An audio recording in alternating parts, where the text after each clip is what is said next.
Moi bons días, señoras e señores concelleiros. Bueno, non sei se é como de Siri, pero vale. Imos a dar comenzo á sesión plenaria ordinaria convocada para o día de hoxe. Como desgraciadamente ven sendo habitual, comenzaremos con un minuto de silencio polas vítimas da violencia de xénero, tendo que lamentar esta vez, ademais, o asesinato dunha muller na veciña cidade da Coruña hai 3 semanas. E se lles parece ben, guardamos un minuto de silencio.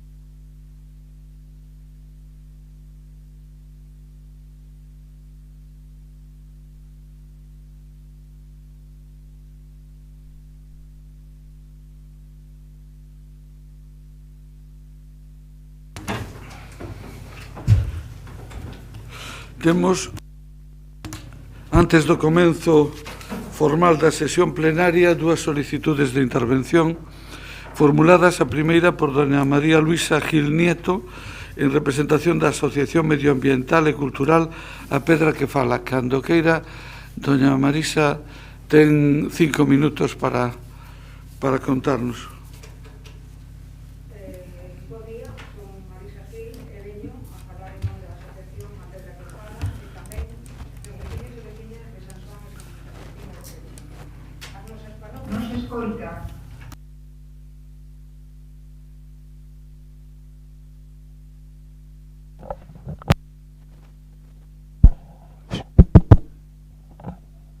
Agora sí, non? Vale. Bo día, son Marisa Gil e veño a falar en nome da Asociación A Pedra que Fala e tamén dos veciños e veciñas de San Xoán e Santa Cristina de Fecha. As nosas parroquias sofren o esquecemento das institucións, xa que dispoñemos de poucos servicios públicos como auga, saneamiento, comunicacións tecnolóxicas, transporte público e recollida selectiva de lixo. Esta falta de servizos e outras causas fai que as aldeas destas parroquias non asenten poboación e, como consecuencia, están pouco poboadas e moi envellecidas. Para empeorar a nosa situación, temos moi preto o vertedoiro de Miramontes, que orixina cheiros, alteracións da paisaxe, contaminación perceptibles nas nosas aldeas. Esta casuística veríase agravada se se autoriza a instalación de outro vertedoiro na antiga mina da Barquiña do Monte da Sesteira, xa que ficaría moi próximo aos núcleos de población de San Xoán e Santa Cristina de Fecha. A instalación deste vertedoiro contaminaría as fontes de auga coa que nos abastecemos e o noso consumo personal para regar as nosas hortas e para o gando. Ademais, o vertedoiro estaría moi próximo ao río Tambre, que se alimenta nesta zona dos regatos que baixan desde os Esteiras, que é o monte. En caso de contaminación, veríanse afectados os abastecementos de augas do concello de Ames, Brión e mesmo as zonas de marisqueo de Rías de Muros e Noia. Ferusa solicitou hai tempo información á Xunta de Galiza acerca dos trámites para a apertura deste vertedoiro, pero a día de hoxe non temos resposta. Por iso, queremos e exiximos como parte interesada que o Concello de Santiago se comprometa coa nosa loita, empezando por solicitarlle á Xunta de Galiza información que teña sobre este asunto e tamén se persone diante da Dirección Xeral de Urbanismo da Xunta para que protexa e rehabilite o noso rural dun xeito sostible e respetando tanto o medio ambiente como os nosos habitantes. Queremos que non se destrúan as explotacións agrícolas e gandeiras e tamén se tomen medidas de auténtico reciclaxe, de reducción e de reutilización do lixo. Pedimos a todas as forzas políticas aquí reunidas que traballen en conxunto para protexer e pôr en valor a gran riqueza arqueolóxica, hidrolóxica, biolóxica e paisaxística do noso concello, en especial nesta zona. Traballade para que os nosos fillos poidan coñecer e disfrutar do entorno. A nosa asociación nace co obxectivo de poñer un grao de area nesta procura Esperamos percorrer con vos este camiño. A pedra que fala é un fermoso petroglifo que se atopa na aldea de Vilar do Rei. É o legado dos que nos deixaron os nosos antergos de hai máis de 3.000 anos. A pedra que fala, o Castro Maior, o Castro Pequeno, a Pedra Miralles, a Cova dos Mouros, o Casarello, a Pisada dos Bois e outros tantos restos arqueolóxicos dignos que debemos respetar e amar o noso ambiente, as nosas árbores, as nosas ervas feiticeiras, os nosos regatos, os nosos animais dos nosos bosques, a nosa paisaxe, os antigos monumentos e a armonía do rural. Moitas grazas pola vosa atención. Un saúdo. Moitas grazas a vostede, dona Marisa, pola súa intervención que consideramos coa maior simpatía e coa maior concordancia tamén. Moitas grazas. Temos unha segunda solicitude de intervención formulada por don Xavier Ferreiro en representación do Comité de Empresa. Don Xavier, cando vostede queira. Señor alcalde, señoras e señores concelleiros, señor secretario, señor interventor, señoras e señores, moitas gracias por permitirnos trasladarlles as nosas inquedanzas sobre un dos temas que se vai abordar no Pleno Municipal de hoxe, a proposta de funcionalización. Onte o Comité de Empresa acordou, sin ningún voto en contra, a oposición ao proceso de funcionalización proposto polo Goberno Municipal sen a exixible negociación ca representación dos traballadores e traballadoras. Para comezar, compre decir que na Mesa Xeral de Negociación celebrada o pasado 9 de xuño, ao abordar o tema do cadro de persoal, a maioría sindical votou en contra, solo unha das persoas representantes votou a favor. Como é posible traer a este pleno unha proposta de cadro distinta a que se levou aquel día a aquela mesa? Como é posible que primeiro se fale dun proceso de funcionalización de 64 plazas e agora se plantexe un proceso universal e irreversible que recolle a totalidade dos postos desempeñados polo persoal laboral, 124 postos dos que 60 non pode ser obxecto de funcionalización porque están pendentes dos correspondentes procesos de estabilización e cobertura. Acaso isto non é unha clara perda de garantías e dereitos? Señor alcalde, señoras e señores concelleiros, onde está a negociación e a boa fe?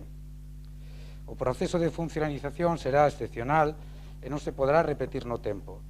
Entón, por que, se non se pode cubrir a totalidade e non se conta co acordo da mesa de negociación, por que se pretende impoñer? Por que non se trae a tan anunciada e nunca vista nova RPT? Na mesa quedamos en dar prioridade á promoción interna, á estabilización, á convocatoria de posicións libres e ao desenvolvemento da carreira. Como representantes de todos os traballadores, non podemos aceptar un proceso de funcionalización sin coñecer a RPT, sin saber cara que organización camiñamos, sin saber e sin ter presentes as singularidades dunha gran parte do persoal que ten próxima a súa idade de xubilación e das persoas que esperan poder optar a un proceso de estabilización. Señor alcalde, señoras e señores concelleiros, que pago máis deshonroso? Moverse pola casa durante máis de 10 ou 15 anos sendo un posto a extinguir, dependente de recibir a placa de recoñecemento polos servicios prestados. O Comité de Empresa non se poñería un proceso de funcionalización sempre cando fora garantista, con todos os postos de traballo. Non podemos aceptar que se abra a posibilidade a que empregados perdan todas as garantías e os dereitos adquiridos por decenas de anos de traballo como persoal laboral, que son incompatibles co réxime funcionarial. Esta mimetización da estrategia que aplican outras administracións non há lugar, carece de boa fe negociadora e de respeto aos empregados municipais. E agocha un futuro claro de desencontros, porque sí, esta funcionalización sí terá un coste e unha repercusión económica, máis nun momento como este de crise e con un futuro recoñecido de axuste do gasto na administración pública para superar o enorme déficit que provocará e que provocou a pandemia e a devolución dos fondos. Señor alcalde, señoras e señores concelleiros, axúdenos a devolver a paz social a este concello, paralicen a proposta de funcionalización sen a debida negociación. Moitas gracias. Moitas gracias a vostede, don Xavier. Imos a dar comenzo formal á sesión plenaria na que hoxe damos a benvida a un grupo de compañeiras e compañeiros que nos permiten empezar a normalizar progresivamente a presencia no salón de plenos. Bueno, ainda non é unha normalización plena, pero damos esa benvida e polo menos este salón reflite unha imaxe menos desoladora da que reflectía cando apenas estábamos 4 persoas en él. Por lo tanto, moitas grazas por acudir hoxe aquí. Temos agora dúas urxencias que é necesario ratificar a súa declaración de urxencia. Por un lado é a declaración institucional de todos os grupos municipais de apoio á declaración do Camiño Inglés como Patrimonio Mundial da Humanidade pola UNESCO, que entendo que os señores voceiros ratifican por unanimidade esa primeiro a declaración de urxencia, e pregunto, imos a intervir ou podemos entender tamén por aprobada a declaración institucional? Entendemos e declaramos aprobada a declaración institucional de apoio á declaración do Camiño Inglés como Patrimonio Mundial da Humanidade. A segunda cuestión que se trae por urxencia a través dunha moción conxunta suscrita por todos os grupos municipais é a demanda de que as entidades financeiras manteñan abertas ao público as súas oficinas na cidade histórica de Santiago. Hai unanimidade para a declaración de urxencia. Debo preguntar se isto é extensible tamén ao contido ou se o contido debemos incorporarlo e debatilo no momento das mocións. Entendo que queda aprobada por unanimidade a moción de urxencia para que se manteñan abertas ao público as oficinas na cidade histórica de Santiago. A partir de aí, comenzamos xa co orden do día inicialmente previsto, comenzando pola aprobación da ata correspondente á sesión ordinaria do día 29 de xullo. Formúlase algún reparo ou obxección? Entendo que, polo tanto, queda aprobada ese acta. Pasamos ao segundo punto, que é a declaración de especial interese e utilidade municipal do anteproxecto de obras de ampliación do complexo hospitalario universitario de Santiago de Compostela, máis conocido polas súas siglas de CHUS. Vou a realizar eu a intervención en representación do Goberno Municipal, por entender que este é un tema fundamental e estratégico para a cidade e, por lo tanto, bueno, pois así o decidimos facer. Señoras e señores concelleiros, hai pouco máis de 20 anos, no ano 1999, tuve a honra de asistir e participar no acto inaugural deste hospital. Hospital que se construiu sobre unha parcela cedida polo Concello de Santiago de 54.000 metros cuadrados a carón do antigo Hospital Gil Casares. En aquel momento, de alguma maneira, se pensaba que se non iba a ser unha solución definitiva para sempre, si ao menos iba a ser unha solución a moi longo plazo. Sustituíamos un hospital de 36.000 metros cuadrados, que era o antigo Hospital Xeral de Galicia, por outro de 90.000 metros cuadrados, por tanto, por unha amplitude que en aquel momento se antollaba fantástica. A realidade do que sucedeu é que apenas ao pouco tempo de posto en servicio este hospital comenzaron as ampliacións. Todo o tema vinculado ao cancro, todo o tema de consultas externas, o aulaurio da universidade, foron ampliacións sucesivas que foron consumindo todo o volumen edificable que o plan especial permitía en esa zona e que ao mesmo tempo, tamén hai que reconocelo, foron recortando un certo número de plazas de aparcamento. A realidade é que a día de hoxe a Xunta de Galicia nos formula unha proposta de ampliación necesaria para acoller determinados servicios que están explicados na proposta enviada pola Xunta de Galicia. En total, o que se propón é unha ampliación de 32.000 metros cuadrados construídos computables que consumirían algo máis de 5.000 metros cuadrados adicionales de chan. Isto superaría todos os límites permitidos dentro do plan especial actualmente en vigor e contemplados no propio plan xeral. Polo tanto, a Xunta de Galicia nos plantexa e invoca a Lei 316. A Lei 316 é unha lei que prevé que aqueles proxectos declarados de interés xeral de Galicia non estén sometidos aos límites que establece o planeamento urbanístico.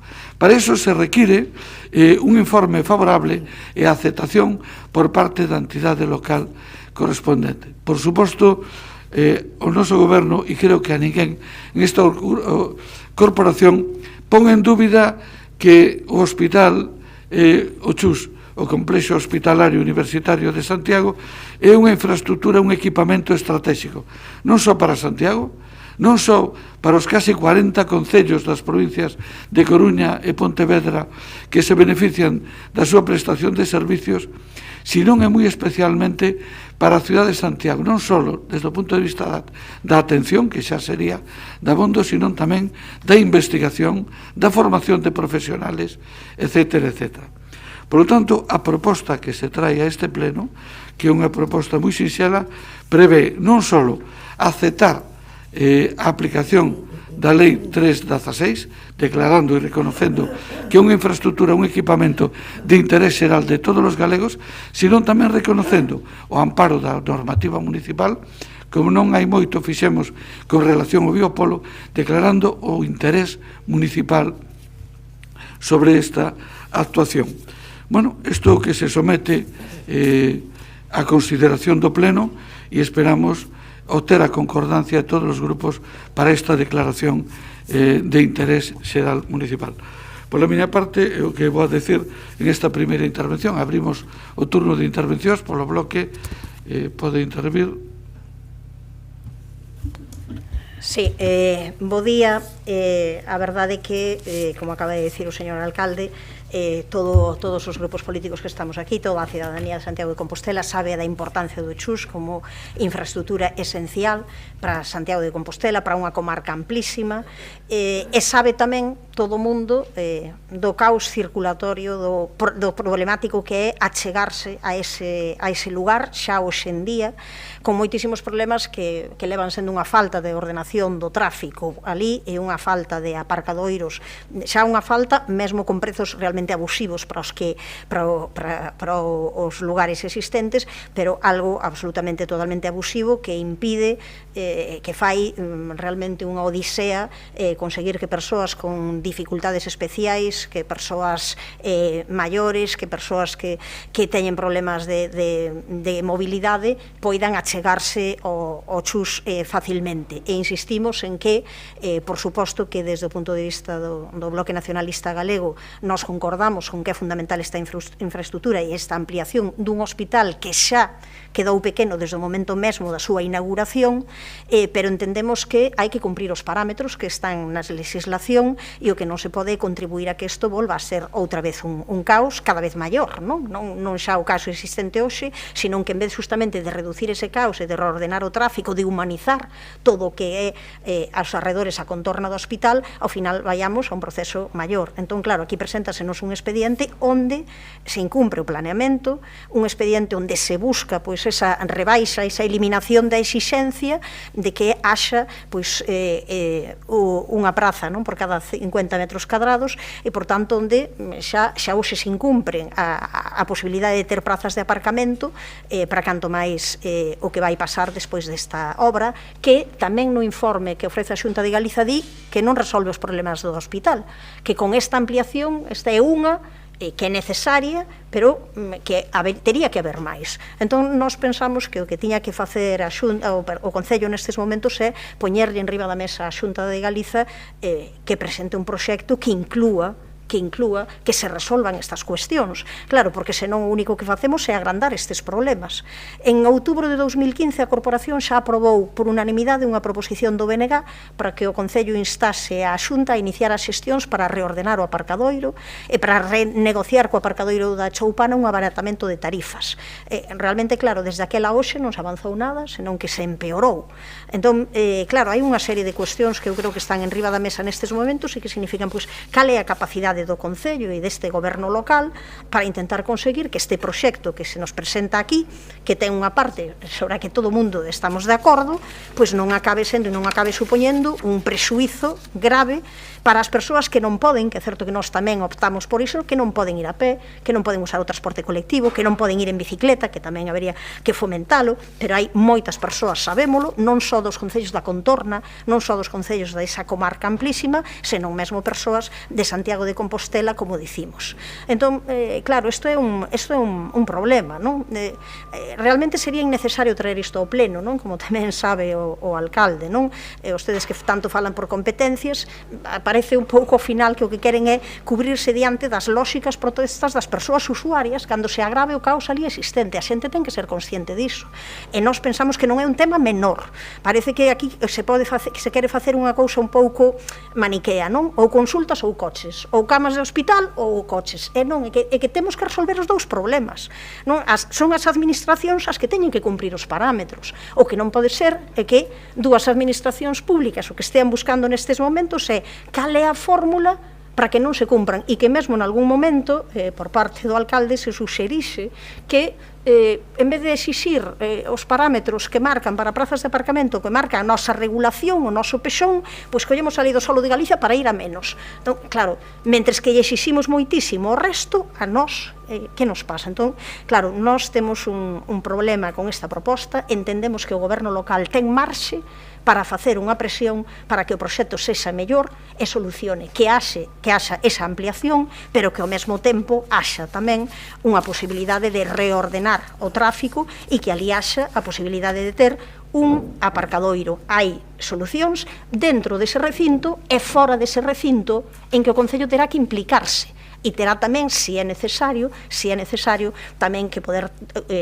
ofrecer recursos para iso. Por iso, nós, tal cal se nos presenta a proposta, non podemos apoiala. E entendemos que é unha responsabilidade do goberno local intentar modificala. Moitas grazas. Don Jorge Duarte.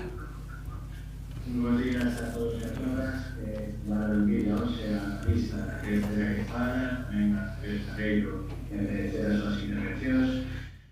Pasamos a falar desta declaración que se trae hoxe ao pleno. Escoitando con eco, non sei se escoita.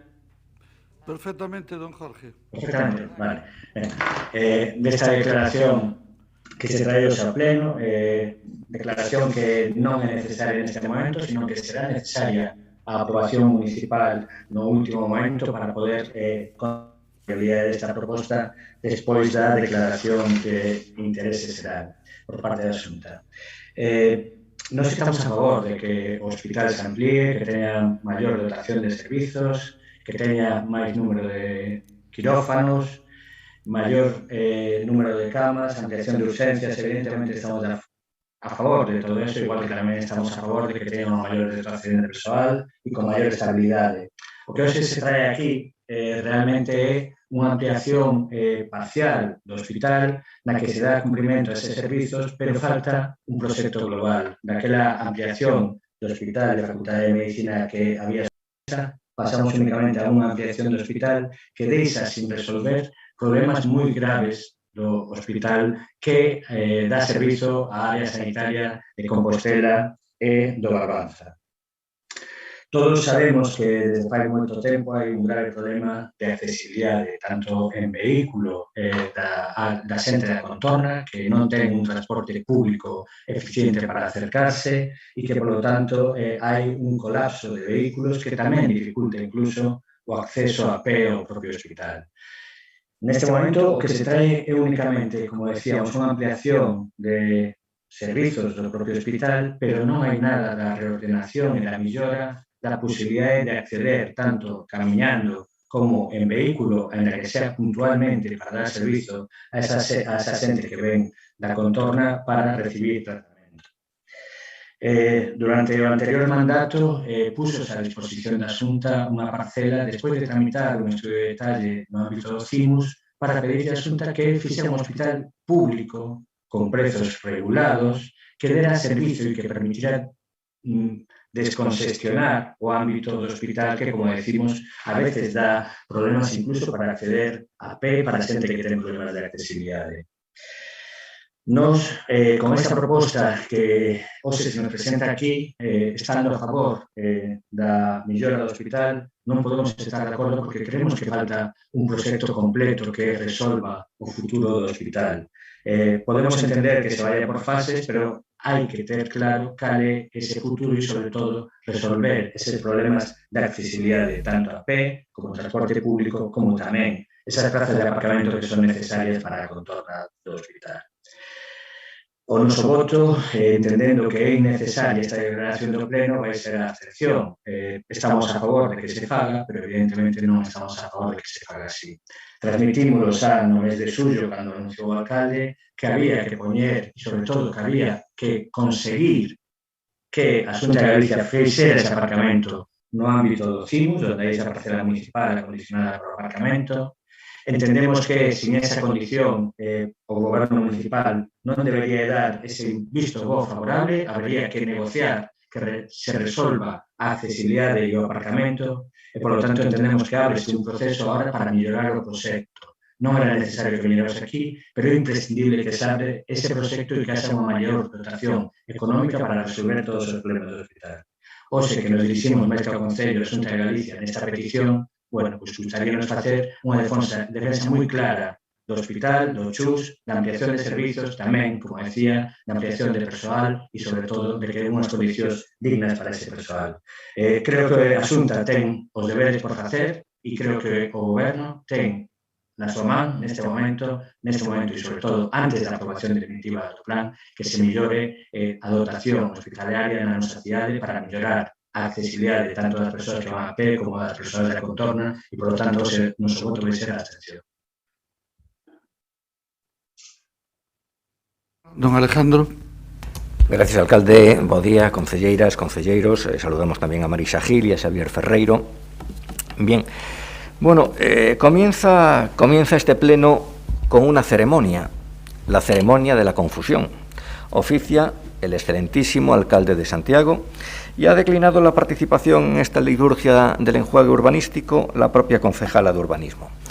Esta es la ceremonia de la confusión, porque pretenden ustedes, alcalde, colocar el mensaje de que la declaración de interés que hoy se somete al Pleno servirá para tramitar urbanísticamente una ampliación del clínico que excede los límites de la edificabilidad y que no contempla plazas de aparcamiento. Pues bien, ese mensaje es falso. Como es falso decir lo que acaba usted de decir, que hoy votamos la aceptación de la Ley 3/2016 o la tramitación de este proyecto a través de esa ley. No es eso lo que hoy votamos. Tramitar el proyecto de ampliación del clínico no exige el pronunciamiento de este Pleno. De hecho, hay antecedentes de proyectos que fueron tramitados a través de esa ley, la 3/2016, y que no pasaron por el Pleno. Es decir, ahí está el caso de la estación intermodal, ¿no? Y voy a explicarlo leyendo, recordando el tenor literal de la ley, y lo hago de una manera muy breve. Dice la ley, esto de tener presbicia es una tortura, dice la ley que los proyectos que sean disconformes con el planeamiento urbanístico de aplicación podrán ejecutarse si se apreciasen razones de urgencia o de interés público.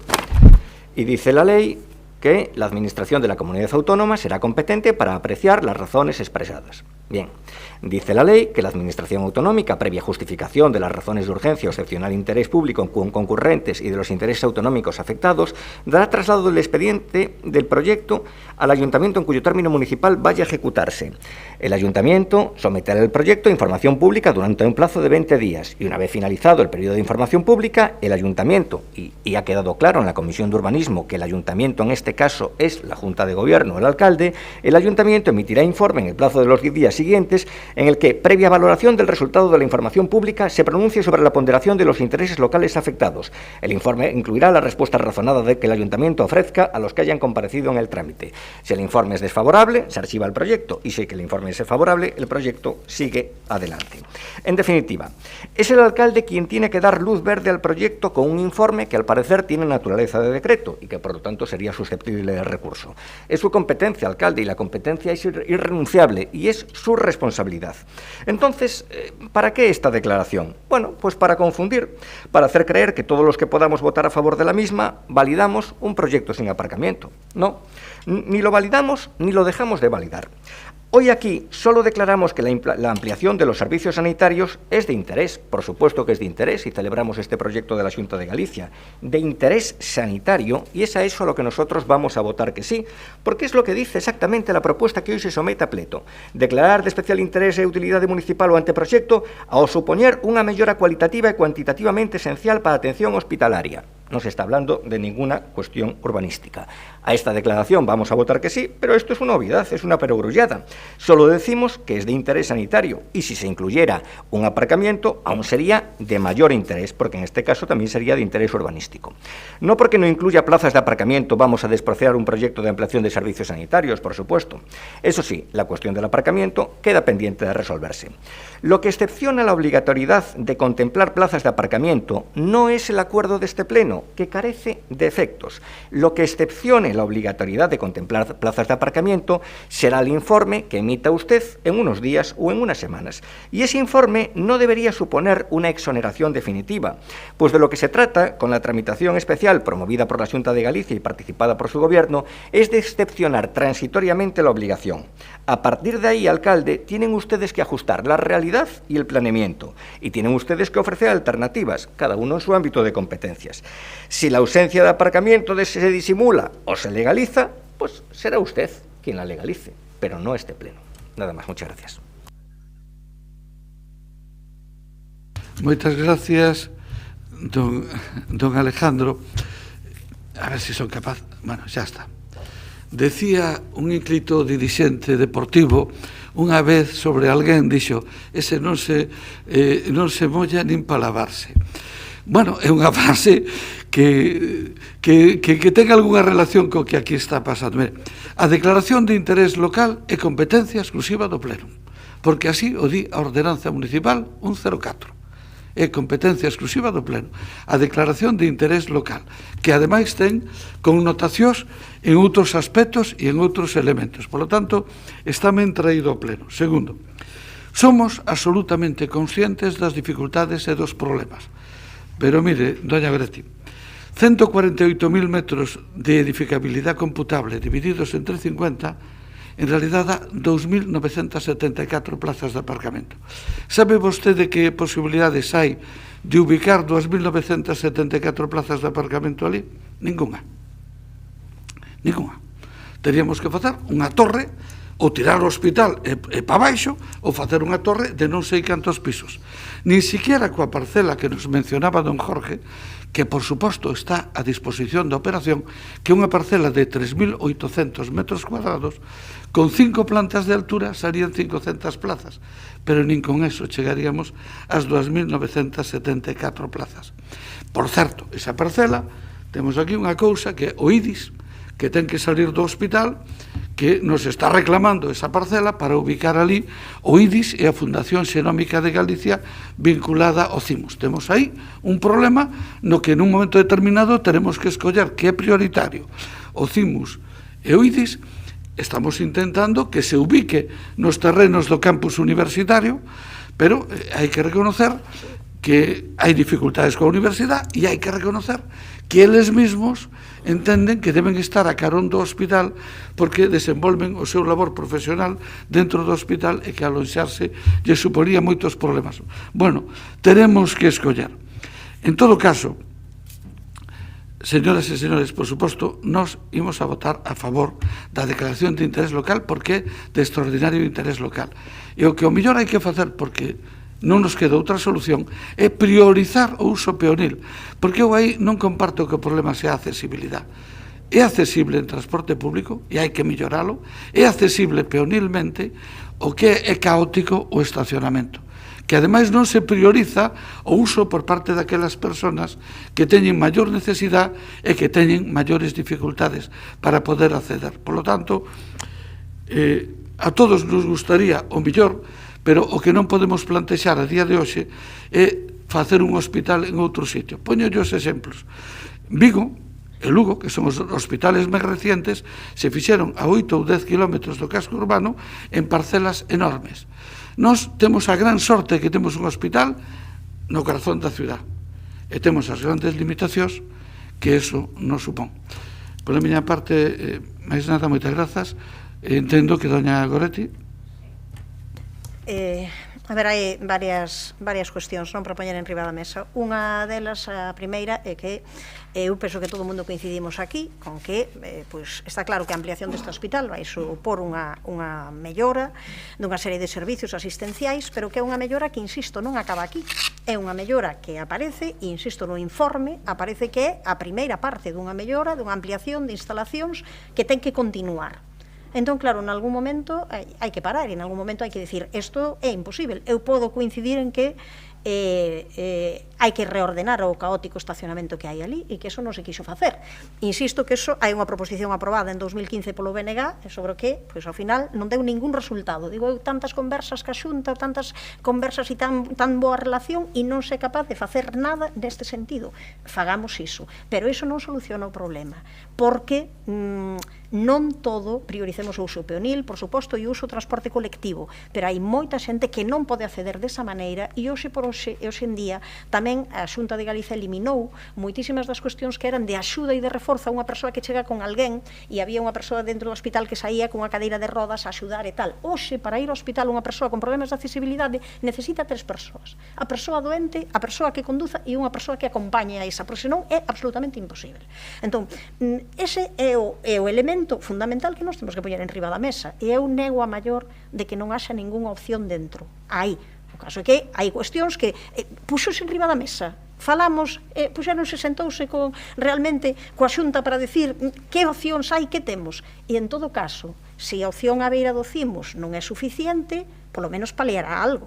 Son 500 prazas máis, e busquemos algunha outra nas proximidades. E tamén exactamente igual que o alcalde lle di ao Partido Popular que quere lavar as maus e non mollarse, exactamente igual, vostedes fan o mesmo a respecto, como dicindo, bueno, nós non nos mollamos, que sexa a Xunta que faga, e a Xunta non fai.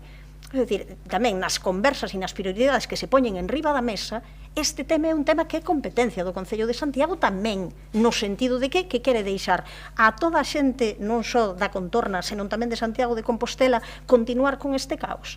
Terá que decir en riba da mesa e sentarse dunha vez e chegar a un acordo. E se nese acordo tamén o Concello de Santiago ten que poñer algo da súa parte, porque parece que aquí, para facer aparcamentos absolutamente nada de nada, se ten que poñer algo da súa parte, chegar a unha negociación e facer algo que palíe esa situación. Pero o tema é que aquí o que se nos quere é facer a todo o mundo corresponsáveis de que non pasa nada con que se siga incrementando o caos. E todo o mundo imos ao hospital distintas veces e sabemos que iso é absolutamente escandaloso e non se soluciona só dunha maneira. Entón, eu o que digo é cantas conversas e canto fixeron para pedirlle á Xunta presente outro proxecto mellor, que estou segura de que hai opcións. O caso é que, claro, se nos queremos lavar as maus a Xunta nese proxecto, lavar as maus o Concello tamén, e agora a poboación que se amañe. O noso voto vai ser de abstención. Grazas, doña Goretti. Don Jorge. Bueno, falábase de que non era un problema de accesibilidade. Eu creo que é tal e como está a situación actual de caótico o aparcamento na contorna, bueno, pois é incluso difícil para moita xente que chega en cadeira de rodas poder achegarse ata o propio hospital, para xente maior poder acercarse, porque hai vehículos aparcados nas beiras rúas en todos lados. Por desgraza, durante o anterior mandato tiveronse distintas e variadas conversas ca xerencia do Chus e tamén co conselleiro e co presidente da Xunta para falar de esta situación caótica do hospital.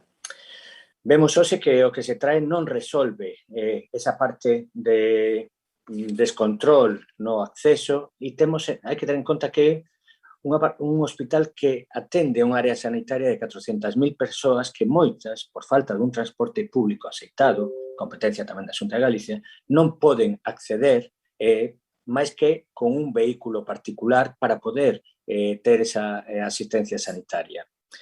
Nós temos claro que hai que mellorar a dotación de aparcamento, que hai que, ademais, facer aparcamento público ou en prezos controlados. Non pode ser que, cando se faga un aparcamento, como se fixo na contorna, sexa a través de concesión e que agora estemos todos queixándonos do carísimo que é ese aparcamento que hai, aparcamento soterrado que hai xusto carón. Creemos que cando se fai unha planificación como esta, a veces non hai por que cumprir todo o estándar do PESON, pero hai que facer o máximo posible para que se poda dar un servizo a toda a contorna, a toda a poboación que necesita utilizar este hospital. Por lo tanto, nós non nos opoñemos a que se faga esta ampliación, pero creemos que non resolve os problemas porque é necesario reordenar o tráfico, a accesibilidade para permitir unha maior facilidade de acceso. Durante o anterior mandato, como decíamos, fixéronse todas esas negociacións e conversas poñendo a parcela a disposición da Xunta, buscando alternativas para mellorar o aparcamento e a xestión do tráfico.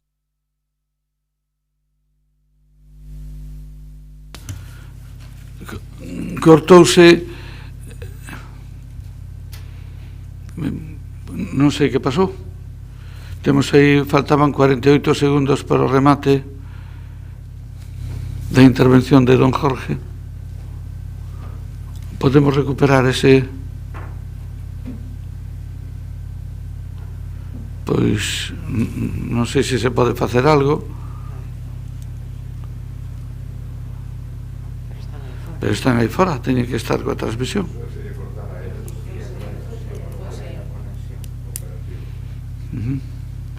Está desconectada.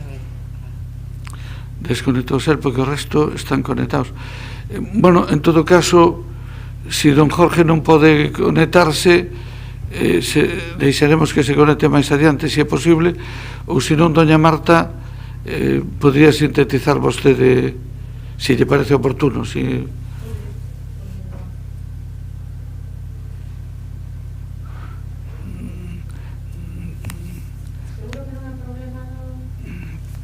Os demais parece...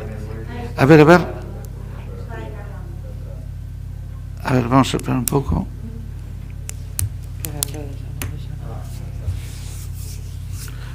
Don Jorge, me está escoitando? Quedabanlle 48 segundos, por favor, remate a súa intervención.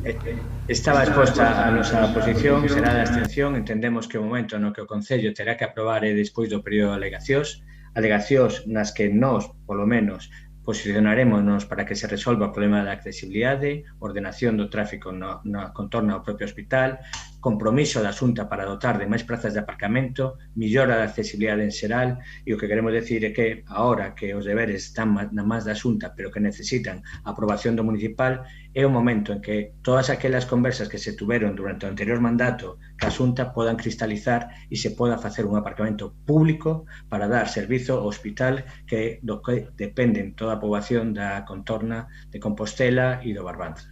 Nada máis. Moitas gracias, don Jorge, don Alejandro.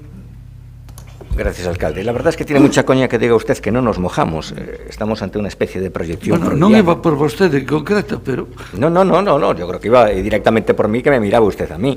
Dice usted que no nos mojamos. En todo caso, aunque lo haga extensible el resto de los compañeros de la oposición.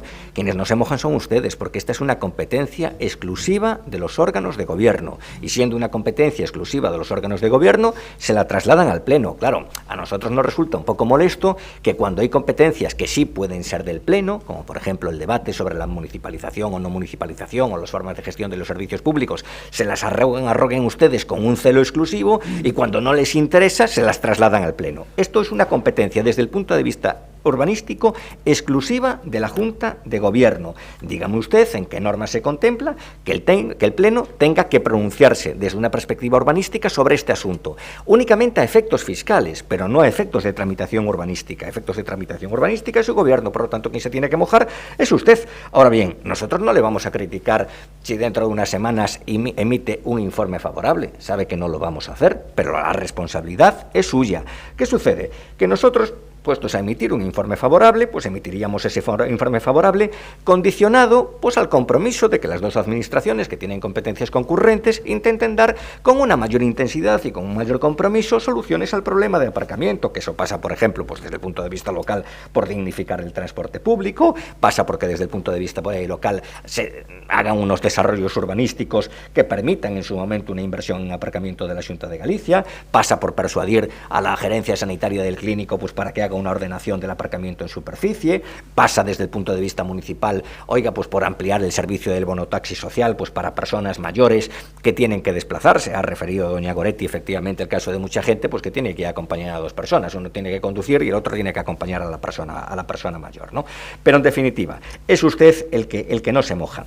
Y después, claro, también nos resulta un tanto chocante que traiga usted esto a pleno por lo que tiene de contradicción. Nosotros somos, como grupo responsable, los primeros que les apoyamos a ustedes y a la señora Rosón cuando aquí otros grupos de izquierdas traen al pleno cuestiones relativas a las licencias y pretenden que el pleno se pronuncie sobre asuntos que son de estricta competencia del gobierno y que además son potestades regladas. Y nosotros decimos, no, mire usted, esto no se puede traer a pleno. Pues por la misma coherencia decimos, no traigamos esto ahora a pleno. Y además, yo creo, y aquí incurren ustedes en una cierta irresponsabilidad, porque hay un riesgo de contaminación, que usted esté anticipando el resultado favorable del informe que tiene usted que emitir dentro de 20 días, lo esté anticipando antes de recibir y de valorar las alegaciones y antes de realizar un juicio de ponderación, a mí me parece que es una irresponsabilidad porque al final, según nos han explicado en la Comisión de Urbanismo, lo que usted va a informar tiene naturaleza de decreto y por lo tanto es susceptible de ser recurrido. Nada más. En todo caso, vamos a votar a favor y eso ya lo saben. Gracias, don Alejandro. Vou utilizar os 2 minutos finales como alcalde. Mire, nos imos a mollar e imos a informar favorablemente, ou esa é a nosa intención, salvo que haya algún impedimento á ampliación do hospital, porque creemos que é unha necesidade para a atención aos ciudadanos e porque é unha necesidade desde o punto de vista tamén do desenvolvemento, por exemplo, da investigación na ciudad. Segundo, ese informe que dou por sentado que será favorable, salvo que xurda algo, non poderá ter condicionantes, porque se é condicionado xa non é favorable. Poderá ter recomendacións, das que logo, por certo, falará a concelleira de Urbanismo na pregunta que ten que contestar, que creo que é do bloque máis adiante. Terceiro, non é posible cumplir o parámetro de 2.976 plazas de parking porque non caben físicamente na finca. Non caben físicamente na finca. Por tanto, ese parámetro que establece o plan non é cumplible. Se pode cumplir no Corte Inglés, se pode cumplir nas Cancelas, porque tiña unha edificabilidade de 0,45 metros cuadrados por metro de chan. Pero aquí imos camiño de 3 metros cuadrados por metro de chan. Por lo tanto, hai unha densidade edificatoria tan grande que consume o espacio. De feito, con isto, casi o 90% da parcela quedará ocupada físicamente polo edificio. Por lo tanto, non queda físicamente espacio. A parcela de 3.800 metros, que foi ofrecida polo goberno anterior, está reiterado este ofrecimento. Pero volvo a repetir, temos o problema do IDIS e da Fundación Xenómica de Galicia, que nos pon en un escenario moi complicado, porque hai que elexir entre Fundación Xenómica de Galicia, IDIS, que son necesidades e cuestións estratégicas en Santiago, e aparcamentos. Cuarto, ordenación do parking. Eu creo que ese é un dos maiores problemas, partindo de que non se poden facer as 3.000 plazas, si probablemente as 1.500, que é o que exixe a lei do solo de Galicia, porque son 2 baremos diferentes, o gran problema é a ordenación e as prioridades. Claro, aquilo é un caos, creo que era don Jorge o que decía. Unha persona en cadeira de rodas non pode pasar polas beiras rúas porque están ocupadas por coches. Nos ofrecimos a xerencia hospitalaria incluso facernos cargo da organización do aparcamento. Opción que foi rexeitada. Bueno, non respetamos que a xerencia hospitalaria quere organizar o aparcamento. O que lamentamos é que non o organice e que non estableza prioridades e que non se ordena aquilo de maneira pois que efectivamente unha persona que ten dificultades teña prioridade para poder acceder a eso. Por lo tanto, nos mollamos e o que ven a este pleno, don Alejandro, non é o informe que se me corresponde a min, o firmarei eu como firmei o anterior. e, por suposto, o farei porque é a miña obligación, senón a declaración de especial interese e utilidade municipal, que é un reconocimiento de toda a corporación da importancia deste tema e con consecuencias fiscales, e que, polo tanto, efectivamente, desde o punto de vista legal é obligado que sea o pleno que adote. Bueno, sin máis, ordenamos a votación e creo que este tema ainda vai dar para moito máis. Señor secretario, ordena a votación. Gracias, señor alcalde. Declaración de especial interese e utilidade municipal do anteproxecto de obras de ampliación do complexo hospitalario universitario de Santiago de Compostela. Votos a favor? Partido Popular e PSOE. Abstencións? Compostela Aberta e BNG. Declárase aprobado.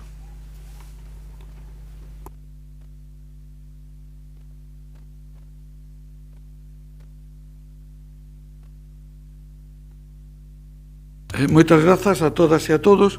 Pasamos ao punto 3, que é a proposta da Consellería Delegada de Políticas Sociais de resolución, delegacións e aprobación definitiva do regulamento do Consello Municipal de Persoas Maiores. Ten a palabra a conselleira doña Mila Castro. Grazas, señor alcalde, bo día, compañeiras e compañeiros de corporación. Un saúdo tamén a Marisa Gil e a don Xavier Ferreiro, que fixeron a súa intervención ao comezo deste pleno. Ben, desde a Consellería de Políticas Sociais, conscientes da convivencia, da integración e da solidariedade que xera a participación cidadá e co obxectivo de impulsar iniciativas de cara a un envellecemento activo co fin de mellorar a vida das nosas persoas maiores, traemos hoxe a este pleno a aprobación definitiva do regulamento do Consello Municipal de Persoas Maiores. Un consello que nace da iniciativa popular e, porque non hai que dicilo, impulsado e encabezado principalmente pola Plataforma de Pensionistas de Compostela. A súa finalidade, como dixen na miña intervención o 25 de marzo deste ano, é ter un espazo para o exercicio de participación activa e como unha canle de comunicación entre a cidadanía e a administración local. E sendo o colectivo de persoas maiores un alicerce importante moi valorado na nosa sociedade, cremos que debemos velar polas condicións que posibilitan a súa participación na vida cidadá, política, social, económica e cultural. A administración local convértese nunha referencia para a promoción de actividades, así como para prestar cantos servicios públicos contribúan a satisfacer as necesidades e as aspiracións da cidadanía, na que, como non, inclúense os nosos maiores. Así pois, sin decir moito máis de todo isto, esta conselleira desexa que neste pleno sexa aprobado definitivamente este regulamento que artellará este Consello e que, como xa digo, xa foi aprobado inicialmente no pleno municipal de data de 25 de marzo. Estou segura que este desexo é un desexo compartido por todas e por todos vostedes para que no prazo que legalmente corresponda se poda constituir o Consello Municipal de Persoas Maiores e podamos, entre todas e todos, traballar cara a mellorar ese benestar, esa calidade de vida das persoas maiores de Compostela. Máis nada, grazas.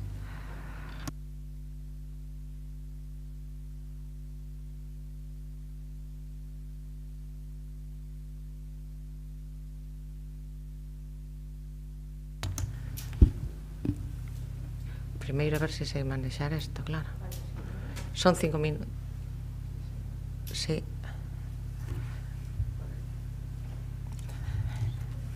Son 5 minutos, verdad? Sí. Vese ou non? No. E agora?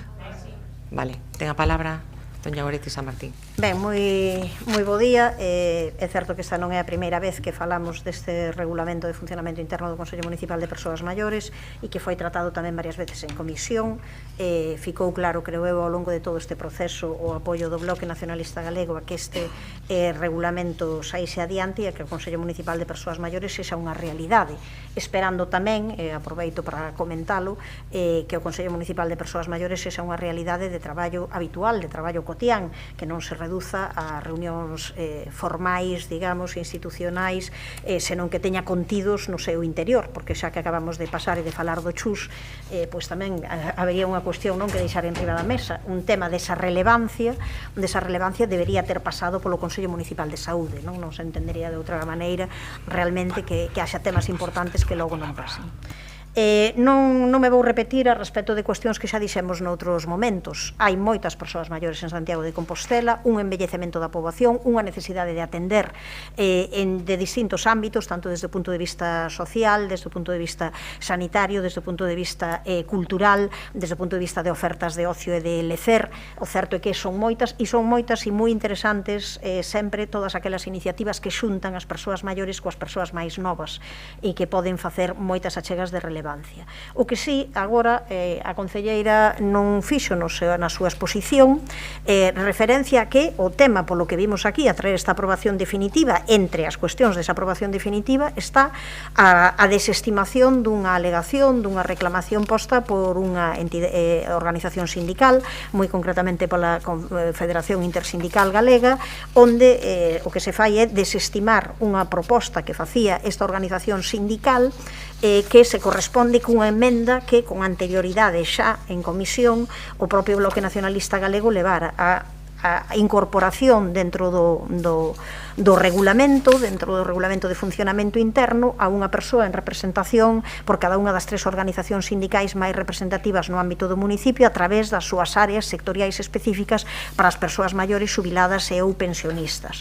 Tendo en conta que estas entidades sindicais fan con certa frecuencia actividades, teñen grupos e colectivos organizados de persoas maiores, parecenos lóxico que formen parte en pé de igualdade con outras organizacións que formen parte da composición do Consello Municipal de Persoas Maiores. Un Consello que ten unha composición un tanto particular, justamente para favorecer que aparecese aí a entidade que foi copromotora deste Consello e que apoiamos, fixose unha composición un tanto singular, pero dentro desta composición singular entendemos que non tiña ningún problema nomear tamén de maneira específica que formen parte do Consello Municipal pois unha representación en cada unha das organizacións sindicais máis representativas. Ben sabemos que se nos vai dicir que isto que se fará con posterioridade, que isto que pode vir despois, pero o certo é que non entendemos por que negarse. Si estamos de acordo na participación, si estamos de acordo en que as entidades sindicais fan un traballo neste sentido, si estamos de acordo que, igual que a entidade que sí que aparece recollida, pois as entidades sindicais son activas e é importante que tamén acompañen este proceso desde o seu inicio. Non entendemos as resistencias para que iso non apareza. En ese sentido, como a concelleira non fixo referencia, quero saber, porque entendo na comisión fixemos 2 votacións independentes.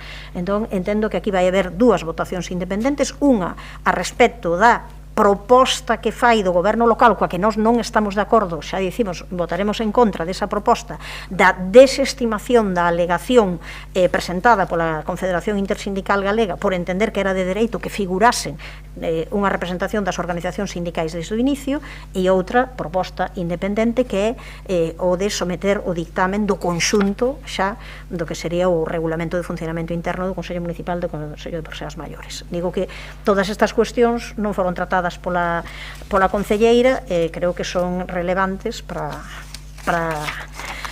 o debate e a aprobación posterior ou non que teñamos despois. Moitas grazas, doña Goretti. Doña Marta, vai ser vostede? Sí, moi bo día a todos e todas. Aproveito para reiterar o saúdo e a benvida ás persoas que interviron ao inicio do pleno e tamén para dar a benvida aos compañeros e compañeras que hoxe se suman e fan que este pleno teña maior presencialidade e maior vitalidade. Ben, vou intentar ser breve porque efectivamente creo que todas coincidimos en que este debate xa se deu en sucesivas comisións e tamén no pleno, e a posición de Compostela Aberta estivo clara e continúa sendo clara no noso apoio a que se aprobe de maneira definitiva o regulamento do Consello Municipal das Persoas Maiores, e tamén coincidimos coa intervención anterior en que na última comisión quedou tamén claro que iba a haber dúas votacións, unha sobre as alegacións e outra sobre a aprobación definitiva. non me quero estender nas exposición de motivos coincidentes da importancia de que este Consello se aprobe e que inicie a súa actividade canto antes, de reiterar tamén o rol de impulso inicial da plataforma de pensionistas de Compostela, que entendemos que este regulamento pasa sí ou sí por ter un criterio claramente inclusivo. No seu momento Compostela Aberta suxeriu que agrupacións ou colectivos de mulleres como a Cadar puderan formar parte nominalmente no inicio, pero entendemos que do feito de que non podan ir, entendemos que vai haber garantías dunha inclusión e tamén dunha política pública clara por parte do Goberno por facer que estén todas e cada unha das entidades, asociacións que así o soliciten. En este sentido, a posición de Compostela Aberta para esas dúas votacións vai a ser en relación ás alegacións, pois vamos a absternos e vamos a votar a favor do regulamento. Mais nada, grazas. Moitas grazas. Polo Grupo Popular, don Alejandro, vostede. Yo mismo, nada, nos remitimos a la intervención que tuvo mi compañera Beatriz Cigarrán en el mes de marzo. Nosotros, vemos razonable la constitución de este Consello. Lo que sucede que, el reglamento nos plantea alguna duda por los motivos ya comentados en su momento, en el sentido de que, puede suscitar la emergencia de plataformas espontáneas o de asociaciones que ni siquiera tienen secciones de mayores, y al final, pues concurre el riesgo de que las entidades más acreditadas puedan quedar solapadas o confundidas con la opinión de otras entidades que no están específicas y claramente centradas en las personas mayores. Por ello vamos a mantener el mismo voto y nos vamos a abstener en todo. Gracias, don Alejandro. Dona Mila.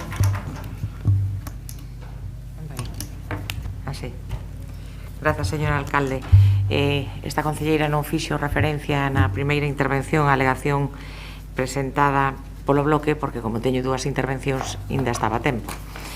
Moi brevemente, entendemos que a inclusión expresa, e así o dixemos na comisión informativa, das organizacións sindicais ás que se fan referencia na alegación plantexada, pois é innecesaria. Explicámolo naquel momento e, ahora moi rapidamente podo decir que partimos de que este regulamento do Consello Municipal de Persoas Maiores descansa na premisa de regular un órgano aberto á máxima participación cidadá, dando cabida a calquera organización cidadá que queira participar no mesmo, tanto aquelas organizacións formalmente constituídas como incluso aquelas que non teñen un recoñecemento formal como entidade xurídicamente constituída.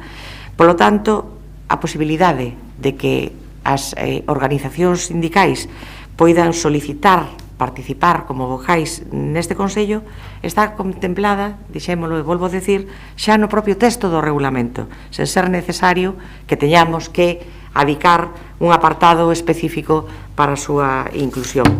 E quero abundar que é certo que neste regulamento do Consello Municipal de Persoas Maiores, tamén isto se suscitou na comisión informativa, faise mención, efectivamente, unha mención expresa á plataforma de pensionistas de Compostela, e vai esa mención expresa porque nós consideramos que tiñamos que facer un merecido recoñecemento por ser a organización da que partiu a proposta de constitución deste Consello.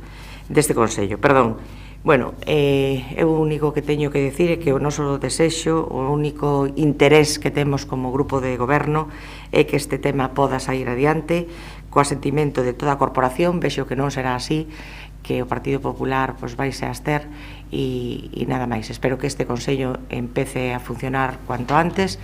Constanos que hai asociacións, entre elas a plataforma, que ten moitos temas arriba da mesa, e espero que isto quede aprobado hoxe. Grazas. Moitas grazas, doña Mila. Dona Goretti. Sí. O primeiro que teño que aclarar é que o BNG non presentou ningunha alegación. A alegación presentou unha Confederación Intersindical Galega. O caso é que esa alegación coincide con unha emenda que no seu día presentou o BNG a propia comisión cando se fixo cando se estaba discutindo sobre o regulamento. A segunda cuestión é que é certo que para favorecer esa participación chegamos a unha composición que podría ser discutível. Desde logo é unha composición extraña, non? onde hai agrupacións que forman parte de pleno dereito desde o comezo e logo o resto que non, que teñen que solicitar, incluindo os propios grupos políticos que formamos parte da corporación. É algo desigual a respecto dos consellos municipais que estamos habituados, e entón é lóxico que haxa discusión ao respecto. Eu tamén entendo, lóxico, intentar chegar a un acordo para que todo o mundo estea dentro, incluso entidades non, digamos que non teñen entidade legal. Aí entendémolo. Agora, que unha entidade, unha organización sindical con traballo feito neste ámbito, con moita xente implicada que fai actividades a este respecto, solicite que en aras desa participación desde o primeiro momento aparezan aí recoñecidas, porque o certo é que as organizacións sindicais non se citan cando hai noutros consellos tanto a nivel galego como a nivel municipal, onde sí aparecen citadas como tal.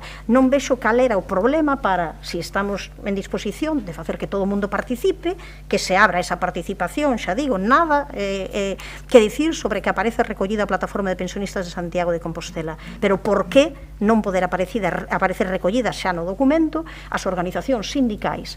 Ao final, que parece sempre como que nomear as organizacións sindicais parece que nos dá un pouco de repeluxe, porque senón non se entende. Podemos nomear todo menos iso. Entón, ao final é contradictorio. Se queremos dar participación e alguén pide esteamos desde o comezo, nós desde logo estaremos moi atentas a si é desde o comezo e si desde o primeiro momento vai poder estar e si realmente este Consello Municipal de Persoas Maiores vai ter a actividade que en principio merece este tema en Santiago de Compostela. Tampouco non aclarou agora a concelleira, entendo que vai haber dúas votacións, xa anunciei, nós sobre a desestimación da alegación presentada pola Confederación Intersindical Galega votaremos en contra, e sobre o conxunto do regulamento, igual que fixemos xa na anterior ocasión, votaremos a favor. Gracias, doña Goretti. Doña Marta non intervén. Don Alejandro. Tampouco. Bueno, pois entón sometemos a votación. Entendo que primeiro se somete a votación a alegación formulada, a súa aprobación ou non, e despois o texto íntegro da ordenanza. Señor secretario. Proposta da concelleira delegada de Políticas Sociais de resolución de alegacións e aprobación definitiva do regulamento do Consello Municipal de Persoas Maiores. Votas en primeiro lugar, entón, a desestimación da alegación. Votos a favor da desestimación. Abstencións a favor da desestimación. No, abstencións. Votos en contra a favor da desestimación. Seguidamente, pois, votanse os restos dos puntos, sinaladamente o referido á aprobación definitiva do regulamento do Consello Municipal de Persoas Maiores. Votos a favor da aprobación. Abstencións.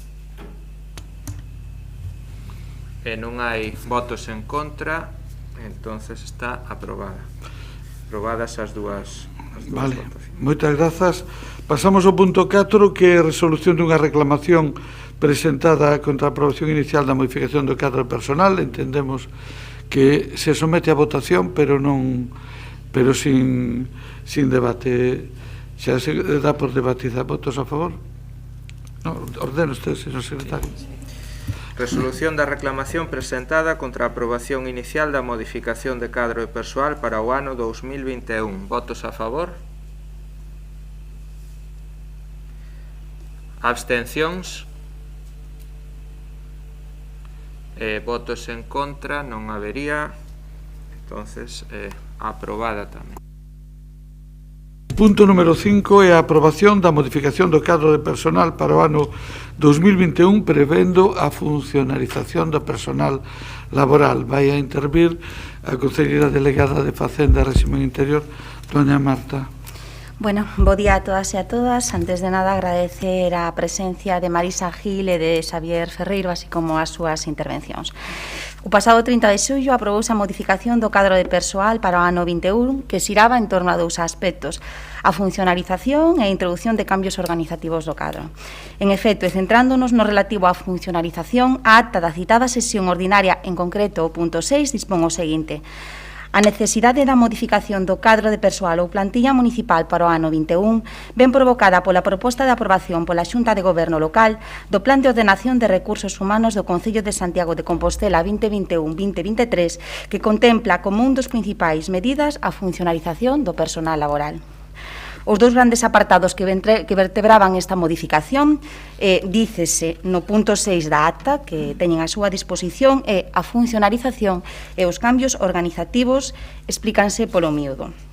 A continuación, a proposta contaba con dous subapartados: o apartado adicado á funcionalización do persoal laboral e o apartado dedicado á introdución dos cambios organizativos. O apartado adicado á funcionalización do persoal laboral concluía do seguinte modo: todas as prazas serán de persoal funcionario, independentemente do réxime xurídico da persoa empregada que os ocupe, a excepción da plaza de alta da dirección da banda municipal, catalogada como de alta dirección. Esta proposta contou co respaldo do Pleno da Corporación Municipal gracias ao voto de abstención do Grupo Municipal de Compostela Aberta. Como todos sabemos, celebrados o pleno, decidiuse por seguridade xurídica traer novamente a este pleno da corporación, a este pleno municipal, o tema da funcionalización, xa que nos apartados específicos da proposta de acordo, insisto, nos apartados específicos da proposta de acordo, non se incluía un punto relativo de xeito explícito á funcionalización, pese a que, insisto, formaba parte de toda a parte expositiva da proposta de acordo. Pois ben, chegados a este punto, volvemos a defender a proposta.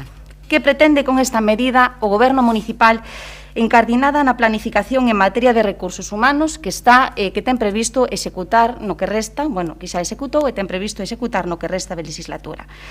Pois con esta medida que afecta a 124 prazas do cadro de persoal do Concello de Santiago de Compostela, preténdese dar cumprimento á normativa básica do empregado público, nomeadamente o artigo 9.2 do texto refundido do Estatuto Básico do Empregado Público, que reserva a funcionarios o exercicio da práctica totalidade das tarefas das administracións.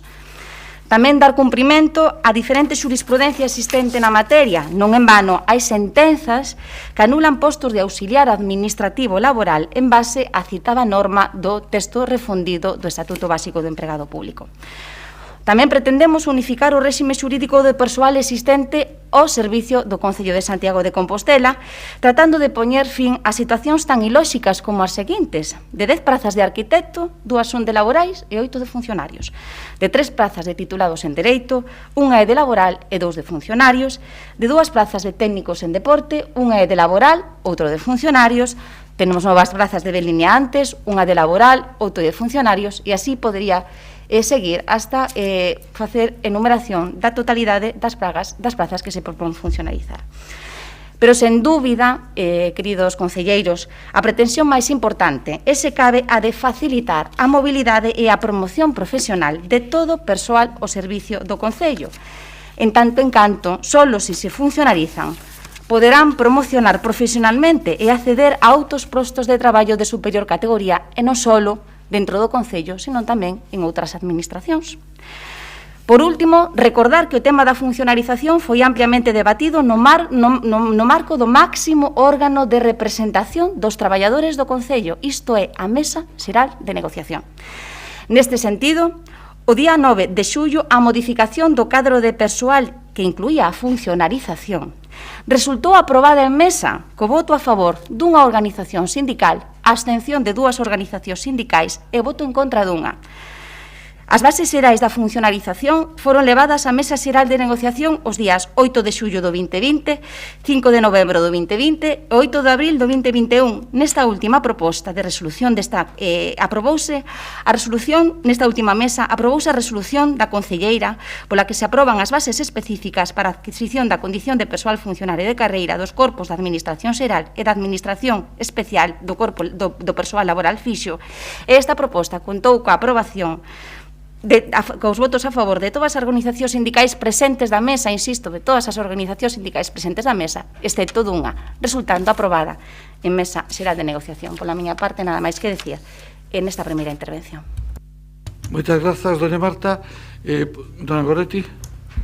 Sí, ben, saúdo a Xavier Ferreiro, que tivo ocasión de participar aquí no pleno e tamén deixar claras unha serie de cuestións que a nos gustaría ter debatido previamente na Comisión de Facenda, tamén escoitando ali a representación sindical, algo que non se fixo e o que logo aludirei, non? Como dixo agora a concelleira, é certo que isto é a segunda vez que ven aquí, non dixo cal foi a posición do Bloque Nacionalista Galego daquela, non? Daquela o Bloque Nacionalista Galego votou en contra, e votou en contra, entre outras cuestións, por unha das que aquí se dixo, porque non había unha correspondencia na proposta que se facía entre a argumentación e a exposición de motivos e logo a cuestión que finalmente aparecía como acordo resolutivo, e é o que fixo e o que motiva que agora esteamos aquí. Pero había, agora é certo que agora a proposta sí que se corresponde, pero había outras cuestións que nós tamén puxemos en riba da mesa, e é de si é unha prioridade a funcionalización absoluta de todas as prazas, de si é necesario que se fagan pois esas 124 prazas, cando esa non é unha petición, non é unha petición do persoal afectado, non é unha petición do colectivo de traballadores e traballadores como quedou aquí claro, por moito que iso sexa voluntario, e que gaña o Concello por iso, e para que facelo, por que, cando iso, insisto, non é unha reclamación e cando hai outras cuestións que deben ser prioritarias. Como aquí se comentou, claro, nós este tema levado á Comisión de Facenda non contou coa participación sindical que debería de contar xa con anterioridade nin nesta vez. É dicir, que se furta un debate que debe ser colectivo, porque claro, é certo que isto se debata na mesa de negociación. Primeiro, xa é discutible se nesa mesa de negociación, claro, o sindicato que vota en contra é o sindicato maioritario no sector e no colectivo afectado, eso ten un peso e tal, pero por suposto que o mínimo que poden facer é chamar a representación sindical para estar presente nas comisións de Facenda en que se debaten estes temas, non? Claro, xa está feito na mesa de negociación, pero hai temas que pola súa envergadura deben debaterse en presenza de todos os grupos para que a información flúa, para que logo, claro, non contemos, porque este proceso foi moi mal feito desde o comezo, pola falta de información, de fluidez, de capacidade e tamén de posibilidade de que escoitemos nun debate todos os grupos que ten que decir a representación de traballadoras e traballadores, o que obriga ao final a ter que ter información de outras maneiras. Vostedes, eso é algo que non queren facer, non? Hai diversos colectivos que solicitaron neste e noutros temas falar co goberno e coa oposición para poder, justamente así, que todo o mundo coñeza e ver se chegan a acordos importantes. Este é un acordo que debería recorrer, debería ter a posibilidade de ter, se non é a totalidade, polo menos a maioría ampla do conxunto da corporación. E para iso hai que facer diálogo multilateral, non diálogo bilateral. Entón, nós non negamos que haxa prazas que teñan que funcionalizarse. Non negamos que esa sexa unha necesidade deste Concello, pero o que hai que haber é a definición das prazas, cales son, e o que negamos é que teñan que ser todas por principio, simplemente porque entón tería que haber unha justificación unha a unha, por que e cal é a súa definición. Para iso, como acaba de comentar o representante sindical, hai que ter RPT. Ese era o esforzo, nós entendemos que primeiro é ter RPT, saber cal é a definición de prazas, de que estamos a falar, e unha vez que teñamos iso, decidamos cales delas sí é necesario funcionalizar e cales non, porque ao final imos a un proceso que vai ter custos, que vai consumir recursos, que consume forzas e enerxías, e xa as consumiu até o de agora, cando sabemos perfectamente que a inmensa maioría das persoas ás que lles afecta este proceso non van a acudir a él. Non van a acudir a él porque, por cuestións relacionadas cos seus dereitos laborais, pois nestes momentos esa non é a súa prioridade porque xa irían perdendo, non, en dereitos e en posibilidades. Así que non entendo por que non facer plan de recursos humanos, dedicarse a traballar sobre a RPT, dedicarse ao que é a carreira, dedicarse a outras cousas. Entón, nós continuamos sin ver nin no fondo, nin na forma que esta sexa unha necesidade. Non entendemos non por que se trae esta proposta outra vez, xa digo, en todo caso, sin cumprir unhas mínimas formalidades, falar conxuntamente coas entidades sindicais que non foron convidadas ás comisións de Facenda, máis que a última hora e despois de termos protestado por non estar presente, pero tamén a parte desa cuestión, por que facelo ao conxunto das prazas e non a esperar a ter RPT, a definición de prazas e decidir cales sí e cales non. Por tanto, nós non entendemos que haxa que modificar o noso criterio inicial e o noso voto vai ser en contra. Gracias, doña Goretti. Dona Marta Lois. Sí, moi bo día de novo a todos e todas. Dende o Grupo de Compostela Aberta, en primeiro lugar, quixéramos sinalar que neste tema que hoxe ven de novo ao Pleno, pois houve un proceder por parte do Goberno que xa é habitual, non? Que a chapuza tras a chapuza, o erro tras o erro, a falta de transparencia, a falta de consenso de verdad, a falta de diálogo con todas as partes para traer a aprobación un tema como este. Estamos ante un asunto que se pretendía aprobar nun pleno antes do verán, pero no que a pesar de que xa se comentara por parte dos grupos da oposición o erro que contiña, quíxose tramitar. A pesar de alertarlles de que non estaba ben, quixeron tirar para adiante, porque vostedes non escoitan. E o mesmo aconteceu, como ben saben, coa convocatoria da comisión sen as centrais sindicais, o día de onte. Convocan ao mesmo tempo que está convocado o comité de empresa. É un xesto revelador da falta de interés en escoitar, dialogar e ver se hai ou non consenso. Como queren que falen os representantes sindicais se convocan á mesma hora que hai outra reunión sindical?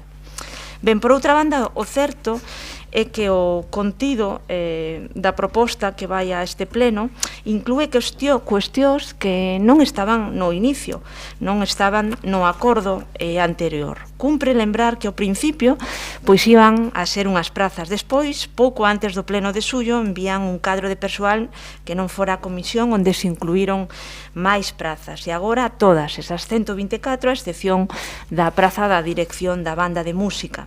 Isto dá conta dunha falta de transparencia total dende o inicio e en realidade o que se pretendía pois era aprobar a presa e correndo un asunto onde non hai consenso cos traballadores e traballadoras, non hai consenso co persoal laboral representado no comité de empresa, non hai consenso coa mesa de negociación, na xunta de persoal, nin pola central sindical mayoritaria. Un asunto que, en definitiva, dende o noso punto de vista, crea inseguridade xurídica co persoal laboral que entrou por sentenza respecto ao posible proceso de funcionalización. Estáse querendo construir, en definitiva, a casa polo tellado.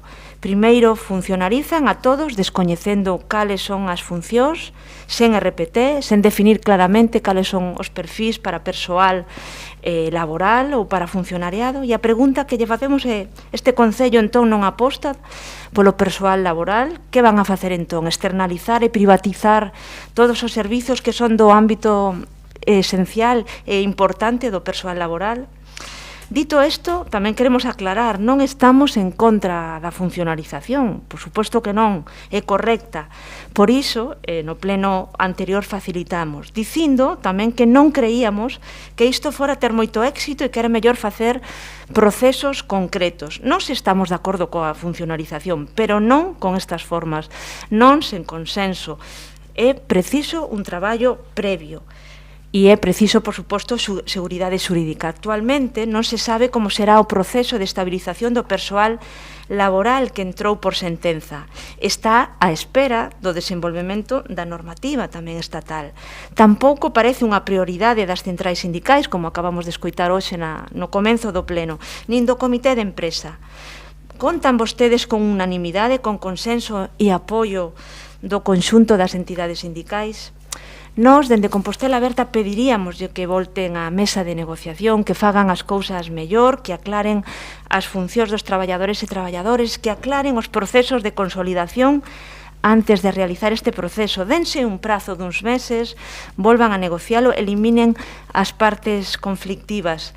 E, por suposto, non esperen que Compostela Aberta lles blanquee a súa incapacidade para chegar a acordos sindicais, porque, ademais, neste tema, nós entendemos que non é difícil atopar acordos, ninguén está en contra da funcionalización, Compostela Aberta tampouco, senón que estamos en contra de como se fan as cousas por parte deste goberno. De momento, máis nada, grazas. Moitas grazas polo Grupo Popular. Sí, bons días. Don Ramón Catoqueira. Concelleiras, concelleiros, señor alcalde, sin mercedo deste primeiro turno, ma descontade do segundo. O primeiro que temos que decir é que este expediente é a segunda vez que se trae ao pleno, aínda que a primeira en xuño realmente non se sabía con certeza que se estaba a aprobar, por eso estamos neste segundo pleno, cos que se supón o mesmo asunto. Sexa como fora, entre antes da primeira vez e esta segunda, o goberno local cae nos mesmos erros, que é non sentarse antes da proposta cos grupos da oposición, nunha cuestión de tanto calado e importancia para o Concello, como si fai noutros asuntos que si lle interesa máis. A proposta afecta a 124 empregados municipais, por lo tanto, non é baladí e temos que tratala, como non pode ser outra maneira, con necesario rigor e importancia, o que conleva un análise detallado do que se pretende facer. Con carácter previo, temos que facer constar que o Grupo Municipal Popular non está en contra a priori ou automáticamente da funcionalización, senón que respetamos dito ámbito de decisión de calquera goberno local ao tratarse de unha opción ou posibilidade amparada legalmente. Poderíamos dicir aquelo de que a música nos pode sonar ben, pero falla coñecer a partitura. Neste senso, é preciso recordar que non estamos diante de ningunha estabilización ou consolidación e que, polo tanto, o persoal ten garantido, como persoal fixo que son, sempre o seu posto de traballo e as súas completas e íntegras retribucións actuais. Por lo tanto, os beneficios poderían ser de outra clase, como a consideración como funcionarios, a mobilidade, etc., pero non en canto á estabilidade do posto e tampouco nas retribucións. Lóxicamente, o paso de persoal laboral fixo a funcionario ten que ser co correspondente proceso selectivo que garantice os principios de mérito e capacidade. Dito isto, resulta evidente que unha cousa é a funcionalización plana, é dicir, transformar laborais fixos en funcionarios sen máis, cuestión que xa dixemos que goza de pleno respeto e legalidade, e outra moi distinta é a funcionalización habilitadora, estratégica ou planificada, é dicir, para que se quere facer, cal é o obxectivo e cal será o beneficio para o Concello e os empregados. E nós aquí o que vemos é unha mera funcionalización plana. Entón, é cando entra en xogo se existe unha planificación en un obxectivo ou, pola contra, dito obxectivo e planificación é o que falla. E para nós falla, e falla polo seguinte, porque esta proposta que se trae ao pleno é apresurada ou precipitada e desestructurada. Apresurada ou precipitada porque non se consensuou, ao menos con nós, e creemos que tampouco co resto dos grupos da oposición. Isto antes da comisión informativa, se ben é certo que a concelleira mantivo contactos con nós, pero xa despois de haber presentado a proposta na comisión informativa. Non é que nos ponderemos con máis ou menos valor que teña que existir un consenso na mesa, porque non é o obxecto deste debate, a pesar de que canto máis consenso, lóxicamente, mellor, senón que damos un dato obxectivo, que non se consensuou. Isto supón un status quo pechado, porque se trae ao pleno, como dixemos, sen consensuar, sen coñecer o grado de aceptación do propio persoal afectado, sen coñecer a situación real e obxectivos do plan de recursos humanos, e o máis importante para o persoal, o sistema de selección e bases das convocatorias, porque se o persoal se vai a funcionalizar, habrá que establecer as condicións previamente. Desestruturada ou desplanificada porque consideramos que a proposta obedece máis a prisas e cuestións internas do goberno local que a unha adecuada planificación estratégica do Concello. É como empezar a casa polo tellado, xa que logo o importante é ter claro que problemas se van a solucionar. Son constantes as demandas de diferentes departamentos en canto a necesidades de persoal, pero non vemos na proposta cal sería o resultado de dita funcionalización, por exemplo, nesas necesidades. Que departamentos se poderían beneficiar? Como se reestrutarían os diferentes servicios? Porque se funcionalizamos 124 empregados públicos para que todo siga igual, pois non parece que sexa tan urxente. É dicir, primeiro facemos a funcionalización e logo xa veremos. E resulta que é exactamente o contrario. Primeiro hai que planificar e depois executar. Tampouco sabemos o grado de aceptación que podería ter para os propios empregados municipais. Non vai a ser que, convocado un proceso, non se presente ninguén, nin tampouco como afectaría, por exemplo, os que están preto da xubilación, en que situación poderían quedar. Non parece moi axeitado que se plantese unha funcionalización sen coñecer os obxectivos concretos de mobilidade intradepartamentales. Entendemos todos estes datos deben figurar nun plan de recursos humanos ou nunha nova proposta de RPT. O obxectivo do plan, que está mencionado nun borrador que nos entregaron posteriormente á convocatoria, contén frases tan xenéricas como conseguir unha xestión eficiente, conseguir a máxima eficiencia, comprometer o persoal empregado, motivar os profesionais, é dicir, a máxima inconcreción. Ademais do anteriormente sinalado, existe outra cuestión que indudablemente importante que tampouco está ponderada, que é a aprobación do Real Decreto recente polo goberno do señor Sánchez, convalidado recentemente no Congreso dos Diputados, Real Decreto 1421, que, aínda que afecta a consolidación e a estabilización, non sabemos en que termos quedará realmente afectado a todo o persoal do Concello. Por lo tanto, o que consideramos é que o máis prudente é esperar a aprobación deste Real Decreto e ver como afecta a todos os empregados municipales. En canto á falla de informe de intervención municipal xustificada en que esta funcionalización de 124 empregados municipais non conleva gasto, non consideramos justificado no propio expediente que non vaya a existir variacións económicas, non existe ningún tipo de táboa comparativa. E, por outra banda, estamos a falar da modificación dun cadro de persoal que ten sustantividade propia dentro do orzamento municipal, e como orzamento municipal si entendemos que ten que estar plenamente informado pola intervención municipal. Concluímos que nós non nos opoñemos a que poda existir un proceso de funcionalización, pero que debe conservarse e analizarse de xeito que tamén supoña ademais dun cambio conceptual nos postos unha verdadeira reforma administrativa do Concello que solucione os problemas de escasez de personal nos departamentos e que permita unha mellor axilidade administrativa. Lóxicamente, como en calquera outro asunto en materia do Concello, estamos dispostos a acudir ás reunións necesarias, pero nestes termos nos non vamos a facilitar esta aprobación. Gracias. Moitas grazas, don Ramón. Quédalle un minuto menos para a segunda intervención. Doña Marta. Bueno, nada, hola de novo, compañeiros. Sí que é verdade que se algo define a este equipo de goberno e en concreto o Departamento de Personal é seu talante negociador, e non só bilateral, sino multilateral con todas as organizacións sindicais. Insisto, esta proposta de cadro foi aprobada en Mesa Xeral de Negociación o día 9 de xuño do 2021. Teñen a súa disposición as actas, o texto íntegro das actas, os audios. E insisto, se algo caracteriza a este equipo de goberno, o seu talante negociador, multilateral, non só bilateral. Para a mostra poden recuperar vostedes todas as mesas xerais de negociación celebradas dende xuño do 2019 ata setembro do 21. Nada máis que 15 mesas xerais de negociación. Invítolles a que examinen o contido das mesas xerais de negociación, que non son cuestións de mero trámite, porque non estamos a facer cuestións de mero trámite. Levamos ás mesas xerais de negociación o procedemento para a aplicación do réxime extraordinario da carreira profesional, as bases da convocatoria extraordinaria da carreira profesional, a convocatoria para o grado 1 do recoñecemento do grado 1 da carreira profesional, as liñas xerais de actuación en materia de recursos humanos, as bases xerais do proceso de estabilización, as bases xerais do proceso de funcionalización, o acordo para a estabilización do empregado público, o plan de formación para o 2021 que por primeira vez en 10 anos foi aprobado por unanimidade. Hai ou non talante negociador? O talante negociador tamén se pon de manifesto en todas as comisións de traballo celebradas desde xuño do 2019. Nada máis que 8 comisións técnicas para tratar todos e cada un dos asuntos que foron á Mesa Xeral de Negociación, incluída a funcionarización. 8 comisións de formación, 9 comisións de lista da garda, porque, señoras e señores, sen lista das garda a maquinaria do Concello non funciona. Non temos peóns, non temos arquitectos, non temos enxeñeiros, non temos administrativos, non temos informáticos.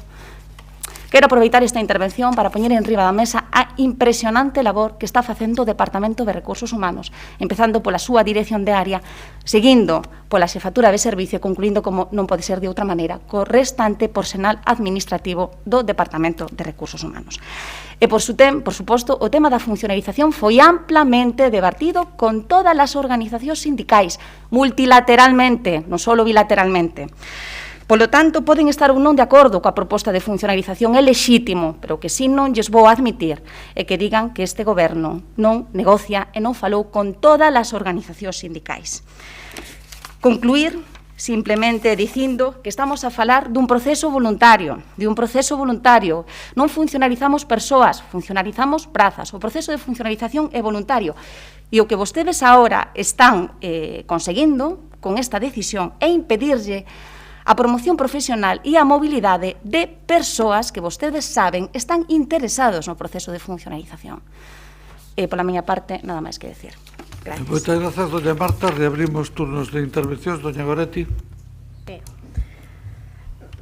A verdade, non por dicir máis veces e con máis vehemencia algo, iso é algo que se converte en verdade. E aquí hai un feito obxectivo. Houbo comisións de Facenda en que tiña que haber persoal xustamente das representacións sindicais que non foi convidado, que non estivo, e, por tanto, non houbo posibilidade de dialogar e de chegar a saber e a coñecer con máis profundidade, pero hoxe tivemos unha mostra. Entón, claro, non se pode obviar a mostra, non podemos cerrar os ollos e dicir, o que acabo de escoitar comigo non vai. Entón, claro, nós acabamos de escoitar hoxe o representante do comité de empresa, que falou de que, este foi un proceso non garantista, que carecía de boa fe negociadora, que si ten custo e repercusión económica, e que non se tivo en conta cal é a posición do comité de empresa, que sen ningún voto en contra, decidiu estar en contra deste proceso. Entón, claro, podemos obviar isto, é dicir, isto non o acabo de escoitar. Eu sigo para diante e aquí hai moita xente interesada. Insisto en que nós sempre puxemos en riba da mesa que non negábamos que houvese prazas, que houvese que funcionalizar, que se traia ese estudo, que se faga e que se diga cales son estas e por qué.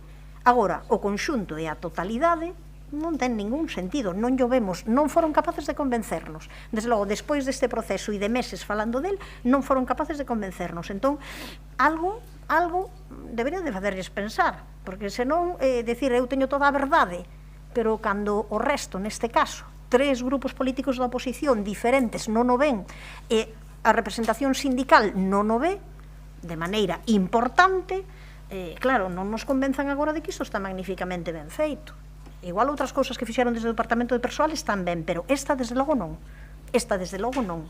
Eu, ás veces xa digo, eu xa sei que a concelleira dirá que tamén se recoñecen os erros, que tamén se sabe que non sempre se fai ben, que hai moitísimo traballo en riba da mesa e non recoñecémolo e que este é un problema complexo. Pero agora, despois de escoitar, xa non a nós na comisión, vale, deixémolo, pero despois de escoitar hoxe a persoa representante do comité de empresa, claro, o lóxico sería que o propio goberno dixese, mira, vou retirar este punto e imos falar a partir de agora, a ver que pasou, porque non o entenderon, imos explicar, imos intentar convencelos, pero aquí algo falla, porque desde logo as versións son radicalmente opostas, e eu insisto, isto non é unha prioridade para o colectivo de traballadoras e traballadores, por tanto, non entendemos por que ese empeño en leválo a cabo.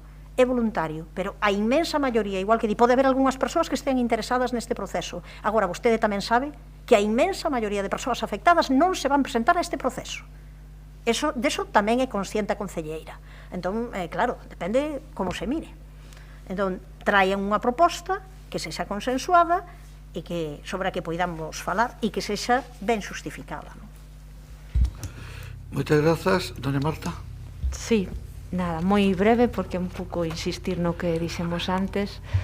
Bueno, creo que concelleira Marta Val, pois que sexa efectivamente consciente de que aquí hai unha carencia dese diálogo pois máis amplio, máis transversal, e, por suposto, ese objetivo que é a búsqueda de consenso. En ese sentido, volver a reiterar que eu creo que é cuestión de que se den un tempo, que o volvan a negociar, que eliminen esas partes conflictivas. Ben, se acaba de escoitar tamén hoxe aquí, non? O comité de empresa pois deu un no rotundo. Por lo tanto, a posición de Compostela Aberta en este punto, como ben explicitei na primeira parte, de non facilitaremos votar en contra. Grazas. Grazas, doña Marta. Don Ramón. Sí, brevemente. Creo que nos o deixamos claro, nos non nos opoñemos a un proceso de funcionalización, pero non pode, o que non se pode convocar unha comisión con todo pechado e despois querer negociar. É exactamente ao revés o proceso que tense que seguir, porque estamos a falar de unha afectación da vida laboral de 124 empregados municipales, que non é ninguna broma. Isto é a segunda vez que se trae o pleno. Entre a primeira e esta segunda, pois estamos nos mesmos erros, é dicir, non negociamos, non consensuamos, non explicamos, e despois, cando convocamos a comisión, pois queremos facerlo todo deprisa e correndo. O plan de recursos humanos, que non está ni tan siquiera aprobado, que é un borrador, pois contén frases do máis xenéricos e inconcretas que comentamos antes, unha xestión eficiente, máxima eficiencia, comprometer o persoal empregado, pero medidas concretas que vayan a arranxar a situación do Concello, ningunha. E, por último, mencionar que, como antes dixemos, está pendente de que se tramite no Congreso dos Diputados, está convalidado xa un Real Decreto que vai afectar a temporalidade de todos os empregados públicos, que, se ben esta afecta a estabilización e a consolidación, xa veremos en que termos queda finalmente a redacción desa lei. Nos entendemos que isto é necesario sentarse, dialogalo, ver como queda ese Real Decreto e despois establecer, se posible, un consenso nesta materia. Gracias. Moitas grazas. Bueno, entendo que procede a votación. Señor secretario, ordena a votación. Aprobación da modificación do cadro de persoal para o ano 2021 prevendo a funcionarización. Votos a favor. Grupo Socialista. Abstencións. Non hai abstencións. Votos en contra. PP, BNG e Compostela Aberta. Non se aproba. Temos que decaeu. Ben, pasamos ao punto número 6, que o expediente de crédito extraordinario CRESDEZ. Querían intervir en este punto? Pregunto. Sí. Entón, doña Marta, abre o turno de intervencións. Moi ben, bueno, pois sométese a consideración do Pleno o crédito extraordinario por importe de 370.000 euros para facer fronte á licitación do concurso de suministro de vehículos puros ou con etiqueta ambiental cero e vehículos eléctricos híbridos ou con etiqueta ambiental eco e da infraestructura de recarga para uso dos vehículos adquiridos. Como recordaremos aquí os todos presentes, o pasado 30 de xullo do 2020 o Pleno da Corporación pois aprobou por unanimidade precisamente este crédito, un crédito extraordinario que financiaba precisamente estas actuacións pois no marco do destino do remanente líquido de tesorería para gastos xerais do Concello do exercicio 2019 ao amparo pois da habilitación legal contida no Real Decreto 23/2020 do 23 de xuño. Como consecuencia, preparouse a licitación do concurso correspondente, co data do 30 de decembro, pois publicouse na plataforma de contratos do Estado a licitación para a suministración dos vehículos. Non obstante, como se pon de manifesto nas memorias que se achegan polo Departamento nas memorias asinadas polo Departamento de Contratación, por erro administrativo tramitouse este expediente por anticipado de gasto cando se tiña que haber feito unha tramitación ordinaria. A consecuencia inmediata foi que non se puido aplicar o réxime excepcional previsto precisamente na normativa de estabilidade orzamentaria, isto é, pese a ter aprobada a licitación do expediente antes do 31 de decembro do ano 20, o crédito que financiaba o gasto pois non se incorporou automáticamente. En este punto pois estamos.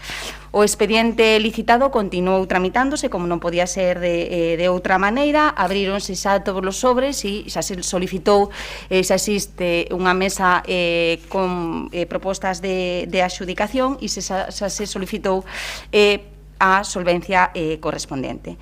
As empresas que mellor valoradas. As necesidades a satisfacer, pois coa modificación proposta xa se puxeron de manifesto tanto na memoria xustificativa da aplicación do remanente líquido de tesorería, pois como nas memorias que acompañan o expediente de contratación. Por un lado, facer fronte a unha carencia de vehículos nos corpos da Policía Local, da Protección Civil e de extinción de incendios, e por outro lado, pois ir incorporando paulatinamente ao parque móvil do Concello pois vehículos máis respectuosos co medio ambiente. A maiores destas necesidades, compre recordar que de non concluir o expediente de contratación coa adxudicación do contrato e posterior formalización provocaría perxuicios para a Administración, tal e como se pon de manifesto no artigo 153.4 da Lei de Contratos do Sector Público, e así como no apartado 18 do prego de cláusulas administrativas particulares que indican que de non formalizarse o contrato pois por causas imputables á Administración, pois deberíamos de indemnizar ao contratista polos danos e prexuicios que a demora puidesen ocasionar. Como recurso financeiro, propoñemos que se faga precisamente con cargo a remanente líquido de tesorería tanto o resultante, o sobrante das obras que están en execución na actualidade e que se relacionan no expediente modificativo de crédito como 12.000 e pico euros que quedaban pendente de aplicar do remanente líquido de tesorería do ano 20. Pola miña parte, nada máis que decir. Gracias. Moitas gracias, doña Marta. Goretti. Sí, moi breve neste caso. É evidente que aquí houve pois un erro administrativo que nestes momentos pois se non se conclúe o expediente causa un prexuízo á Administración, por tanto entendemos pola nosa parte que o lóxico é facilitar esta aprobación deste expediente. Imos facelo coa nosa abstención, aínda que xa no seu momento cando falaramos deste tema, cuestión que non vou repetir, para nós esta non era unha prioridade absoluta, unha prioridade máxima, para que se tome nota destas cuestións, destes erros, que se planifique e que se intente xestionar o mellor posible. Pero a nosa posición vai ser de abstención. Moitas gracias, doña Goretti, por compostar. Doña María, perdón. Bos días, doña María. Bo día. Moi bo día a todos e a todas. Eu vou intentar ser breve. Penso que este expediente é un exemplo do proceder habitual do goberno municipal, onde a palabra que mellor os define, ou unha das que mellor os define, é erro. Sempre hai erros. E, por suposto, pois nunca recoñecidos, non? Ata que non queda máis remedio, ou polo menos, se son recoñecidos, sempre son de responsabilidades alleas, nunca das concellerías. Estamos a falar dun expediente de máis de 300.000 euros para a adquisición de vehículos eléctricos, que foi un expediente que xa foi tramitado en xuño de 2020, fai máis dun ano. E 15 meses despois, xa non é que non haxa coches, é que non hai nin crédito para adquirilos. A min pareceme que non é un expediente para sacar peito nin presumir, non? Senón para recoñecer os erros, para falar con humildade e para reflexionar e plantexarse que é o que está a pasar. Porque non é un expediente único, non é a primeira vez nin a única que acontece algo similar. Que, ademais, ainda é peor, porque aos continuos erros pois súmaselle a parálisis na acción municipal. Escoitando a concelleira de Facenda, parece que non é así, parece que o expediente foi tramitado con asilidade, que a licitación foi tramitada con asilidade, non? Porque xa está todo feito, decía a concelleira.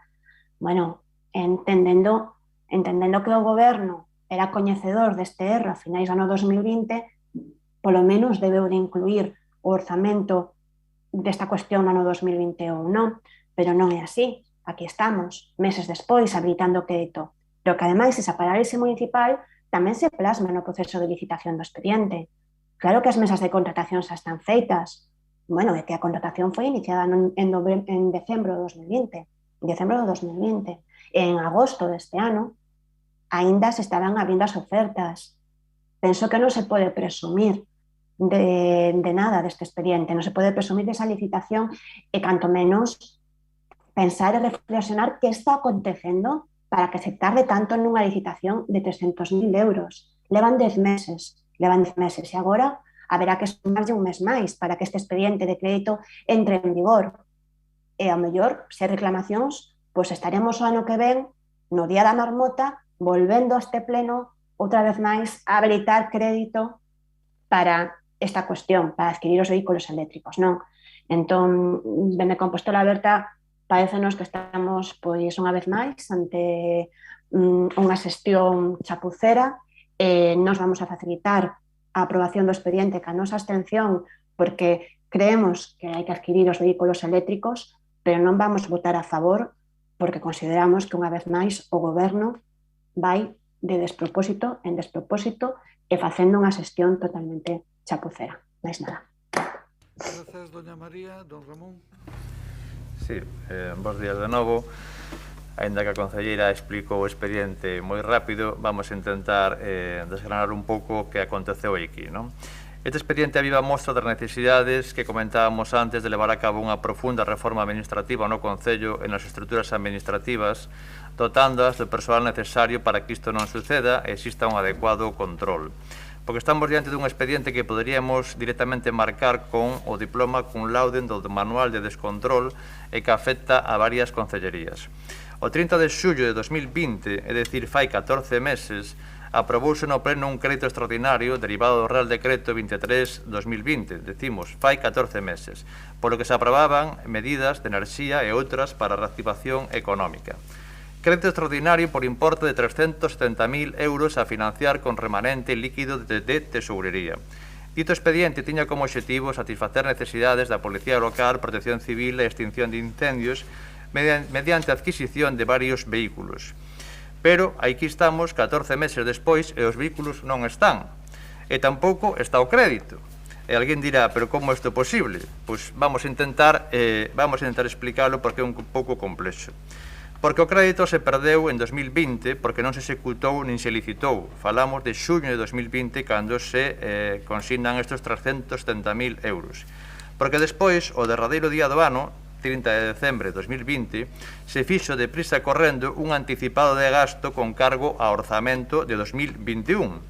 e a lei obriga que cando se falla un anticipado de gasto se consigne no seguinte orzamento dito crédito. Por lo tanto, no orzamento 2021 tiña que estar consignada unha partida de 370.000 euros, pero que tampouco se consignou no orzamento do ano 2021. E alguén preguntará, pero o expediente se paralizaría, non? Pois tampouco se paralizou o expediente, continuou unha licitación sin crédito presupuestario, e agora estamos na fase da adxudicación. Pois ben, o que ha pasado é que o crédito dunha actuación de xullo de 2020 que tiña que executarse en 2020 non se executou, se perderon os cartos, se tramitou como anticipado de gasto con cargo ao 2021, tampouco se consignou no orzamento de 2021, e o expediente continuou sen crédito e agora pois estamos aquí 14 meses despois para adxudicar un expediente que se fixo unha licitación sin crédito presupuestario.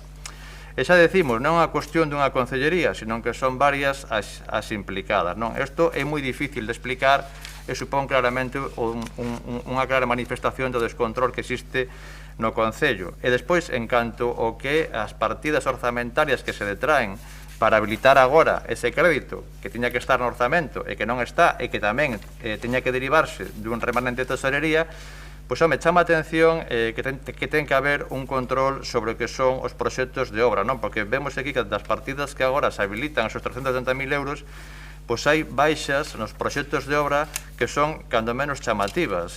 Nun proxecto de obras de 517.000 euros hai unha baixa de 200.000 euros, casi un 40%. E isto chamamos a atención a que se faga unha reflexión porque estas baixas, despois o que pasa con elas é que non dá tempo a realizar novos proxectos e executar novos orzamentos. E, por lo tanto, despois isto acumula superávits abultadísimos, como que temos de 9 millóns de euros, e ao final o que pasa é que non hai execución. Nós imos facilitar a aprobación mediante a nosa abstención deste expediente, pero chamando a que se faga unha reflexión e un maior control destes expedientes no Concello. Moitas grazas, don Ramón. Turno de réplica, doña Marta. Sí, nada, moi breve. Empezar primeiro por o que acaba de dicir o compañero Ramón Quiroga. Non hubo tales baixas nos proxectos de obra. A partida que estaba dotado no proxecto económico estaba dotado crédito tanto para o que a obra como para as direccións de obra, con lo cual invítolle a que comprobe o importe de licitación das obras para que efectivamente comprobe que non se produciron tantas unhas baixas tan importantes e contundentes como vostede dice. Efectivamente, sí que se cometeu un erro administrativo e, de feito, no propio expediente indícase que o expediente de contratación se financia precisamente con este remanente líquido de tesorería que vostedes aprobaron en xullo do ano 20. Pero, sí, hubo un erro administrativo. E non lle estou botando a culpa a ningún departamento. Hubo un erro administrativo, como pode haber erros administrativos, e todos os que traballamos, e traballamos arreo, equivocámonos. Si se licitou no ano 20, publicouse na plataforma de contratación do ano 20, con lo cual cumpliuse a normativa de estabilidade orzamentaria, pero, insisto, por un erro administrativo, pois non se incorporou. E aquí estamos subsanando, porque hai que subsanar. E cometemos erros, recoñecemos que cometemos erros e subsanámolos. Outros cometen erros que deixan verdadeiros buratos na administración pública, non nos recoñecen, non nos subsanan e encima non nos recoñecen. En canto a desxestión, que non somos bons xestores, que somos uns malísimos xestores, xa falaremos cando teñamos que comparar resultados, que de eso se trata. Non me corresponde a mí fiscalizar a labor de anteriores gobernos, eu aquí non estaba, con lo cual non vou a facer ese traballo, porque ademais non só me quita a min traballo, sino tamén lle quita traballo aos meus traballadores, por decirlo así. Pero xa falaremos, cando toque avaliar a acción do goberno, veremos comparativamente, que conseguiron uns e que conseguiron outros, e insisto, nun período que non nos podemos esquecer, afectados por unha pandemia mundial, que parece ser que a pandemia mundial só alterou as prioridades e o traballo do resto do mundo, menos, do equipo do goberno de Santiago de Compostela. A ese non lle afectou absolutamente nada. Co cal, simplemente, polo demais, facilitar o voso, agradecer o voto facilitador deste modificativo de crédito e esperemos que poidamos concluir canto antes con este expediente. Moitas gracias. Grazas, doña Marta. Desea intervir doña María? Non? Don Ramón? Moitas grazas. Ordena a votación, señor secretario. Aprobación do expediente de crédito extraordinario 2021 CREX 10 por importe de 370.493 euros e 48 céntimos. Votos a favor. Grupo Socialista. Abstencións. BNG, Compostela Verde, Grupo Popular. Sen votos en contra. Apróbase. Moitas grazas, señor secretario. Punto número 7 é a proposta da Conselleira Delegada de Medio Ambiente de bonificación do canon de Sogama. Entendo que non iba a haber intervencións, pero se somete a votación. Proposta da Conselleira Delegada de Medio Ambiente de bonificación do canon de Sogama ano 2021. Votos a favor. Vexo que hai unanimidade. Aprobado, entonces, lógicamente. Moitas grazas. O punto número 8 é a prescripción de determinadas facturas. Tampouco iba a haber intervencións, pero hai que votar, señor secretario. Proposta da Conselleira Delegada de Economía e Facenda de declaración de prescripción das facturas de Ferrovial 2017/2210 e 2018/2282. Votos a favor. Grupo Socialista, Grupo Popular. Abstencións. Compostela Verde e BNG. Sen votos en contra. Apróbase. Moitas grazas. Imos a empezar ahora co capítulo de proposicións. Pregúntolles por si desexan facer un pequeno descanso ou continuamos. Indíquenme. Queren facer un pequeno descanso de 10 minutos ou continuamos o que me digan? Que? Pois facemos o descanso 10 minutos, se lles parece ben.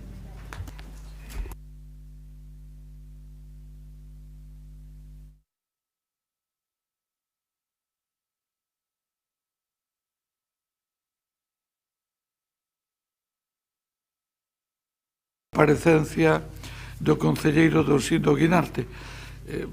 Se non fora así, pois teremos que continuar ás 4 no capítulo de proposicións. A primeira proposición é formulada polo Bloque Nacionalista Galego sobre a realización dun plan estratégico de subvencións. Cando vostede queira, doña Goretti.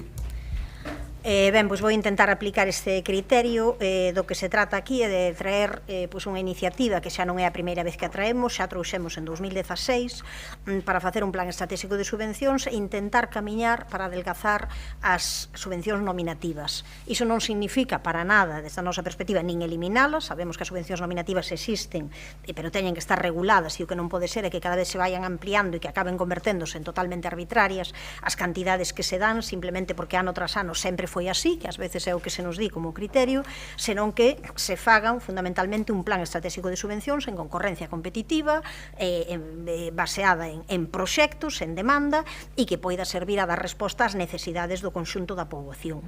Danse unha serie de datos aí importantes.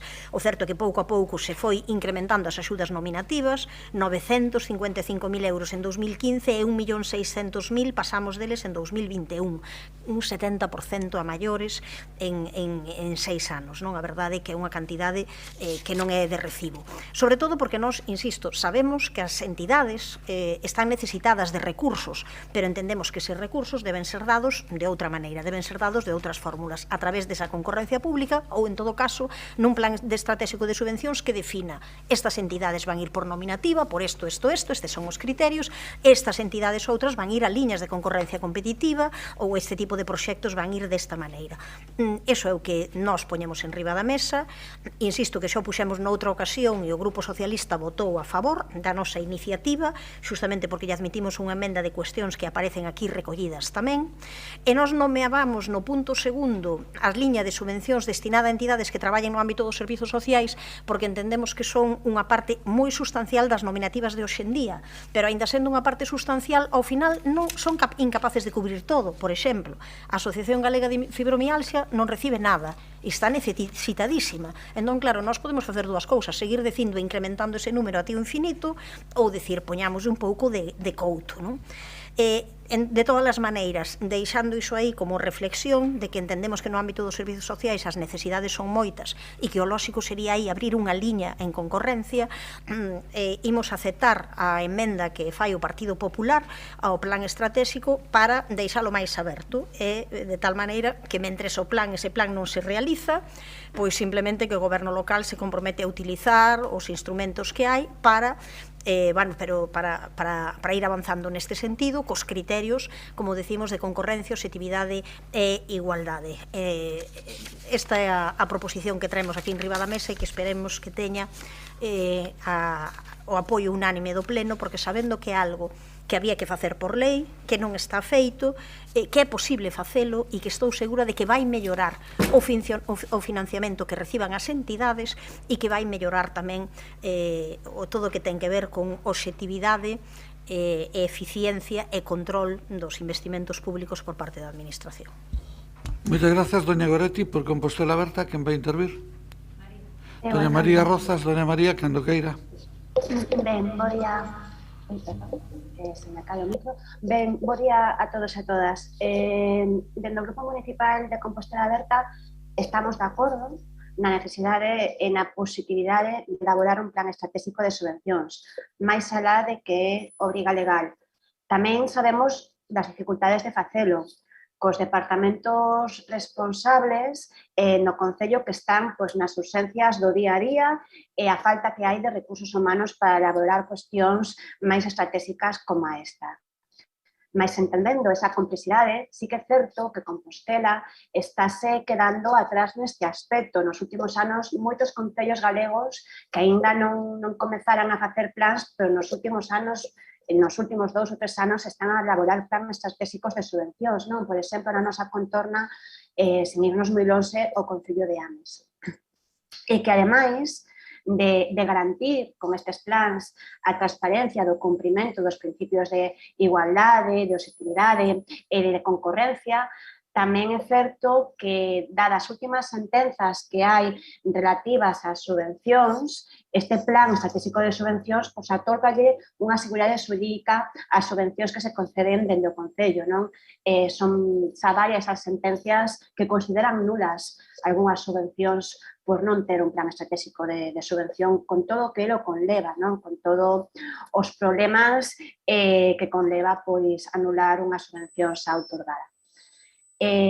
Pareceme moi acaída a emenda presentada, porque a Compostela Aberta nos producía certa incongruencia os diferentes puntos de acordo que había iniciais. Por un lado, solicitábase, facíase unha crítica do incremento das subvencións nos últimos anos, solicitábase ese plan estratégico de subvencións e, por outra banda, no seguinte punto, ainda estando moi de acordo co destino proposto, solicitábase unha nova liña de subvencións sen ter o plan estratégico aprobado. Entón, con esta emenda incorporada, simplemente trasladar que o noso voto será a favor. Gracias.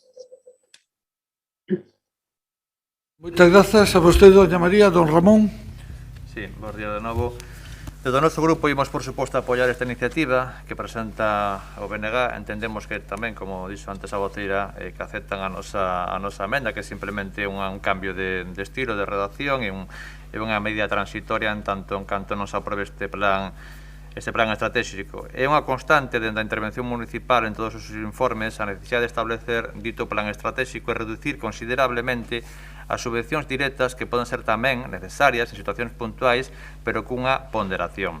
Agora mesmo, preto de 1,5% de todo o orzamento municipal se concede directamente polo goberno municipal sen ningún tipo de procedimento.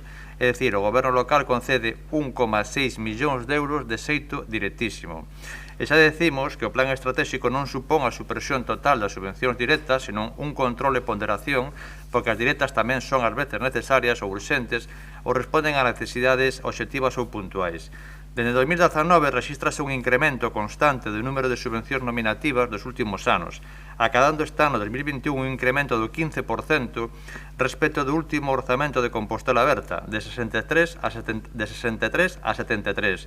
Lóxicamente tamén se incrementa o orzamento nun 27% respecto dese último orzamento de Compostela Aberta. Para que nos fagamos unha idea, cando o Partido Popular gobernaba no ano 2014, había 750.000 euros en subvencións directas, e agora estamos n'1.668.000, é dicir, casi 1 millón de euros máis dende o ano 2014 ao ano 2021. E dende o 2019, de que entrou este goberno, de 1.300.000 a 1.600.000, é dicir, 300.000 euros máis. Por lo tanto, existe un incremento completamente desproporcionado das concesións directas. E sorprende este comportamento do Partido Socialista cando durante o pasado mandato criticou abertamente o proceder de Compostela Aberta respecto das concesións destas subvencións directas e discrecionais, cualificándoas de subvencións digitais que deberían ser excepcionais e non a norma. O certo é que as subvencións directas continúan a medrar e nós as consideramos completamente desproporcionadas.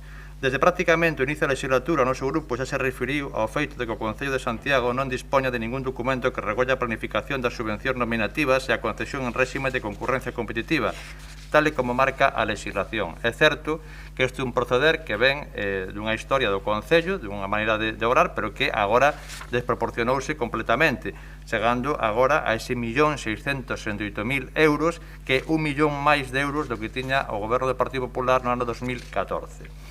Para conseguir, en definitiva, a maior eficacia e eficiencia dos recursos públicos. A proposta que se trae ao Pleno concorda co contido da legislación vixente da Lei Xeral de Subvencións e, ademais, é unha doutrina consolidada xa do Tribunal Supremo que é necesario este plan estratégico de subvencións.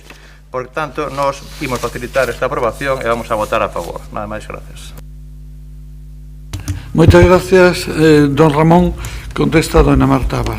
Bo día a todos e a todas novamente. Non vou a negar a evidencia que cando este goberno entrou se atopou cun bloque de subvencións nominativas de contía importante. En concreto, no ano 2018, o importe de subvencións nominativas ascendía a cantidade de 1.316.808 euros. Tampouco vou negar a evidencia de que na actualidade o importe de subvencións nominativas se incrementou, pasando a cadar unha cifra algo superior a 1.600.000 euros. Pero tampouco me poden negar vostedes a evidencia de que o incremento desta cantidade deriva en boa medida do incremento de importe destinado a políticas sociais e de promoción social a consecuencia das necesidades ocasionadas pola COVID-19. En efecto, do total de nominativas previstas no orzamento do Concello para o ano 21, case o 45% das mesmas está destinado directamente a actuacións de fomento de servicios sociais e de promoción social. Isto é, 726.500 euros se destinan a entidades do tecido social e de protección social existentes no Concello, que tan boa labor realizaron en colaboración co Concello e realizan en colaboración co Concello de Santiago de Compostela a favor de aquelas persoas que o poidan necesitar. Dito isto, en concreto e entrando en cada unha das propostas da proposta de resolución do Bloque Nacionalista Galego, compartimos, como non podía ser de outra maneira, a necesidade de elaborar un plan estratégico de subvencións e, nese sentido, podemos comprometernos a iso. Tamén compartimos o desexo de que o importe das subvencións nominativas diminúa nos próximos anos. Iso sería, sen dúbida, unha boa mostra dunha mellor situación social, cultural, económica e deportiva do noso Concello. Pero compartirán vostedes conmigo que a labor no marco da colaboración e cooperación de todas as entidades beneficiarias das subvencións nominativas do Concello de Santiago de Compostela e non só das sociais é impecable, tendo en conta a súa intermediación ben para o fomento e promoción para o fomento da promoción e protección social, da cultura, da educación, do deporte ou para a promoción económica e do comercio. E hoxe en día é dificilmente reemplazable a súa función a curto prazo, e máis na situación pandémica que todavía estamos a vivir, durante a que se demostrou, insisto, a importancia deste tecido asociativo. Con respecto ao punto número 2, créanme, unha das prioridades da acción do Goberno seguirá sendo as políticas sociais e isto, pois, novamente se porá de manifesto no proxecto de orzamentos para o ano 22, que espero pronto poidamos empezar a negociar. E, nese sentido, no marco dese proxecto de orzamentos, pois valorarase, como non podía ser de outra maneira, a inclusión desa proposta que propón no punto 2 a voceira do Bloque Nacionalista Galego. Con respecto ao punto número 3, insisto, non podemos estar máis de acordo na necesidade de elaborar un plan estratégico de subvencións que quede como práctica habitual anual da xestión pública deste Concello. Tampouco nos parece mala idea os obxectivos que se fixan para a comisión a que fai referencia na súa proposta de resolución no punto 3 da proposta de resolución do Bloque Nacionalista Galego. Pero no que non estamos de acordo é en crear esa comisión na que formen parte representantes dos partidos políticos, porque estaríamos quitando, é dicir, quitando competencias propias da Xunta de Goberno local e residenciándoas nun órgano que non ten competencias, precisamente un órgano con representación dos partidos políticos que non ten competencias pois para decidir en última instancia todas as cuestións que se propón no seo desta comisión. Polo demais, a integración ou a composición da comisión parecenos polo demais impecable. E pola miña parte, nada máis que decir nesta primeira intervención. Gracias, doña Marta. Reabrimos turno. Doña Goretti. Sí, a ver, varias cousas. Facer un plan estratégico de subvencións non significa reducir a cantidade que se asigna ás entidades. Pode significar incrementar. Significa traballar sobre as formas e os procedementos. Nós estamos a favor de que as formas e os procedementos sexan en liñas de concorrencia competitiva, a non ser causas sobrevidas, esporádicas, específicas, nese momento. Podemos decidir nun momento determinado facer unha liña. Por que decimos as entidades sociais? E expliqueino antes. Decimos as entidades sociais porque aí non están todas. Hai entidades sociais que non teñen unha nominativa. Eu xa puxen aquí unha enriba da mesa, a Asociación Galega de Fibromialgia, pero igual podemos poñer 20 máis. E entón imos seguir dando nominativas. E donde asignamos unha cantidade que sigue aí, que se vexa para atrás o histórico, e sigue se dando sempre a mesma cantidade durante anos, porque aquí sempre foron 3.000, aquí sempre foron 3.000, e non está justificado nun proxecto, en algo do que fagas. E entón, nós o que decimos é un plan estratégico de subvencións que contemple liñas de subvención e que o Concello este obrigada a publicalas, porque, por exemplo, a liña de axuda ás ONGs, pois sigue sin sair este ano, non? Continúa sin sair. Se estivese nun plan estratégico de subvencións, a Coordinadora Galega de ONGs sigue protestando porque non sae tal. Nun plan estratégico de subvencións dixe cales liñas teñen que sair sí ou sí. E son estas liñas en concorrencia competitiva e estas liñas son as que se fan. Entón, eso non significa, xa digo, non ten que ver con que haxa máis ou menos recursos. Podemos utilizar máis recursos, pero feitos de maneira baseadas en proxectos, en iniciativas, en concorrencia, e, por tanto, a asignación de recursos non é arbitraria, para non caer e incrementar a arbitrariedade. O que significa outro ten que ser un recurso especial, pois unha vez en 10 anos que hai non sei que cousa. Quero, por iso decía tamén a respecto, agradezo ao apoio de Compostela Aberta e do Partido Popular e tal, pero iso tiña que ver por que poñíamos que, mentres tanto, non significa que non vai haber novas liñas de subvención, si son necesarias, justamente para ir reducindo as nominativas, porque non creo que o plan estea feito para o próximo ano, verdade? Eso é imposible. Necesita un pouco máis de tempo. A respecto de, eu non teño ningún problema en votar por puntos se así o queren facer e votar un a favor e outro en contra ou absterse como queiran, pero sí que quero falar dunha cuestión, non? O punto terceiro está copiado exactamente dunha emenda feita polo Partido Socialista a proposta do BNG de xullo de 2016, exactamente tal cal, e foi Paco Reyes, justamente, vexan a acta dese pleno, onde Paco Reyes é o que propón que na comisión de seguimento debe integrarse a intervención xeral do Concello, unha persoa representante de cada unha das áreas e entidades xestoras da subvención, así como representantes de cada grupo político con representación na corporación. Independentemente de que esa fose a oposición, entendo que do mesmo Partido Socialista de antes que de agora, antes na oposición, agora no goberno, eu creo que nós tamén temos que falar de que é o que queremos apoiar e que non outra cousa é a cuestión técnica, que para iso ten que haber persoal técnico, persoal que o faga, pero é fundamental tamén que haxa uns criterios relacionados con que cuestións entendemos que teñen que estar fixas como liñas de concorrencia competitiva, cales son as cuestións que poden excepcionarse a nivel nominativo, e entendo que eso polo menos terá que haber tamén un criterio político.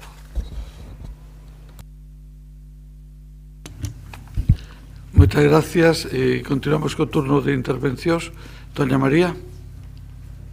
Ben, non teña pensado facer uso da miña segunda quenda, pero de forma moi breve, non? Por aclarar algunha cuestión. no Goberno de Compostela Aberta a petición dos grupos municipais da oposición e tamén entendendo que había que buscar solucións en procura dunha maior transparencia e cumprimento dos obxectivos que manda a lei, non se elaborou ese plan estratégico de subvencións, pero sí que se deron pasos adiante, non? Quero recordar que se reduciron drásticamente pactado coa oposición as subvencións culturais, as subvencións nominativas culturais, ao mesmo tempo que se creaban dúas liñas de subvencións culturais en competencia competitiva, tanto para empresas como para asociacións, non? Este era un primeiro paso impulsado por Compostela Aberta no Departamento de Cultura, pero con intención, con vontade de ir trasladando os departamentos e de ir mudando esas subvencións nominativas que están nas bases de execución ano tras ano, un pouco por inercia, a subvencións competitivas, non? Bueno, pois lamento ver que non foi unha liña que fora continuada polo actual goberno. Penso que é algo interesante, mentras se elabora ese plan estratégico de subvencións, ir probando pois estas iniciativas de mudar, eliminar subvencións nominativas, pero ao mesmo tempo habilitar a posibilidade de que esas subvencións competitivas con maior importe, como foi no noso caso en cultura, onde calquera entidade interesada e necesitada, sobre todo, de recursos públicos, pois poda presentarse, non? Entón, pois, espero que o Partido Socialista, bueno, máis ben o goberno, porque o Partido Socialista tiña unha posición diferente cando estaba na oposición, non? Que o goberno se plantese pois esta opción mentras non nos presenta ese plan estratégico de subvencións. Máis nada. Moitas grazas, don Ramón. Sí, solamente para aclarar dúas cousas. O punto 2 está enmendado, está aceptada a emenda. Digo porque antes a concelleira se referiu ao ámbito dos servicios sociais, o que fai precisamente a emenda é deixalo máis aberto e máis xenérico, non referirlo exclusivamente aos servicios sociais, sino a calquera entidade ou colectivo. E o punto 3, en ningún caso, o que está hurtando a competencia da Xunta de Goberno, o que está dicindo simplemente é que esa comisión pues, terá que facer unha proposta, depois se levará ao órgano competente que terá que aprobarla. Por lo tanto, o punto 2 e o punto 3 están clarísimos. Doña Marta. Sí, nada, moi breve. Vamos a traballar no plan estratégico de subvencións. En xeral, xa ese anuncio que nos vamos a abster en todos os puntos porque non compartimos todas as líneas xerais que se plantean neses puntos. Vámonos a abster. Por que nos vamos a abster? Porque sí, vamos a traballar no plan estratégico de subvencións, pero tamén sabemos que as pretensións non son realizables en 2 anos, en 3 anos ou en 4 anos, porque se está poñendo en a mesa un verdadeiro traballo de análise analítica, non só do que se fai, sino do impacto do que se fai ten na cidade, insisto. Eu creo que todos compartimos en que queremos adelgazar o importe de subvencións nominativas. Se me apuran, que queremos adelgazar o importe que se destina ao capítulo 4, porque iso quere decir que as medidas de fomento pois teñen verdadeiro efecto en todo, no tecido económico, no tecido social, no tecido cultural, na promoción económica, bueno, en todos estos ten realmente cumple as súas pretensións. Entonces, bueno, pola miña parte, nada máis que decir. Gracias. Moitas gracias. Señor secretario, ordene a votación, por favor. A votación da moción. Van a facer por puntos ou... Entendo que se aceptaron as enmendas formuladas polos grupos, polo tanto sería conxunta. Se non aclaro, doña Goretti. Sí. Acéptase a emenda do Partido Popular, que sustitúe o punto número 2. Sí. Acéptase esa, e visto que a abstención vai ser a todos os puntos, non ten lugar a votación por puntos. Moitas grazas. Proposición presentada polo Grupo Municipal do BNG para a realización dun plan estratégico de subvencións. Votos a favor. BNG, Compostela Aberta, EPP. Abstencións. Grupo Socialista, non hai votos en contra, apróbase. Moitas grazas. Doña Goretti, entendo que vai intervir vostede ou doña Navia. Doña Navia vai intervir sobre a proposición do BNG sobre axudas para a reactivación económica das zonas de obras. Doña Navia. Vale, grazas. Moi bo día, compañeros e compañeiras de corporación. Eu súmome a esta petición de brevidade, así que, bueno, o tema das obras xa é repetido. O Goberno local mantivo e ainda mantén agora varias grandes obras en realización durante a tempada alta en rúas que son moi transitadas, precisamente en tempada alta, o cal trouxo consigo, como sabemos, unha perda económica significativa a pequenos negocios da hostelería e tamén o comercio, negocios que por outra parte dependen dunha maneira moi forte desa tempada alta, como dicía antes, por motivos obvios, como é mesmo o tema do turismo no caso dos concheiros. E ademais tamén se recolle na exposición de motivos, coincide nun período de desescalada que podería ser o inicio da recuperación destes sectores e non foi polo tema das obras. Pois neste momento faise imposible na práctica a súa actividade normal.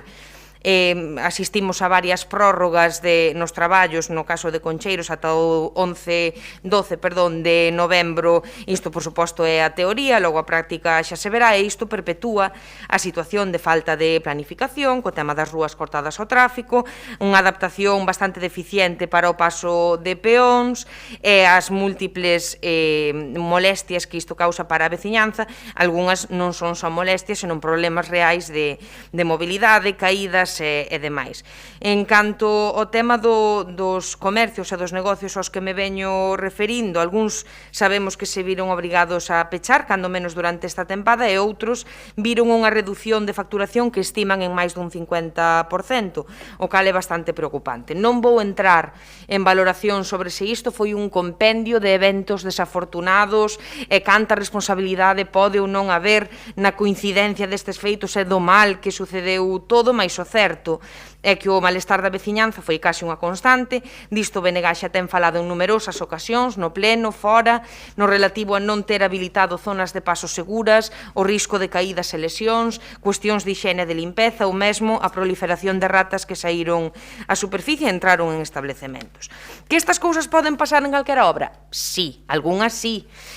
Mais isto non significa que o Concello poida agora darlle as costas a esta cuestión. Evidentemente, o Goberno local non ten culpa de que chova, o Goberno local non ten culpa de que aparezan problemas de tubaxe, pero o Goberno local sí ten a responsabilidade de un pouco paliar os efectos negativos destas cuestións, e por iso vimos hoxe aquí a falar do futuro, a falar do despois de, e un pouco a traer unha proposta en positivo e pensar como estes negocios precisan facilidades para recuperarse, non só necesariamente na zona Concheiros, senón extensible a este período tan duro e que, se o queren ver así, coincidiu tan mal, aínda que tampouco direi que todo fose unha coincidencia.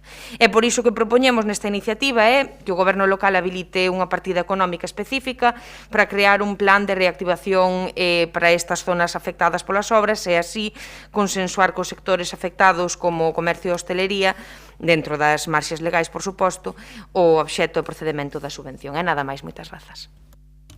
Moitas grazas, doña Navia. Doña Marta. Sí, moi bo día de novo.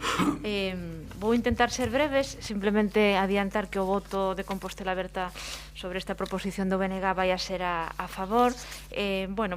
Relacionala que está ben en concordancia con unha proposición que xa o propio grupo de Compostela Aberta o 20 de xullo levou ao pleno, na proposición sobre as melloras de revisións necesarias da mobilidade por causa das obras do Camiño Francés no barrio de San Pedro, e precisamente aí no punto 2 se instaba ao Goberno local a elaborar un plano de axudas específico para o comercio e hostelería do barrio afectado polas obras e polo seu prolongamento no tempo.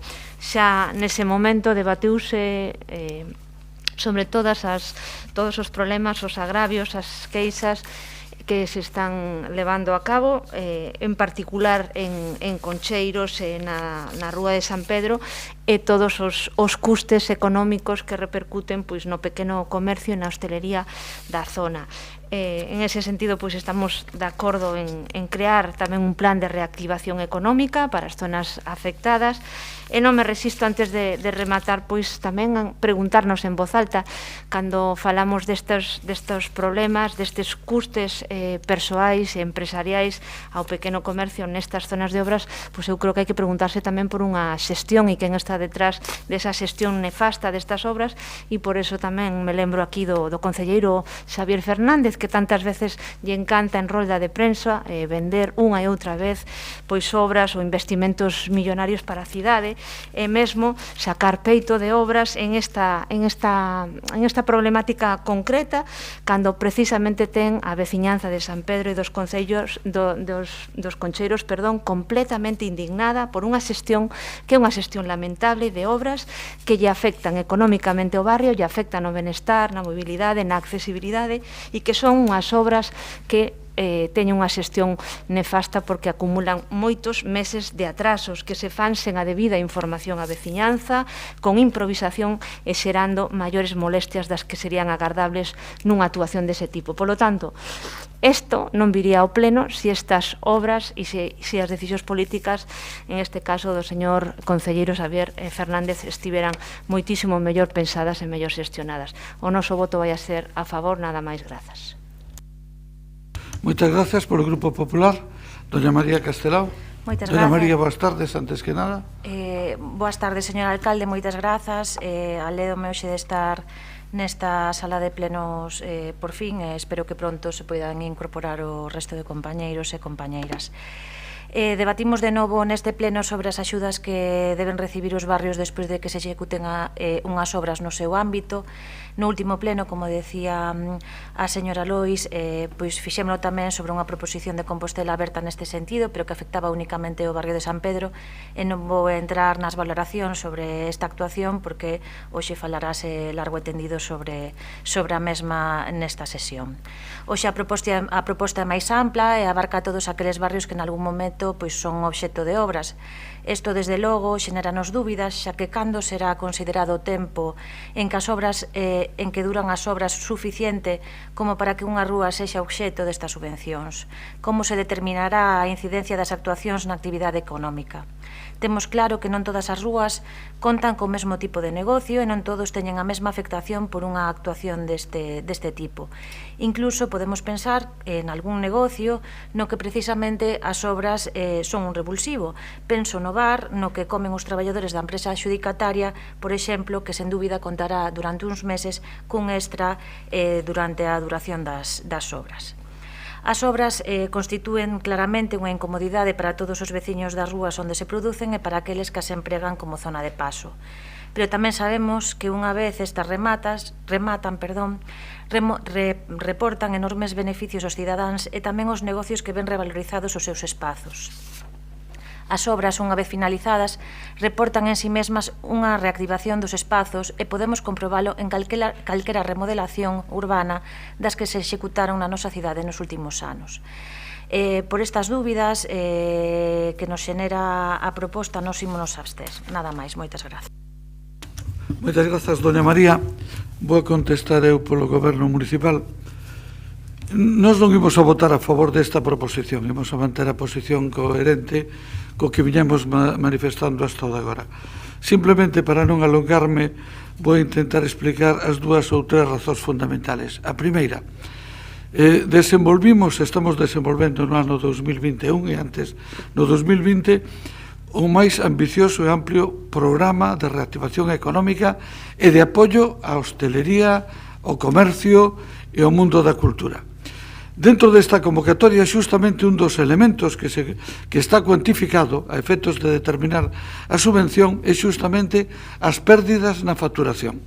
Lóxicamente, as pérdidas na facturación incluyen, e en principio están pensados basicamente con relación ao virus, pero tamén calquer outro concepto que teña intervido é cuantificable. É dicir, os que teñen maiores pérdidas teñen máis dereito ou dereito a maiores axudas. Bueno, eu creo que é a convocatoria máis ambiciosa. Espero que a semana que ven, unha vez que os servicios de intervención completen a supervisión, poidamos facer efectivos esta convocatoria, as axudas desta convocatoria. En segundo lugar, tamén por coherencia. Hai multitud de zonas desta cidade que o que están a reclamar é que se lles faga obras.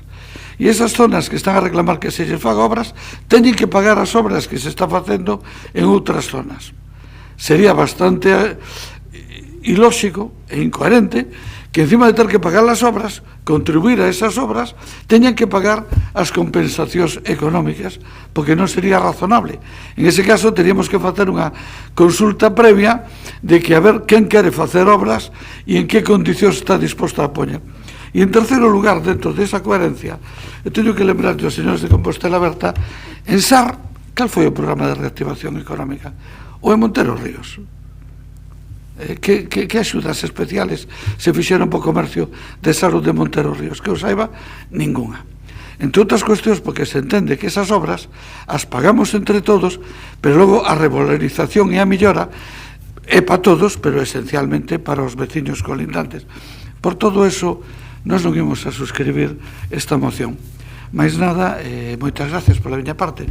Doña Navia, cando vostede queira.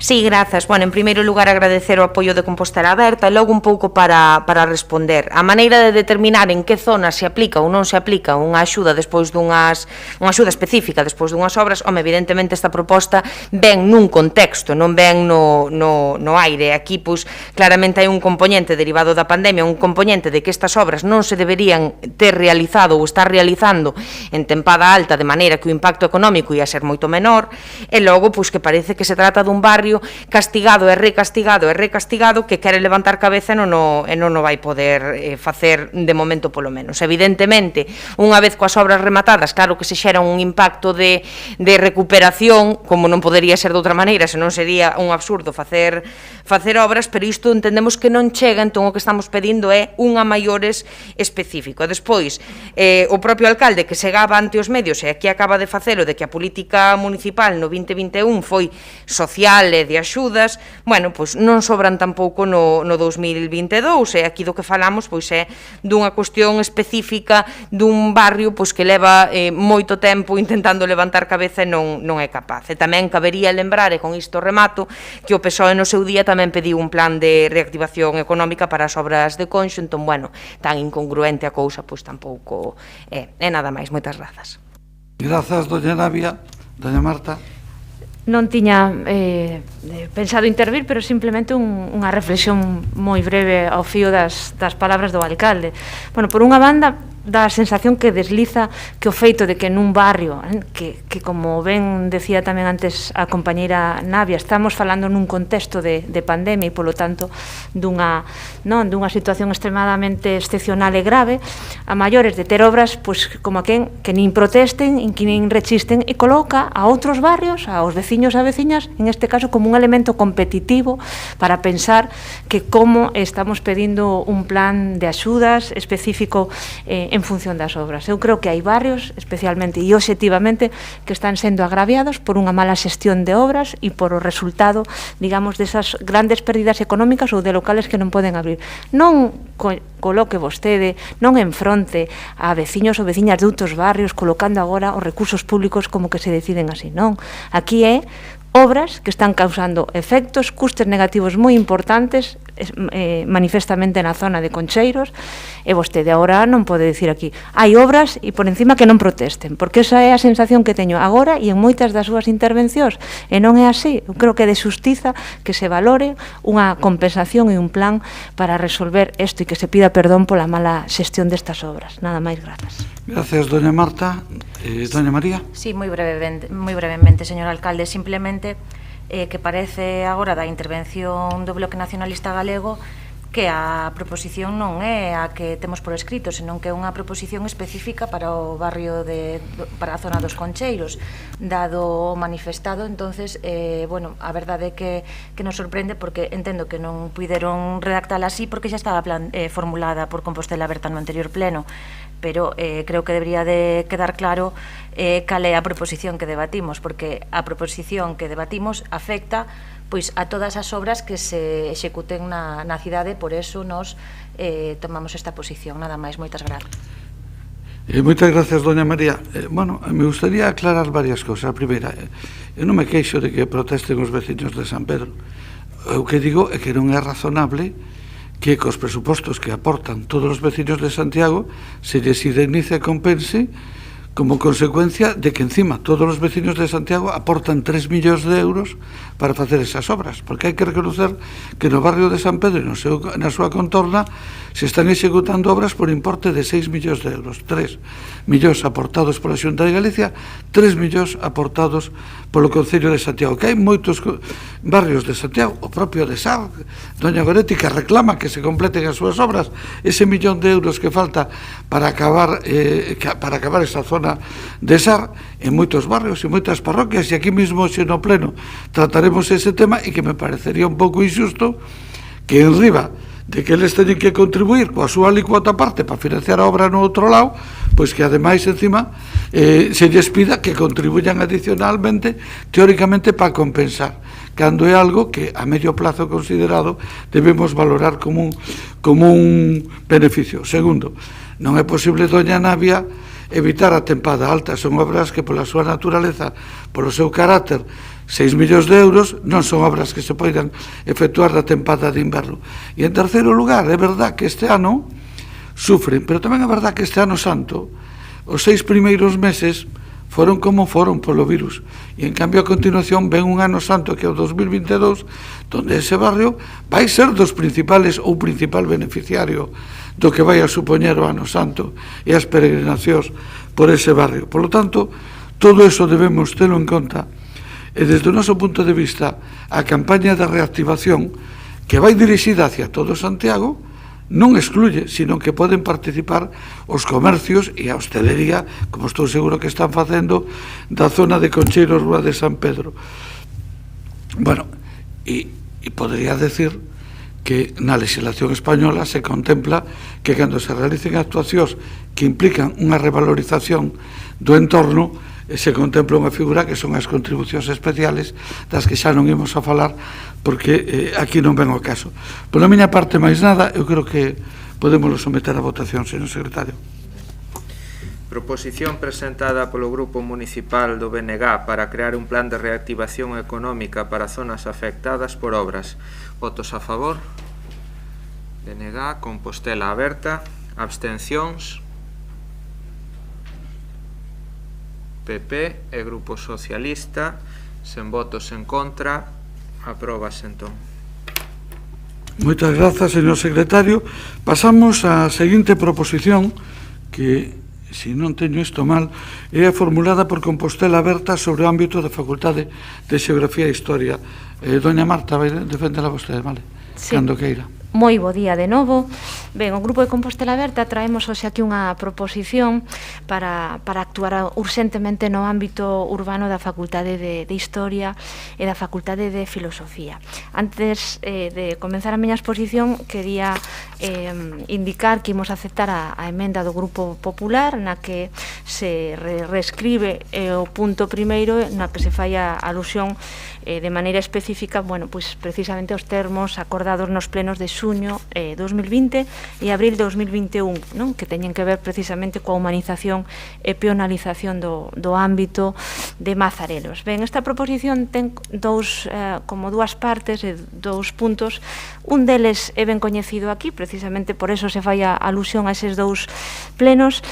Compostela Aberta se ten que traelo unha vez máis ou as veces que faga falta, ímolo traer porque eu creo que este é un tema urxente e creo que en esta proposición o que queremos dar conta tamén é da contradición e da parálise deste goberno en canto a aposta valente por humanizar e facer peonil a única parte que está intramuros na nosa cidade patrimonio da humanidade e que continúa con un tráfico de vehículos e de tráfico pesado.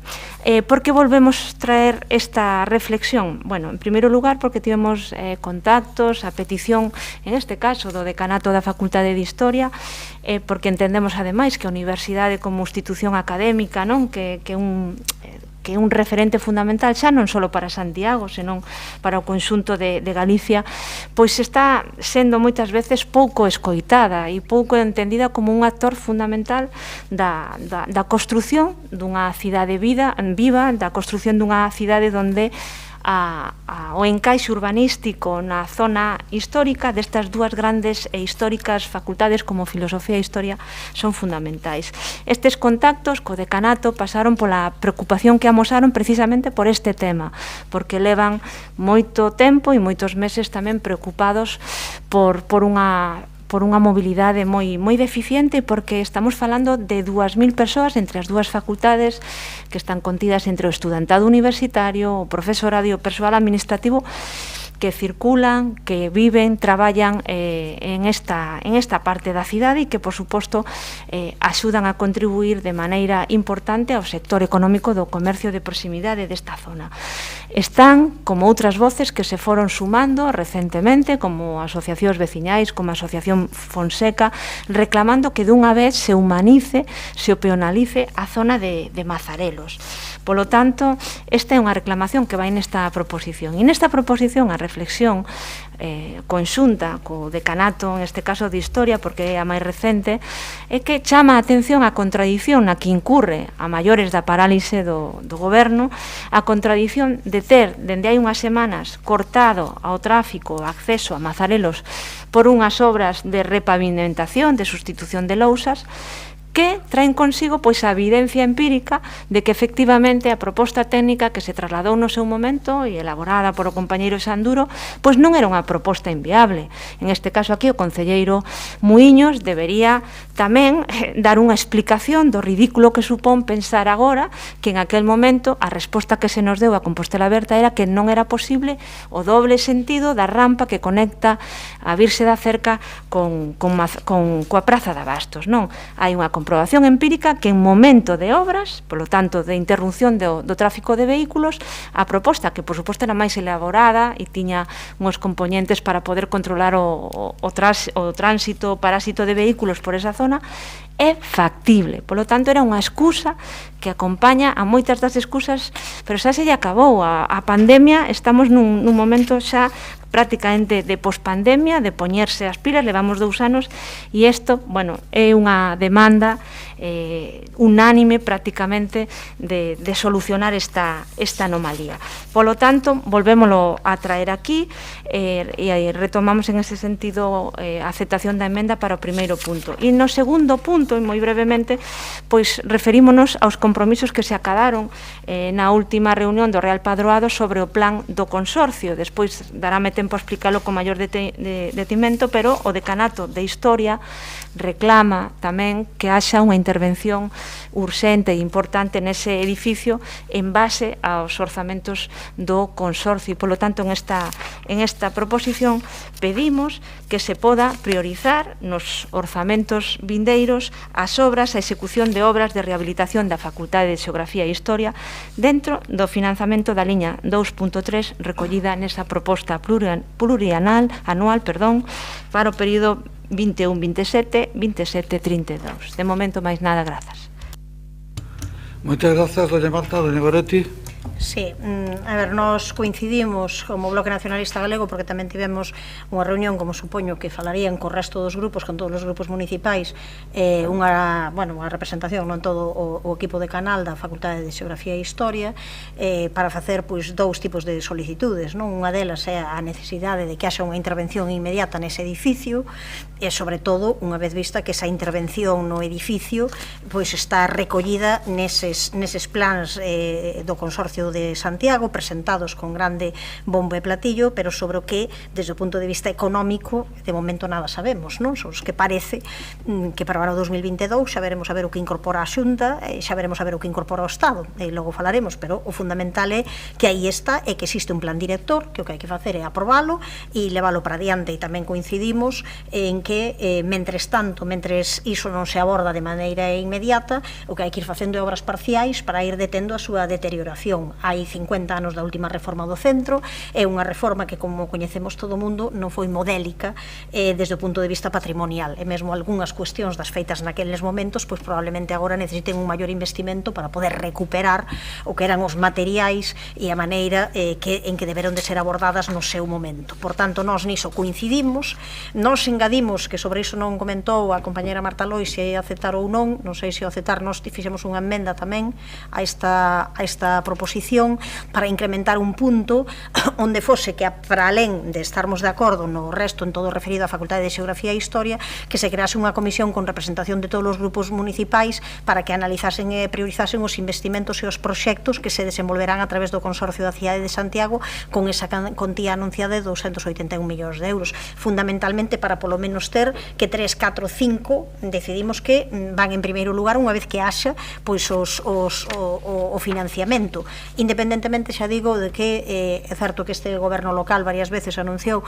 que estes investimentos ian ir pois con cargo a presentarse a distintas convocatorias dos fondos europeos, pero nos entendemos que vai haber outros investimentos que non irán por esta vía, senón que serán a través dun reforzamento dos orzamentos do propio consorcio a partir dun incremento do financiamento anual que dan as distintas administracións. Entón, nese sentido, propoñemos algo aí que xa dixemos no consorcio tamén, e que parecía que era lóxico. E, por outro lado, a outra petición que fan a Facultade de Xeografía e Historia, o seu equipo de Canal, é o tema de intentar avanzar na peonalización de toda esa zona, algo que xa foi tratado aquí en distintas ocasións, sobre as que o Bloque Nacionalista Galego tamén demostrou estar a favor, primeiro por varias cuestións, no referido á facultade, certo é que son persoas residentes en Compostela que traballan, neste caso, teñen o seu centro de traballo na zona histórica e non podemos continuar expulsando residentes, sabemos, logo tratamos unha declaración institucional sobre como se están desaparecendo oficinas bancarias, entidades bancarias continuamente, o que non podemos facer é non facilitarlles justamente as persoas que traballan na zona histórica a súa vida, facilitarlles esa vida, e que todo iso sexa compatible, como sabemos, co principal problema que hai, que é o uso e potenciación da praza. Ese uso e potenciación da praza, para alén de usar a rampa, non? Que nós tamén, no seu día, xa falaramos tamén desa utilización da rampa que agora se ve polas obras que é perfectamente factível, tamén queremos deixar en riba da mesa que pasa con un proxecto que ano tras ano na negociación dos orzamentos se di que se vai abordar, polo menos facer o proxecto para ver a súa viabilidade do parking subterráneo en Belvís tamén como complemento para a praza, non? Comprométense a facelo e unha vez tras outra xa se comprometeron no goberno anterior con Compostela Aberta e logo PSOE e de momento non temos nada. Pero vamos, con esas consideracións esperando non a coñecer non se acepta a emenda do Bloque Nacionalista Galego, nos concordamos coas propostas que aparecen aquí na proposición de Compostela Aberta. Moitas gracias, doña Goretti. Don Alejandro. Gracias, alcalde. Buenos días de nuevo. Bueno, el Grupo Popular va a votar a favor de esta iniciativa de Compostela Aberta y en el caso de que admitan la enmienda del BNG también votaremos a favor. La comento muy brevemente, siguiendo un orden inverso, por lo que se refiere al punto 3, que quedaría introducido con la enmienda de adición del BNG. Nosotros entendemos que esto nos situaría, la verdad, doña Goretti, en el escenario de intentar atrapar humo, y yo no sé si usted plantea esto, aunque nosotros lo vamos a apoyar, en un ejercicio de ingenuidad, y digo de ingenuidad porque no habrá 281 millones para el consorcio, o es un intento de evidenciar que no habrá esos 281 millones de euros para el consorcio y que todo ha sido, digamos, una engañifa financiera, una ilusión financiera, ¿no? Habrá pues algunas actuaciones que se podrán acometer por otras vías, pero ahí será algo más complicado priorizar. Respecto al punto segundo, si se pueden priorizar las inversiones, pues nosotros vemos razonable que se priorice una actuación en la Facultad de Geografía e Historia, porque al fin y al cabo es una pieza fundamental de nuestra identidad patrimonial. Y ya por lo que se refiere propiamente al punto más relativo a la movilidad, es obvio que vamos a apoyar que se cumpla lo acordado en este pleno, ¿no? En este punto tengo que decir que entendemos la preocupación del decanato de la Facultad de Geografía e Historia, porque la verdad es que ese es el punto más complicado para la convivencia entre los peatones y los vehículos, porque el que desciende de las escaleras de la facultad se encuentra ya directamente en la calzada. La verdad es que es un punto muy incómodo. Respecto al proceso de humanización, es cierto que algo se ha hecho, también es cierto, y nosotros insistimos en esto, en que las humanizaciones o las peatonalizaciones no tienen por qué ser absolutas, pero es cierto que se puede ir más allá. Lo primero que hay que hacer pues es ver o cuantificar, don Gonzalo, pues en cuanto ha disminuido la presión de tráfico, ver respecto a la presión que todavía se mantiene por las mañanas, a qué se debe, ¿no? Esa presión de los vehículos. En parte será debido a la plaza de abastos, pero puede seguir habiendo otro tipo de tráfico de rotación, y a partir de ahí pues hay que ponderar los los intereses que están en juego. Especialmente hay que tener en consideración a la plaza de abastos, al comercio en general, y antes de seguir pues hay que plantear alternativas. Una alternativa pasaría por aclarar si es viable o no es viable la propuesta que en su día trajo a pleno el compañero Xeán Duro, que por lo que se ve no es tan inviable como se decía. Y concluyo con una anécdota muy divertida. No sé si la tengo comentado alguna ocasión en este ayuntamiento, pero se la recordaba yo el otro día al decano de la Facultad de Historia. Es una anécdota que tiene que ver con los flujos circulatorios en la facultad. Saben ustedes que hasta los años 70 el ganado bajaba por la Calderería y por el Preguntoiro porque iba con destino a la Alameda, a Santa Susana, ¿no? Entonces, en los años 50 y en los años 60 daba clase en la Facultad de Historia un catedrático de Historia Antigua, precisamente Carlos Alonso del Real, que todos los años, al escuchar el sonido del ganado, los mugidos y los cencerros, le decía a los alumnos de Historia Antigua, precisamente les decía: abran las ventanas y escucharán los últimos ecos del Neolítico. Y le decía yo al decano que quizás estemos cerca de que ellos puedan decirle ahora a los alumnos: abran las ventanas y escucharán los últimos rugidos motorizados de la sociedad industrial. Ojalá sea así. Vamos a votar a favor. Muchas gracias, don Alejandro. Doña Mercedes Rosón. Fantástica referencia a Carlos Alonso del Real, un grandísimo profesor que seguro pasará a historia desta facultade.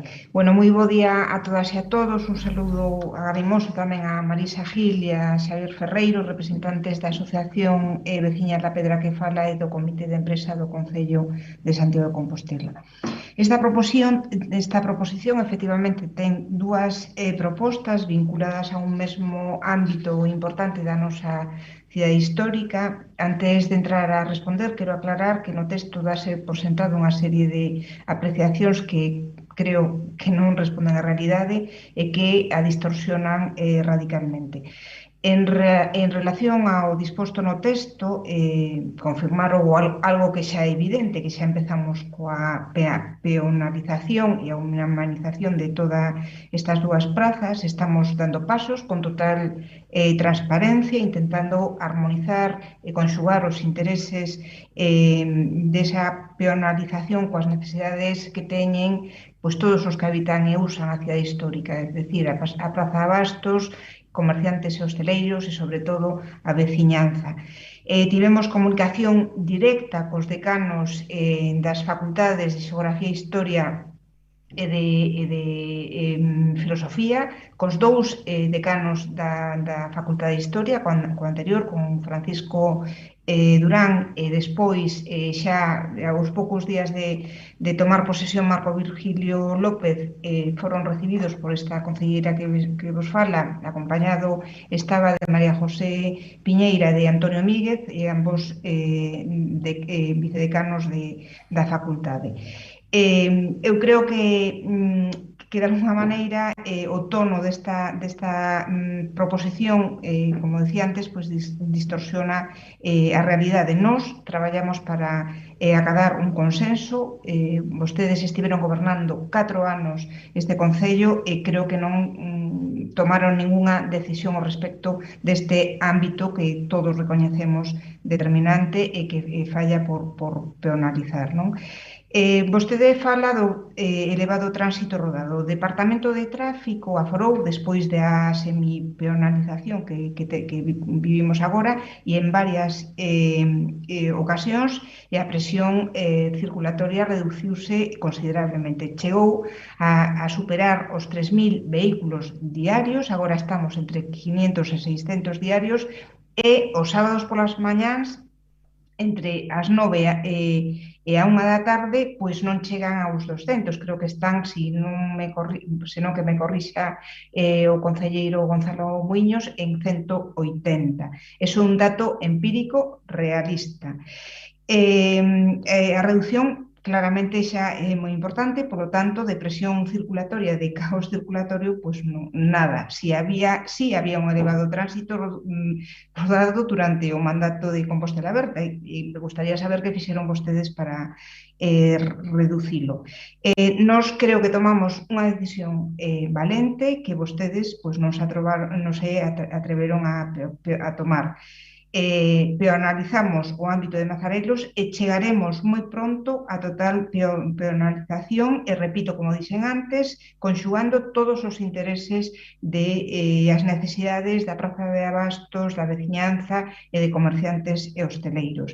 É un compromiso firme deste goberno e o paso que falta colmatarémolo dentro de moi pouco. Efectivamente, estas obras están ofrecendo datos que pois claramente farán que tomemos decisións moi pronto. Creo que meter, con respecto a outra parte desta proposición, decir algo que me esquecía, a imaxe urbana desta praza, dende que se tomaron as decisións, cambiou das dúas prazas, da Praza da Universidade e da Praza de Mazarelos, mudaron totalmente, a pesar das obras que agora se están acometendo no seu pavimento, e nada ten que ver coa que tiñamos ata aí moi pouco. Quero decir, manifestar dunha forma rotunda, señora Lois, que este goberno ten unha comunicación constante e permanente coa Universidade de Santiago de Compostela en todos os proxectos que ademais compartimos. Os seus problemas e necesidades son os nosos e atendemos de xeito moi divisente as súas demandas. Sobre a Facultade de Xeografía e Historia, como vostede ben sabe, o plan director da facultade foi redactado nun convenio asinado entre a Universidade de Santiago de Compostela e o Consorcio, se finalizou a súa redacción a principios deste ano 21, mantiveronse varias reunións coa USC a todos os niveis para presentarlo e explicarlo polo mundo. Estamos esperando a que sexa a universidade a que tramite a súa aprobación correspondente. Eu creo que foi remitido á USC o día 8 de febreiro deste ano. En paralelo, como xa se dixo aquí, todos sabemos, incluíuse a facultade dentro das inversións en edificios patrimoniais recollidos na proposta estratégica plurianual do Consorcio de Santiago de Compostela, presentada no mes de xullo ao Real Padroado da cidade, e a intención desa liña estratégica na que se inclúe este edificio é a de intervir na parte patrimonial do inmoble, que é a que lle compete ao Consorcio. Eu creo que meter este importantísimo centro universitario dentro das liñas de actuación é toda unha declaración do compromiso desta cidade e do seu goberno ca Universidade de Santiago de Compostela. En canto a priorización das actuacións recollidas na proposta estratégica, esta debe ser consensuada entre todas as administracións. Se lle dixen que lle descontarei o tempo que se exceda na primeira intervención. Pois ou a remato agora ou sigo despois. Remate. Bueno, o que quero decir que isto se ten que consensuar entre as tres administracións que conforman o consorcio. Eu creo que non resulta elegante que se tomen acordos relativos a este tema sen ter consultada a opinión das outras administracións e sen facer unha avaliación real das necesidades de todos os edificios que permita priorizar a orde de intervención en función dos cartos disponibles, das necesidades tamén de intervención patrimonial dos mesmos e do seu destino de uso. E tampouco pareceme así como moi apropiado facer este tipo de propostas sen coñecer a opinión da equipa reitoral da USC. De feito, nós, despois da reunión co equipo de Canal da Facultade de Xeografía e Historia, coincidiu que ese mesmo día tivemos unha reunión con parte do equipo do goberno da USC e quero dicir que estas cousas se teñen que falar tamén ca universidade. En calquera caso, a relación entre esta universidade e o Concello de Santiago e o Consorcio ven de lonxe. Recordo que con cartos do Consorcio rehabilitouse integralmente o Paraninfo da Universidade hai xa bastantes anos, se rehabilitaron as esculturas. E que xa consumiu o segundo turno. Bueno, pois nada, o noso voto vai a ser de abstención nesta proposición. Moitas gracias. Intentarei suplila na segunda intervención no que poida. Moitas grazas, doña Mercedes. Reabrimos o turno de intervencións Doña Marta. Ben, bueno, en primeiro lugar, quería comezar agradecendo tamén o apoio do Grupo Popular en base á aceptación de Compostela Aberta da emenda e pedirlle disculpas polo lapsus ao grupo do BNG. Dito isto, e ven un pouco da reflexión que o noso grupo fai recentemente sobre a operatividade das emendas, non íbamos a aceptar a emenda Goretti fundamentalmente porque en esta ocasión a proposición do Grupo de Compostela Aberta quería poñer o foco de maneira moi específica na problemática vinculada á Facultade de Filosofía e Historia. Entón, a emenda, pois, independentemente do interesante que eu creo que é e que pode plantexar unha proposición, unha moción, abre o foco un pouco ad infinitum e descentra o obxectivo que nós aquí queríamos traer, por eso non a imos aceptar.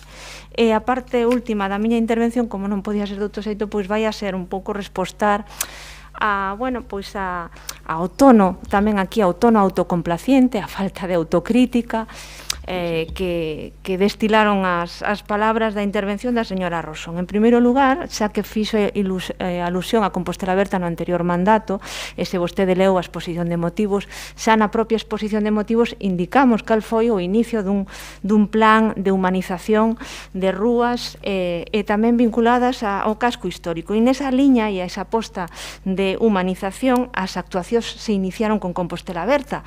Por exemplo, se impulsou a peonalización da Rúa de San Pedro. Os 12 anos anteriores do goberno de Bugallo, nos anteriores mandatos, pois non fixeran eso, verdade, señora Rosón? E tamén houve unha peonalización branda do tramo da avenida de Xoán 23, que está máis achegado á cidade histórica, no seu paso por San Francisco.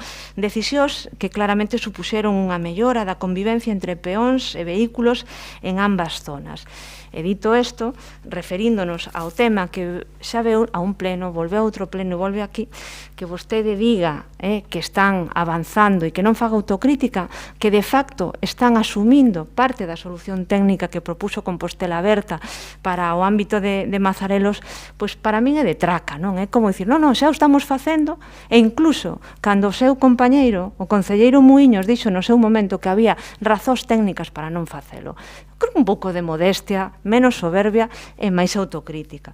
A maiores, lembre vostede que leva máis dun mes pechado o acceso a Mazarelos e, polo tanto, sobre a reflexión dos posibles problemas, os custes económicos para a Praza de Abastos, dá a sensación de que non se está vendo afectada, a pesar de dicir que esta solución do doble sentido, como reiterei, non era viable técnicamente. Vostede está empregando unha solución que é a solución de Compostela Aberta e vostedes queren agora decir que o están facendo motu propio. E a maiores, o diálogo coa universidade, en este e en outros temas que teremos ocasión ao longo deste curso político. Falamos coa Facultade de Filosofía, falamos coa Facultade de Historia, falamos coa universidade e falamos co reitor, señora Rosón, claro que falamos co reitor, e falamos coa xerencia da Universidade de Compostela. Doña Marta, ahora acabouse xa vostede. Perdón. Bueno, simplemente quero de manifestar que discrepamos e que entendemos que hai unha falta de autocrítica e que entendemos que non van a apoiar esta moción e agradecer o posicionamento, reitero, do Grupo Popular e agardo que do BNG. Nada máis. Moitas grazas. Por parte do BNG. Sí, nós imos votar a favor, independentemente de que non se admita a nosa emenda, pero a verdade é que non entendo a non admisión da nosa emenda, entón permítanseme facer algún comentario ao respecto. Primeiro, non se abre ningún foco hacia infinitum, porque a primeira, a nosa emenda non sustituía absolutamente nada do que aparece. Todo o que aparece na proposta de Compostela Aberta está mantido, e dentro do que de Compostela Aberta hai unha cuestión fundamental que para justamente chegar a financiar esas obras hai que botar man dese plan do consorcio, e ese plan do consorcio ten unhas obras, ten unha serie de obras, e sobre esas obras que estamos falando e sobre esas para poñernos de acordo para o futuro sobre cales deben de ir en primeiro lugar, en segundo lugar e en terceiro lugar. Entón, claro, a non ser que Compostela Aberta non defenda que eses investimentos deberían estar negociados, o problema está en que non estiveron negociados previamente, nin siquiera se negociaron previamente xa, pero que é raro, non? E é raro sobre todo por outra cuestión. Pero primeiro, non houve unha negociación previa, o goberno puxo o que quixo. Agora, polo menos unha vez que o que temos, si podemos de alguna maneira poñernos de acordo todo o mundo en cales son as prioridades, unha vez que haxa financiamento, si é que o hai, porque eu coincido aquí co portavoz do Partido Popular en que moito deste financiamento vai ser fume e non vai existir, pero polo menos, digamos, bueno, sobre que cuestións nos poñamos de acordo para o que haxa, digamos, parecería lóxico tamén, e sobre todo, xa en segundo lugar, cando, claro, o propio portavoz do Partido Popular anuncia que vai votar a favor coa nosa emenda e sen a nosa emenda. Aínda así, decídese non estar de acordo con algo que o único que fai é abrir unha participación a algo que nos negou o grupo socialista, non? A verdade é que non se entende moito de non admitir esta emenda, pero insisto, nós, como estamos de acordo co contido do que aparece e coas reivindicacións que tamén nos fixo chegar o decanato da Facultade de Xeografía e de Historia, imos votar a favor. Moitas gracias, doña Goretti. Don Alejandro. Ben, vou a utilizar o turno de peche para decir 3 cousas, ou 4. Primeiro, autocomplacencia, doña Marta. Vostede non se escoitou, porque falar de autocomplacencia, eu creo que en Santiago o casco histórico está peonalizado en máis dun 95%. De feito, só queda un cachiño. E, oiga, e todas as peonalizacións que nos fixo? Pois un goberno municipal socialista, todas. Desde a primeira hasta esa. E agora mesmo hai unha reducción do tráfico de máis do 80%, e casualmente está sendo un goberno socialista o que a está materializando. É verdad que temos aí un pequeno problema. Vostede di aquí, limitando a circulación a residentes e transportes de mercancías. Bueno, eso se quitou? Vale, é que hai un problema coa Plaza de Abastos. Nós imos a intentar resolver ese problema, porque efectivamente esta experiencia de peche nos sirve para aquilatar a naturaleza e a dimensión do problema. Con relación á proposta de don Xan Durou, invitaríao a que vayan un día pola mañán a ver que é o que está pasando na costa da plaza, porque está habendo unhos líos bastante monumentales. Quero dizer, non está sendo un tema que este funcionando nin ben nin pacíficamente. Outra cuestión é que ao mellor cheguemos á conclusión de que é un mal menor, que ao mellor nos permite salvar o resto da plaza e ao mellor nos compensa manter esa dificultad a pesar dos problemas que está ali habendo. E terceiro, e última cuestión, Plan Plurianual 2021-27-32, en donde se di que o da Facultade de Historia sea o primeiro que hai que abordar no 21-22, eso non se di en ninguna parte. Plan 21-32. Obviamente, o conxunto das administracións públicas tenemos que avaliar cal é o orden de prioridades, pero temos que avaliar o conxunto das administracións públicas. E eu tamén lle digo unha cousa, a responsabilidade das instalacións universitarias non é nin do Concello nin do Consorcio.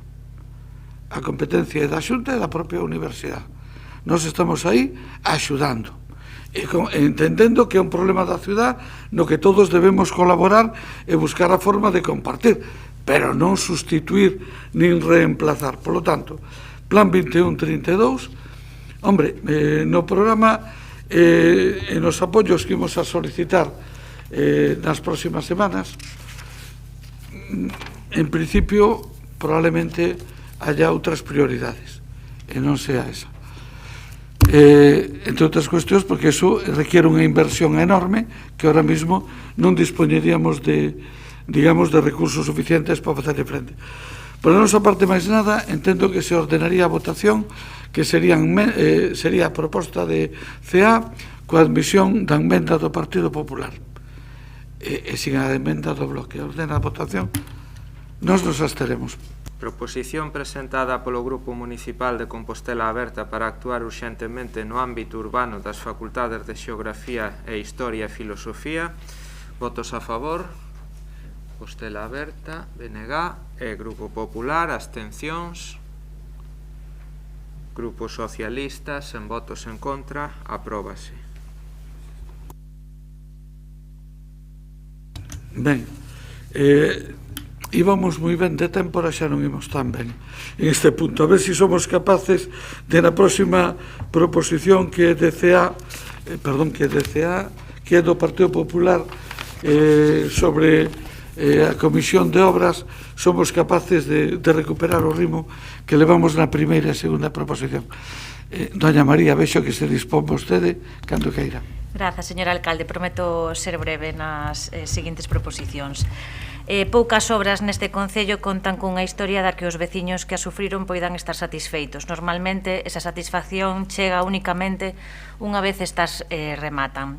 Ás veces, nin sequera neste caso. Exemplo recente ocorrido coa avenida de Vilagarcía. As obras son molestas e a ninguén lles gusta sufrilas diante da súa porta, pero son necesarias polo beneficio final que constitúe para os que viven nas rúas reformadas e para o conxunto da cidade, ben sexa porque se crean novos espazos de disfrute ou se mellora o ámbito de actuación.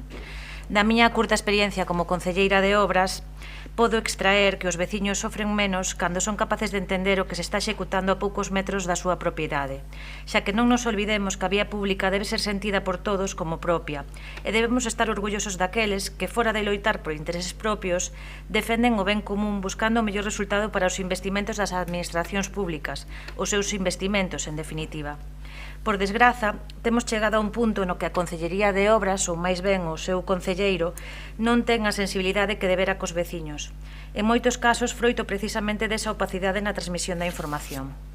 Os grupos políticos que exercemos a oposición neste concello temos tamén o papel de transmisor de información a todos aqueles cidadáns que nos lo solicitan, pero neste caso non contamos coas ferramentas que nos axuden a poder resolver as súas dúbidas. O capítulo de investimentos conforma un importante montante do orzamento municipal, sendo moitas veces tamén o de menor grau de execución. Neste capítulo de investimentos estarán algunhas das últimas 30 obras que recentemente nos enumeraba en rolda de prensa o señor Fernández.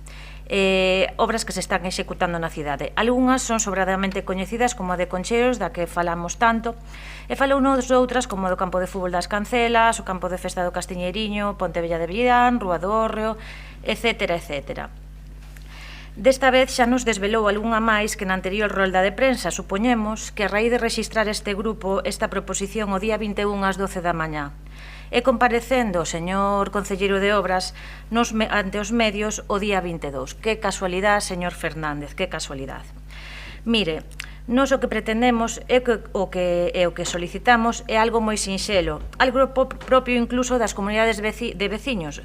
Mesmamente, a semana pasada, na miña comunidade, sen eu sabelo, constituíron unha. Dous a casualidade, dixen, pois parece que van consonte as propostas do Partido Popular na comunidade de veciños da que formo parte. Polo que entendemos que vostede, dadas as súas altas capacidades, ten que contar cos suficientes recursos como para atender a petición do noso grupo de constituir esta comisión de obras. Nada máis que para coñecer en que estado se atopan as obras que se están executando, cales son os problemas que se atopan e a solución decidida para eles, as obras licitadas e as que están pendentes de licitar. En definitiva, poder facer un seguimento dese capítulo de investimentos tan significativo no orzamento municipal e que moitas veces durme baixo a opacidade da súa xestión. Sei, señor Fernández, que seguro que se me intereso individualmente por algunha cuestión, vostede me respondería sen ningún problema. Pero nós precisamos contar cunha información detallada e que se nos ofreza de forma temporal e non únicamente a min ou a señora San Martín ou o señor Duarte, a todos os grupos de xeito conxunto, facilitándonos tamén a todos poder trasladar unha información veraz a todos os veciños. Por iso solicitamos a creación dunha comisión de obras na que se informe de xeito periódico do estado das principais obras municipais na que participen todos os grupos da oposición e que a información recollida se lle traslade de algún xeito a toda a poboación. Nada máis, moitas grazas. Moitas grazas, doña María. Turno de intervención, doña Navia. Sí, moitas grazas. Bueno, rapidamente, porque moitas cuestións relativas ás obras xa foron tratadas. Simplemente dicir que efectivamente nos últimos meses notamos unha falta grave de transparencia, de información, de detalles sobre as obras que se están a cometer, e mesmo un baile de cifras que dificilmente é justificable tamén. Importante, non por repetido deixa de ser importante, esa falta de control sobre as obras e o seu desenvolvemento, con esa multiplicidade de problemas e incidencias que trae consigo tanto para a veciñanza como para os comercios da zona.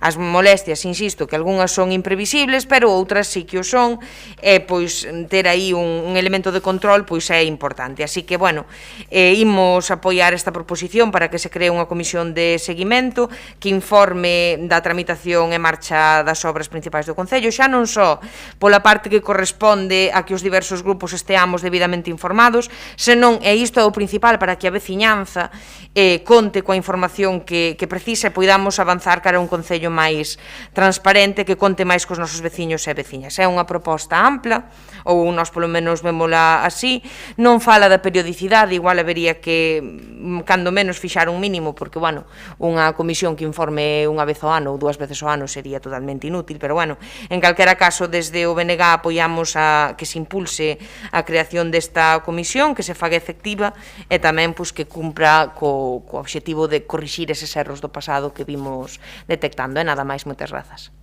Moitas gracias, doña Navia. Entón, continúa co turno de intervencións don Jorge Duarte. Don Jorge. Bos días de novo.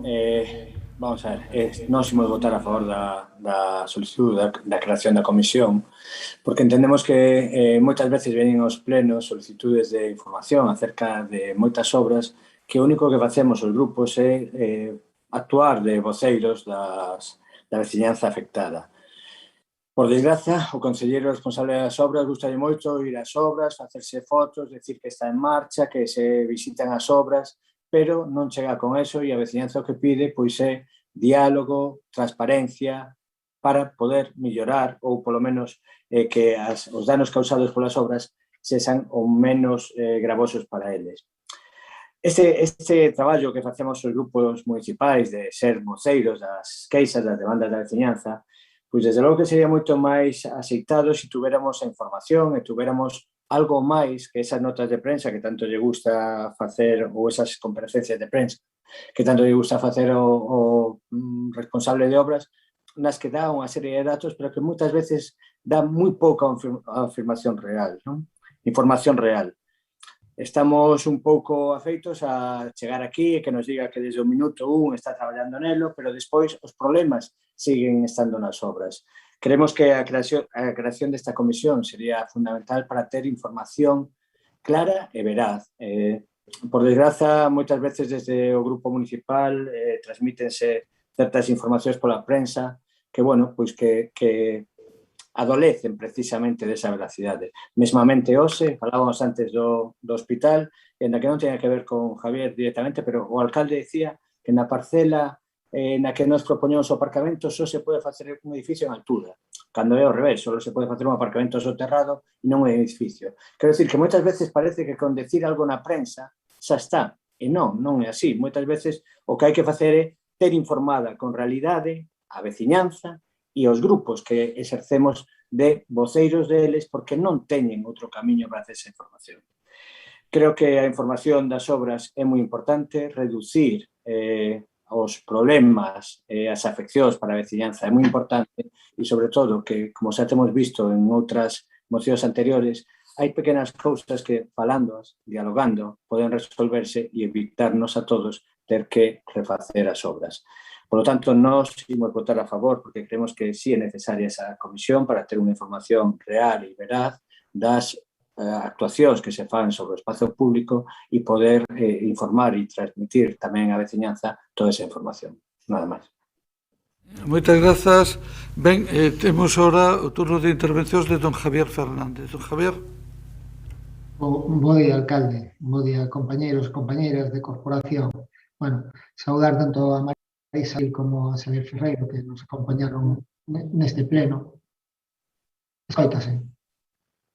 Bueno, alégrome que traigan aquí esta proposición porque é importante que xa se empeza a falar das obras que ata de agora pois non se estaba a falar. Tamén alégrome porque este é un exercicio que eu realizo periódicamente, informar a cidadanía, tanto en rolda de prensa do estado de execución das obras que se están a cometer na cidade como mesmo cando outras neste caso, outros compañeros pois o solicitan. Penso que algo que non están a facer outras administracións gobernadas polo teu partido, neste caso María Castelao, Eu digo isto porque vostedes tiveron a oportunidade durante o seu mandato de crear unha comisión que non o fixeron. E o mesmo ocorre co goberno do PP ahora mismo na Xunta de Galicia, posto que está a realizar unhas cantas obras na cidade e a día de hoxe non existe ninguna comisión de seguimento nin de transparencia desas obras. Este concelleiro, dende logo, non está convocado en ninguna delas. Vostede pídeme a min que faga o que vostedes non fan cando están a gobernar. Eu, como dixen, non teño problema en crear esta e outras comisións que soliciten tanto de seguimento de obras como outras. Porque o nome aquí non é o que importa é a transparencia cara a cidadanía. Ese exercicio de transparencia realizo eu periódicamente comparecendo en roda de prensa e mesmo informo a veciñanza tamén cando mo solicitan a todos os grupos de oposición que piden información de algún aspecto relacionado coas miñas competencias. Vostede, efectivamente, fala dunha rolda de prensa do mes de xuño, que é unha rolda de prensa onde se fai un repaso de todas as obras que se están a facer, efectivamente, neses momentos, pois se incluían todas as obras de remanentes, entre outras, logo se incluían outras, pois que estaban aí, como a Finca do Espiño, pois outra como mesmo a Ponte Bella da Riba de Vidán, entre outras. E, a posteriori, efectivamente, facemos outra rolda de prensa, onde falamos de 34 actuacións, pois se pasan casi 2 meses, o Departamento de Obras sigue traballando, e, hai outras obras tan importantes como o campo, tanto do Sergas, pero outras de outro calado, como Salvador Parga, que xa se fixou o contrato, ou mesmo a mellora das sendas peonís, aí na zona de Lamas da Vade, ou mesmo outras tan importantes, pois que se van a asinar ahora mesmo o asfalto da vía Edison, que é unha realidade, ou mesmo pois o desbaste de Bordillos, pois que este goberno foi quen de levar a cabo, pero podría che citar as 34, pero non ten ninguna lógica. Pero, non te esquezas tampouco que, a semana pasada, non dubido, da boa intención que vostede pode ter na creación desta comisión, pero é unha contradición do que realmente está a facer o seu goberno na Xunta de Galicia, porque eu, dende logo, sou consciente, así o vou a trasladar, pois cada 15 días de manter unha rolda de prensa. E, por suposto, que non teño ningún problema, como ben dixen, en crear ninguna comisión. Non teño ningún problema. Por ahora, nesta primeira intervención, non hai nada. Rematou, don Javier. Nesta primeira intervención, sí. Doña María. Grazas, señor alcalde. Se non ten ningún problema, pois entonces vota a favor e crea a comisión. Señor Fernández, debe vivir vostede noutro concello diferente ao noso, porque di vostede que non falamos de obras hasta o de agora. Falamos de obras, e sempre para mal, por desgraza, sempre para mal. Así que debe baixar vostede a realidade e enfrentarse aos problemas que ten no seu departamento. Non no seu departamento, senón na súa propia xestión, porque confío no bo traballo dos técnicos municipais, pero creo que vostede ten un problema de xestión das actuacións que está executando e, sobre todo, de comunicación cos veciños. Ten un problema importante de comunicación. Baixe vostede a realidade, porque anda que non falamos de obras. Fala vostede de outras administracións. Mire, eu entendo que o mellor non vai a vostede en representación do seu grupo. Eu non sei quen decide no goberno municipal, quen acode ás reunións coa Xunta de Galicia, que entendo que se refire vostede a esa administración como outras administracións do partido do que formou parte. Eu estive nunha reunión para facer un seguimento das obras que está executando a Xunta de Galicia na nosa cidade. Efectivamente, non estaba vostede, pero estábamos todos os grupos municipais, o BNG, Compostela Aberta, o Partido Socialista e eu mesma polo Partido Popular. Pregúntese vostede, entón, pero a outras administracións si non realizan unha comisión con ese nome, pero si nos convocan a xuntanzas para facer un seguimento das actuacións e explicarnos cales son os problemas, cales son as solucións e cal é o avance das obras. Mire, vostede ten a costume, eu creo que debe de deixar de utilizar ese argumento de falarnos do noso mandato, porque, mire, eu sempre lle digo o mismo. Nos, é verdade que gobernamos esta cidade 4 anos, pero é que todos os anos anteriores gobernaba o mesmo alcalde que está sentado agora na presidencia deste pleno. Teñeu en conta non para esta intervención, teñeu en conta para todas as intervencións que faga con respecto ás carencias que hai nesta cidade. Acórdese desto que lle estou dicindo, porque creo que é fundamental para facer unha valoración dos problemas que ten a nosa cidade en canto a infraestructuras, algún outro problema que hai en determinadas rúas e outras cuestións. Miren, mire que é un clamor a falta de transparencia que ten vostede, o que lle dicía antes, a comunicación cos veciños. Ten un problema niso e ten que ser consciente del.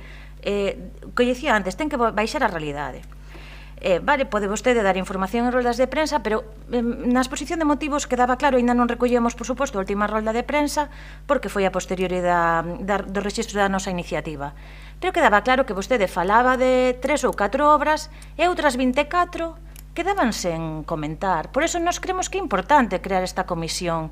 Temos que saber desde nos grupos de oposición, como dicían todos os compañeiros e decía eu na primeira intervención, non polo noso propio interese, senón para poder trasladarlle aos veciños a información sobre as obras de maior importancia que se están executando na nosa cidade, sobre todo porque se estuveran executando con total tranquilidade para todos, non habería ningún problema. Pero a vista está que non. Teñolle que recoñecer unha cousa, é vostede dilixente co acceso aos expedientes cando solicitamos, pero non é o que pedimos. Nos pedimos información real, en tempo, sobre a evolución das obras, os problemas que se atopan e cales solucións se están tomando para facerlle fronte. Repito, señor Fernández, ten que vostede baixar a realidade. Nada máis, moitas grazas e agradezo ao resto dos grupos o apoio a esta iniciativa. Moitas grazas, doña María. Continuamos co turno de intervención, doña Navia. Si, eu realmente non pensaba intervir, pero é que eu poucas veces na miña vida vin unha tal falta de autocrítica e autocomplacencia como a que vexo no concelleiro de Obras. Eu simplemente pedirlle un pouquiño de humildade, porque cada vez que sai o tema, sai o concelleiro dicindo que este é o mellor goberno local en materia de obras, que é non só competente, senón super competente, e non sei que máis historias. E realmente, pois non, a vista está que non é así. Se hai tantas queixas relativas a obras, por algo será. Eu non digo que absolutamente todo se faga mal, pero mellor hai que revisar o que se está facendo, non? E se realmente se estivese facendo o traballo tan ben, esta proposta, pois, xa non aparecería, e no caso de aparecer, sería tildada de absurda por todo o mundo. Entón, pois, un pouco de humildade, mellorar en transparencia, mellorar en comunicación non sobra, e menos neste caso, nada, simplemente iso, que apelar a que recapacite o concelleiro de Obras, porque cada vez que sai o tema pasa exactamente o mesmo, e non pode ser, porque non ten ningún tipo de sentido. Gracias, don Jorge. Moi brevemente.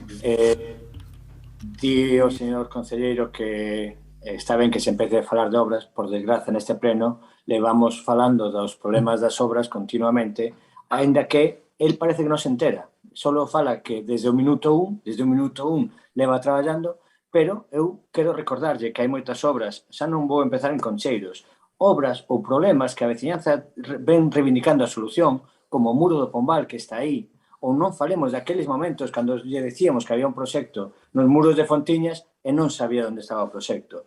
Levamos moito tempo falando de obras, pero parece que vostede non se entende, non se entera. Non se entera e a veciñanza queixase precisamente da falta de información e de transparencia.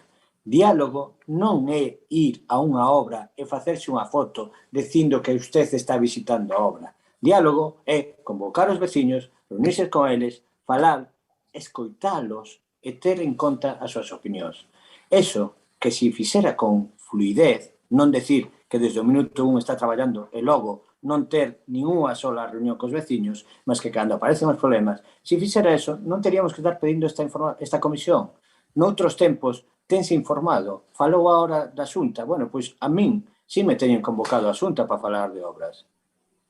Eu creo que a autocrítica é fundamental, falaba Navia de humildade. Eu creo que, por desgracia, por moita humildade que se lle pida a vostede, seguirá dicíndonos que desde o minuto 1 está traballando, pero sin resolver os problemas e sin dialogar ca veciñanza para facer que as molestias das obras sexan as mínimas posibles, porque as obras fanse para mellorar a cidade, a calidade de vida dos cidadáns, antes, durante e despois das obras. Por lo tanto, diálogo e información, nada máis, a favor da moción. Respondo ao alcalde. Bueno, nós ímonos a estar nesta proposición.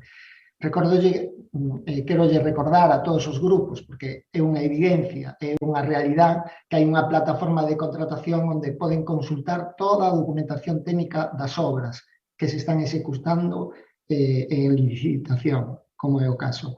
Recórdolle tamén que mire os documentos a toda a oposición, que cada vez que fago unha rolda de prensa, pois están asuntos aí e aparecen máis das 30 obras. É algo que todo o mundo pode acceder a ela. O sea, que eso de opacidade, non sei onde está esa opacidade. Dende logo, é transparencia. Se fala tamén de que non hai sensibilidade. Bueno, que nos diga este goberno, cando na obra de Cocheiros está o alcalde constantemente, cando están os compañeiros, tanto Gonzalo como eu, como Rubén, como Mercedes, o sea, que nos digan a nós que non hai sensibilidade cos veciños e que non os escoitamos. Mire, señor Jorge, eu non vou ás obras e saco fotos, podría sacar moitas fotos diarias, porque, mire, a cidade está moi viva. Se están facendo moitísimas obras, e obras que están a punto de rematar, moitas delas. Entre elas, mire, unha pequeniña, porque me van a recordar moitas veces que hai algunhas pequenas e Costiña do Cristo, pero aí está, e queda ben, por exemplo. O campo da festa do Castiñeiriño, non? Que levaban tantos anos. Bueno, eu o que lle recordo a todos é que dende o Departamento de Obras hai total transparencia. Cando queiran, poden revisar calqueira expediente, calqueira. Eu me poño a disposición e os técnicos. E aquí non vendemos fume. Executamos actuacións e informamos periódicamente de como van. Atendemos a todos os medios que o solicitan. Informamos a quen pide información, sexa veciño, veciña ou membro dun grupo da oposición, a calqueira. E para que quede constancia, subimos toda esta documentación, como ben dixen, da roda de prensa á web do Concello. O que non teño claro é que desde a Xunta estén facendo o mesmo. Cal é a comisión de seguimento? Porque unha reunión non é unha comisión de seguimento. Eso yo podo garantizar, María. Non hai ninguna comisión de seguimento nin de transparencia que ten nestes momentos a Xunta de Galicia coa cidade de Santiago de Compostela. Eu a día de hoxe non coñezo ninguna, polo menos. Eu quero recordar tamén que, efectivamente, existen problemas na cidade, cas obras, por suposto, pero, dende logo, este goberno está a altura, está resolvendo os problemas que ten que resolver. Non o dubide. Seguiremos, bueno, pois, neste senso. Eu, se fora unha comisión onde dixéramos os puntos todos que hai que crear, ou cando se hai que reunir e todo isto, bueno, pois, o podríamos falar. Eu estou disposto a dialogar e a falar. Nestes momentos nos vamos a estar porque entendemos que hai totalmente transparencia por parte deste goberno. Mais nada, gracias. Ordena a votación, señor secretario. Proposición presentada polo Grupo Municipal do Partido Popular para a creación dunha comisión de seguimento para informar periódicamente da marcha das principais obras que acomete o Concello. Votos a favor? BNG, Compostela Aberta e Partido Popular. Abstencións. Grupo Municipal Socialista, sen votos en contra. Apróbase. Moitas grazas, señor secretario. Ben, o punto 13 é a proposición presentada polo Grupo Municipal do Partido Popular para análise e posible modificación da velocidade en determinadas vías. Vai ser tamén doña María. Quería pedirse a ver se nos podemos esforzar entre todos. Quedan dúas proposicións e a ver se poderamos rematar esta etapa ás 2:30. Doña María, cando vostede queira. Grazas, señor alcalde. Bueno, a verdade é que me quedo con ganas de contestarlle ao señor Fernández, pero voume centrar no tema da proposición, que senón chamaríame vostede a atención, pero a verdade é que dan ganas, dan moitas ganas. Sabemos que Santiago sofre un problema de tráfico, tendo en conta as dimensións e características da nosa cidade, unha circulación densa e lenta, especialmente en algunhas zonas e en determinadas franxas horarias.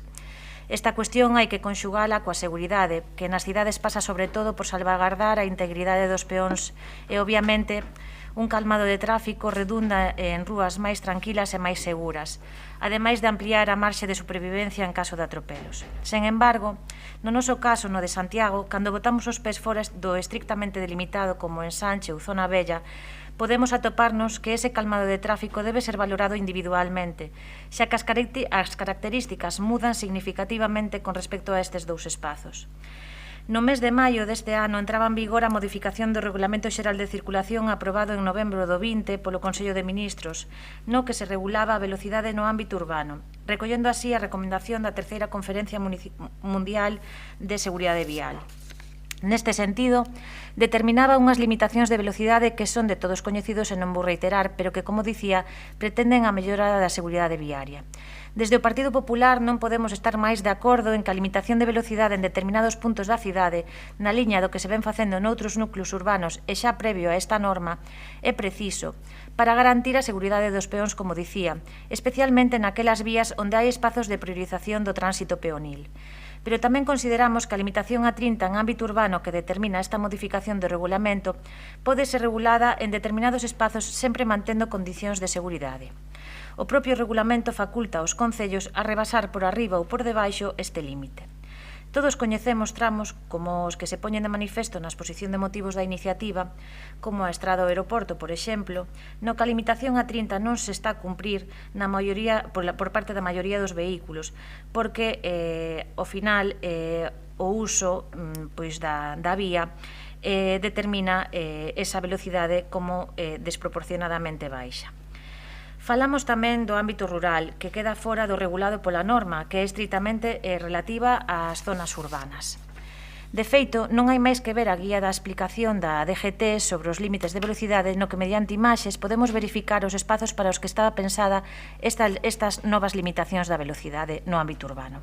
Por isto, traemos a consideración deste pleno a elaboración dunha análise na que se reconsideren as limitacións de velocidade vixentes nas vías de titularidade municipal para adaptar o regulamento á realidade de cada vía, segundo as súas características, a densidade do seu tráfico, o IMD, o tránsito peonil e incluso a propia experiencia dos técnicos municipais e da Policía Municipal respecto de cada unha delas, xa que en algún caso se cadra sexa preciso manter esa velocidade, noutros aumentala e noutros poderase valorar a necesidade de instalar ou traballar noutras medidas de calmado de tráfico, como pode ser a maior señalización e outros recursos de infraestructura.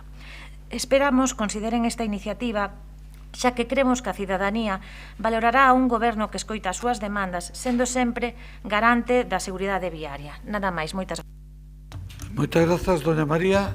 Doña Navia? Sí, grazas. Ben, indo ao tema, efectivamente, se é o caso que hai zonas rurais, enténdase zonas pouco transitadas, en edificios nas marxes e demais, onde podería aplicarse un límite de velocidade de 50 km por hora en vez de 30, se isto é positivo para o tráfico en xeral, pois sí, habería que estudalo, estamos de acordo. En calquera caso, a min gustaríame recalcar que no BNG seguimos tendo claro que o fundamental é pacificar o tráfico en xeral, reducir a velocidade en xeral, aquilo que dicimos sempre, de pular pola seguranza viaria e de termos rúas en primeiro lugar para as persoas que van a pé, en bici, etc., e logo os vehículos, pero dito isto, é certo que hai lugares en que a limitación de 30 pode non só ser necesaria, senón tamén ter un efecto perxudicial. E, gustaríame tamén recalcar que o modelo tamén debería cambiar, igual, en vez de tantos radares e tantas medidas do castigo polo castigo ou mesmo da recadación, habería que optar por sinalizar mellor, os pasos de peóns e os límites de velocidade, non deixar de lado as campañas de concienciación e outras medidas que realmente reverten nunha mellor convivencia e nunha mellor mobilidade nas cidades. Dito isto, consideramos positivo que se estude o axuste dos límites de velocidade, que se estude nas vías concretas, indo unha por unha se ve acaído que se revise, pero sempre tendo en conta a importancia de pacificar o tráfico e os máis que constatados beneficios da reducción da velocidade, tanto por cuestións de seguranza como por medio ambiente, convivencia e demais. Polo resto, votaremos a favor desta proposición, nada máis. Moitas grazas polo grupo de Compostela Aberta, don Xan. Grazas, alcalde.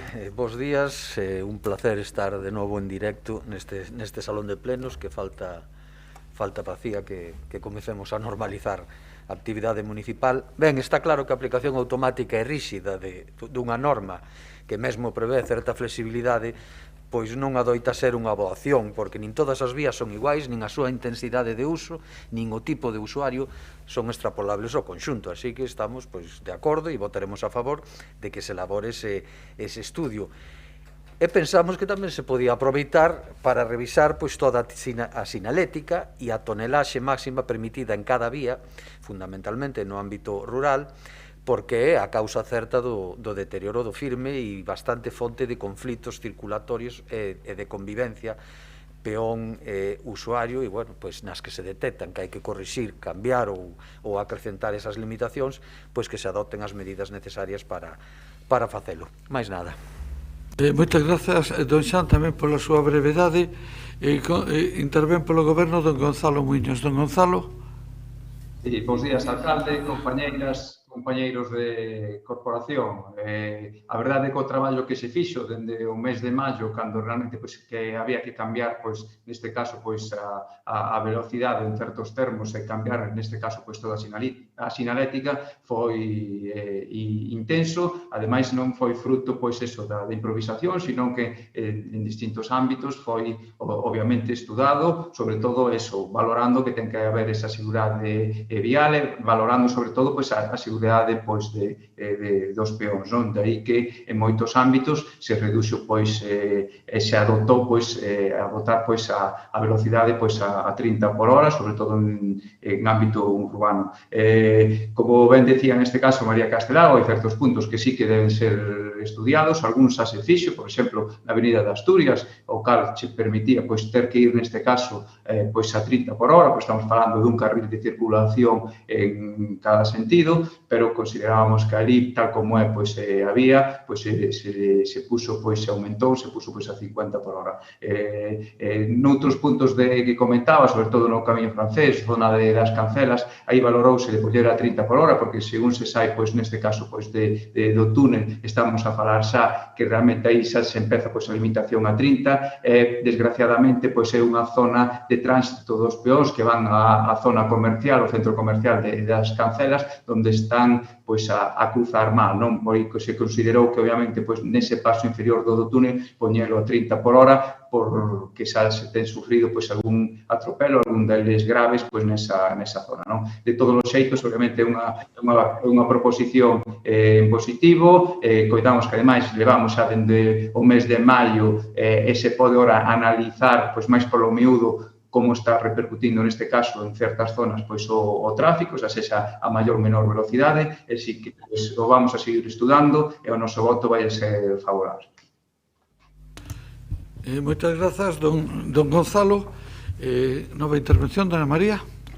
Nada, señor alcalde, solo simplemente dar as gracias a todos os grupos e ao goberno, por suposto, porque é a única garantía de que saian adiante as cousas, o seu voto a favor, e nada, moitas grazas. Moitas grazas a vostede, doña Navia, e non, don Xan. Moitas grazas, don Xan, don Gonzalo, algo máis que engadir? Moitas grazas a todos, tamén pola brevedade. Non fai falta votar, entendo que por unanimidade do pleno da Corporación se adopta. Pasamos a última das proposicións desta mañán, que é a formulada por Compostela Aberta sobre a plataforma logística de reparto. Que na vai a defender, dona Marta? Don Xan Duro. Don Xan, cando vostede queira. Grazas, alcalde. Ben, no marco do desenvolvemento das políticas de captación de fondos que desenvolvimos no anterior mandato e co que conseguimos máis de 20 millóns de euros de fondos europeos, nese marco asinábase no 2017 o convenio entre o Ministerio de Economía e o Concello para o proxecto Smartiago, cofinanciado con fondos europeos FEDER. Un convenio que supón e supuxo máis de 6 millóns de euros dedicados a mellora dos servicios públicos. Unha das liñas deste proxecto Smartiago está referida á mobilidade, e aí se recollía o desenvolvemento dunha plataforma logística de reparto de última milla para o casco histórico, complementado cun proxecto de vehículos de reparto innovadores para realizar ese reparto de última milla, valga a redundancia, dentro do casco histórico de Santiago. O obxectivo era claro, era racionalizar a logística dese último proceso de entrega, favorecendo a vida dos case 5.000 veciños do casco histórico e veciñas e protexer sen dúbida o patrimonio. Male a existencia deste proxecto e o financiamento, pois o actual goberno decidiu empregar parte desos fondos dirixida cara a instalación de numerosas cámaras de videovigilancia camufladas como xestión de mobilidade sin ter realmente ninguna relación co proxecto original. Xa no actual mandato municipal, a pasar de existir o Smartiago, como dixen antes, o Consorcio de Santiago recolle no seu plan de actuacións para o 21-23 un plan de transporte de mercadorías e persoas para a cidade histórica, que incluía a implantación dun sistema logístico para a distribución e reparto de mercadorías en todos os negocios da zona histórica. Esta proposta incorpórase logo na proposta estratégica plurianual do Consorcio para o período 21-32, onde aparecen consignados outros 7 millóns de euros para este fin. E para aderezar a confusión permanente de anuncios e solopamentos a que nos teñen acostumbrados ultimamente este goberno, o 3 de setembro anunciouse que o Concello de Santiago solicitaría unha axuda a mellora da mobilidade e a modernización do transporte público ao Ministerio de Transportes para a construción dun centro logístico de distribución de mercadorías e un aparcamento disuasorio, ambos na zona de Meixo en Frío, curiosamente tamén por 7 millóns de euros. É dicir, a día de hoxe o Concello parece que ten abertas 3 liñas diferentes de actuación e de financiamento no que ten que ver co reparto da coñecida como última viña. Unha delas vinculada a Smartiago, outro plan estratégico do Consorcio aprobado polo Real Padro de Ensullo e unha terceira relacionada coa convocatoria de axudos do Ministerio de Transporte. Que está a acontecer? Que pasa? Hai descoordinación, hai publicidade baleira, fume, hai realidades detrás diso. Desde Compostela Vera consideramos que é urxente que o Goberno aclare se o proxecto previsto no plano estratégico do Consorcio vai se solapar ou é complementario do Smartiago, que tamén se refire á dotación de vehículos eléctricos para a logística de última villa. Tamén debería explicar como se vai conxugar este proxecto Consorcio co anuncio recentemente da construción dun centro logístico en Meixo en Frío, que, como dixen antes, tamén ten solicitado unha axuda de 7 millóns de euros que coincide co proposto polo Consorcio. Sigue sendo sorprendente que, a pesares de todas estas vías abertas e grandes anuncios e grandes titulares, non vemos ningún paso en firme dado por este goberno para tratar de solucionar o problema de reparto na zona histórica. Non sabemos se dialogan coa veciñanza ou cos sectores afectados por esta situación que demandan solucións a curto e medio prazo e que realmente ven con nulo entusiasmo a proposta de construir a plataforma logística en Meixo Frío, e xa non falemos da veciñanza da zona. E nos entendemos que é moito máis razoable optar por localizacións máis próximas á cidade vella para realmente cumplir o que significa o reparto de última milla. Para localizar unha infraestrutura deste tipo pode ser nas antiguas dependencias de Fenosa en Galeras ou na entraplanta do estacionamento San Clemente ou calquera outro espacio que se considera axeitado, pero de calquera caso o máis importante agora mesmo é que se convoque os grupos municipais, as asociacións veciñais, os comerciantes e os hostaleiros para explicar cal é a planificación e o cronograma que prevé para mellorar a logística do reparto na zona histórica, atendendo evidentemente os intereses dos sectores directamente afectados, os da veciñanza e a imprescindible protección do patrimonio. Gracias. Moitas grazas a vostede. Abrimos turnos de intervencións, doña Goretti. Sí. A min permíteme, Xan, que a min realmente o que me causa sorpresa é que te sorprendas de que este goberno venda o mesmo proxecto varias veces en distintas ocasións, porque claro, podemos falar dos remanentes e das obras, das axudas a comerciantes e hostelería, e entón primeiro anuncianse uns millóns, logo volven a aparecer, logo os millóns xa eran os do ano pasado, logo volvían a aparecer aquí as mesmas obras. Entón isto é o de cada día, non? O caso é que hai quen compra esta cuestión, e xa non digamos agora os do Consorcio e tal, saberemos cantas veces se volve volver a falar deses 280 millóns de euros que sabemos perfectamente que non están por ningures, non? Entón, nós estamos de acordo coas propostas que fai esta iniciativa de Compostela Aberta, onde o que aparece recollido é que se teñan en consideracións esas localizacións máis próximas á cidade histórica de Santiago para o centro logístico, e sobre todo estamos estamos de acordo en que para iso é necesario contar coa opinión dos sectores afectados, das asociacións veciñais, dos comerciantes, de hostelería, e que tamén se nos dé a información precisa a todos os grupos municipais. Son xa demasiadas veces en que presupoñemos a consulta do goberno aos sectores implicados e non é así. Entón, parecenos, bueno, cando o alcalde fai unhas declaracións na prensa dicindo que o centro logístico está en tal sitio, pois isto estará mínimamente contrastado. Ás veces parece que é un globo sonda, a ver se así vai, e logo xa pode dicir, xa o dixen, ninguén dixo nada en contra, entón, para adiante. A verdade é que isto pasou na ordenanza de circulación, claro, non só na mobilidade en bicicleta, no horario de reparto de mercadorías, non tivo ningún contraste con comerciantes, con hosteleiros, pasa con isto. Entón, ao final, nunca se sabe moi ben cal é o fío de verdade das cousas. Así que parecenos ben esta proposta, esta iniciativa, sobre todo parecenos urxente que se nos convoque a todo o mundo e que poidamos saber se non estamos falando de cuestións repetidas nun sitio, noutro, e non se aclara moi ben de onde sae o diñeiro e o financiamento. Así que imos votar a favor. Moitas grazas. Por parte do Grupo Popular, quen vai intervir? Don José Antonio, moi bo día, moi boa tarde. Buenas tardes, muchísimas gracias y seré muy breve. Bueno, la logística de última milla pues es sin duda un reto crítico para la sociedad y las empresas que viven y operan pues en grandes ciudades. Su relevancia es consecuencia de que en la actualidad la mayoría de estas ciudades pues se proponen ser inteligentes en sentido amplio, no solo contando con las tecnologías y comodidades modernas, sino también aspirando a ser limpias, libres de contaminación y desde luego eficientes desde el punto de vista energético. La entrega en última milla y la distribución urbana de mercancías pues debe ser planificada y ejecutada con diálogo, algo que a ustedes les es bastante ajeno, pues para no causar graves inconvenientes y daños a pequeña y a gran escala pues a muchos actores diferentes, desde las propias empresas de distribución, las empresas receptoras de las mercancías y desde luego los propios vecinos. La carga y descarga desorganizada supone por tanto la ocupación del espacio urbano pues que idealmente debería estar destinado a los ciudadanos, además de que en una ciudad como la nuestra este tráfico pesado pues pone en grave riesgo la conservación del patrimonio. En este sentido, nuestra valoración sobre la existencia de un programa como el Smartiago pues no puede ser más que positiva. Yo querría simplemente hacer notar, señor Duro, que, en fin, hacerle y recordarle que estas soluciones tecnológicas de movilidad no surgen espontáneamente en la legislatura 2015-2019, ya que en la anterior legislatura del Partido Popular pues ya se ha trabajado con un programa similar y además pues quiero traer al recuerdo aquel proyecto Aparca que permitía optimizar el uso de plazas de parking gracias a la agilización del aparcamiento pues en base a información en tiempo real sobre la existencia de lugares libres para poder aparcar.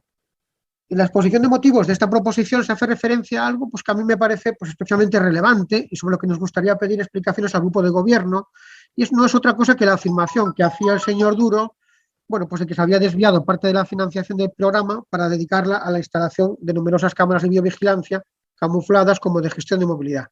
En fin, sea como fuere, lo que realmente esto nos manifiesta pues es esta propensión del gobierno a acumular hardware y descuidar el software, del que poco pues, o nada nos dicen, ¿no? Con relación a la instalación de esta plataforma logística, lo decía ya el señor Duro, lo decía la señora San Martín, pues es una cosa tan magnífica y un funambulismo político al que nos tiene acostumbrado el alcalde, que es extraordinario. La duda es ¿contra qué se va a financiar? ¿Contra el convenio entre el Ministerio de Economía, Industria y Competitividad del 17 con fondos FEDER? Quizás. O bien a través de esos fondos fantasmas del Plan de Actuación 21-23 del Consorcio de Santiago, como defendía el propio alcalde en el 20, pues tal vez. O quizás a través de las subvenciones para la mejora de la movilidad y de la modernización del transporte público del Ministerio de Transportes, Movilidad y Agenda Urbana, como anunciaba también el alcalde el 13 de septiembre. Grandes proyectos requieren también grandes consensos y una vez más vemos que este grupo de gobierno predica una cosa y desde luego practica la contraria. Mientras afirmaba que ya se había hablado con los sectores afectados, tanto sobre la ubicación de la plataforma en Meixón Frío, haciendo desde luego una interpretación generosa del concepto de última milla, y a su vez también se afirmaba que se había hablado con ellos sobre el nuevo horario de reparto de mercancías, pues nos encontramos con que estos colectivos niegan dicha negociación y desde luego manifiestan su rechazo de manera frontal. Señores del Gobierno, recapaciten y hablen y negocien ustedes más con los colectivos afectados, que del diálogo constructivo suelen salir cosas mejores y grandes. Con relación a la proposición, les avanzamos que votaremos a favor de la misma. Muchísimas gracias. Moitas grazas. Doña Mercedes Rosón. Bueno, moi bo día de novo. Hai unha só as liña varias posibilidades de financiamento. A estrategia marca as prioridades e as convocatorias a financiación, algo que un concelleiro que foi goberno pois debería de saber, non facer demagoxia. A estrategia logística de última milla é unha consecuencia da execución do proxecto Esmartiago, en na que levamos moitos meses traballando, creo que máis dun ano, entre urbanismo e o consorcio da cidade. A actual situación, creo que todos coincidimos neso, da distribución de mercadorías no centro histórico de Santiago de Compostela, pois leva preocupando, como moi ben decía antes o noso compañeiro José Antonio Constela, pois as administracións moito tempo. E para este goberno é prioritaria. Como decía, levamos traballando desde principios desta legislatura para poder resolver un problema evidente que tensiona moitísimo a Amendua da cidade histórica. Co proxecto Esmartiago, de compra pública innovadora, dase un primeiro paso para o deseño e compra de elementos novos de control e seguimento do tráfico de vehículos baseados na inteligencia artificial que permita pois ter un riguroso control de acceso rodado a esta zona, permitindo pois a identificación de vehículos de reparto e as súas características de peso. Sendo este paso moi necesario, non resulta suficiente para acometer a solución da situación actual nas súas múltiples facetas problemáticas. En Esmartiago non se fala dun proxecto global que dé a solución ao problema, nin tan siquiera, como vostede di, dunha plataforma logística. Por iso, en maio deste ano pasado, cos avances do proxecto Esmartiago, encárgase a redacción dun documento de estrategia de logística urbana sostible en Santiago de Compostela, un documento que, partindo da situación ventaxosa que supón o sistema do control como implantado dentro do Esmartiago, pois incorpora en un proxecto cunha visión máis global, integrada e cun horizonte máis amplo. O documento elabórase, como creo que xa sabedes, co Consorcio de Santiago de Compostela. No demandito documento exponse a necesidade dun centro logístico de provisión e distribución de mercadorías que reúna dous requisitos. Por unha parte, que estea relativamente preto do centro histórico, pero que tamén estea preto dos grandes roteiros de comunicación da cidade e que permita tamén acceder e maniobrar con facilidade en vehículos pesados e voluminosos para os que é difícil descargar en pleno centro histórico ou nos seus inmediatos e arredores. Por iso, as súas propostas que fan nesta proposición de Galeras e San Clemente non son as máis aceitadas, por lógica pura, un camión descargando mercancía en plena costa de San Clemente ou Galeras, como comprenderá, non soluciona nada. O que sí está analizado situar dentro do casco histórico un polo de distribución de frescos e refrigerados. No demandito documento xa se pon de manifesto, como non podía ser de outra maneira, a necesidade de implicar a todos os axentes e a veciñanza no proceso. Por suposto, os grupos políticos será unha parte fundamental de todo o proceso e por iso propónse desenvolver un programa intenso de actuacións de difusión, sensibilización e participación na toma de decisións que van a ser todas compartidas. O consorcio, efectivamente, como vostede dixo antes, recolle esta proposta para o documento que se presentou en xullo ao Real Padroado, porque claramente para nós é unha prioridade solucionar e garantir a súa realidade e viabilidade no futuro próximo e tamén na orde, presentámonos a orde do Ministerio de Industria de agosto deste ano, pola que se aproban as bases reguladoras para o programa de axudas a municipios para a implantación de zonas de baixa emisión e a transformación digital e sostible de transporte urbano dentro dese plan de recuperación, transformación e resiliencia. A esta convocatoria únicamente aberta para concellos de máis de 20.000 habitantes, capitais de provincia e agrupacións de municipios, concurre o Concello de Santiago con este proxecto, e tendo en conta a necesidade que a cidade histórica ten deste servicio que para nós, como dixen e repito, é estratégico. E todo este deseño da súa xestión posterior tamén, repito, como xa dixen, pois será consensuado con todos os axentes implicados, en especial cos operadores logísticos, cos que xa se iniciaron contactos para solicitar a súa colaboración. E, por suposto, por riba de todo, cos habitantes da cidade histórica. Mercedes, si sigue, descontarei na segunda. O sentido do noso voto o direi na segunda quenda. Gracias. Gracias, doña Mercedes. Bueno, reabrimos turno de intervencións, don Xan. A ver, aquí lanzamos a palabra demagoxia en todos os debates, non acabo de entender por qué, porque non estamos falando de optar a distintas fontes de financiamento, estamos falando que había unha liña de financiamento aprobada e que se abren outras. Ben, eso que estaba falando na miña intervención non ten absolutamente ningún sentido a nivel logístico referido ao casco histórico colocar un centro... Non se escoita. A ver, escoitasme agora? Non se escoita. Perdón, vamos a intentar a ver que o que sucede. Paramos un momento. Ahora que me estaba vindo arriba. Tiene apagado el micro. Sí. Agora, Mercedes? Agora sí. Vale. Pois seguimos.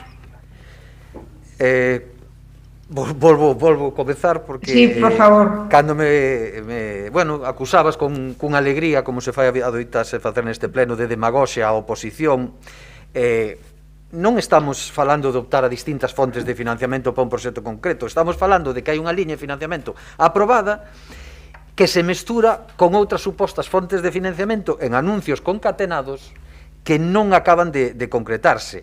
E, en segundo lugar, non ten absolutamente ningún sentido colocar un centro logístico de reparto de última milla a máis de 2,5 km do casco histórico, nin en distancia, nin en orografía. Por se estamos falando de vehículos eléctricos, pense que o vehículo eléctrico ten que subir as pendentes de volta a ese suposto centro logístico de Meixo en Frío, as pendentes máis inclinadas que hai na cidade e máis longas, e que os tempos e os consumos de ida a volta para facer ese reparto de última milla o que vai significar é aumentar o número de vehículos necesarios para facer un reparto eficiente da zona, co cal estamos perdendo xa o foco do obxectivo inicial, que era eliminar o máis posible os vehículos no casco histórico facendo o reparto.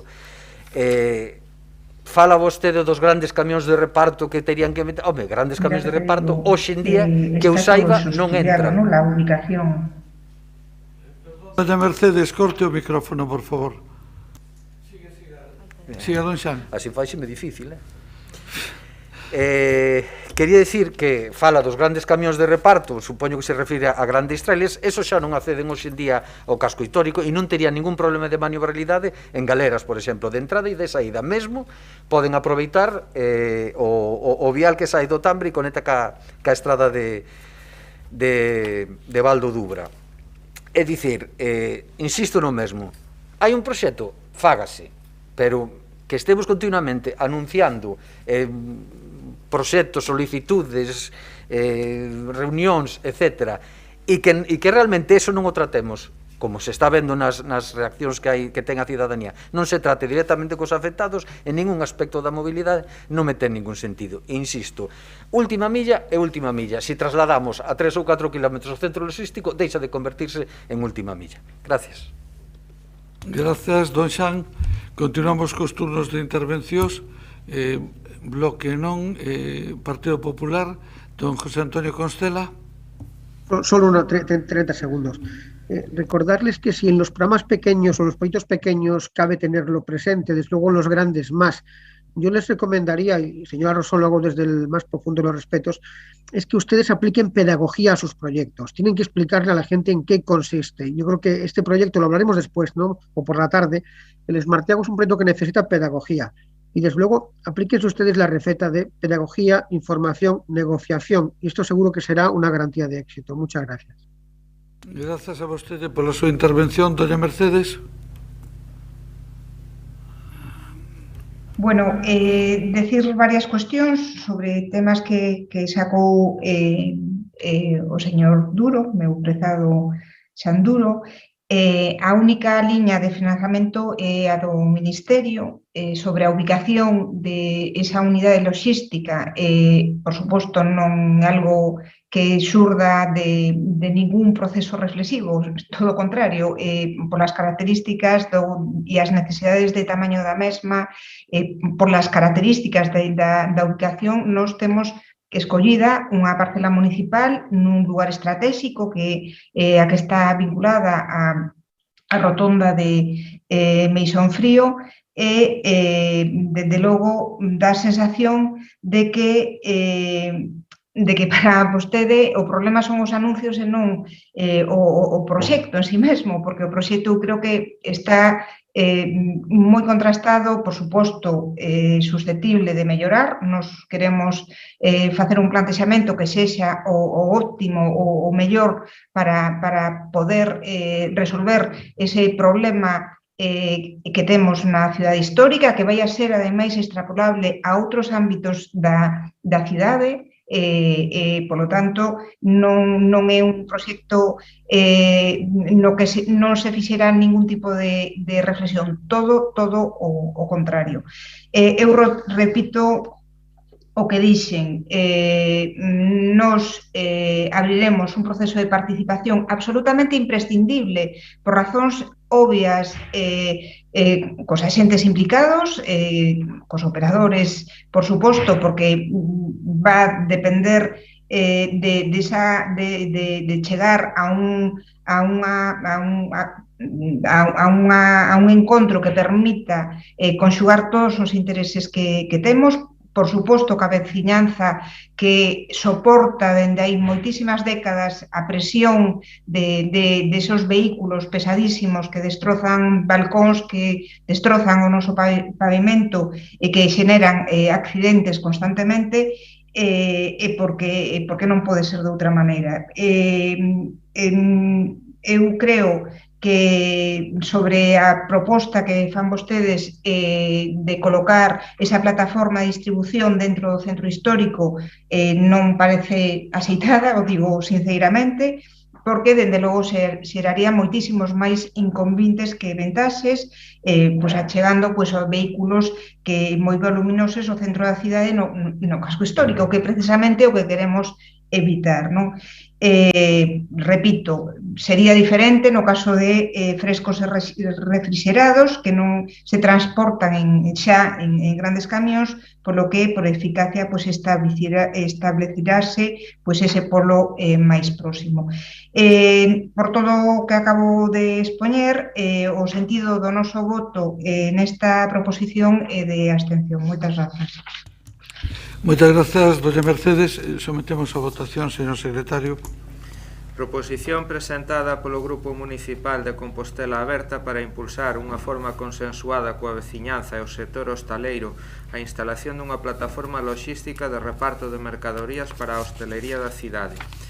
Votos a favor? Grupos Compostela Aberta, Grupo Popular e BNG. Abstencións? Grupo Socialista e sen votos en contra, apróbase. Moitas grazas. Imos a dar conta de acordos da Xunta de Goberno Local do 13 de setembro, damos conta de resolucións da Alcaldía de Delegacións de Funcións, damos conta de resolucións da Alcaldía das Concellerías Delegadas e atas da Xunta de Goberno Local, e quedamos citados todos para as 16 horas, donde comenzaremos coa comparecencia. Moitas grazas a todas e a todos tamén polo cumprimento do horario.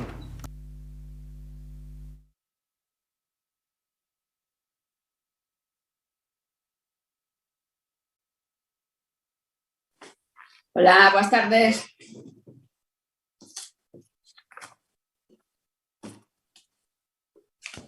Moi boa tarde.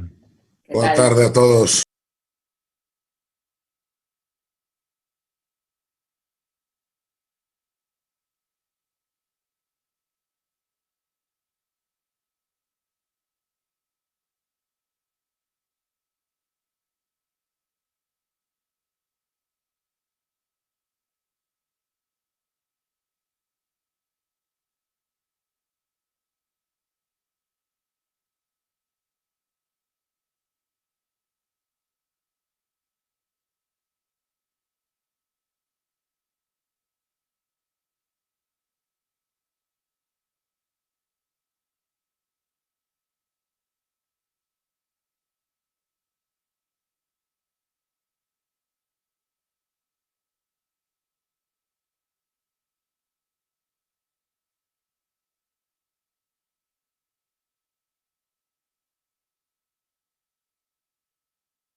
Moi ben.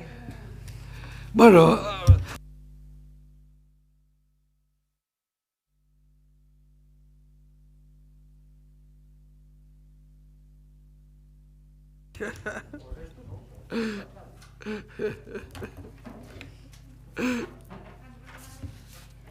bueno, imos a empezar, señoras e señores concelleiros.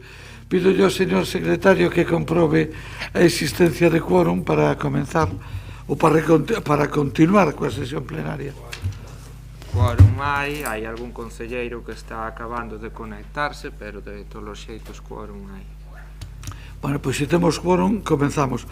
O primeiro punto que vamos abordar pola tarde é a solicitude do Grupo Municipal de Compostela Aberta de comparecencia do concelleiro responsable de aquí do tendido de novo cableado aéreo e outros dispositivos. Vai a ser don Sindo Guinarte o que compareza. Tal como acordamos na Xunta de Voceiro, imos a refundir o debate da solicitude de comparecencia con a moción formulada polo Grupo Municipal do Bloque, que ten de alguna maneira o mesmo obxecto. Entón, obviamente, na comparecencia non hai votación, polo tanto, a votación que faremos ao final será a votación da moción do Bloque. Os turnos de intervencións para mezclar e integrar as dúas cousas van a ser do seguinte xeito. Empezará e abrirá o turno de intervención o grupo solicitante da comparecencia, que é Compostela Aberta.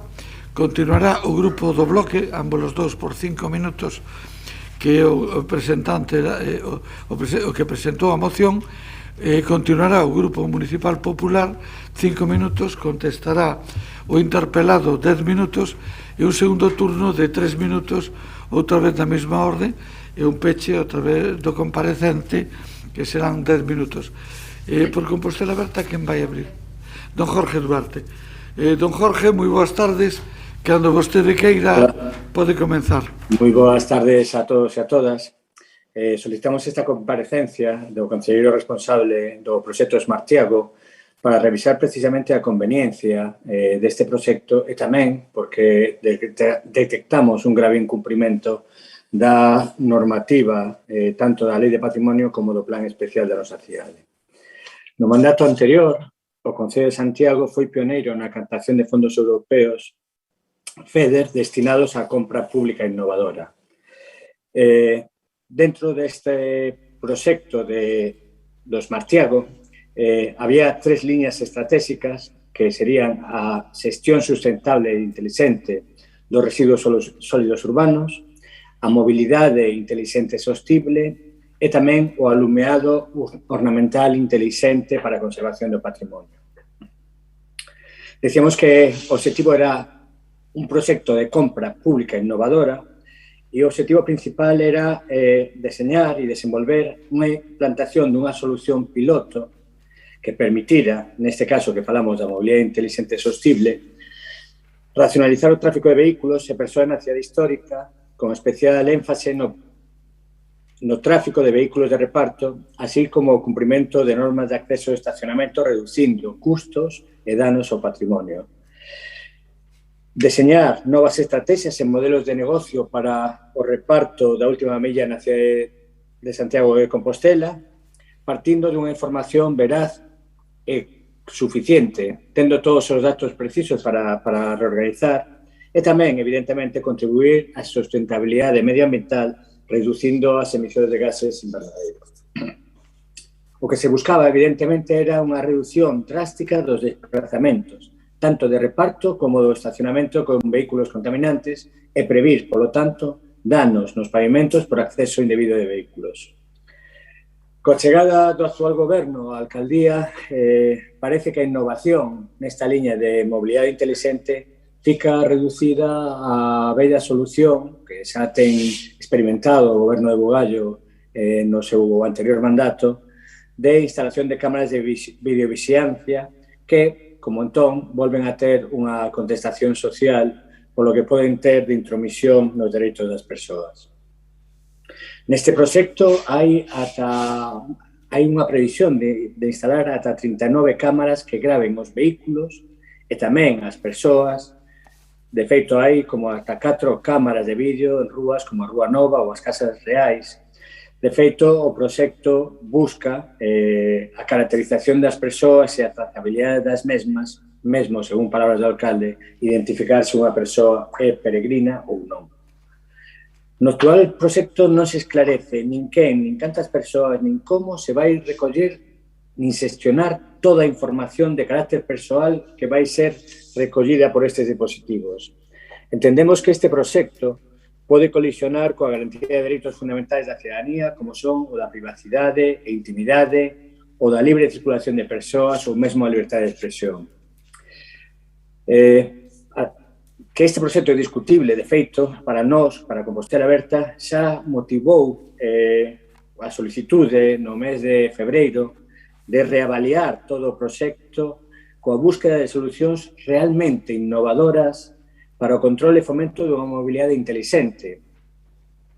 Parece-nos moi grave, ademais, que non habendo escoitado no seu momento a posibilidade de reavaliar este proxecto que basease na instalación de cámaras, bueno, pois parece-nos moi grave que teña iniciado os seus traballos sin ter pasado previamente pola Comisión Asesora. Eu, na propia Comisión Asesora, dixen durante o mes de febreiro, marzo, que na instalación dos dispositivos de control de vehículos non se estaba facendo un control exhaustivo. Xa no mes de xullo, neste mesmo pleno, fixemos outra vez esa denuncia de que non se estaban seguindo os controis necesarios para o tendido da fibra óptica. De feito, iniciáronse os traballos durante o verán sin ter nin o mesmo control que ten para a veciñanza en casos que foron tan graves e importantes nesta cidade como foi o tendido da fibra óptica.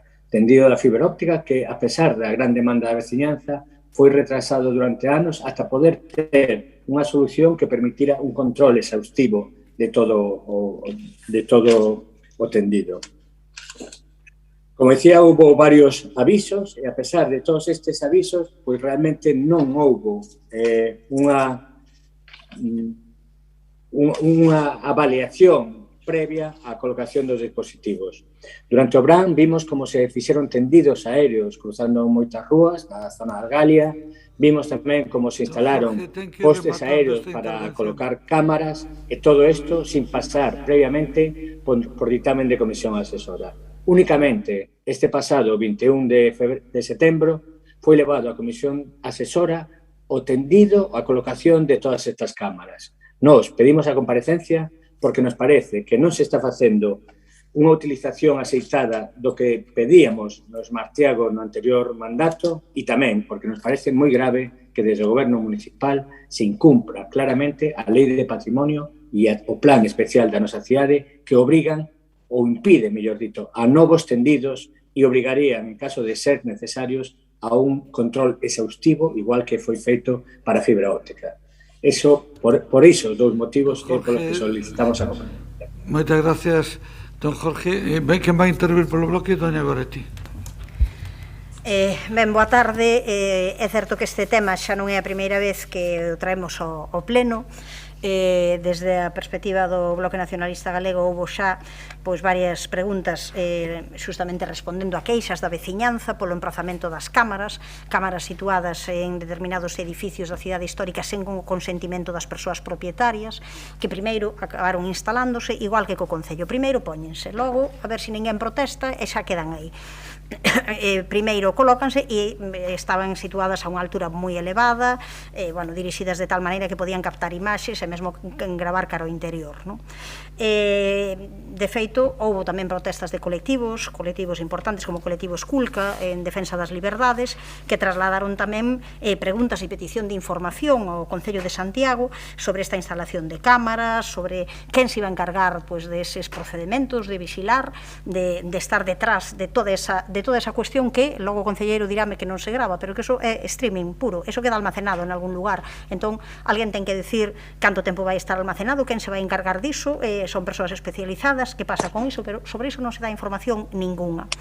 E por iso, nós presentamos esta moción tendo en conta dúas cuestións. Fundamentalmente, por un lado, que o goberno local ten que garantir os dereitos fundamentais á intimidade, á liberdade de expresión e á libre circulación das persoas.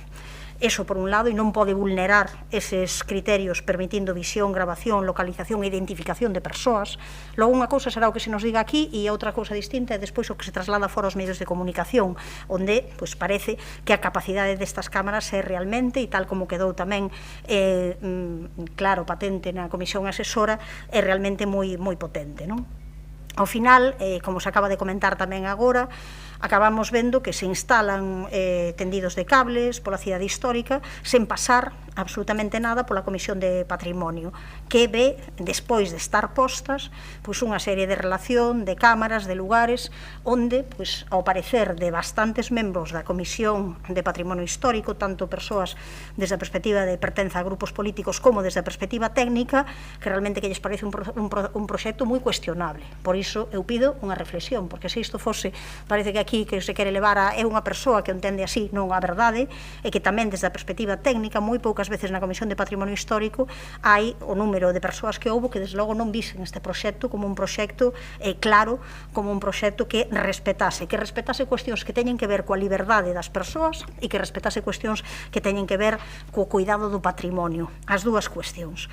Un número excesivo de cámaras, duplicidades sobre as que xa existen, escolla da localización de algunhas delas, instalación de báculos excesivamente altos, mástiles que, desde logo, cunha excesiva proliferación de sinais nalgúns puntos da cidade, e ao final temos, claro, un esquema que contrasta, como pasa sempre, co que lle pedimos á veciñanza. A veciñanza pedimos máximo respeto, que non toque nada, e agora de repente chega un proxecto do propio Concello sin pasar pola Comisión de Patrimonio e comeza a colocar tubaxes, desde logo, moi grosas para meter os novos cables e unhas cámaras, desde logo, moi grandes, cámaras que poden moverse 160 graus, que teñen unha altísima capacidade de resolución, que mesmo ali na Comisión de Patrimonio Histórico había quen decía que poden ver a hora do reloxo de pulso que levamos instalada. Realmente é unha cuestión importante, onde, na propia Comisión de Patrimonio constaban 14 pasos aéreos a resolver no informe técnico, sitios que están sin resolver, tanto desde o punto de vista, insisto, de distintas asociacións para a defensa do patrimonio cultural galego, advertiu desta proliferación de elementos, desde a Asociación Veciñal Fonseca, que non compaxinan as calidades e os materiais que se están utilizando coa estética tradicional de toda a zona, e por todo isto nós entendemos que este proxecto ten que limitarse e que non é necesario e é excesivo o número de cámaras de que se está a falar. Con instalar algunhas, se o que se quere medir o peso dos vehículos que hai, algunhas ás zonas de acceso á cidade histórica, con iso abondaría. Entón, desde esa perspectiva, xa digo, nós presentamos esta moción, imos aceptar, xa o digo desde o inicio, a emenda de Compostela Aberta, porque entra máis en consonancia coa nosa, no sentido de paralizar a instalación de cámaras e poñerse a repensar e avaliar cales imos poñer, entendendo que se substitúen as tres primeiras liñas por unha parte onde se fala da paralización e logo limitación, e deixando as tres últimas liñas tal que as tiñamos na nosa proposta. E non imos aceptar a do Partido Popular porque entendemos que desvirtúa, aínda que está en consonancia co que nós propoñemos, pero non fala de realmente haber unha limitación. Despois de asistir á Comisión de Patrimonio, xa remato, se quere descónteme 30 segundos da seguinte intervención, o certo é que xa quedou claro que hai que limitalas. Eu creo que despois as persoas que asistimos á Comisión de Patrimonio, que non son necesarias 39 cámaras nestes momentos de vigilancia na cidade histórica para facer este traballo. Moitas grazas, doña Goretti. Polo Grupo Popular, don José Antonio. Muchas gracias, alcalde. Buenas tardes. Buenas tardes de nuevo. Bueno, cuando se habla de la instalación de cámaras en el dominio público, desde luego nos encontramos ante un tema complejo que presenta, yo creo que, múltiples implicaciones. Máxime en el caso de una ciudad como la nuestra, ¿no? Estas múltiples implicaciones con relación al Smart Thiago, yo creo que puede ser de tres tipos, ¿no? Por una parte, son afectaciones que desde luego afectan, digamos, va a la redundancia, a la protección del patrimonio, donde colocar las cámaras, cómo colocarlas, en qué soportes. Desde luego hay un aspecto relacionado con su funcionalidad, realmente el sistema funcionará bien, es el que necesitamos, son realmente necesarias tantas cámaras. Y desde luego hay un tercer apartado, que es un conjunto de repercusiones sobre la protección de los derechos de los vecinos, pues si está garantizado el tratamiento de sus datos de carácter personal, si las cámaras van a grabar o no, etcétera, ¿no? De estos tres aspectos que, como digo, a nuestro juicio afecta el proyecto Smartiago, pues nos vamos a centrar en el primero, que es lo que tiene que ver con la naturaleza de la protección del patrimonio. Desde el principio pensamos que la tramitación del Smartiago ha sido una constante chapuza. Primero, el grupo de gobierno ha renunciado, como decíamos esta mañana, a hacer pedagogía de este proyecto, y dudo que alguien a ciencia cierta sea capaz de explicar pues las ventajas del sistema a implementar y su funcionamiento. Y en este punto nos asaltan muchas dudas, como por ejemplo, cómo se gestionará la información obtenida, a quién corresponde el tratamiento de los datos que se obtengan, etcétera, ¿no?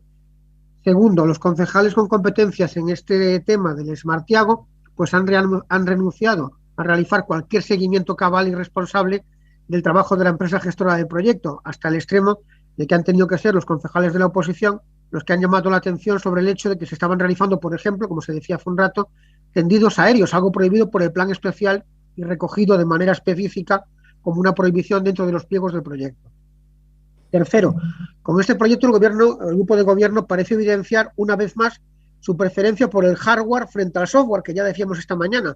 Sabemos que se van a colocar casi 40 cámaras, pero de momento, sobre cómo se gestionará la información, como preguntábamos o decíamos antes, pues de momento muy poquito más allá de lo publicado por el Departamento de Propaganda y Comunicación del Ayuntamiento para ocupar espacio y líneas en la prensa y desde luego vender humo, como también decíamos esta mañana. Cuarto, hemos tenido que reclamar en reiteradas ocasiones que más allá de los pliegos también pasasen por la Comisión Asesora de Casco Histórico las intervenciones que se tuviesen que abordar, algo que ha sucedido muy recientemente, y aquí sí que ya el despropósito ha sido completo. Esos trabajos empezaron sin que pasasen por dicha comisión asesora ningún proyecto, como sí se exige de manera preceptiva y con todo rigor a nuestros vecinos, pero ya se sabe que en casa de herrero, cuchillos de palo. El concello es una cosa, los vecinos otra distinta. Nos trajeron muy recientemente una primera intervención donde se planteaba la colocación de 18 de las 39 cámaras. Podrían haber traído las 39, porque en realidad va a dar exactamente igual lo que los técnicos de la comisión asesora o estos representantes políticos les digan, porque harán lo que les dé la gana. De estas cámaras, como decíamos, unas se colocan donde ya hay otras, o al menos a escasos centímetros. Otras se anclan en fachadas con el criterio de no sobrecargar de más elementos la zona, algo razonable. Sin embargo, este criterio no se sigue en situación similar, con independencia de que incluso tanto el concejal Cindo Aguinarte como la concejal de urbanismo, la propia comisión, pues manifestaron, la comisión asesora me refiero, manifestaron que, bueno, en el caso de algunos de los pivotes que se van a colocar de esos mástiles, pues quizás no tendría sentido y habría que hacerlo en una fachada. Y que, por supuesto, no se había desarrollado ninguna cámara. Este concejal que les habla, al acabar la comisión, pasa por delante de la Salle y ya estaban instaladas la cámara de San Roque, la de Santa Clara, etc. Bueno, en fin, desde luego también se nos habla de que, bueno, pues que se pretende colocar una cámara en un edificio BIC, el Museo de las Peregrinaciones, algo prohibido en la normativa, y así un largo etcétera y un etcétera mayor.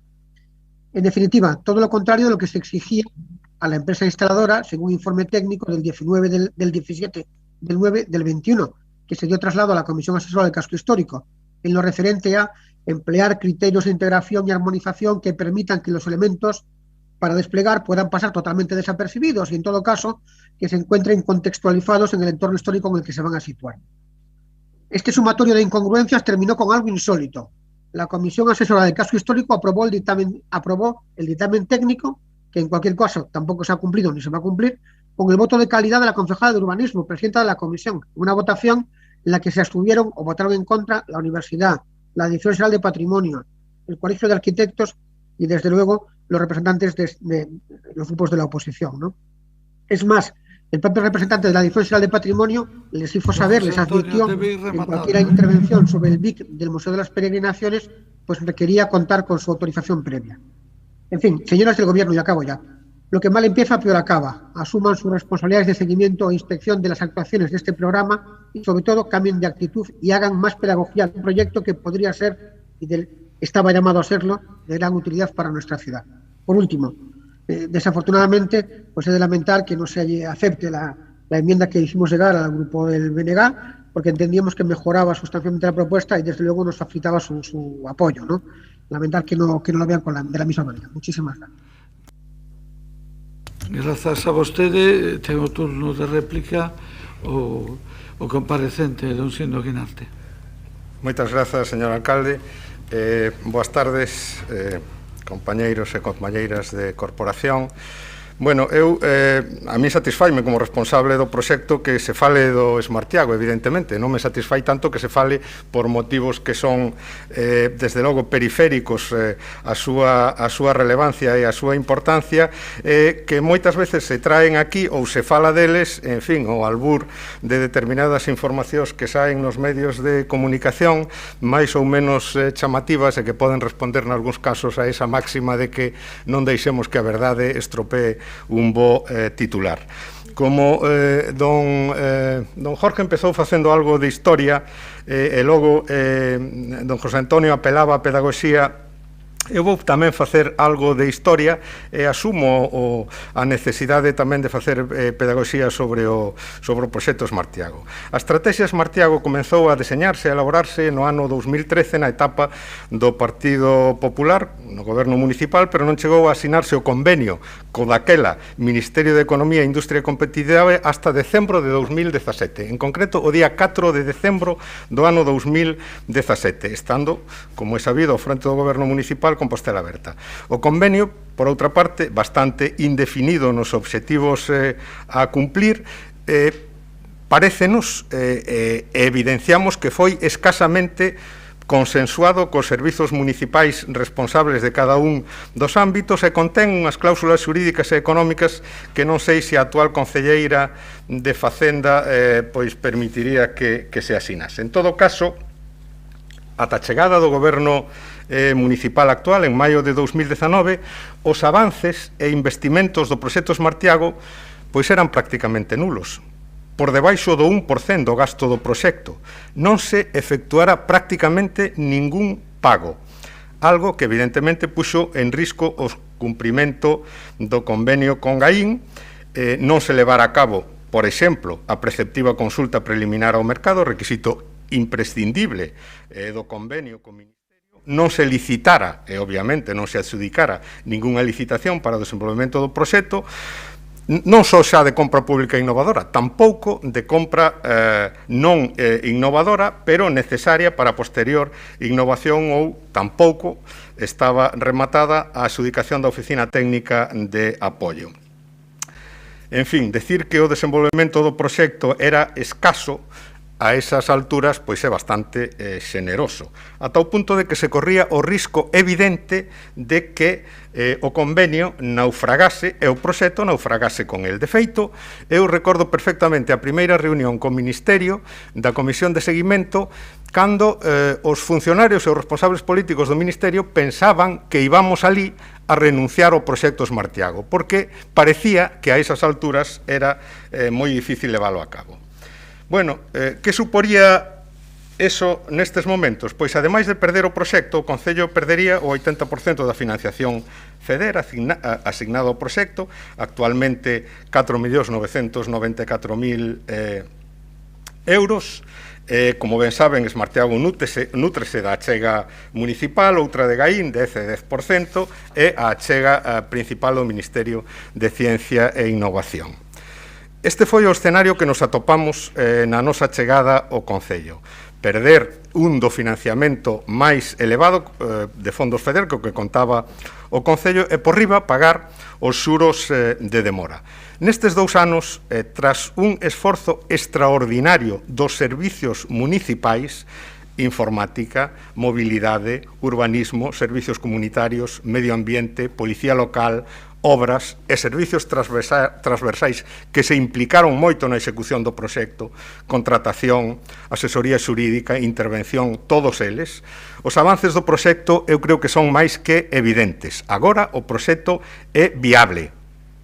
E é un proxecto de innovación pioneiro no eido municipal a nivel estatal, que recibe gabanzas do Ministerio de Ciencia e Innovación nas comisións anuais e que pois, por exemplo, está entre os 6 proxectos seleccionados aos premios máis importantes da Unión Europea, os premios europeos de compra pública innovadoras que convoca a Comisión Europea.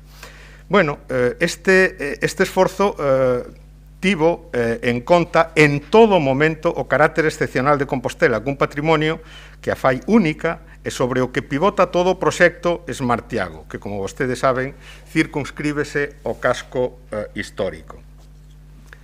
A condición de cidade patrimonio de Santiago condicionou todo o proceso de planificación, deseño e execución desde o minuto 1. Tal foi así que todos os pregos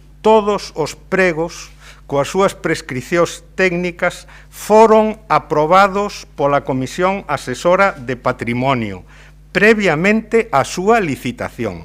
Todos os pregos pasaron pola Comisión Asesora de Patrimonio. Arredor do carácter histórico e do valor patrimonial da cidade, Smartiago evidentemente aspira a construir unha cidade intelixente que nos sitúe nunha posición de vanguarda no ámbito da innovación, potenciando todo un ecosistema arredor dos retos definidos. As licitacións de compra pública innovadora de mobilidade, que son as que nos ocupan por a solicitude de comparecencia e tamén pola moción que debatimos, as dúas últimas adxudicacións deste eido de mobilidade, sumadas ás anteriores, supón un importe total de licitación en CPI superior aos 2,7 millóns de euros. Todo o proxecto está licitado e adxudicado. Únicamente faltan por asinar os 2 últimos contratos, precisamente do ámbito de mobilidade, pero que xa foron adxudicados na correspondente mesa.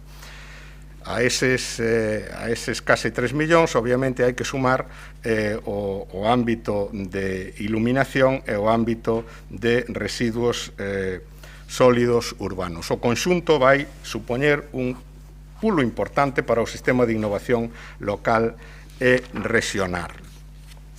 As solucións que se acaden permitirán tamén a súa utilización para aspectos que superan o seu ámbito inicial. A transversalidade do proxecto Smartiago é indiscutible. Permitirá, por exemplo, o establecemento de sinerxias con outro proxecto que ven da época de Compostela Aberta, o proxecto Boda, traballando por un turismo máis sostible para todas as cidades patrimoniais como é a nosa. Smartiago é un proxecto levantado polos traballadores dos servizos implicados do Concello e impulsado políticamente polo Goberno municipal, que suporá unha modernización da nosa cidade, mellorando os servicios dispoñibles para a cidadanía, sobre todo no casco histórico, ao tempo que facemos unha intervención de futuro na estrutura económica da propia cidade. Recordarlle a todos os membros do Pleno Municipal que o fin último do proxecto no seu conxunto é a máxima do equipo de goberno, mellorar a prestación dos servicios municipais e a calidade de vida das veciñas e dos veciños de Santiago e fomentar a I+D+I empresarial, atraendo a nosa cidade empresas capaces de xerar postos de traballo de elevado valor engadido e contribuir a preservar o noso patrimonio. Resulta paradóxico que esta solicitude de comparecencia veña do grupo político de Compostela Aberta e que faga unha crítica do proxecto Smartiago, do desenvolvemento do proxecto Smartiago. Están, por suposto, no seu dereito de facelo, pero non deixa de sorprenderme.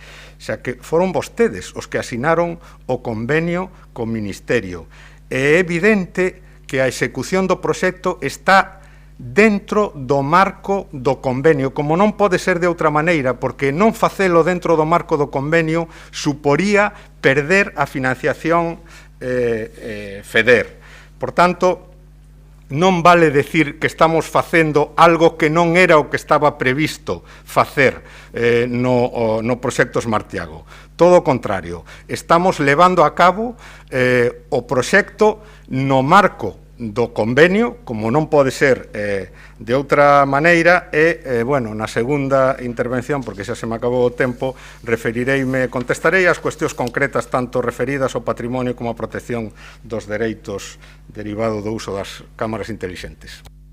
Moitas grazas, don Sindo. Reabrimos de novo o turno de intervencións, comenzando por Compostela Aberta. Don Jorge, 3 minutos ahora. Bueno, da xénese do que era o proxecto, pero olvidouse de dúas palabras que son moi claras, que é un proxecto de compra pública e innovadora. E o que quería o goberno de Compostela Aberta era precisamente que a mobilidade na cidade histórica, tanto para o reparto de mercancías como para o reparto de vehículos e incluso os controis de afluencia peonil en certos momentos, puiderase facer. Pero entendemos que eso non ten absolutamente nada que ver coa instalación de cámaras a mansalva en toda a cidade histórica. Nada que ver. Cando falamos de compra pública innovadora, estamos pensando en modelos de geolocalización. Cada un, cando vai con Google Maps por o mundo adiante, sabe onde hai atascos, onde hai tráfico, onde non. Bueno, hai formas de facer compra pública innovadora para falar de mobilidade sostible intelixente. Eu o que non entendo é que estemos utilizando o mismo modelo que o señor alcalde Bugallo quería facer fai 15 anos, encherto de cámaras cámaras para ver onde hai coches e onde non. Non, non é eso. O noso modelo de Smartiago era outro. Claramente, por eso, criticamos o cumprimento do proxecto de Smartiago. Só queda como innovador o proxecto de iluminación ornamental. Hoxe falamos aquí do reparto de última miña pola mañá. Outro tema que está totalmente abandonado e que se manda para un reparto de última milla cun vehículo eléctrico a mesón frío. Estamos falando de cousas que realmente teñen que mudar esta cidade e para eso estaba plantexado o Smartiago, non para replicar modelos do pasado. De eso é do que estamos falando. E as cámaras, colocar 4 cámaras no preguntoire, colocar 4 cámaras na Rúa Nova, non ten absolutamente nada que ver ca mobilidade. Son criterios do pasado. O que aquí pedíamos no proxecto Smartiago era que se fixera un proxecto innovador. Vale. Agora nos dixo o concelleiro que traballou todo o Concello moito, todos os funcionarios, bueno, pero non era que se fixera o que xa se fixo outras veces, sino que se fixera un prego que permitira avanzar e ser innovador. Como decía, só queda o da iluminación ornamental como algo innovador. Esperemos que tampouco estraguen. Pasaron os pregos, e nos pregos que pasaron pola Comisión Asesora puxéronse unhas condicións que en ningún momento se cumpliron. E máis, naqueles pregos estaban as cámaras. Por eso, precisamente, de fai 6 meses, estamos dicindo que o modelo de cámaras non é o modelo que esta cidade necesita para a mobilidade sostible. Hai outros modelos, hai outra tecnoloxía, apliquémola, usémola. Claro que estamos en contra do desenvolvemento que está facendo este goberno do Smartiago, que se está limitando únicamente a colocar cámaras. Claro que estamos en contra dese modelo. Cámaras que, por certo, aínda ninguén dixo como se van a controlar, nin por parte de quen, nin para que vai servir. Por lo tanto, se pensa que fixo unha intervención didáctica na primeira intervención, non a fixo. Nos, o que pedimos, e así está a nosa emenda tamén na moción do partido do Bloque Nacionalista Galego, é que se paralice o proxecto, que se avalíe e que se diga onde son necesarias cámaras, si son necesarias, para que e con que controles. Entendemos que para control de fluxos de persoas e de vehículos non é necesario. Que poda ser nalgúna ubicación puntual como os accesos posible, bueno, non o discutimos, pero valíamos todo o proxecto desde cero. Desde logo que compra pública innovadora non é en cámaras. Discúlpeme, pero é que o tempo é o tempo. Moitas grazas. Ten a palabra ahora o Bloque. A ver, o señor concelleiro dedicou, ao principio estaba un pouco dicindo, bueno, a metade da intervención, máis ou menos, a criticar o goberno de Compostela Aberta, non? A mellor nalgúna desas cuestións tiña razón, pero, claro, esa non é a cuestión agora, non? Vostede tiña que comparecer para falar e responder a unhas cuestións que van na moción e a unhas cuestións que lle formulou tamén, que se lle formularon unha petición de comparecencia pola abusiva instalación de cámaras e para decir para que van servir, como, e se son necesarias para medir os fluxos realmente dos camións de transportes de mercadoría, algo que xa quedou en evidencia que non é necesario. Pero logo dedicou 3 minutos a falar das bondades do proxecto en xeral e a decir vaguidades e generalidades. Claro, logo a decir algunha cousa que é falsa, porque claro, sí que se poden modificar os proxectos, Por suposto, vostedes fan un proxecto xeral, como exactamente igual que fixeron no plan de sustentabilidade turística, dicían, estas son grandes liñas, logo despois xa modificamos. Desde logo, houve veces en que tal, ou aquí, dentro dos fondos FEDER, sin decir máis, o Centro Sen Fogarismo modificouse por completo e seguiuse dentro dese diñeiro que nos ian dar. Entón, claro, vese obrigado nos últimos 30 segundos a decir, logo respondo. A ver, por favor, utilice a primeira intervención para responder e non nos conte as bondades do proxecto dos martiagos, xa sabemos todo o mundo que é e tal, pero o que queremos saber está ben claro. Por que veñen? Porque son necesarias esas cámaras para medir os fluxos dos camións? Non son necesarias. E quedou en evidencia, non porque o digan os medios de comunicación, que é certo que os medios de comunicación moitas veces din o que lle transmite o señor alcalde, o que transmite o goberno local, o que transmiten, pero independentemente diso, houve unha comisión de patrimonio que analizou por que todo o mundo estivo de acordo en que con posterioridade aos pregos non se cumpriron os pregos, ni os pregos non concretaban determinadas cousas e a concreción non era boa. En esa comisión a que o señor concelleiro asistiu, viuse como unha parte importante de persoal técnico e unha parte importante de persoal político non vía que ese proxecto fose bo, fose positivo, ni fose necesario. Non son necesarias 39 cámaras para medir os fluxos de como se moven os coches e os camións polo casco histórico, son necesarios solamente nas entradas e nas saídas, por eso, e con iso é abondo. Non son necesarias algunhas das cámaras de tal precisión que teñen, nin queda claro como se vai a facer ese almacenamento, quen se vai dedicar a justamente a procesar, canto tempo se vai gravar esa información, canto tempo se vai conservar, por que é necesario isto, e insisto, non é unha cuestión que digan os medios de comunicación. Unha parte importante que eu creo que é a primeira vez que pasa nunha comisión de patrimonio histórico que unha parte importante dos técnicos non avalasen este proxecto. Por tanto, sexan conscientes, e non nos digan agora que é porque escoitamos cousas nos medios de comunicación e tal, e o proxecto é maravilloso. Respondan con concreción ao que se pregunta, porque senón isto é un pouco cachondeo, non? Grazas, doña Goretti. A continuación terá a palabra o Grupo Popular. Don José Antonio. Sí, muchas gracias, alcalde, otra vez, ¿no? Pues es verdad, o sea, yo me queda un poco sorprendido, porque yo esperaba que el señor Guinarte nos contestase a la chicha de esta intervención, de esta moción, ¿no? O sea, que nos contestase, entrase un poco en el fondo del asunto. ¿Que el Smartiago es un proyecto que va a ser útil? Pues yo no tengo ninguna duda, creo que lo va a ser. ¿Que el Smartiago marca el devenir tecnológico de la gestión de los flujos y la aplicación de la tecnología es ideal para esto? No tengo ninguna duda. Me parece que sobre este particular, creo que en este salón de plenos, pues pocos pueden estar en desacuerdo con este particular, ¿no? Es verdad que es un gran proyecto, es verdad que probablemente es la manera de intentar afrontar pues un problema que tenemos. La cuestión está en que hay que entrar en la letra pequeña, aquello que probablemente el humo vende menos, en aquello que tiene menos difusión pública, ¿no? Yo le preguntaba que nos dijese o que me indicase cómo se va a gestionar la información obtenida, a quién corresponde el tratamiento de esa información, dónde se van a ubicar las pantallas que van a hacer lectura de esas cámaras, qué software vamos a utilizar. O sea, yo ya sé que tienen ustedes una propensión extraordinaria, como decíamos antes, al hardware, pero yo la tengo al software. Me parece que lo importante aquí es cómo vamos a tratar esos datos. Y me sorprende mucho que justo haya dejado para su segunda intervención lo que creo que los demás grupos le están diciendo, que era la parte nuclear de esta situación. Bueno, yo lo espero con interés y lamento, como digo, no poder decirle nada después, ¿no? Porque usted hará uso o cerrará el turno, ¿no? En cualquier caso, tampoco me resisto a decirle algo a la señora San Martín, que es lo siguiente. Yo lamento mucho que no acepten ustedes nuestra enmienda, que no iba en un sentido muy distinto del suyo. O sea, nosotros pensamos que hay que optimizar los recursos, como no puede ser de otra manera, que hay que reducir el número de cámaras, donde puedan ser reducidas, por supuesto, absolutamente de acuerdo.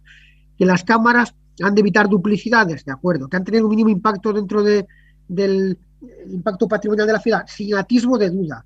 Lo que nosotros planteábamos era que sean los técnicos los que determinen dónde han de colocarse las cámaras, cuántas han de colocarse, si han de estar todas en la entrada del casco histórico o algunas necesariamente han de estar en otras zonas de la ciudad, porque si no es muy difícil gestionar o conocer cómo se mueven los flujos de circulación tanto de personas como de vehículos.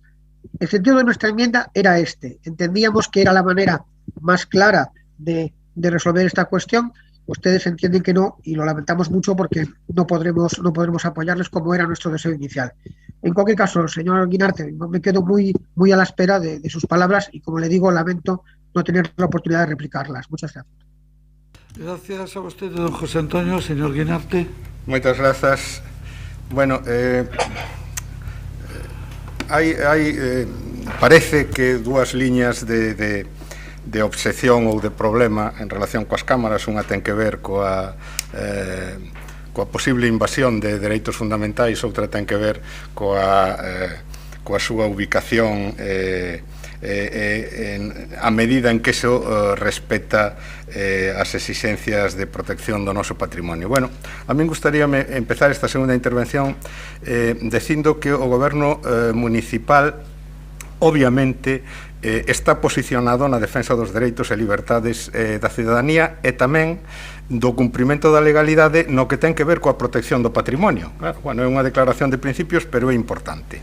Dentro do proxecto Smartiago, o obxectivo do reto asociado á mobilidade dista moito de estar enfocado á identificación e control das persoas, sendo o obxecto esencial o do seguimento dos vehículos, e digo seguimento, non só acceso, sino seguimento dos vehículos de carga e descarga que acceden ao casco histórico da cidade, tratando de axustar o impacto dos mesmos na vida cotiá da zona. De feito, no punto 3.1.1.2 sobre requisitos técnicos do prego de prescricións técnicas, cando se licitou esta parte do proxecto, que, como vostedes saben, o prego é a lei do contrato, exprésase claramente esta preocupación dos equipos técnicos do goberno municipal e dice que o software das cámaras difuminará as persoas detectadas no campo de visión, polo que non se vai recoñecer as persoas que entren no campo de visión das cámaras.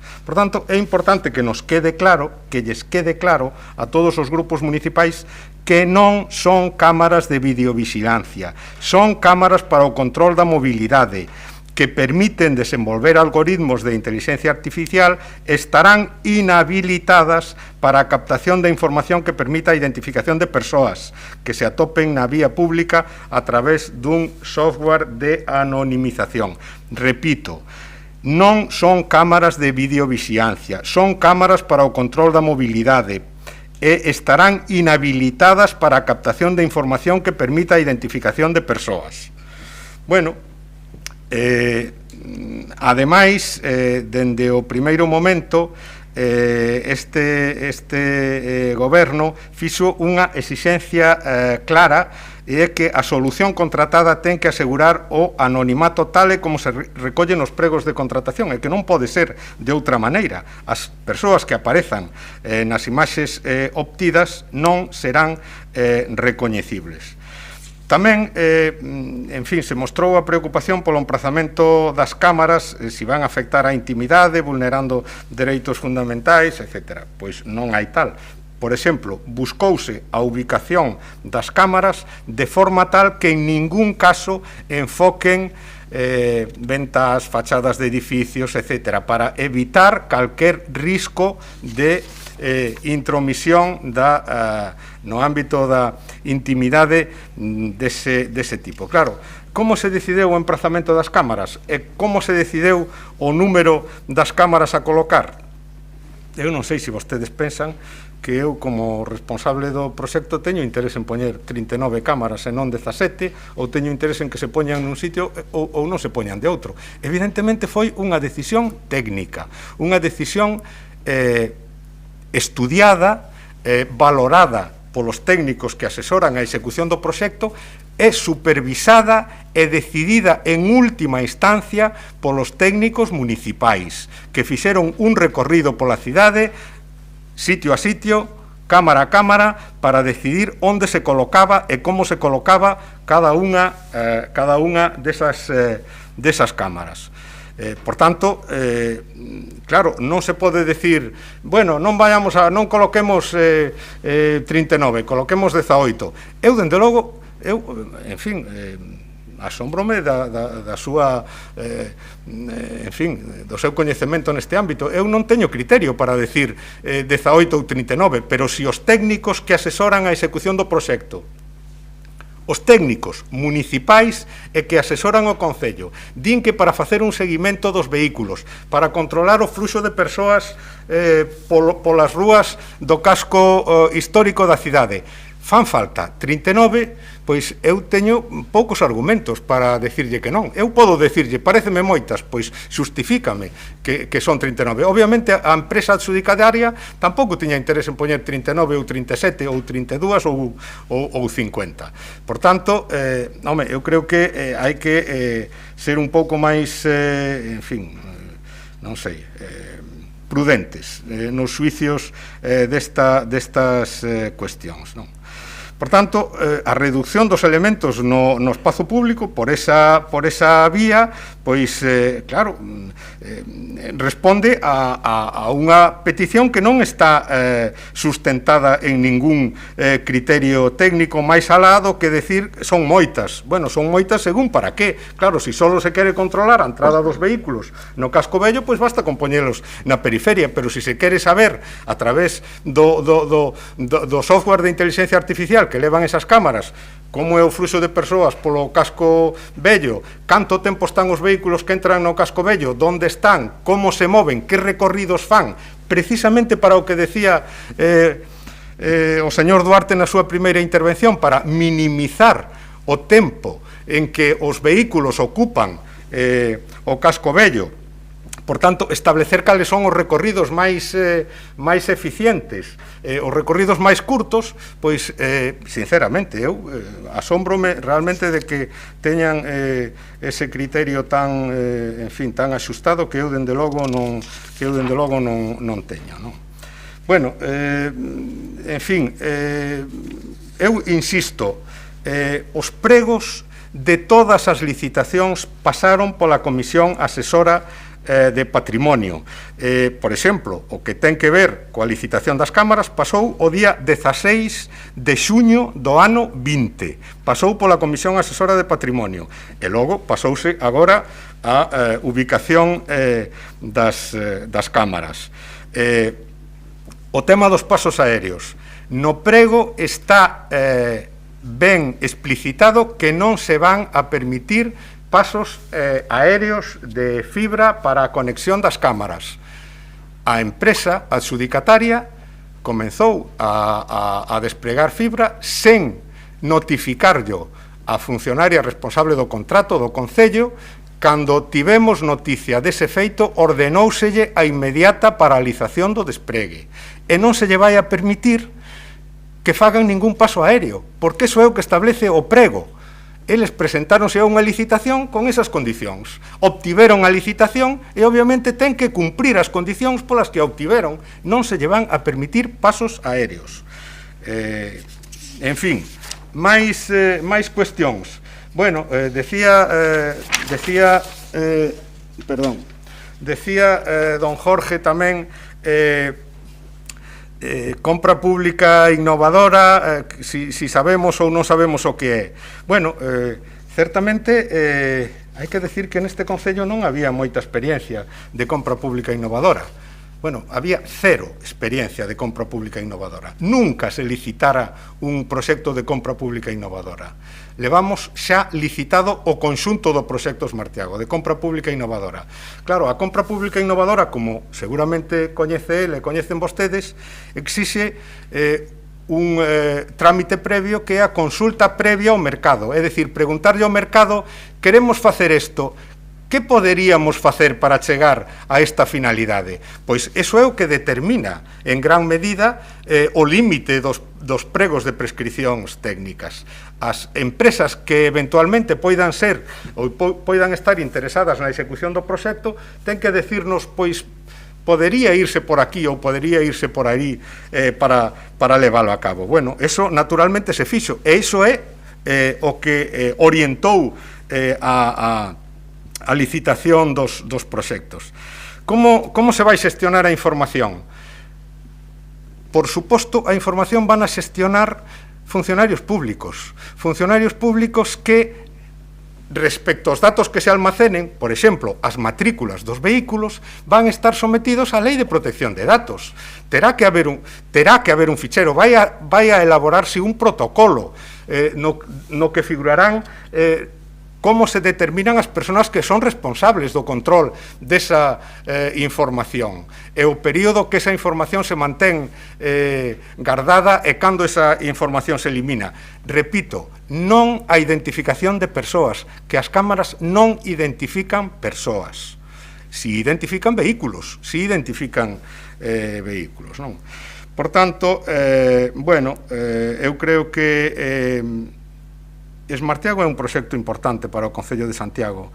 É un proxecto no que somos pioneiros, é un proxecto do que debemos sentirnos orgullosos, o conxunto do Concello de Santiago, porque eu o dixen, foi un proxecto iniciado polo Partido Popular, continuado por Compostela Aberta e que será rematado por este goberno. Don Sindo, temos que rematar. Eu creo que é un proxecto de todos e así deberemos defendelo. Moitas grazas, don Sindo. Ben, rematada a comparecencia, orimos proceder á votación da moción. Na moción hai varias enmendas presentadas, por lo tanto, pidolle a doña Goretti que nos clarifique se son admitidas ou non ou como. Era imposible admitir as dúas porque se refiren ao mesmo parágrafo, así que admitimos a emenda de Compostela Aberta, que afecta a metade da nosa proposta de acordo, e non admitimos a emenda do Partido Popular, aínda que coincide basicamente, pero rebaixa un pouco as nosas expectativas. Moitas grazas, doña Goretti. Entón, sometemos a votación a emenda do BNG, perdón, a moción do BNG coa incorporación da emenda de Compostela Aberta. Entendo que é así, non? Por favor, ordena a votación. Moción presentada polo BNG para limitar a instalación de cámaras do proxecto Esmartiago ás zonas de acceso á cidade histórica. Votos a favor. BNG e Compostela Aberta. Abstencións.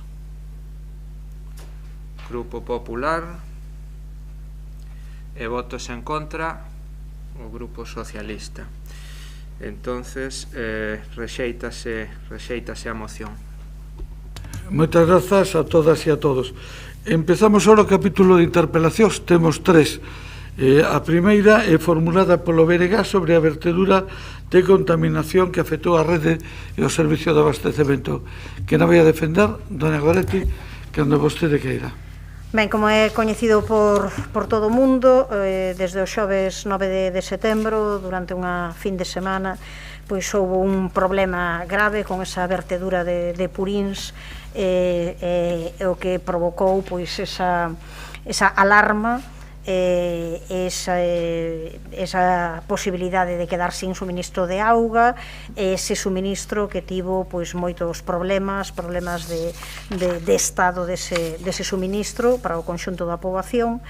E o que queremos é poñer en riba da mesa pois unha serie de cuestións que nós cremos que o goberno local debe de activar, debe poñer en marcha e sobre todo tamén clarificar pois onde estiveron as responsabilidades, como se produciu a comunicación.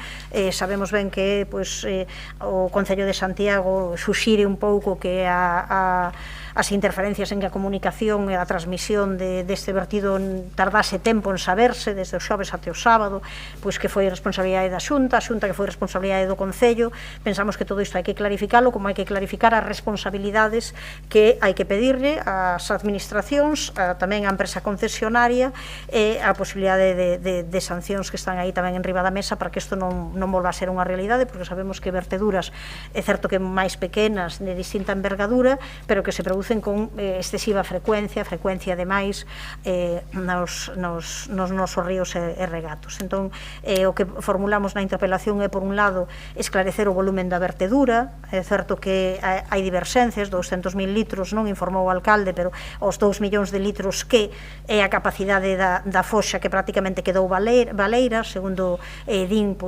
sindicatos agrarios que coñecen a explotación, e que se corresponderían coa cantidade de xurro acumulado producida por 400 cabezas de gando, 200 delas de vacas de muxido, o que é un elemento que probablemente xustificase esas adopcións de medidas adicionais de contención e que viñesen persoal experto desde Cataluña para tratar este tema. Ademais, insisto, hai que esclarecer eses motivos da demora en comunicar un problema de tal magnitude. Cando se produciu o xoves 9 non se fixo público até o sábado 11, e que pasou durante todo este tempo, e o problema que tivo que despois pasar con esa auga que se foi suministrando, pero con problemas de turbidez, con problemas claramente de levar restos de ser auga xa do fondo dos depósitos, ante a imposibilidade de botar man de outra auga, de outro lugar, de outro espazo que non fose justamente a do Tambre. Por iso, na interpelación, para xa pasar a ler, porque son varias as cuestións que se formulan, ainda que algunhas delas están relacionadas, nos do que falamos é de se vai o goberno local a exixir da Xunta e da empresa concesionaria responsabilidades pola demora en informar e actuar de algo que puido ser aínda unha maior catástrofe ambiental, porque puido entrar auga contaminada na rede de abastecemento de auga potável. Se vai reclamar de actual empresa concesionaria unha reducción dos recibos de auga ás persoas usuarias, porque se ocasionaron problemas o gasto xerado de comprar auga embotellada, por moito que aquí se falase moitas veces de que a auga se podía consumir. É certo que a inmensa maioría da poboación non a consumiu, porque o Estado en moitas zonas da cidade, desde logo, non é eso que non invitase o consumo, senón que mesmo cheiraba e había problemas para consumir desa auga, e provocou tamén ter que comprar un volumen de plástico excesivo. Vai o goberno local tamén facer públicas as analíticas de calidade da auga e a presencia e ausencia de bacterias. Vai sancionar a actual empresa concesionaria por permitir que entrase esa auga con altos niveis de turbidez, mal olor e exceso de cloro na rede de suministro de vivendas. Vai reclamar axudas para un plan de regeneración da flora e da fauna danadas polas verteduras. Vai habilitar un plan alternativo para a suministración de auga noutro depósito do outro espazo, do outro lugar. Vai exixir un protocolo e un seguimento continuado para evitar o risco de novas filtracións coas chuvias dos vindeiros meses, e se vai ter en conta estes erros producidos pola actual empresa concesionaria, ou se se valora que non hai ningún, á hora de elaborar os pregos e adxudicar o concurso deste servizo municipal. Gracias, doña Goretti. Ten 7 minutos para contestarlle a interpelada doña Mila Castro. Grazas, señor alcalde. Boa tarde de novo a todas e a todos. Antes de nada, quero sinalar que compartimos a reclamación de transparencia que se fai na exposición de motivos desta interpelación e control da Xunta de Galicia, e do mesmo xeito, pois tamén compartimos a necesidade de que é necesario implementar medidas para protexer as augas do río Tambre e que non se repitan situacións como as que vivimos e que poñan en perigo ou perxudiquen o medio ambiente e incluso as persoas. Ademais, dado o entorno onde se ubica a cunca do río Tambre, existen numerosas explotacións gandeiras e outras posibles orixes de vertido que podería causar impacto no río en calquera momento. Por lo tanto, é fundamental o control da xestión deste tipo de residuos, doutros potencialmente contaminantes, dos posibles puntos de vertido ao río e, como non, da calidade das súas augas. A responsabilidade desta correcta xestión dos residuos, dos vertidos e da calidade de auga do río Tambre é unha competencia, como ben sabe a compañeira do Bloque Nacionalista Galego, unha competencia da Xunta de Galicia. En consecuencia, é a Xunta de Galicia a que debemos dirixirnos demandando solucións de carácter inmediato e planificación de actuación a medio e longo plazo.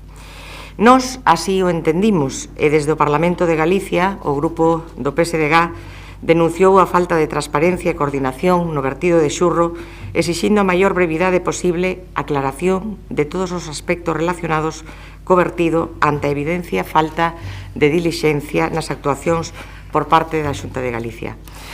Gustaríame que, ademais de esta interpelación, e estou segura que será así, unamos esforzos e reclamar medidas á Xunta de Galicia de xeito conxunto en aras do interés xeral deste Concello e tamén, como non, dos concellos veciños tamén afectados.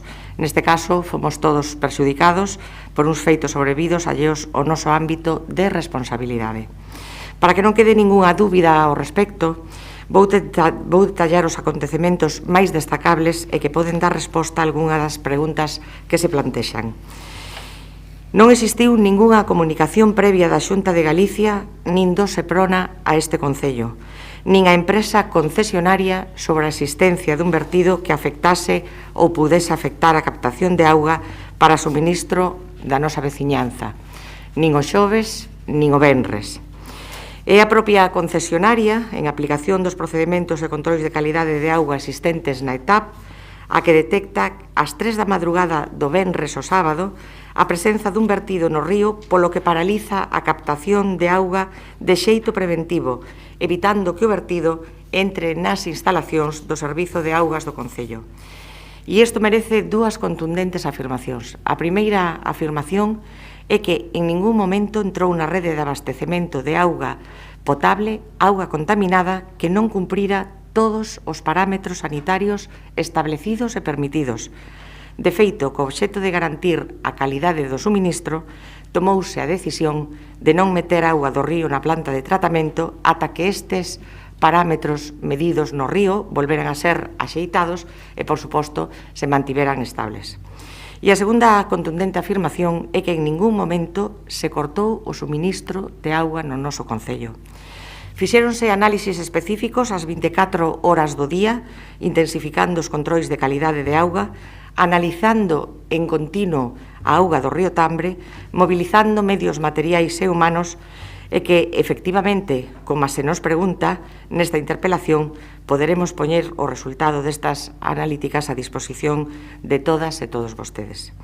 Ao mesmo tempo, en coordinación co Concello e ante a posibilidade que o estado de calidade da auga persista e comenzaran a producirse cortes de suministro nalgúnas zonas, realizáronse comunicacións aos usuarios e xestionáronse camións cisternas, como ben explica vostede nesta interpelación.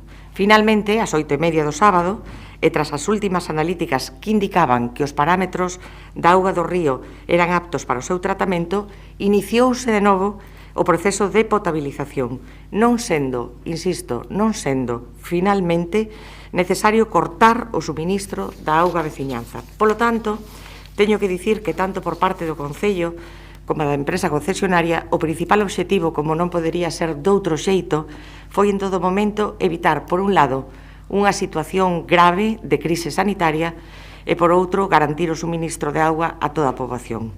Volvo a repetir que a auga suministrada desde a ETAP do Tambre, os depósitos e a rede de distribución cumpriu en todo momento cos requisitos de garantía sanitaria. Unha vez dito isto, recoñecer un feito evidente que se produciu como consecuencia da posta en marcha novamente da ETAP cando as analíticas así o permitiron. Un feito que foi puntual, un feito acotado no tempo e só nalgúnas zonas do noso Concello. Estou falando desa turbidez que describía a voceira do BNG, provocada polos cambios bruscos no sistema de abastecemento. Os depósitos tiñan nese momento un nivel baixo e cando de novo a auga do río entra para enchelos, fai que se produza ese fenómeno de auga turbia similar ao que se produce cando temos algunha avería e que para reparala é necesario cortar o suministro das canalizacións. Amosando o noso entendemento pola incomodidade que supón abrir a billa e ver unha cor marrón na auga que sae por ela, seguir insistindo que esta incomodidade foi acotada no tempo e subsanada, no mellor e na maioría dos casos, deixando correr a auga mantendo a billa aberta. E nos casos máis complicados, que os houbo, acudindo á concesionaria para purgar as canalizacións dun xeito máis rápido e técnico a través dos rexistros naquelas zonas onde foi demandada a súa presenza. Home, sancionar por isto a actual empresa, por un fenómeno físico inevitable que se produce coa entrada da auga novamente na planta de tratamento, home, pois non parece moi razonable, porque, insisto, estamos falando de turbidez, de cheiro a cloro, pero non de bacterias perxudiciais para a saúde de todas e de todos nós. Reducción nos recibos, bueno, pois tampouco parece moi razonable, tendo en conta que cada un e cada unha de nós pois pagará en todo caso, e como sempre, pola auga consumida na súa casa. E xa por último, nesta primeira intervención, a exixencia de un protocolo e un seguimento continuado non é necesaria, xa que a día de hoxe xa se segue facendo cun dispositivo. Este dispositivo trátase dunha sonda instalada no río e que fai analíticas de continuo para detectar calquera presenza desa variación que se pode producir na calidade de agua e que permita previr unha situación similar á acontecida. Mais nada, nesta primeira intervención. Grazas. Moitas grazas a vostede. Turno de réplica, doña Goretti, 3 minutos agora. Daquela, a respecto de como foi a comunicación e a transparencia, que entendo que partillan esa reclamación, en todo caso, non houve ningunha comunicación da Xunta nin de Augas de Galiza ao Goberno de Santiago, entendo. Até o sábado non se fala nin con Augas de Galiza nin coa Xunta. Digo porque, bueno, as comunicacións que fai a Xunta non parecen dicir iso e vostedes saben perfectamente que a Xunta chamou a unha reflexión, presumindo dunha actuación rápida, e chamou a unha reflexión ao Concello de Santiago sobre os protocolos a actuar neste momento. Entón, digo, se... Vamos, entendo que é así, que non houve ninguna comunicación por parte da Xunta, nin o xoves nin o venres, que a propia concesionaria quen sabe isto, non? Entendo que é así.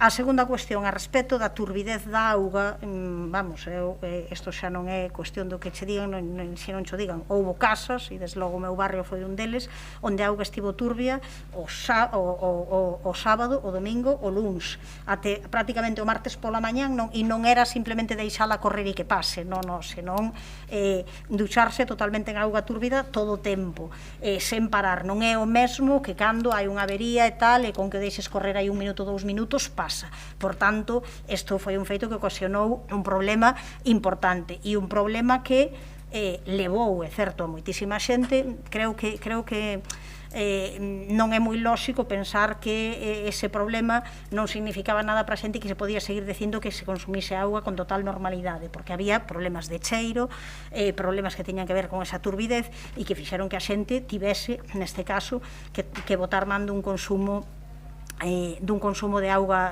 engarrafada que por suposto ten unha problemática a parte da económica, non evidente.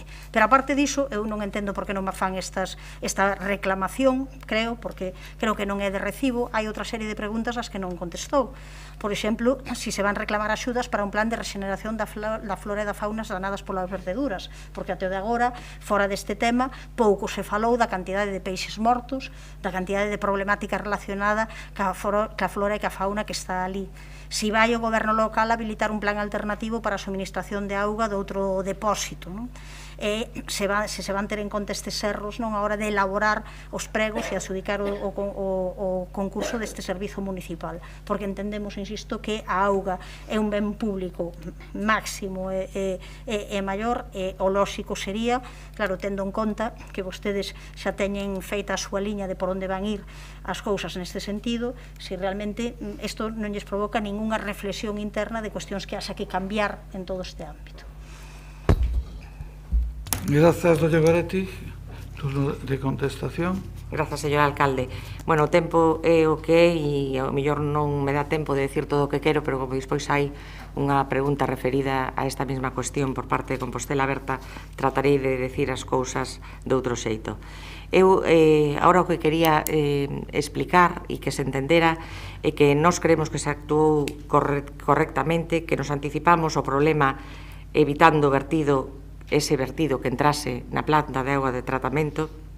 De non ser así, o vertido, como xa dixen, xeneraría por unha banda un problema sanitario moi grave á veciñanza, pero moi grave, e por outra un problema técnico, porque se contaminaría a planta de tratamento, As redes tamén quedarían contaminadas, incluso os depósitos, e isto suporía que non poderan ser utilizados en moitos días ata a súa desinfección completa.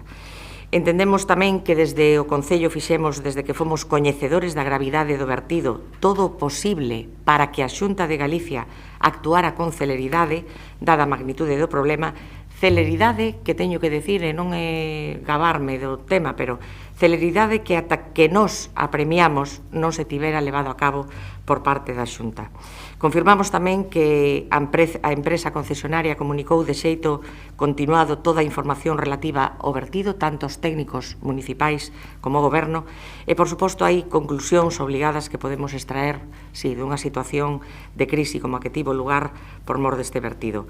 O que está claro é que este episodio ven a evidenciar a vulnerabilidade que ten Santiago e os seus concellos veciños ao depender dunha única fonte de suministro de auga que, ademais, como xa vivimos, podería verse afectada por eventos similares no futuro. Algo que non pasara en 50 anos pasou nunhas poucas horas e ninguén nos pode garantir que non volva a pasar. E, polo tanto, por suposto, que esta vulnerabilidade terémola en conta a hora da elaboración dos pregos para a nova adxudicación.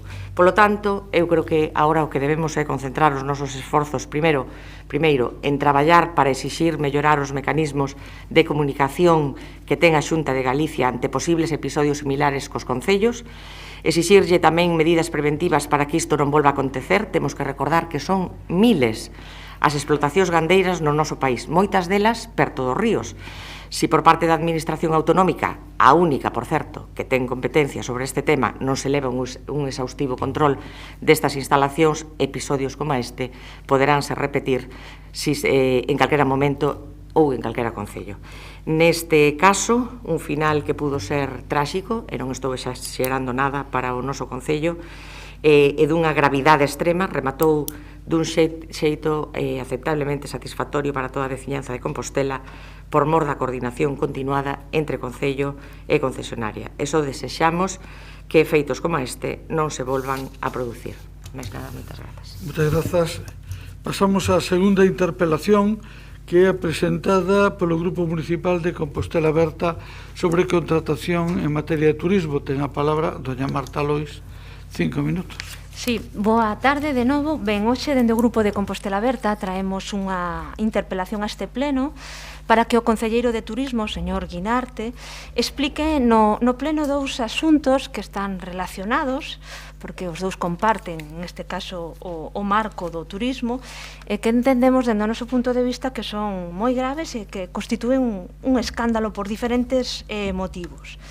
Gustaríanos que o señor Guinarte nos explique aquí e que intente, bueno, pois, dar conta de por que non está en bo lugar a xestión das súas competencias en materia turística. Por unha parte, queremos que nos explique, despois de gastar no ano 2020 máis de 130.000 euros en estudos relacionados co turismo, trátase todos de contratos menores, polo tanto de contratos a dedo, e en todos prácticamente rondaron a cuantía máxima, estamos falando de 18.000 euros. Queremos que nos explique cales son as estrategias, as políticas, as accións que se levaron a cabo a partir destes informes, e tamén nos gustaría que nos fixeron a valoración destes estudos. Voullos nomear globalmente, hai os tres primeiros que aparecen sinalados na nosa interpelación, que teñen que ver co estudo e a diagnose das vivendas de uso turístico, un 18.000 euros, outro 17.900 euros, outro 14.822 euros. Hai outro informe que é sobre o plan de impulso da Xenda 2030, que son 18.000 euros, que ten, en este caso, 154 páxinas, empeza a falar de Santiago de Compostela a partir da páxina 77, logo falaremos máis dos detalles dos que pudemos ler porque se nos foron enviados. O Plan Director do Ano Santo 2021 na cidade de Santiago de Compostela, 18.016 euros. O estudo sobre a definición do modelo de gobernanza e xestión do turismo na cidade de Santiago, 18.029 euros. O estudo de mercado sobre o posicionamento de Santiago de Compostela nos mercados turísticos, obxectivo tras a crise da COVID, 17.303 euros. Neste caso se trata dun informe que consta de 54 páxinas. E hai un último informe que é a difusión e promoción da cidade de Santiago de Compostela do Xacobeo 2021 na China. Neste caso, saliu máis barato, falan de 8.000 euros.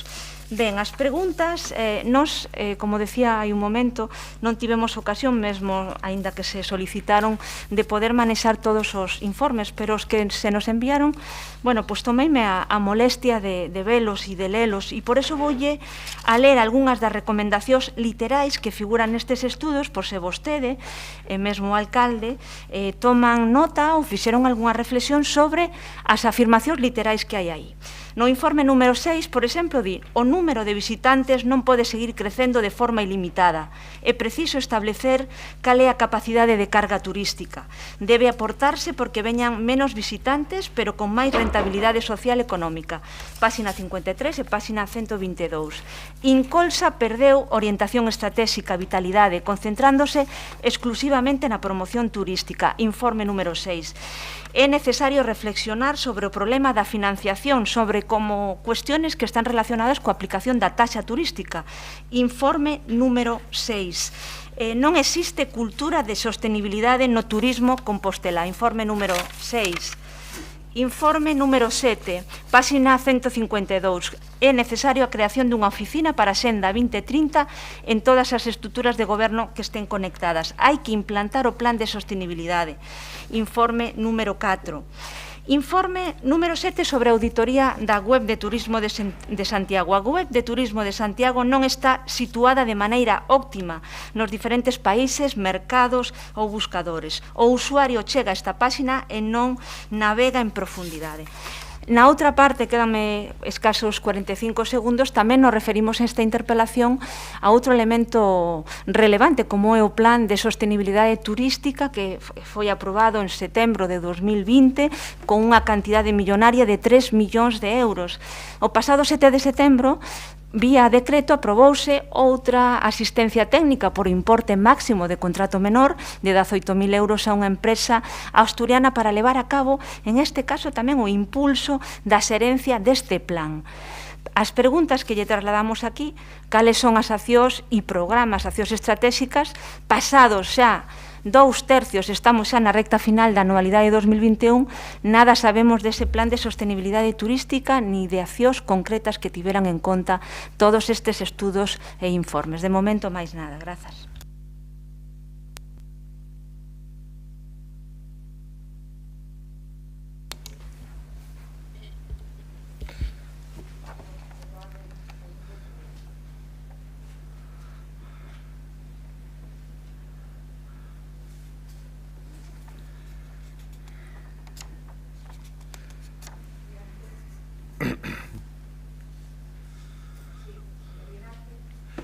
Moitas grazas. Boas tardes de novo. Bueno, tamén me gusta falar de turismo, por tanto tamén agradezo neste caso esta interpelación e vou a responderlle a voceira de Compostela Aberta respecto ás cuestións que plantexa e tamén respecto ás os extractos tan breves dos estudos aos que fixo referencia. Vamos a ver. O primeiro dos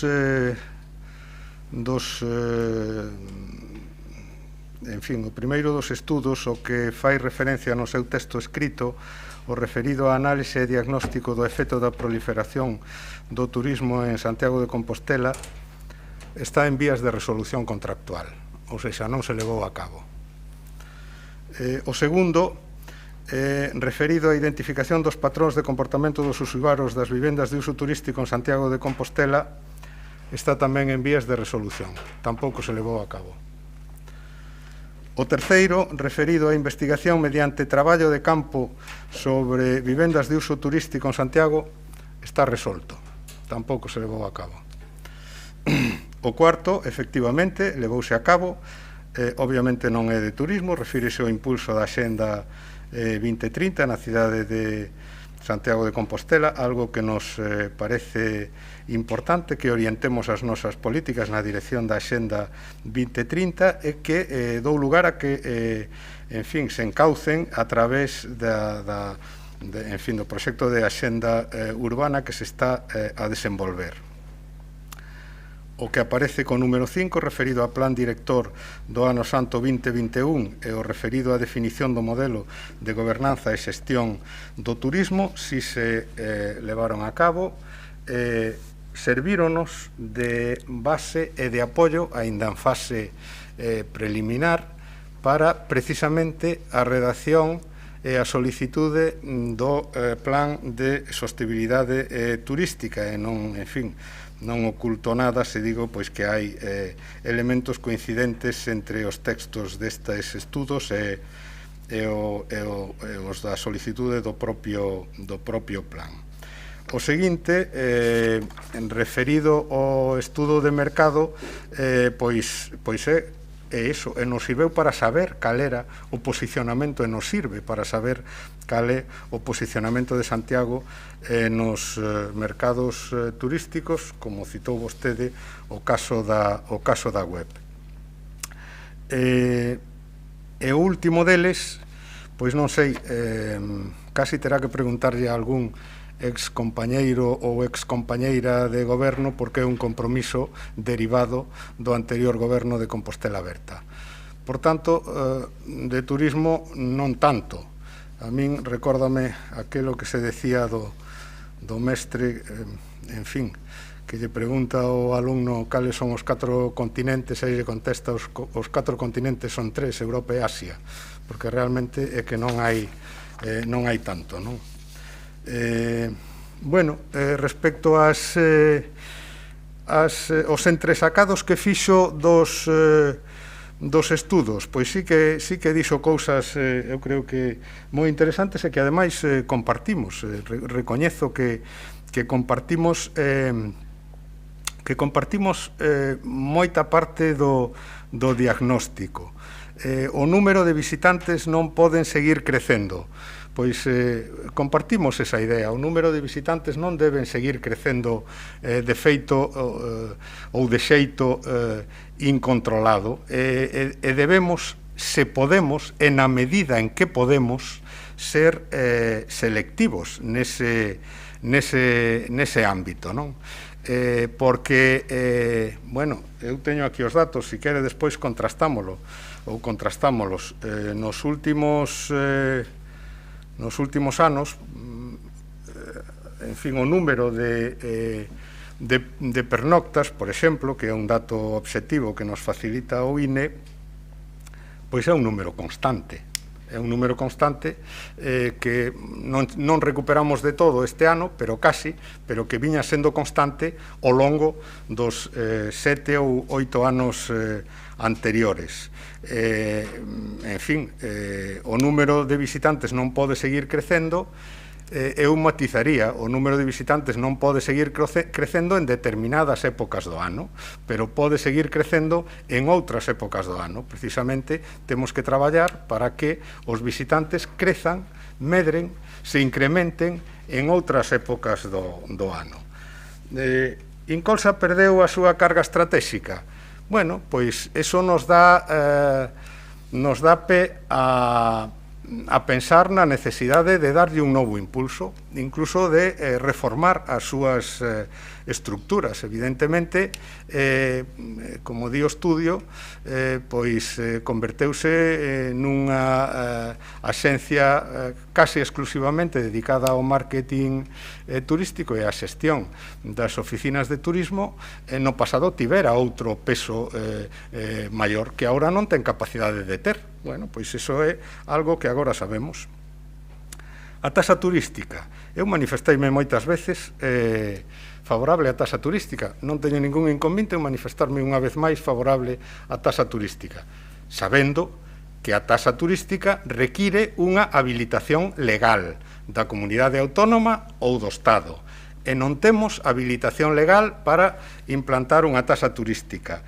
que utilizaremos algún instrumento que sí estea nas nosas mans para, de alguna forma, recadar, e non lle nego aquí, en fin, antes de que mo diga o voceiro do PP, un fin recaudatorio para cubrir as necesidades que os visitantes eran na cidade, por exemplo, cunha tasa maior o estacionamento de buses na dársena de San 23, pois sí, é algo que, de feito, estábamos valorando e tiñamos prácticamente decidido, como deixou de haber autobuses, pois tampouco implantamos a tasa, non? Bueno, a web do Concello non é óptima, claro, eso non lo din no 2019. Bueno, realmente están yo dicindo a vostedes, claro, porque eu pouco puden facer coa web de Incolsa cando pedín o estudio, pero bueno, así é a realidade, se acaso despois descontamos da segunda intervención. Bueno, o plan de sostenibilidade turística efectivamente ten unha dotación de 3 millóns de euros que aportan 3 administracións, hai que telo en conta, e por tanto a xestión non depende directamente do Concello que aporta o 33%, senón do conxunto das 3 administracións, aínda que o executor do plan sexa o Concello. Eso que significa? Pois significa que determinadas decisións hai que aprobalas nunha comisión de seguimento na que está a Administración do Estado, a Xunta de Galicia e o Concello de Santiago. Bueno, eso demorou algunhas decisións, moi especialmente a que ten que ver coa forma dentro das posibles de xestión do plan. Nos aí tamén, non teño por que non recoñecelo, temos algunha responsabilidade no retraso porque intentamos unha posibilidade precisa.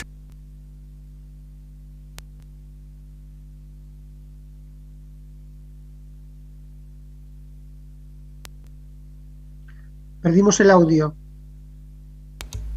Bueno, non sei de que. Estou terminando, xa se me desconta do segundo turno.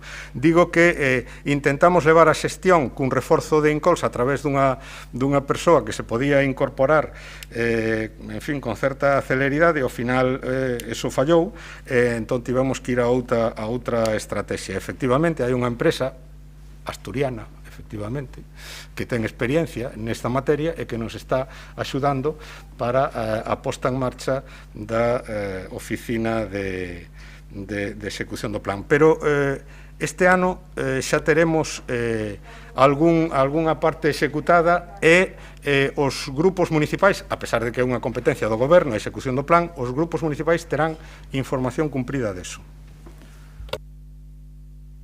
32 segundos. 32 segundos la segunda quenda. Sí. Ay, mierda. Ahora. Ahora. 7, resta. 3.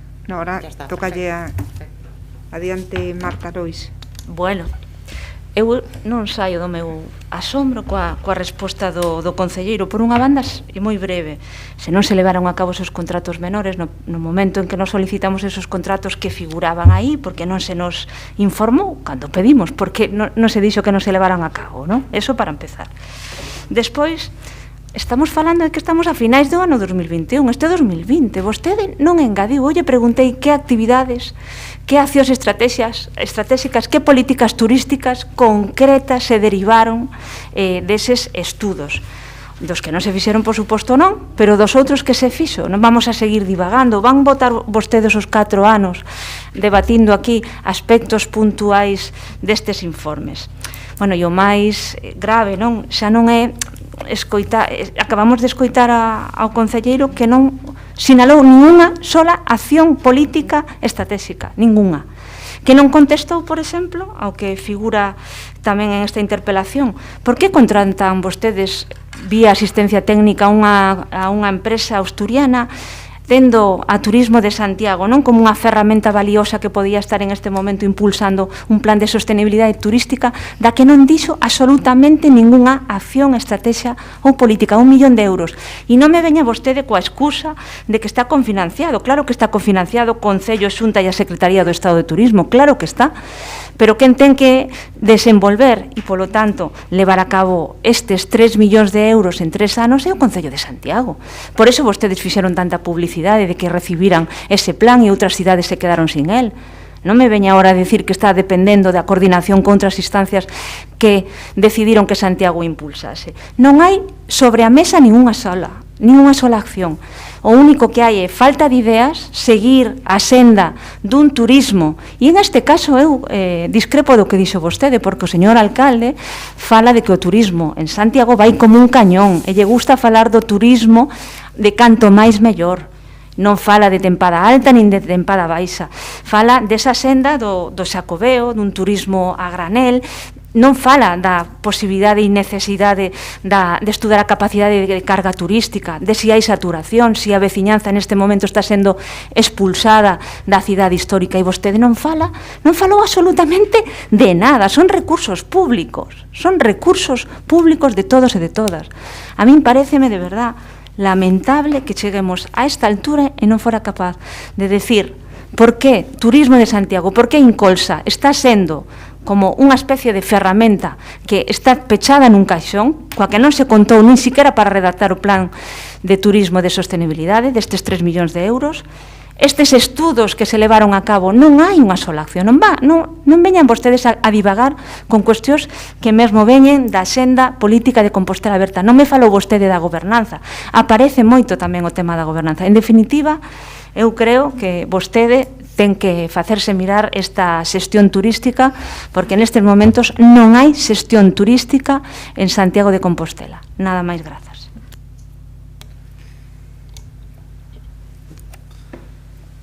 Bueno, sí, eses 40 segundos. Sí.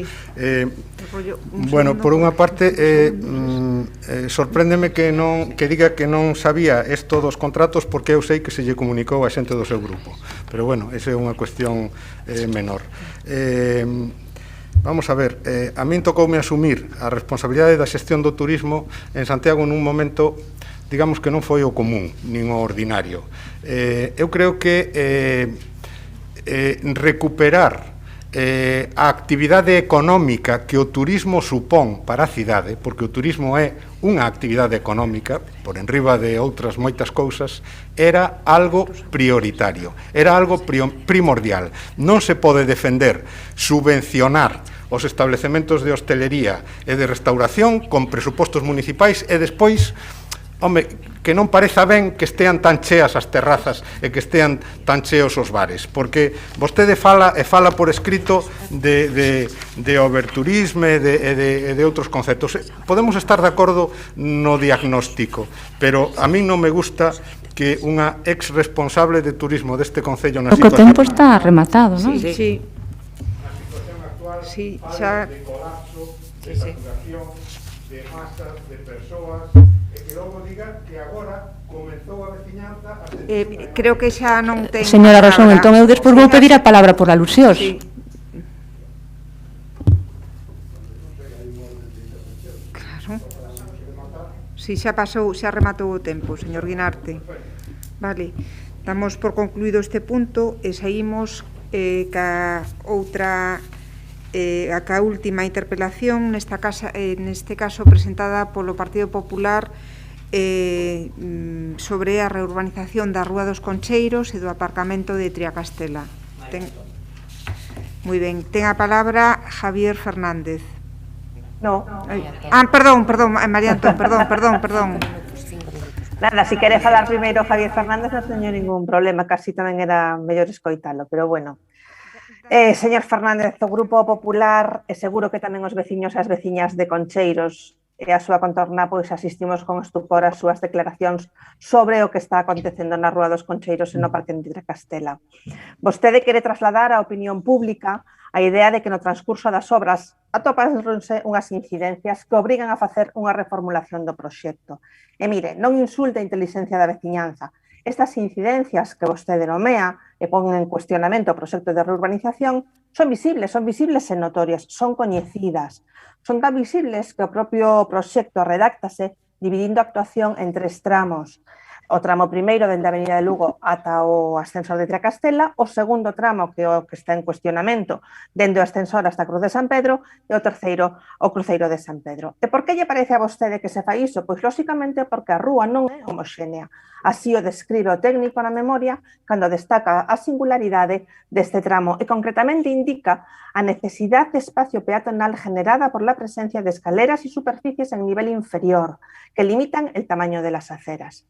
E o volve a indicar cando fala das servidubres aparentes, páxina 10 da memoria. Existe un área de proxecto números do 10 ou 22 onde baixo o nivel do solo resérvase acceso a garaxes de bloques privados. E continúa, tanto los datos consultados en catastro como la falta de indicación particular por parte del Concello al facilitar la documentación base presuponen la titularidad pública de los mismos. Esta titularidad pública de la que habla es el terreno de acceso a los garajes privados y que supuestamente en un futuro va a permitir la comunicación entre a Rúa Concheiros e o Parque de Triacastela a través da finca número 14 expropiada para este fin.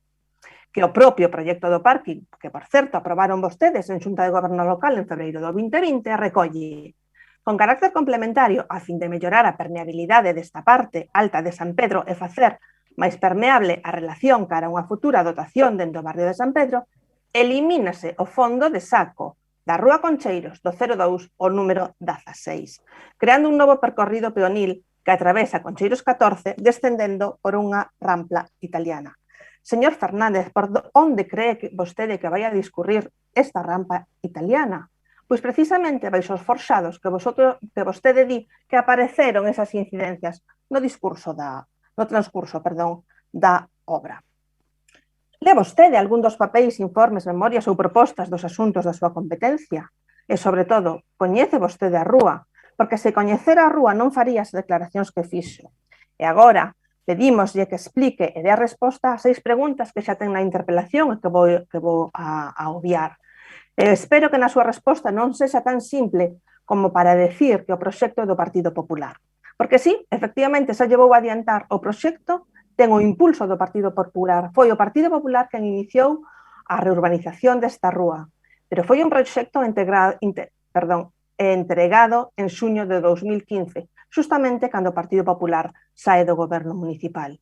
Polo tanto, señor Fernández, non quere aludir as súas responsabilidades, que son todas. É o goberno do Partido Socialista o que aproba a licitación da obra, e, polo tanto, está asumindo o proxecto e todo o seu percorrido e todos os seus avatares, sexa non redactado, como decía antes, pola súa indicación. E da súa responsabilidade a execución da obra e o cumprimento do prego de oferta, algo que tampouco se está realizando. As medidas correctoras para minimizar o impacto das obras, os negocios e os veciños, como ben salientaba esta mañá a señora Marta Lois, non se están a cumprir, tampouco a protección do cruceiro de San Pedro, que figura na oferta. Non se está cumprindo, señor Fernández, a pesar de que vostede vai moito por ali. E non diga que un proxecto do Partido Popular, porque vostedes introduciron modificacións ao mesmo. Por exemplo, na acta de replanteo, o adxudicatario lles recorda que teñen que entregarlle esos planos con esas modificacións. Polo tanto, non insista porque ninguén o cree. E se a obra de Concheiros vai rematar mal, porque o que mal empeza, mal remata, o Parque de Triacastela non lle auguramos un mellor percorrido. Vostede licita e adxudica o proxecto do parking en xaneiro de 21, un período de execución de 4 meses, e xa van 9, sen que a obra empezara. E non só a obra non empezou, senón que vostedes na Xunta de Goberno Local do LUNS aproban un modificado do proxecto. Dígame, como é capaz vostede de licitar un proxecto que xa expón na súa memoria que non foi posible realizar os estudios auxiliares de topografía e xeotecnia con rigorosidade por culpa do Concello? Páxina 3 da memoria. Polo tanto, señor Fernández, eu espero que na súa resposta sexa claro, conciso, as 6 preguntas que lle plantexamos: a planificación e cronograma do remate de Concheiros, a planificación e cronograma de Triacastela, a planificación e cronograma dese roteiro peonil entre Triacastela e Concheiros. Non eluda as súas responsabilidades e se ten tempo, coméntenos algo deses expedientes de disciplina urbanística. Nada máis, grazas.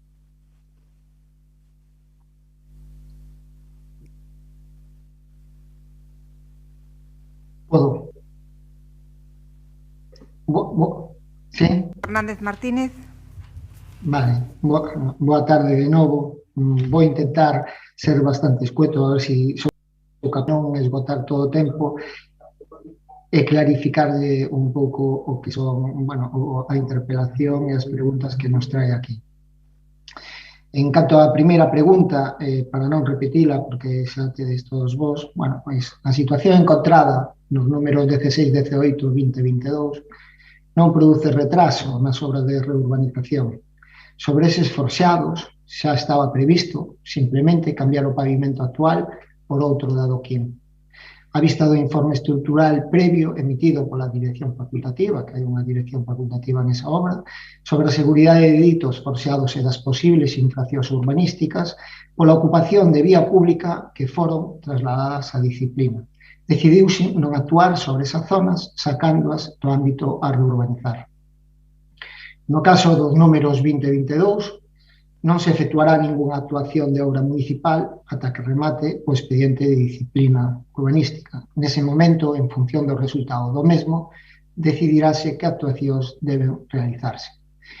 No caso dos números 10, 12, 16 e 18, iniciáronse os trámites para redactar un proxecto de reforzo das estruturas para que se queden en condicións de seguridade. Unha vez redactado, contrataránse e executaránse eses reforzos. Xa reforzados, cando estén reforzados, pois procederase a executar a nova pavimentación desas zonas. Todo isto independentemente das obras que se están a facer na Rúa de Concheiros. En canto a segunda pregunta, se oye eco, non sei se oídes ben, pero se oye eco aquí. Bueno, pues, en canto a segunda pregunta, a situación encontrada nos números 16, 18, 20 e 22 non está referida no proxecto do ascensor de Triacastela e nada ten que ver coa paralización na execución que tivo lugar no seu día nas obras do ascensor. É unha pregunta un pouco sesgada e equivocada. Naquela obra o problema era unha caseta cunha instalación de bombonas de gas na rúa Triacastela. Aclarouse co Departamento de Expropiacións que era unha instalación en parcela municipal expropiada e que se procedía a demolera. E así se fixo no seu momento, non tivo máis problemas. En canto aos expedientes, o único atopado está nun expediente dun arquivo que hubo que rebuscar alá polo ano 1978, que onde consta un decreto de paralización e outro decreto do 79 de suspensión de usos, así como un acordo da Comisión Permanente de 1979 de incoación dun expediente sancionador pola edificación da Rúa de Concheiros, no número 18, que hoxe ven sendo o número 20. En canto a cuarta pregunta, e para non desviarme, pois inicianse as obras e, cando se detectan os problemas, tramítase a suspensión de inicio e faise unha petición de modificación. Isto estamos a falar de Triacastela. A causa é a necesidade de redacción dun proxecto modificado. Isto é porque o deciden os técnicos, non porque o decida este concelleiro. O informe técnico solicítase esa autorización para que dita modificación foi emitido o 25 de febreiro de 2021 e ten os informes técnicos correspondentes, incluído o de asesoría xurídica o 11 de maio de 2021. Unha vez conformado o crédito necesario para cubrir o sobrecusto estimado de dita modificación, estase, que se aprobou nestes momentos na Xunta de Goberno, como ben dis, a aprobación. En canto á pregunta número 5, percorrido, aparece definido por completo no proxecto do aparcadoiro e no proxecto de Concheiros defínese o tramo que discorre sobre a parcela expropiada de Concheiros, que é o número 14. O tramo entre a rasante de Triacastela e a traseira das edificacións de Concheiros execútase coas obras do aparcadoiro e o tramo correspondente á parcela expropiada de Concheiros 14 executarase coas obras de Concheiros. En canto á última pregunta que transcribes a este pleno, si se tiña pensado actuar renovando as redes de servicio e pavimentos, o que non foi recollido no proxecto redactado pola Xunta. Foron actuacións de reforzo nos forxados, revisado o expediente orixinal da reurbanización de Concheiros no proxecto primixenio, redactado polo Concello no período 2011-2015. Tampouco se recollían estas actuacións nestas estruturas. Bueno, para esta primeira intervención, isto é todo. Escoito eco, aquí non sei se se escoita ben aí, pero escoito eco, Perfectamente. Nesta primeira intervención, deixolle aí a...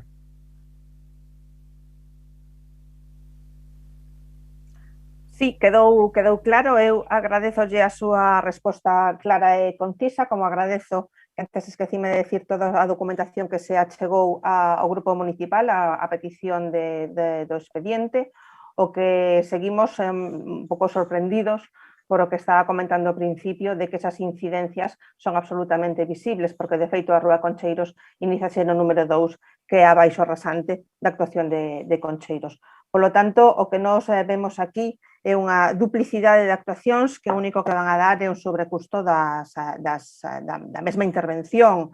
É moi fácil facer modificados sobre proxectos que están, entre comiñas, mal redactados, porque, claro, disparar con pólvora do rei sempre é moi fácil. Aquí estamos falando de recursos públicos, de eficiencia e de eficacia na xestión, e lamento decirlle que neste caso tanto a obra de Concheiros como o aparcamento de Tria Castela non son exemplo de nada.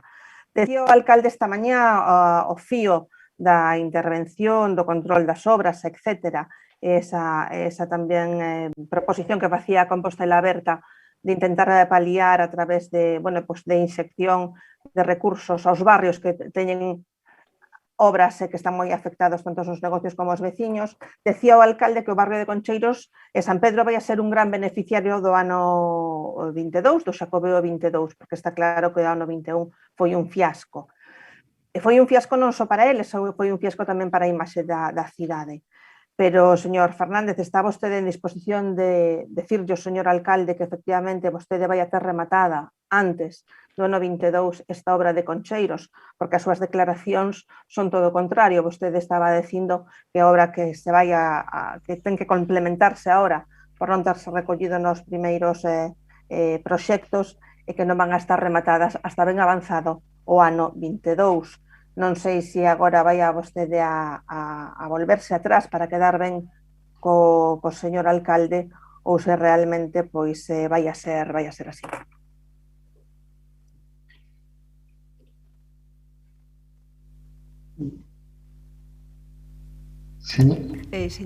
Vou contestar a todo isto. Bueno, señor Antón Vila Sánchez, cando presentou esta interpelación ante os medios de comunicación sinalaba, e cito textualmente, o acaba de citar agora mesmo, que é moi fácil disparar con pólvora de rei. Pois asegúrese ben a onde apunta, porque igual está errando o tiro. O que vostede definiu nesa rolda de prensa como proxecto desastre foi redactado, elaborado e aprobado por goberno do Partido Popular durante o seu mandato en Raxoi, a través do propio goberno e a posteriori a través do propio goberno da Xunta de Galicia, que promoveu este proxecto a través da ASI. Quero recordarlle que isto foi no período 2011-2015 e cando se van á Xunta de Galicia se fan seu este proxecto. Cando volve, vostede non o fai seu. Este goberno está a executar unha obra que a Xunta de Galicia non se atreveu a desenvolver. Está o facendo con plena lealtad institucional este goberno. Este goberno está facendo totalmente con plena lealtad institucional, resolvendo os problemas que se atopan a pé de obra e dende a perspectiva da cooperación interadministrativa. Vostede, cando na rolda de prensa cualificaba de proxecto desastre, era consciente de que é un proxecto do seu propio partido? Un proxecto necesario, sí, pero que a Xunta non tivo o valor de executar. Pois nós estámoslo facendo, porque entendemos que unha vez rematen as obras teremos unha rúa revalorizada, máis humana e máis accesible. Será beneficioso para a veciñanza, para o barrio e para a cidade, para todos os que vivimos nesta cidade. Neste momento a realidade é que a obra de Concheiros se está a executar en prazo. A día de hoxe estamos en prazo. Cun, segundo vostede, proxecto desastre, mentres que a obra da Avenida de Lugo acumula retrasos, como ocorreu na obra executada coa Intermodal, onde o único que cumpliu o calendario foi este goberno. Por esa razón, se inaugurou no ano 2021 a estación cando a rúa Clara Campoamor estaba lista xa en outubro de 2020. Temos claro unha cousa. Este é un proxecto encargado no período 2011-2015. Claro, como dixen antes, cando o seu grupo, o PP, estivo gobernando este concello. Se ao que fixeron se lle pode chamar así, porque a verdade é que hubo casi máis alcaldes que obras na cidade. Este é un proxecto asumido pola Xunta de Galicia e pola ASI. É un proxecto que non licita, Javier, que non licita. O desleixo, como dixo vostede na súa rolda de prensa, é non levar a execución os proxectos. Don Antón Vila Sánchez, o desleixo é non fixarse en quen está a criticar un proxecto deseñado e promovido pola Xunta. Quizáis alguén se pregunte que fai vostede facéndolle a oposición á Xunta de Galicia, pero visto o desconcerto ao que acostuman, parece que calquera cousa é posible. Eu non vin a criticar un proxecto necesario para unha rúa que precisa urgentemente dunha renovación e que asumimos precisamente polo compromiso deste goberno coa veciñanza. Javier, xa rematou o tempo, vale? Moitas gracias. Vale, perfecto. Bueno, entramos xa no que quero dicir. Sí, creo que xa se lle acabou o tempo. Vale. Ya. Sí. Bueno, non, se pasou 24 segundos exactamente. Pasamos aos rogos. O primeiro rogo que foi presentado por Compostela Berta, a súa voceira acaba de decirnos que se retira, e pasamos ao segundo rogo, a ponente entendo que é Branca Novoneira, que plantexa a ampliación do prazo da xustificación das actividades culturais pendentes de axuda. Un segundo, son moi torpe, creo que xa...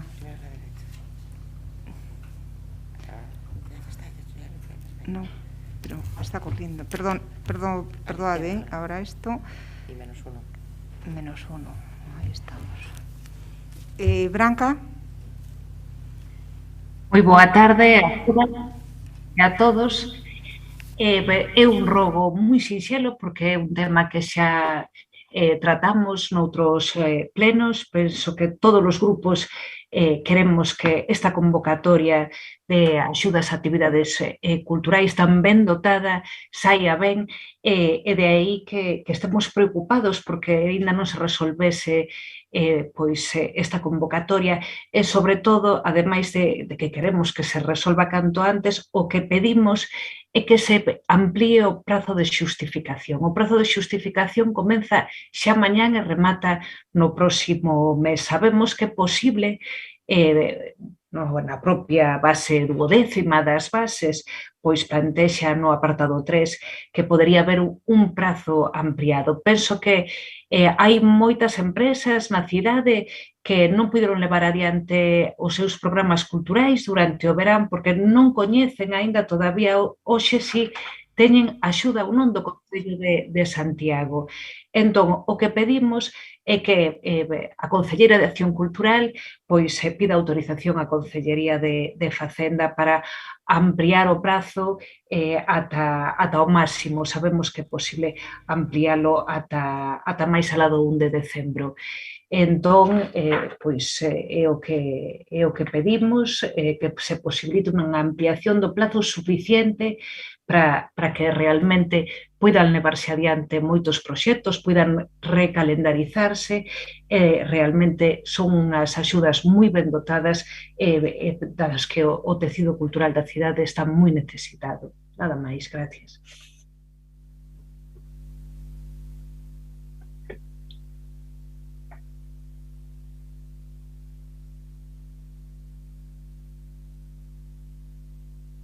Bueno, efectivamente todos estamos preocupados, inquietos por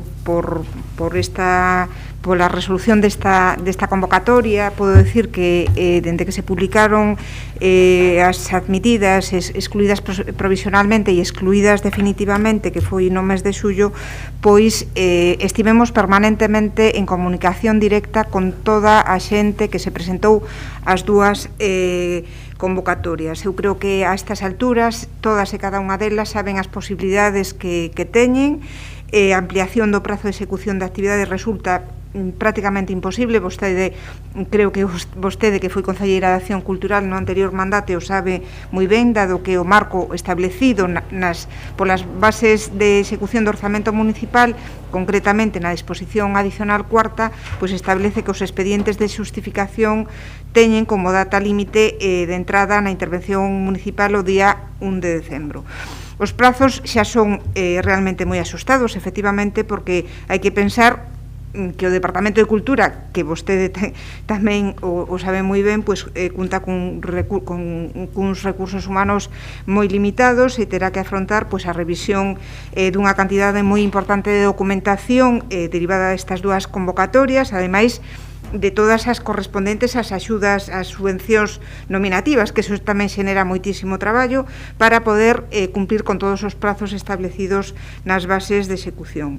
Eu quero decirlle que probablemente este luns vayan para a súa aprobación a resolución das dúas convocatorias. Moitas grazas. Xa me gustaría a min poder ampliar e utilizar pois os recursos para poder facer as cousas con máis marxen de maniobra, pero lamentablemente vostede coñece ben a administración local, é bastante complicado poder facelo. Moitas grazas.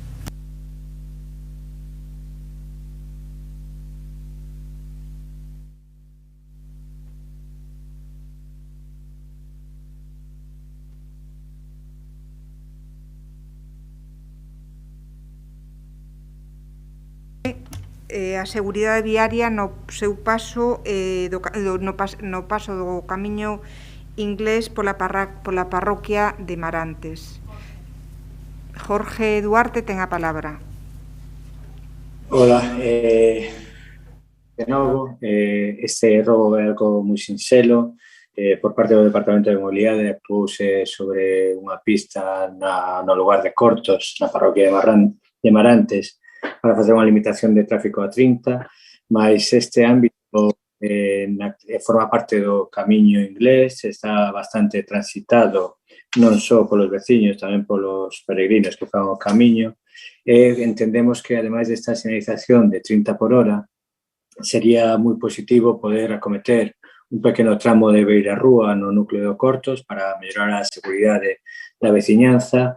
É un tramo de aproximadamente 150 metros, no que, ademais, poderíase aproveitar tamén para deixar prevista a instalación de saneamento, xa que poderíase conectar esta aldea de Cortos, o saneamento desta aldea de Cortos, co saneamento que vai a beira da carretera ou que debería estar previsto xa esa conexión para dotar de servicio a este núcleo. Ahora, o que máis nos preocupaba que así están moi ben, as das sinais de reducción de velocidade, bueno, pois medidas como realizar esta pequena beirarrúa neste tramo, entendemos que sería moi positivo porque a velocidade dos vehículos é moi elevada e o tránsito peonil moi elevado tamén neste punto. Nada máis.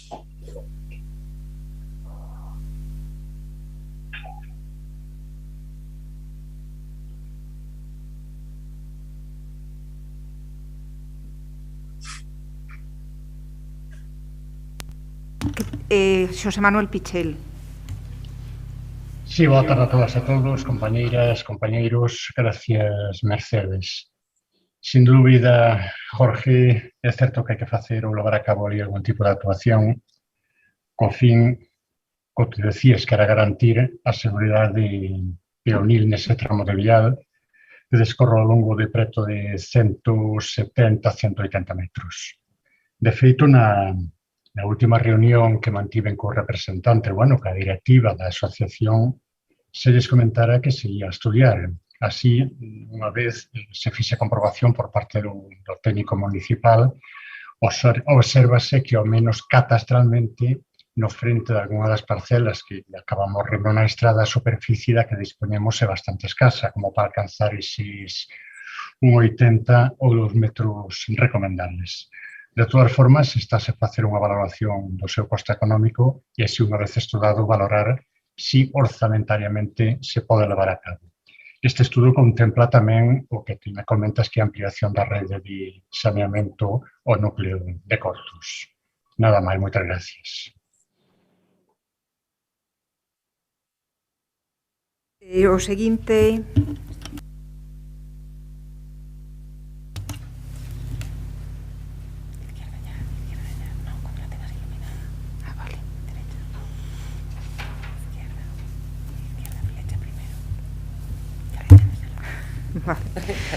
Son super torpe, perdoade. Seguimos ca o seguinte rogo, que é un rogo presentado polo BNG para a restitución do premio da convocatoria anual do premio literario Ángel Casal, convocado polo Departamento de Educación deste Concello. Sí, este rogo trae ao debate, neste caso, pois a necesidade de volver a convocar un premio que durante 15 anos estivo vivo, un premio feito en colaboración cos centros de alumnos de ensino non, alumnado de ensino non universitario, e que se creou nun momento determinado por un aniversario da fundación do Xelmirezum, e que quedou aí como maneira de, por un lado, reivindicar a figura e a trayectoria de Ángel Casal, e promocionar o uso da lingua galega entre tamén a nivel artístico, a nivel creador, por parte do alumnado non universitario. Era un certame que tiña modalidades de poesía, de teatro, de conto, e que era moi ben valorado. Realmente non entendemos cal é a causa de que non seguise, tendo continuidade, e ademais aproveitando para aproveitar para fomentar e divulgar a figura de Ángel Casal, ese alcalde de Santiago, asesinado polo fascismo, pero tamén o editor literario, o fundador das Irmandades da Fala, o vinculado ás escolas de ensino galego, e, por tanto, con tanta incidencia tamén no sistema educativo. Por iso, o que solicitamos é que, a partir de agora, se volva a restituir este premio, que se inclúa nos orzamentos do 2022, unha partida destinada a esa convocatoria anual do Premio Literario Ángel Casal.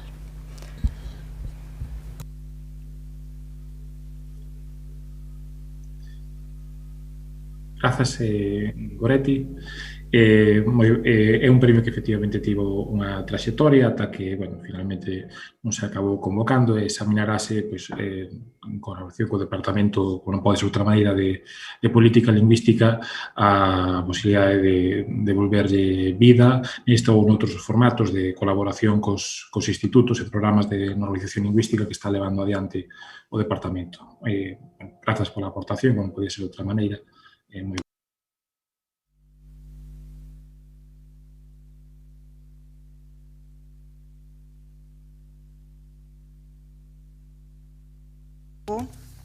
esta vez presentado polo Partido Popular, para a limpeza e mantemento do acceso da parcela lindante coa Igrexa Parroquial de Santa Marta. Creo, Evaristo Ben, ten a palabra.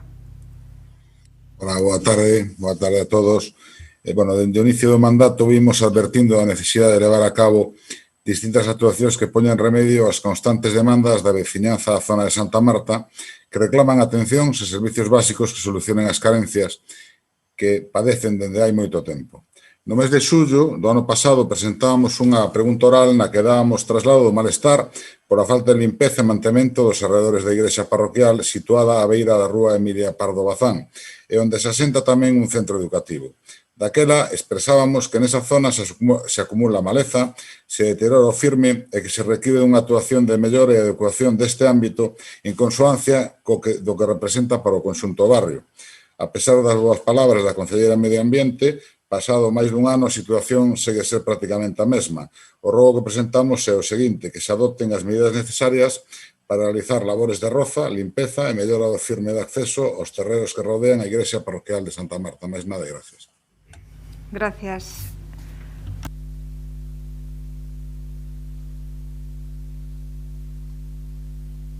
A contestar este rogo, Javier Fernández. Hola, boa tarde de novo, compañeros, compañeras. Por parte deste goberno, estamos atendendo todos os barrios da cidade, como non podería ser de outra maneira, incluído, por suposto, de Santa Marta. E quero informar, como non podería ser de outra maneira, que, aí fixemos actuacións tan importantes como o desbaste este ano de casi todos os bordillos das beiras rúas, algo que pensamos que vai a funcionar e que trasladaremos ao resto da cidade, porque hai moitas zonas que teñen ese problema. temos que decir que, bueno, que era unha demanda da veciñanza, e tamén outro dixeches aquí a través dun rogo. Bueno, a nosa intención, como non podría ser de outra maneira, pois levar a cabo este traballo en toda a cidade. En canto aos labores de desbroce e limpeza, imos, bueno, pois ter en conta este rogo, aínda que como todas as actuacións hai un calendario e unha priorización dependendo das necesidades da cidade e da veciñanza. Eu o recollemos, é certo que a cidade necesita, bueno, pois moitas actuacións, como non podría ser de outra maneira, pois esta é unha máis. En principio o recollemos e nada, moitas gracias pola aportación que nos faz a isto, un saúdo.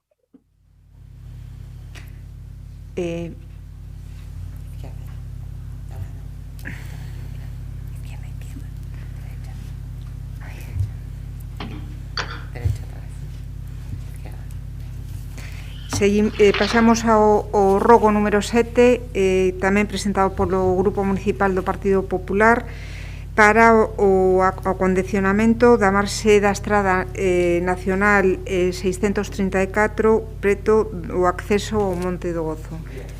María Castelao ten a palabra. Grazas, señora Rosón. Bueno, o encabezamento do rogo xa prácticamente o di todo. O que solicitamos é que nas marxes da Nacional 634, no ámbito que competencia do Concello, saben que esta estrada foi transferida ao Concello por parte do Ministerio de Fomento, se leven a cabo actuacións que permitan pois solventar os problemas que existen agora mesmo e que nos demandan os veciños da zona respecto á acumulación de auga nas beiravías pola instalación de determinadas estruturas de formigón e pois tamén que determinadas zonas se tupen pois con maleza e outras cousas. O que solicitamos é que unha vez que xa fixeron unha limpeza, porque é verdade que cando isto se fixo público se levou a cabo unha limpeza das marxes, pois se leven a cabo as actuacións que permitan solventar esta cuestión. Quero comentarlle ao concelleiro de Obras que falamos do ámbito que está fora da actuación que fixo a Xunta de Galicia no ámbito do Monte do Gozo. Non é competencia da Xunta, non afecta á zona das obras e aproveito para decirlle que non cargue vostede tanto contra a Xunta, porque a Xunta bastante fixo precisamente no seu ámbito de actuación, porque se non recordo mal son 5 millóns de euros os que levan invertidos na nosa cidade e, bueno, creo que debería de apuntar cara a outro sitio, porque reiteradamente en todas as súas intervencións... Una cuestión de orden, Presidenta. Yo no sé si va a responder el señor Fernández. Si va a responder el señor Fernández, tendrá que volver a empezar la señora Castelao, porque claro, lo que no procede es que la señora Castelao pero non de por suposto nada, porque no, pero bueno, está interpelando al señor Fernández. No lo sé, no es correcto que está hablando por teléfono. Bueno. Ten, María, 10 segundos máis se necesitas. Se contesta o señor Fernández, continúo co que está dicindo da Xunta de Galicia, que creo que neste caso non debería atacar a unha administración que está asumindo actuacións no ámbito municipal que eran competencia absoluta do Concello de Santiago e que responden a unha situación xenerada, como dicía na miña anterior intervención, por inaccións do pasado. Nada máis, espero que esta pequena solicitude se resolva atendendo a petición dos veciños. Nada máis, moitas gracias. Moi ben. Creo que lle vai a responder Xosé Manuel Pichel. Sí, María, boa tarde. Mira, somos conscientes que temos un problema que nos acarrea sobre todo cando ven esas tormentas, non? Nesta zona, é que en parte si é certo que ven derivado de obras adxudicadas no seu día pola Xunta, ben sexa a Rúa do Gozo, que modificou ou concentrou as augas. Neste punto baixo tamén as barreiras ou defensas de formigón, que creo que ti fa referencia a elas, colocadas ao pé da antigua Nacional 634. Na zona que se produce o problema, que foi paso provisional mentre non se puxera en servicio a rampla, pasarela, peonil, o tránsito dos peregrinos derivouse provisionalmente pola beiravía da Antigua Nacional para o cal se colocaron defensas de formigón para a súa protección. Posta en servicio as obras e responsabilidade por parte da Xunta ou o seu contratista retirar e limpar a Villarrúa. Aínda así, agradecemos as inversións feitas pola Xunta de Galicia. De feito, estamos a estudar dotar dende esa zona ou dende ese punto baixo cunha Villarrúa ou senda peonil todo ao longo da costa de San Marcos e tamén deixar solucionado ese problema puntual que temos aí de augas. Moitas gracias.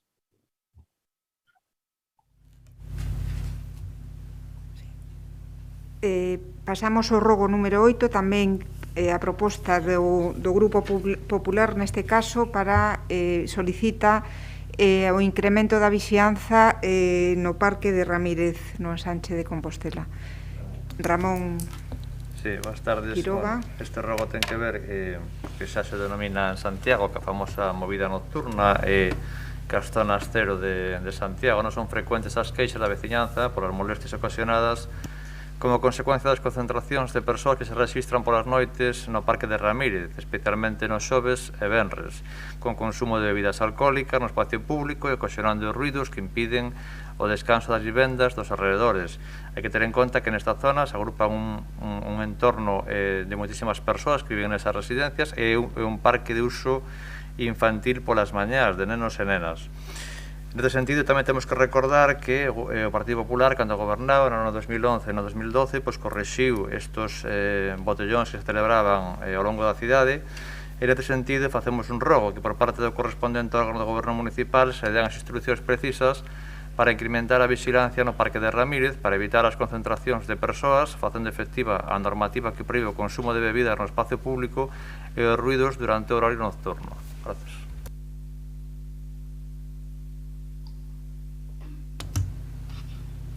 Ten a palabra agora Gonzalo Muiños. Boa tarde de novo, xa están dadas obviamente esas instruccións oportunas e aparte tamén nos chegaron por parte, neste caso, de algúns comerciantes que en distintos horarios da tarde que estaban un pouco con esa inquedanza de se había algún trapicheo, menudeo de alguna xente, todo eso se incrementou neste caso a presencia policial ao longo destas últimas datas e obviamente de cara a noite un dos puntos onde obviamente hai que estar pendiente para, neste caso, se hai ese consumo na vía pública, ese ruido, poder intervir e sancionar a xente que o este a facer. Gracias.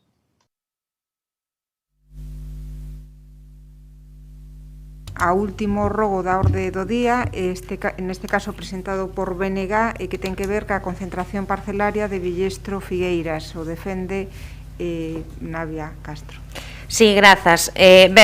Sobre a concentración parcelaria xa temos falado bastante neste pleno e os datos concretos, que non son poucos, están no texto do rogo, así que voume limitar a dicir que todos sabemos dos beneficios e da necesidade da concentración parcelaria tanto para o uso de maquinaria como para o propio aproveitamento da superficie, que isto reverte na rendibilidade e viabilidade de explotacións agrogandeiras e que pode paliar os efectos da situación non infrecuente de que os propietarios teñan unhas terras que non serven para cultivar e que poden incluso supoñer risco de incendio, como é o caso de Villestro e de Figueiras, que teñen aínda, como no BNG levamos recordado vez tras vez, sen rematar a concentración parcelaria que afecta a máis de 14.000 parcelas.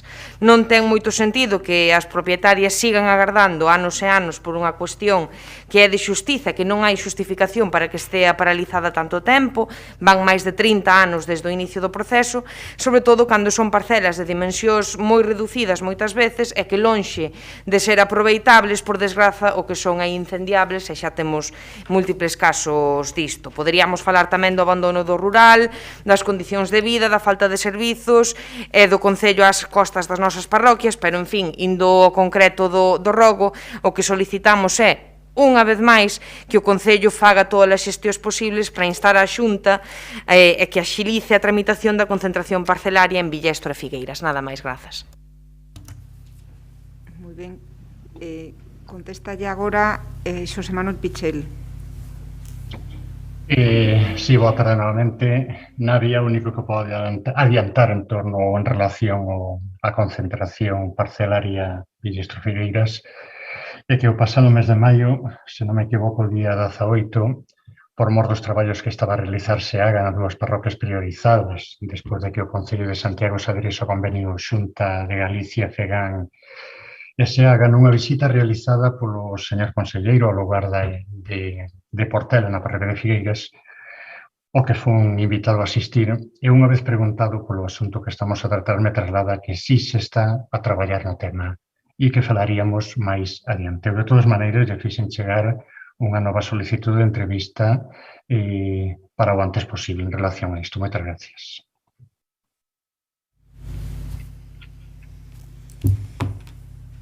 Entramos nas preguntas con resposta oral. A primeira delas está presentada por Compostela Aberta e se plantexa sobre a duplicidade de investimentos e servizos relacionados con novo contrato de recollida e tratamento de residuos. Ten a palabra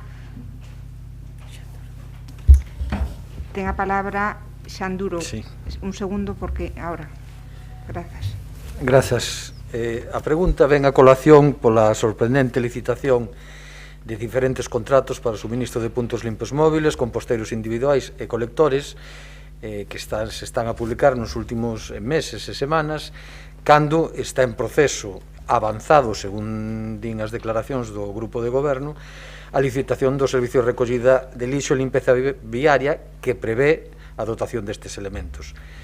Pois, neste caso, por exemplo, no pasado 3 de setembro, Perfil do contratante publicou anuncio para a licitación e suministro de 2 puntos limpos móviles cun orzamento de algo máis de 62.000 euros e un prazo de presentación de ofertas que remata o próximo día 20.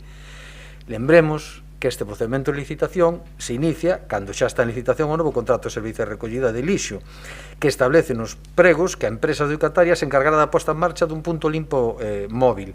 A primeira pregunta ou dúbida que che surde é como se van a xestionar estes 2 novos puntos móviles licitados por fora deste contrato, como se vai encaixar no contrato de lixo, que falas únicamente dun punto móvil e con que persoal se vai atender o seu funcionamento. Que vamos facer con esos camións? Vamos a regalar a concesionaria? Vai nos xestionar pola súa parte o Concello? Pois agardo que me expliquen na súa resposta, señora concelleira. En canto aos composteiros, pois o perfil do contratante, o 25 de agosto, anuncia a licitación de suministro de 600 composteiros individuais de exterior, airadores, termómetros, etc. para compostaxe doméstica. Ben, o contrato ten un orzamento de 42.000 euros e prazo de presentación de oferta rematou o 9 de setembro. Tamén o contrato de servicio de recollida do lixo que está en licitación indica que a empresa, que os licitadores deberán propor un proxecto para a xestión integral da fracción orgánica nas vivendas unifamiliares do Concello que así soliciten. Incluirá un plan de distribución e plan de distribución de medios, debendo optar preferentemente por composteiros individuais de modelo austríaco de aproximadamente 320 litros de plástico 100% reciclado e reciclable, os mesmos que se licita por fora desta licitación que mencionei antes.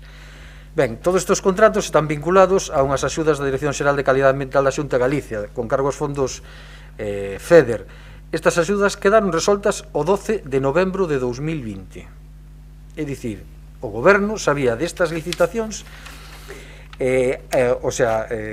sabía da concesión destas axudas, antes de iniciar o procedimento de licitación do servicio de recollida de lixo de limpeza diaria.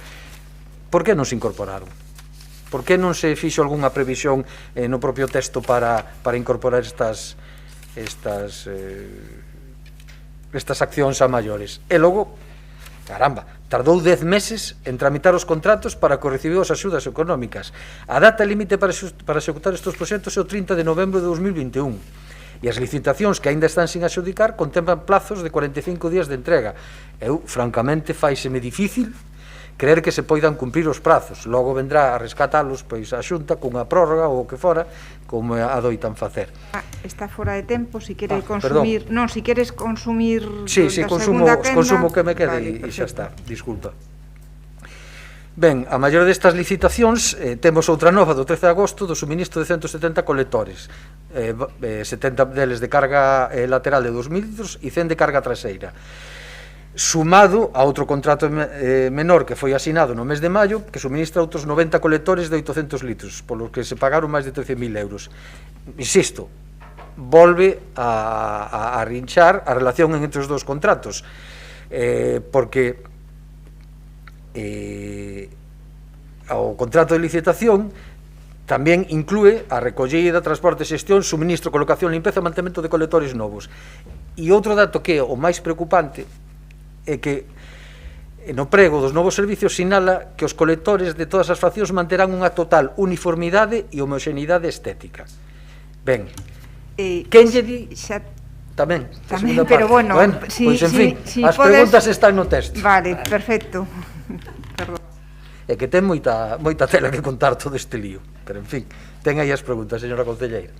Ten agora a palabra Mila Castro. Grazas, Mercedes. Moi boa tarde de novo. A ver se me dá tempo de contestar a todo, pero senón en calquera caso teremos tempo de falar desto noutro foro. Isto recórdame a canción esa de Ni contigo ni sin ti.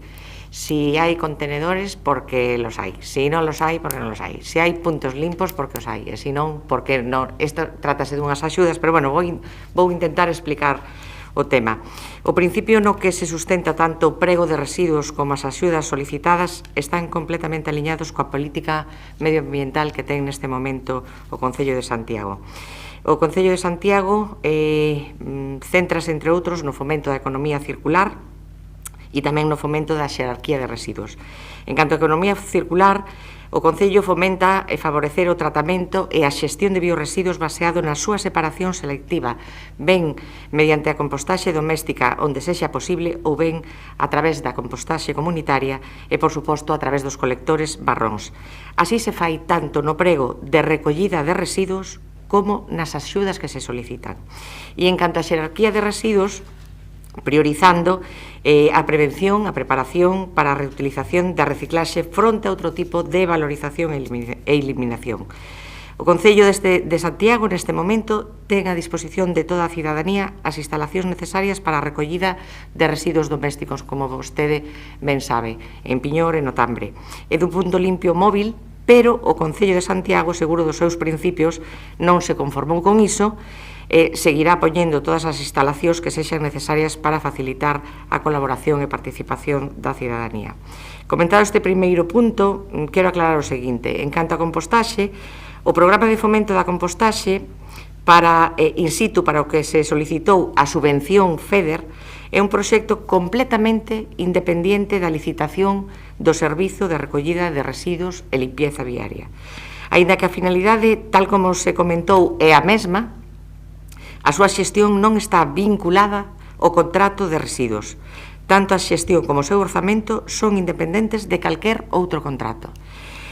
Os puntos limpios móviles. En relación aos puntos limpios móviles solicitados na axuda, comentar tamén que os medios necesarios para a súa xestión están recollidos dentro dos requisitos exixidos á nova empresa concesionaria do contrato de residuos, polo que a empresa que saia adxudicataria terá que ter, sí ou sí, os medios necesarios para a súa xestión.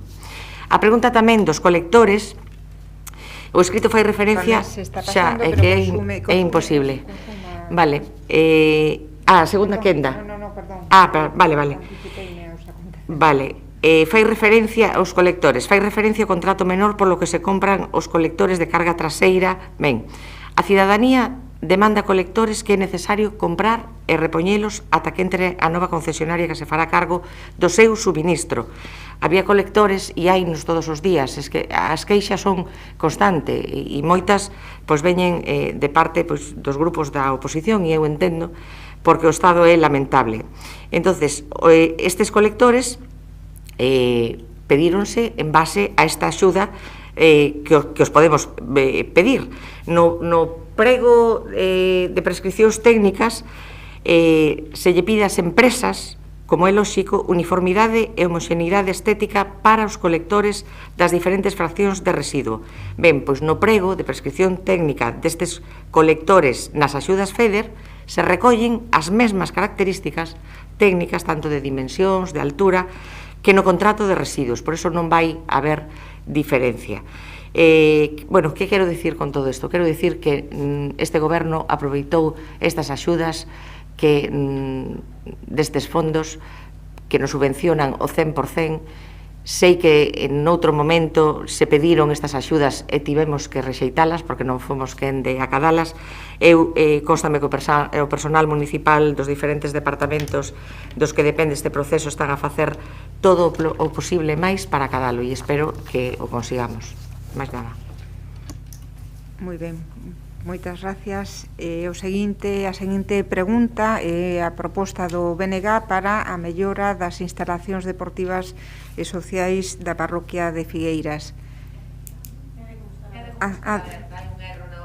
Perdoade, pois é que pon aquí perdoade, pois Xan Duro. A ver se son capaz de dicilo todo no escaso tempo que teño. Ben, o 1 de marzo de 2019 a Xunta de Goberno axudicou a empresa Mecano Obras e Reformas as obras de mellora dos equipamentos deportivos e sociais de Figueiras para solucionar problemas de accesibilidade e de filtración da auga. Eran máis ou menos 250.000 euros procedentes do POS 2018 da Deputación. Tamén incluía a construción dun muro de contención e a cobertura da pista deportiva exterior, obras nos vestuarios, etc. E o prazo de execución previsto para as obras era de 4 meses. Iniciadas estas obras e executadas parcialmente, xa no actual mandato, o Goberno local decide iniciar un expediente de resolución de contrato alegando pois que non se estaban facendo as obras correctamente porque non se preveu na preparación de oferta pois a provisión da estrutura prefabricada definida no contrato de execución. Ben, non discuto, pero transcurren xa varios meses desde esa resolución. Tendo en conta que xa van alá 2 anos e medio de demora nesa execución, a pregunta é saber que previsión ten de volver a licitar e volver a executar as obras que están pendentes en Figueiras. Moi ben, contestalle o concelleiro Xosé Manuel Pichel. Boa tarde novamente. Vamos a ver, empezar un poquinho co histórico das obras. O día 26 de abril de 2019 levántase acta de comprobación da implantación. O día 9 de xaneiro do 20, mediante acordo da Xunta de Goberno local, impónse unha sanción á empresa por demora de 80 días. O día 13 de maio do ano 20, requírese ao contratista a documentación acreditativa do proveedor da estrutura prefabricada de formigón e prazo de entrega ou instalación. Isto vai referido fundamentalmente á coberta da pista polideportiva. O día 30 de xuño dese ano 2020 hai un informe técnico proposta para resolución de contrato de obra por incumprimento por parte do contratista do prazo de execución. E, por último, o día 22 de marzo deste ano 21, mediante acordo de Xunta de Goberno local, procedese a resolución do contrato da obra por causa imputable ao contratista. Posteriormente, o día 3 de maio, houve unha corrección de erros.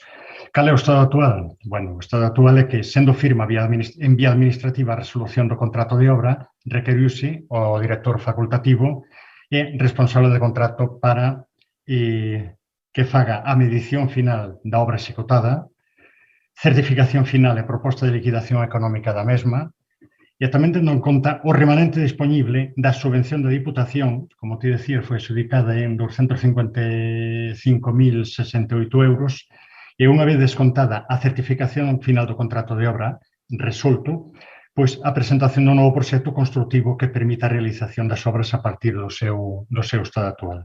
A liquidación do contrato de obra resolto e a aprobación do novo proxecto requerirán, como ben sabes, a determinación administrativa do Concello e da Diputación obxecto de licitar as obras de finalización da actuación que estamos a falar. Ese é un poquinho cal é a situación actual.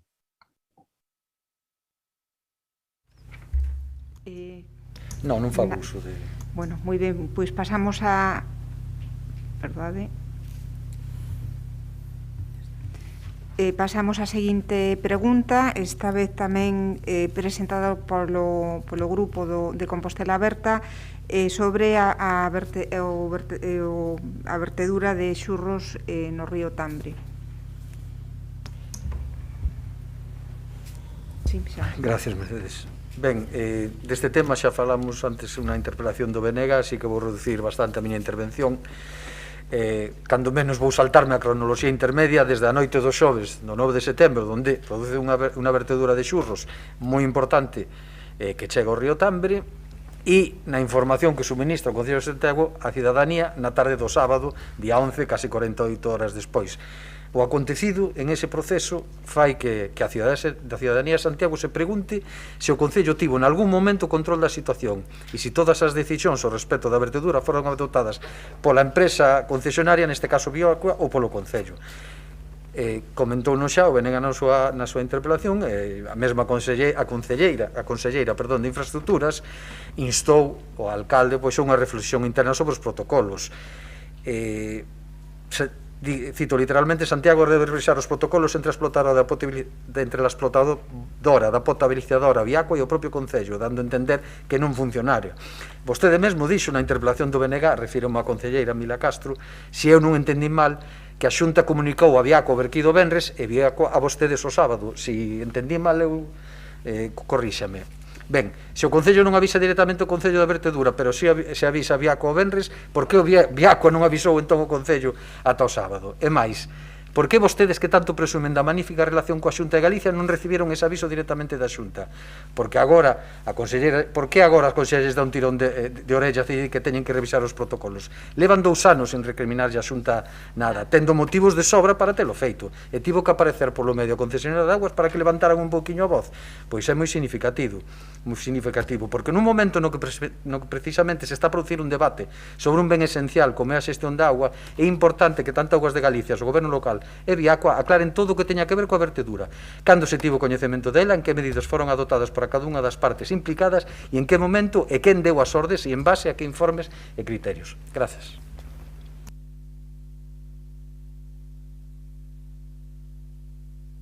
Castro ten a palabra. Moitas grazas, Mercedes. E boa tarde de novo. Vou acumular as dúas intervencións e a ver se son capaz de aclarar as cousas que quedaron sin aclarar despois da interpelación, facendo de xeito rápido. Reflexións temos que facer todos moitas, pero a nosa, que a faremos e a estamos facendo, non ten nada que ver cos feitos que se relataron na prensa por parte nin de Aguas de Galicia, nin da conselleira, nin de nadie que estes días tivo a ben expresarse na prensa dese xeito. Nos, a inmediata foi resolver o problema e despois xa haberá tempo de depurar responsabilidades e cada pau terá que aguantar a súa vela. Ben, o venres 10 de setembro, o venres ás 10 da mañá, o capataz de TAP recibe unha chamada dun técnico de vertidos de Augas de Galicia, o venres ás 10 da mañá, interesándose por si tivera detectado algún problema de calidade na captación da auga. Infórmaselle que nese momento a situación é normal, ante o cal comenta moi rapidamente, cuestión de segundos, que se producira un vertido sin facilitar máis detalles ao respecto e trasladando total normalidade fronte á situación sen indicar ningunha necesidade. Pois non chegará aí, nada, non vos preocupedes que non. Entón non explicou nin cal era a orixe do vertido, nin que dimensión tiña, nada de nada. Foron cuestións de segundos. Aínda así, e ante a alarma que produciu esta chamada no capataz que recibiu a chamada na planta de tratamento, estivose alerta durante esas horas e precisamente o venres transcurriu e cando chegaron ás 3 da mañá da madrugada do venres ao sábado e ante un cheiro, como decíamos antes, inusual no río que non solía ter, os operarios constatan un empeoramento na calidade desa auga do río Tambre e tomase a decisión de parar inmediatamente a produción de TAP pese a non ter os depósitos cheos. Polo tanto, o vertido non chega a entrar, como xa dixen antes, non chega a entrar nas instalacións da TAP do Tambre grazas a esos protocolos que ás 3 da mañá, por protocolo, xa aplicaron eles e pararon a produción de captación. Por suposto, entonces, que esa primeira decisión das 3 da mañá é tomada pola empresa concesionaria porque os seus protocolos xa dicen que hai que parar a planta. E menos mal que a pararon e que se pechou. Ante a persistencia do mal estado da auga do río Tambre e a falta de información, porque hasta ese momento seguían sin darlle ningunha información máis que esa chamada de segundos dicindo, pois nada, non pasa nada. Ben, sobre as 8:30 da mañá do sábado, a xefa de planta ponse en contacto con ese número de teléfono que quedou grabado pola chamada que fixeran, coa persona que chamara. Foi no transcurso desa chamada o poñerlle de manifesto a empresa concesionaria que, según as súas medicións, a cousa non melloraba, cando por fin desde Augas de Galicia facilítanlle algo de información respecto ao vertido, indicando que se trata dun vertido de xurros dunha explotación gandeira situada augas arriba da captación de TAP e dicen de aproximadamente 200.000 metros cúbicos.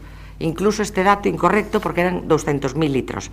Pero seguiron sen precisar máis detalles, nin se o vertido parara, nin das actuacións que se levaran a cabo para palialo, nin se o río seguía contaminado, nin a posible duración do episodio. Ben, e tamén dicindo que, por favor, que todo era información confidencial.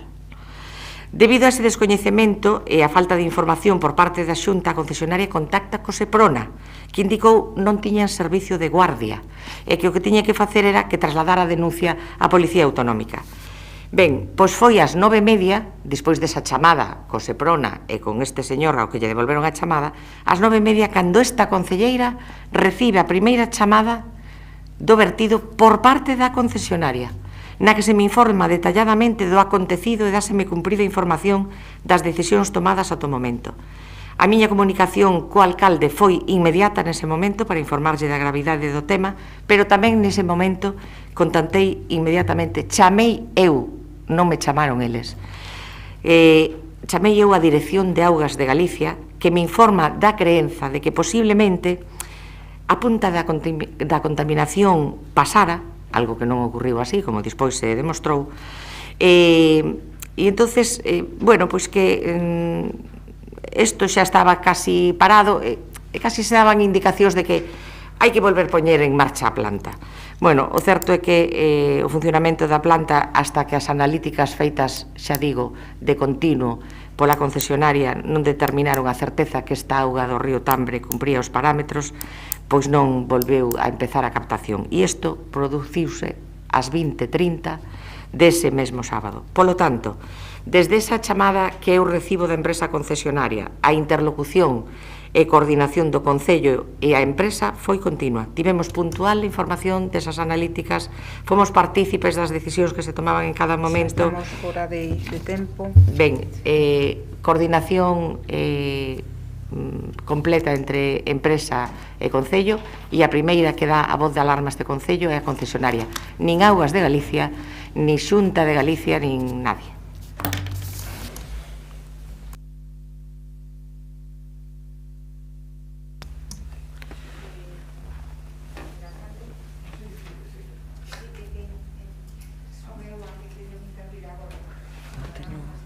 Non teño réplica. Pregunta. Sí. Mira, non teño réplica. Vale, vale. Xa estaba mirando aquí o regulamento. Sí. Moi ben. Pois ten a réplica, claro que sí. Gracias, alcalde. Pois quedo máis preocupado do que estaba antes, porque según lle acabo de entender, ás 3 da mañán pecha a empresa a captación da auga potable que bebe esta cidade e vostede non se entera hasta as 9:30 da mañán. Carai, que vía de comunicación máis áxil ten vostede ca concesionaria. Non me parece de recibo que un asunto tan grave como pechar a captación de auga potable dunha cidade se entere a concelleira 6 horas despois. Vostede sabe que iso faise por protocolo moitas veces. Moitísimas veces. Eu non teño, a mí non me pasou o caso. Eu, cando era concelleiro, tiña orde de chamarme a calquera hora de día a noite. É un asunto fundamental para a cidade, para a vida humana. Non se pode estar 6 horas sin saber que está pechada a captación da cidade. Eu, de verdade, hai cousas que me deixan pasmao, e esta, ahora mismo quedei boquiaberto. O sea, non só por primeira vez na miña vou a estar de acordo ca Conselleira de Infraestructuras, a pesar de todo o mal que fixera a Xunta, que non yo discuto, pero que hai que mellorar os protocolos de comunicación entre a concesionaria e vostedes. Vamos, eu creo que é palmario. 6 horas para enterarse que está pechada a captación de auga. Dios mío, onde vamos? E por último, e xa acabo, por non colocar outro foco no goberno, deixamos pasar unhos días pero que temos solicitada toda a documentación que existe sobre este acontecemento, toda, cronoloxías, informes, etc. Deixámoslle traballar un tempo para recuperar o tema, pero quero saber se imos ter acceso, porque xa está expedida desde hai 15 días, e por favor, revisen esos protocolos. Xa pasou o tempo. Ben, grazas. Don Xan, terá acceso a esa documentación. Levaremosla á Xunta de Goberno e terá acceso a ela, non se preocupe. E se quere algunha ampliación tamén.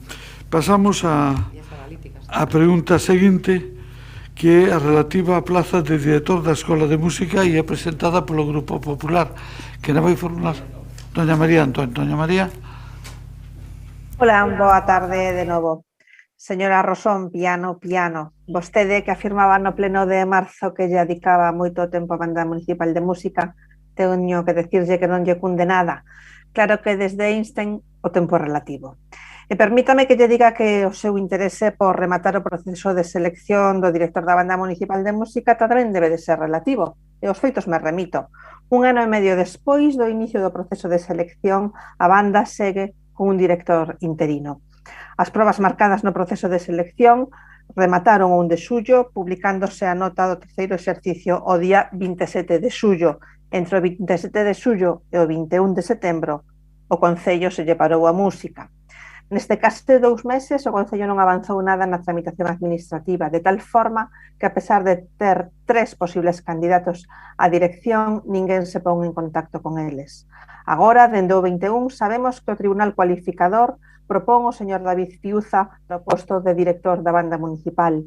Que pasos ten dado vostede, continuando con o expediente? Por que a Banda Municipal está moi preocupada e nós tamén? A temporada empeza o día 3 de outubro cun concerto cancelado no verán pola choiva. Despois está libre ata o día 13 de outubro e máis aló desta data o Baleiro. Os músicos non saben o que van a facer, cales van a ser os seus programas a tocar despois do día 3 de outubro. Señora Rosón, dedíquelle menos tempo, pero un tempo productivo, e aproveite o magnífico director que vai ter a formación para devolver a banda o lugar que lle corresponde. Pode avanzarnos vostede cando se vai incorporar e vai a empezar este novo director? Eu supoño que despois da chamada de onte, esa realidade cada día estará máis cerca, só espero que así sexa. Nada máis, grazas. Moitas grazas, contéstalle dona Mercedes Rosón. Señora María Antón, podo asegurar que lle dedico moitísimo máis tempo á banda do que lle dedicou vostede en toda a súa vida. Por suposto, en ningún momento nestes meses tan comprometidos se parou a música.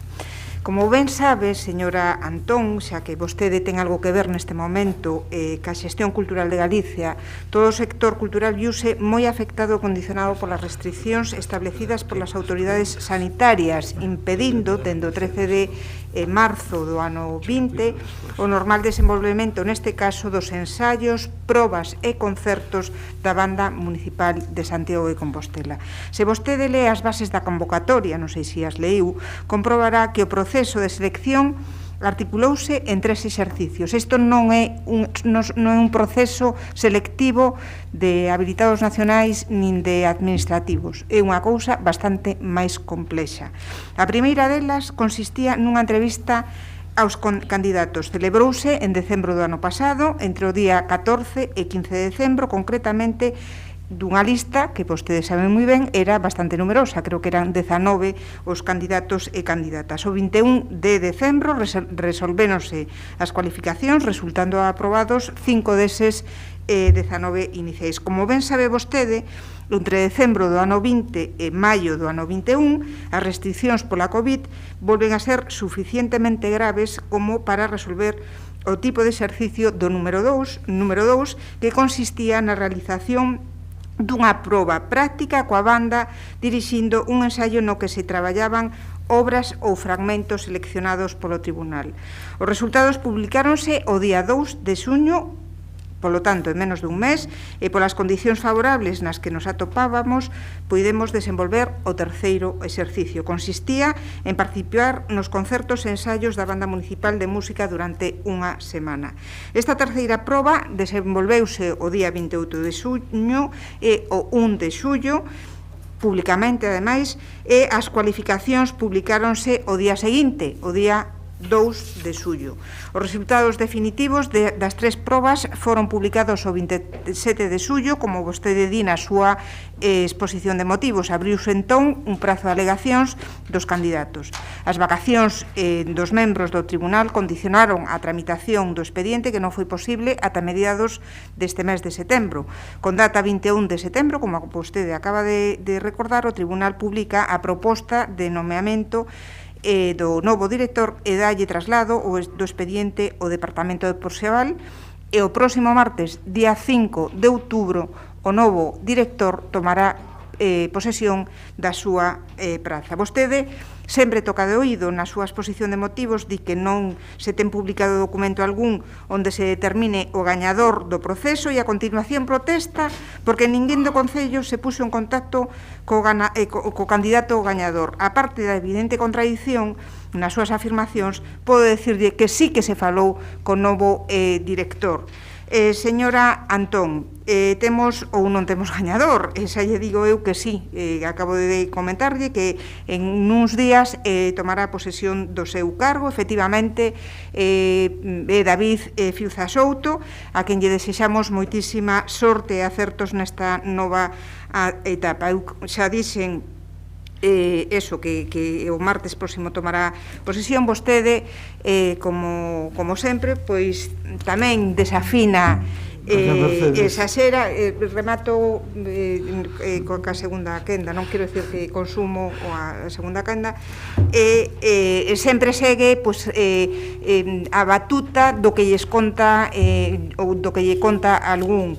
Eu creo que debe ir aos concertos. Eu levo toda esta legislatura asistindo moi frecuentemente e nunca tiven a oportunidade de coincidir con vostede ni con ninguén do Partido Popular, por certo, e falar cos músicos da banda, co público tamén, non só cunha parte, promocionala e difundir o grandísimo traballo que están a facer. Moitas grazas. Moitas grazas, doña María. Turno de réplica. Señora Rosón, precisamente o que nos move a nosa a preocupación que nos trasladamos músicos. Quizáis vostede vai moitos concertos, pero non escoita nada. O mellor ten os ouídos tapados cando está ali, só presencialmente, porque de feito que manifesta toda esta preocupación son os propios músicos e a propia Comisión Artística e todo o elenco de músicos que compoñen esta formidable banda municipal de música. Eu non toco de oídos, señora Rosón, dou mostras de sobra para ver que te leo os expedientes que traio aquí ao pleno de Santiago, e non son tan osada como vostede. Vostede toca, cada vez que nos impulsamos o tema da banda municipal de música, hai algunha resposta por parte do Concello. E o pode comprobar nas datas que cada vez que traemos algo ao pleno, o Concello ten que intentar esa resposta. Por eso nós, cando trouxemos esta resposta que metimos no Concello antes de que vostedes sacaran esa noticia do día 21 de setembro. Pero a min eso me dá igual, a min o que me preocupa é a banda municipal de música e o seu bo funcionamento. Por lo tanto, eu tamén lle desexo ao señor David Fiuza que teña moita sorte, moitos éxitos. Espero, como dixen antes, que devolva o brillo que vostedes lle quitaron a banda municipal. Nada máis, grazas. Pasamos á pregunta seguinte. Voy a contestar, ¿no? No, ya agotó el tiempo, alcalde. Es que ya agotó el tiempo. Pues nada. Coincidimos todos en desearle o maior éxito ao novo director. Pasamos á seguinte pregunta, que é formulada polo BNG sobre a ampliación da oferta de plazas de actividades nos centros socioculturais do rural. Doña Goretti? En políticas referidas ao rural compostelán, este goberno ten moita propaganda e pouca realidade. É evidente a súa falta de compromiso co pacto polo rural, a falta de servizos básicos, ou de intentar no orzamento non incluir nada para o rural, fora do que se achega a través do post da Deputación, e así unha tras outra. Pero claro, a última xa é bastante esperpéntica, non? O recorte drástico das actividades dos centros socioculturais das parroquias do rural, e que fai que haxa unha diminución moi importante, non? Reduciuse a metade as prazas de actividades nos centros socioculturais do rural para o curso 2021-2022, con respecto á edición anterior, que era a edición de plena pandemia, con respecto á edición do curso 2020-2021.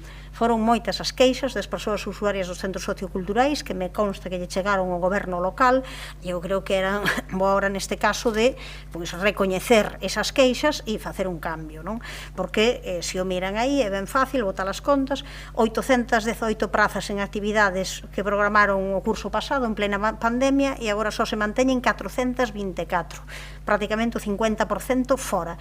Moitas persoas teñen que buscarse alternativas pola súa conta, privadas, para o lecer, pagar ao final directamente as súas actividades en lugares onde nos decimos que queremos que a xente viva no rural, que este ali, que poida ter actividades. Exemplos son facilísimos. En Arins pásase de 45 a 0 prazas, en Laraño de 83 a 20, en Villestro de 85 a 44, na Gracia de 98 a 50, en Nemenzo de 24 a 6. Claro, poden dicir que non hai demanda, o mellor, non? Que ese invento que tamén fixeron para as actividades de conciliación, non? Non hai demanda, entón claro, non ofertamos, logo a xente non pide porque xa busca polo seu lado. Claro, é mentira, hai demanda, desapareceron ademais actividades fundamentais que teñen importante demanda, baile tradicional, pandeireta, eso absolutamente eliminado, non? Ao final é un desmantelamento dos contidos da rede, porque mesmo, xa digo, xa non é só diminución de prazas, senón mesmo actividades para as que hai importante demanda e que nos consta que a xente mesmo está disposta a buscarse pola súa conta que poidan ter continuidade, en vez de incrementalos, elimínanos. Entón, claro, isto é afondar realmente en problemas que teñan que ver coa falta de vertebración territorial, coa desigualdade de oportunidades. Por tanto, nos pedimos unha rectificación, están a tempo. Así que a nosa pregunta é doada.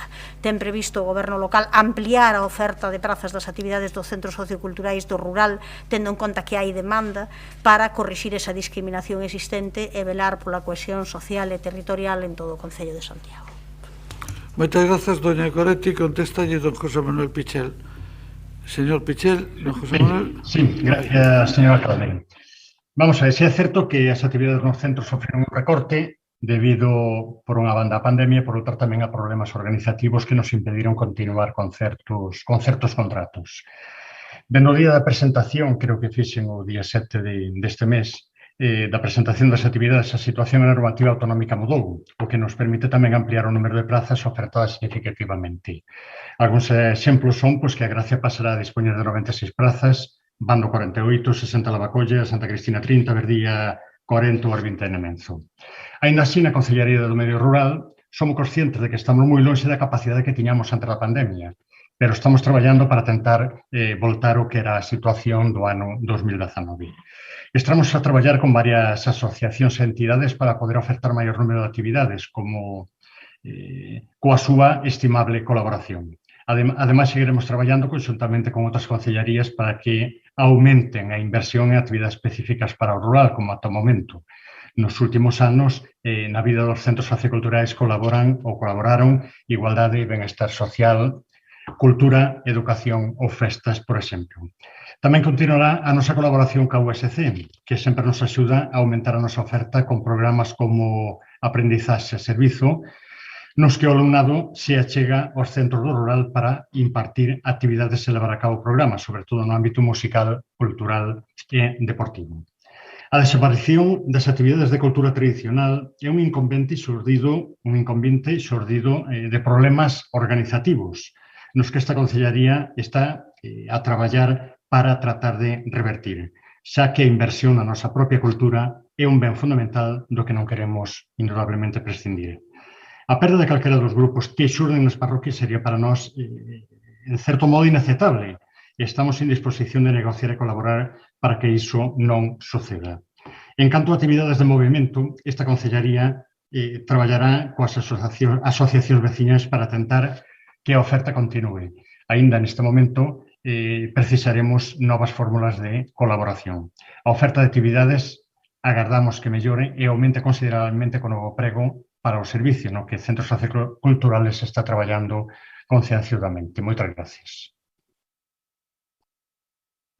Ben, agradezo o recoñecemento de que houve problemas organizativos para facer para manter as prazas e que houve unha reducción drástica delas, e o único que pregunto é, claro, moi lonxe da capacidade de antes da pandemia, pero insisto, o ano anterior, o curso anterior, había pandemia e houve, vamos, unha cantidade moi superior, xa non fixen referencia a 2019, senón a 2020. Entón, cando vai sair este incremento de prazas, cando está previsto, poderán neste curso 2021-2022 ver incrementado e chegar á cantidade que se chegou polo menos no 2020, cando, se está a traballar neso da contratación do baile tradicional e pandeireta, para o que insisto que hai unha importante demanda, cando van estar en condicións de volver a facer esas contratacións, insisto, e se xa lle comunicaron iso tamén ás persoas usuarias e ás persoas demandantes desta oferta, para que non busquen, digamos, outro tipo, na medida das súas posibilidades, outro tipo de recursos ao final de maneira privada, en vez de facelo a través do Concello.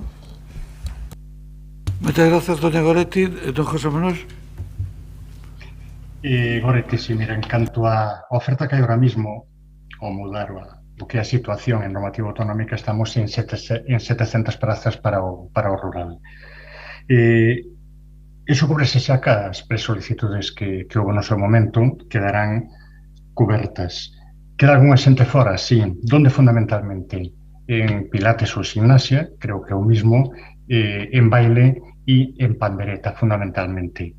Aí o problema que contábamos, e tú sabes ben, sábelo, constame, que ven ligado a cuestións de tipo legal, dado que estas actividades, ao non estar recollidas no prego que temos agora mesmo, estamos traballando con el, pois teníamos que contratar o que era autónomos. Co cual, sabes que unha vez pasa, dúas ou mellor tamén para a terceira intervención xa non o vai a permitir. E en canto a cando estará operativo o que este novo prego, a verdade, agora mesmo non se pode dar unha data. Poden ser 2 meses, 3 meses ou 4 meses. Eu creo que nunca moito máis alá. Non sei se algo me quedou por contestarche. Mo recordas, por favor? No, xa acabou o tempo. José Manuel, moitas gracias. Pasamos á pregunta seguinte, que é formulada polo Grupo Municipal do Partido Popular sobre a previsión de modificar as axudas sociais para facer frente ás subas da luz. Don José Antonio Constenla. Sí, muchas gracias, alcalde. Bueno, desde hace semanas la subida del coste de la electricidad pues ha llenado titulares de la prensa de nuestro país. Hasta hace poco no se notaba mucho quizás, pero en la factura final de mes. Pero ahora muchas familias no pueden hacer frente a este gasto extra que cae como una losa en las economías domésticas y que no ha parado de crecer, batiéndose día tras día máximos históricos. La ciudadanía nos demanda soluciones y también desde el ámbito local. Si habitualmente muchas familias no tenían dificultades para afrontar estos gastos, ahora lo van a tener porque el gasto está disparado. Por ello, en relación con esta cuestión, formulamos la siguiente pregunta que yo les planteo en su tenor literal. Abrindo comillas. Ten adoptado ou pensa adoptar o goberno local algunha nova medida para reforzar as axudas destinadas a persoas vulnerables co obxecto de dar resposta ao crecente aumento das tarifas eléctricas que están a afectar a capacidade económica de moitas unidades familiares? Gracias. Moitas grazas, don José Antonio. Contéstalle doña Mila Castro. Grazas, señor alcalde. Este goberno municipal comparte totalmente a preocupación expresada polo compañeiro José Antonio Constenla, trasladada polo seu grupo en canto a suba do coste do suministro eléctrico. É certo que este coste está nos afectando a todas e a todos, pero aquelas familias que se atopan en situación máis feble, esta afectación é maior. Polo tanto, respetando o ámbito competencial e o principio de subsidiariedade, o certo é que todas as administracións públicas temos a obriga de arrimar o ombro. Por iso, e como debe de ser, a Concellería de Políticas Sociais do Concello, a través do Departamento Municipal de Servicios Sociais, esfórzase por informar a veciñanza de Compostela do catálogo de recursos e prestacións que se dispón dende as diferentes administracións para loitar contra a pobreza enerxética. Ben, este Concello, xa digo, non queremos nin podemos dar as costas a esta realidade, dai que teño que explicar que dentro do catálogo de prestacións de rescate social que están recollidas na Ordenanza de Garantía Básica Cidadá, existe precisamente unha específica destinada á pobreza enerxética, prestación que, como saben todos vostedes, é subsidiaria de acordo ao indicado legalmente. Eu quero dicir que as veciñas e os veciños do noso Concello teñen a súa disposición no Departamento de Servicios Sociais a profesionais que os poden orientar neste ámbito, tanto as traballadoras sociais como as educadoras familiares dos distintos puntos de atención, e se lle informará tanto do programa municipal como das outras administracións. Estudiarase cada caso e, por suposto, estamos aí para axudalos. Grazas. Moitas grazas. Turno de réplica. Sí, doña Mila, nuestros vecinos demandan soluciones yo creo que más claras, ¿no? Y no deseos tan bien intencionados que a veces no encuentran materialidad. Yo lo que le quiero preguntar es si podemos trasladarles que todo aquel que necesite contar con esa ayuda contemplada en la ordenanza que usted citaba hace un momento, ayuda en materia de pobreza energética, para aquellas personas que necesitan esta ayuda, como digo, pues se van a poder contar con ella y no tendrán que elegir entre comer, el pagar el alquiler o pagar este recibo de la luz, como le digo, ¿no? Quizás lo que tendría que decirme es si hay posibilidades de modificar esa ordenanza y eliminar esa limitación de ese periodo de 3 años entre ayuda y ayuda, porque es verdad que aquellas personas que ahora les costaba llegar a final de mes y poder hacer frente a sus gastos energéticos, ahora esto se va a multiplicar. Esto va a ser cada vez más difícil y alguien que haya podido ya recibir una ayuda va a tener que darse 3 años en fin, de sequía y les va a costar mucho llegar, como digo, a final de mes y desde luego atender estos compromisos con el recibo de la luz. Y un poco lo que le preguntaba era esto. ¿Podemos decirles que a las personas que lo necesiten que van a encontrar no solo estos buenos deseos, sino también cabida dentro de esta ordenanza municipal? Muchas gracias. Grazas. Turno de réplica, doña Mila. Señor Constenla, vostede sabe que desde Servicios Sociais non solamente o que se fan son vos desexos, sino que se levan a cabo accións deste tipo. O que sí lle pode trasladar ás veciñas e aos veciños de Compostela é que eles pódense achegar a servicios sociais e, como dixen xa na primeira intervención, teremos que estudiar cada situación socioeconómica e, por suposto, se unha veciña ou un veciño non pode chegar a fin de mes e non pode facerse cargo destas cuotas, neste caso da enerxía eléctrica, nos diremoslle o que ten que facer. E se a obligación non, se nos podemos tirar desa ordenanza, que non fai falta cambiala, porque estoulle dicindo que nas prestacións de rescate existe esa figura contemplada. Entón, o que sí lle pode decir a todos os que coñeza é que se poden acercar a servicios sociais porque se estudiará a súa situación persoal, individualizada. Moitas grazas. A seguinte pregunta é formulada polo Partido Popular sobre a licitación da revisión do PEMUS. Don Alejandro. Gracias, mismo alcalde. El plan de movilidad urbana sostenible permanece administrativamente paralizado en esta administración desde hace años. En realidad, por lo que se refiere al actual mandato, pues lleva 2 años y medio paralizado. Es cierto que se inició la licitación, pero también es cierto que esa licitación se prolongó nada más y nada menos que durante 1 año el proceso de licitación. Y al cabo de 1 año, pues descubrimos que habían ustedes exigido un requisito que era inasumible para todas las empresas que habían participado en dicho proceso de licitación. Descubrimos también que la ejecución del contrato caía en el ámbito del Departamento de Obras, lo cual, bueno, pues nos llama un poquito la atención porque históricamente siempre ha habido pues algunas dificultades para coordinar el Departamento de Movilidad o Tráfico con el Departamento de Obras o con el Departamento de Urbanismo, y esas dificultades, pues imagínense ustedes este mandato lo que se han incrementado, porque en estos momentos la relación entre el Departamento de Tráfico y el Departamento de Obras está presidido por aquella estrofa de una canción de Siniestro Total que era Ray no te oigo, Mac no te veo.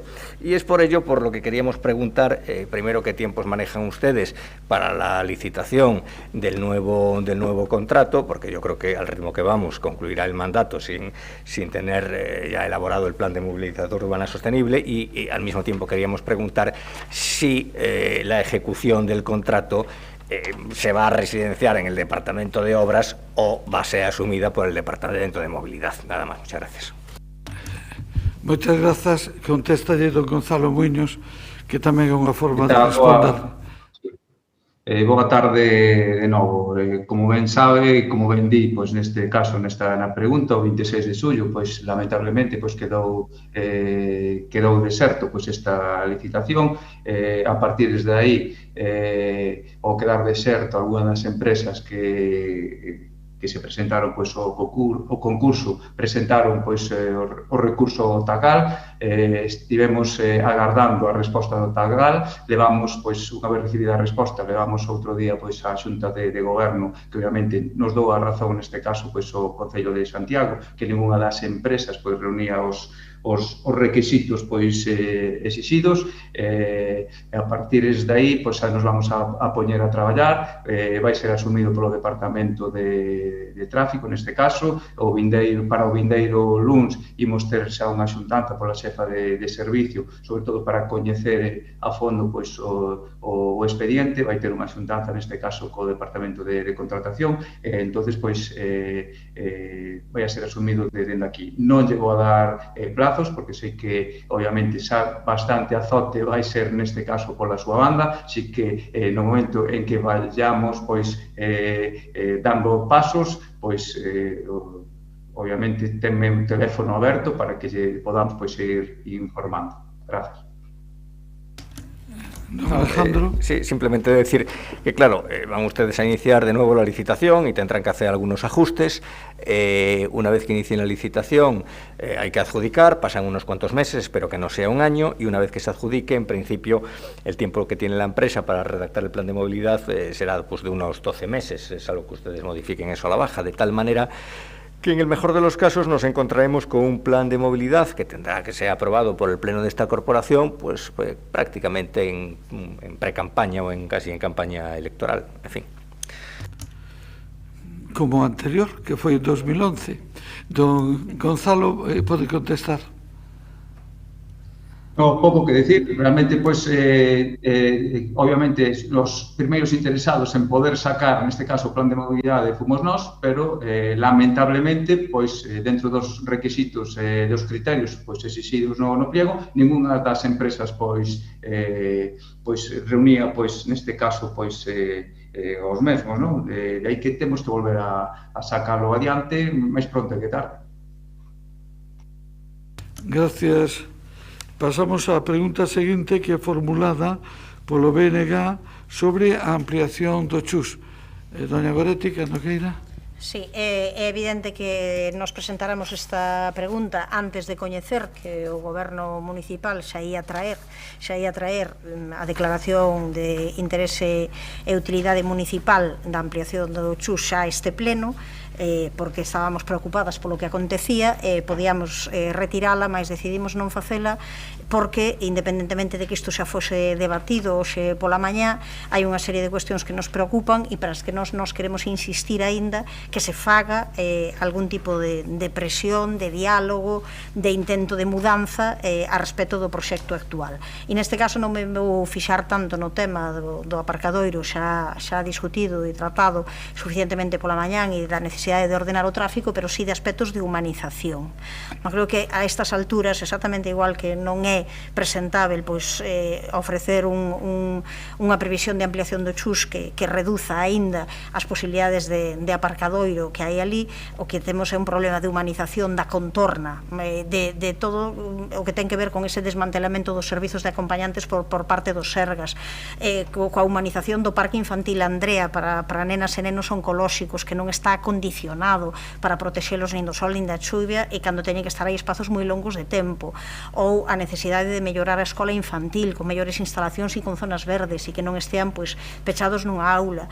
Todo que ten que ver ao final con temas que teñen que ver con plans de emerxencia e posibilidades de que se acceda con rapidez ao hospital a todos os sitios, tendo en conta que logo ao final están aparcados coches por todos os lados, nas beirarrúas, nas leiras, onde sexa. Creo que hai toda unha serie de cuestións relacionadas coa humanización que ao final teñen que ver directamente tamén co problema de facer un lugar máis amável e tamén están relacionadas de maneira directa co tema necesario de ordenación de tráfico e de facer que teñan prioridade aquelas persoas para aparcar, descargar persoas doentes, aquelas persoas que teñen problemas de accesibilidade, persoas maiores ou nenos e nenas. Todo iso podíase poñer en riba da mesa a Xunta para intentar decir e instar que antes dese informe que se faga por parte da alcaldía para darlle o visto de prace a un proxecto, decirle que todo iso que a nos preocupa, porque a xente que acode a ese hospital é xente deste concello e xente tamén das comarcas próximas e, por tanto, que todo iso non pode continuar deixándose, claro, como dicindo, é competencia da Xunta, non o fai e nos despreocupámonos dese tema. Nós temos capacidade agora de presión diante da Xunta de Galiza para que todo iso que se modifique. Entón, eu instaría, creo, ten previsto, que preguntamos, o goberno local instar a Xunta a, polo menos, mellorar e presentar ese plan de humanización e de ordenación absolutamente necesaria para que sexa un pouco máis doado ir ao hospital. Gracias, doña Goretti. Contéstalle, doña Mercedes Rosón. Sí, a verdade é que despois do debate esta mañá neste pleno, pois agora ao mellor esta pregunta que vostede xa está un pouco modificando porque xa está pedindo outras cousas que non se facían, as que non se facían referencia no texto primeiro de humanización, de seguridade, que por suposto se teñen que contemplar e se teñen que asegurar polos responsables e propietarios do recinto que os Sergas. Eu creo que non farei máis que repetir o que xa se dixo esta mañá, que xa dixo o alcalde. Nos no seu momento emitiremos tras a información pública no que se vai a ponderar os intereses municipais, coa consideración de que se o informe é desfavorable polo grado de afección que a execución do proxecto supuxera para os intereses locais, pois a Consellería competente ditará a resolución de arquivo do procedemento, porque estamos condicionados por unha lei que di o que di, non? E a que se ampara a Xunta de Galicia. Por iso non podemos esquecer o significado do termo ponderar, do verbo ponderar, que tanto lle gusta, por certo, o voceiro do Partido Popular, e das súas acepcións, que son considerar o peso de algo e examinar con cuidado algunha cousa. Evidentemente, deben valorarse os intereses locais que están en xogo na ampliación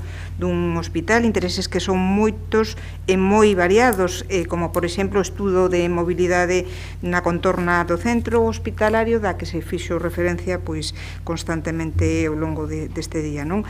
A debida ponderación exixe determinar o peso de cada un dos intereses en xogo, examinar a súa consecución sen esquecer a prioridade final que todos coñecemos, que é a prestación dun servizo de maior cualidade ante o incremento da demanda sanitaria. A realidade coa que nos atopamos é o seguinte: a ampliación do CHUS supón unha notable intensificación do uso hospitalario nunha parcela que todos sabemos que xa ten moi superado amplamente os parámetros urbanísticos razoables establecidos polo noso Plan Xeral de Ordenación Municipal. As condicións de ocupación da parcela entre edificacións e pavimentación de viarios son verdadeiramente intensas. O espazo libre da parcela está destinado maioritariamente ao viario e a prazas de aparcamento asociados a él, que son claramente insuficientes. E dado o procedimento en base ao que se está a tramitar, a habilitación para ampliar o hospital, o Concello non pode instar a Xunta a presentar un novo proxecto, como vostede fai na súa pregunta, non? Iso non significa que o Concello, na súa ponderación dos intereses locais no seu conxunto, manifeste aspectos que a redacción da propia Lei de 3 do ano 16 anima a mencionar, como, primeiro, a conveniencia de formalizar o espazo libre da parcela do CHUS, mesmo a propia contorna do hospital, como un espazo máis humanizado, esa humanización a que vostede facía referencia. En segundo lugar, a propia integración da parcela do CHUS con viarios adxacentes polos que se chega ao complexo, unha integración co eixo das rúas de Volta do Castro e Choupana a través da travesa da Choupana e da rúa da Cantaleta, que precisa pois de formalización e urbanización para cadar unha sección viaria pois máis convinte e finalmente pois atención aos viarios peonís desde algunha das partes da cidade, como por exemplo dende o Campus Vida, dende o Campus Sur, ou desde o aparcamento de Volta do Castro, a carón da rúa Julia Minguiñón, pero tamén mellorar pois todos os percorridos peonís dende a rúa de Rosalía de Castro e dende a avenida da Mestra Victoria Míguez. Non se preocupe porque nós estaremos moi enriba dese proxecto e, por suposto, defenderemos os intereses municipais. Nada máis e moitas grazas. Xa está. Turno de réplica, doña Goretti. A ver, eu sí que incluía na argumentación desta pregunta cuestións de humanización, accesibilidade, humanización da contorno, os problemas dos accesos, os problemas dos acompañantes, os problemas das beirarrúas, iso sí que estaba, o mellor non estaba algún dos exemplos que eu puxen aquí. Para min a preocupación é que, a verdade é que non se preocupe, si eu quedo preocupada despois do debate de pola mañán e despois do debate de agora, porque non vexo que o Concello de Santiago teña altura de miras e non se note que ao final o Concello é o responsable porque é o lugar onde se empraza o chus de que haxa un bo servizo para todas as persoas desta área tan enorme que son, pois, unha área sanitaria de unhas 400.000 persoas con concellos cunha poboación moi avellentada, moi dispersa e con unha poboación que ten problemas de recursos. Entón, claro, o hospital ten como finalidade garantir a protección de servizos sanitarios á poboación e de facelo, pois, dándolle facilidade e seguridade para acceder a eses servizos. Entón, claro, ao final o que estamos é, pois, agravando as posibilidades de que poidan acceder a eses servizos as persoas máis desfavorecidas, porque non nos estamos preocupando diso. Non entendo por que non se pode instar a Xunta a facer unha modificación de proxecto para polo menos que algunhas destas cuestións sí que se poden. Moitas gracias, doña Goretti. Nos podemos instar a Xunta, pero que non imos a paralizar o proxecto baixo ningún concepto, porque o prioritario é a saúde e a vida das persoas. E hoxe imos a instar a racionalizar, a ordenar e a priorizar.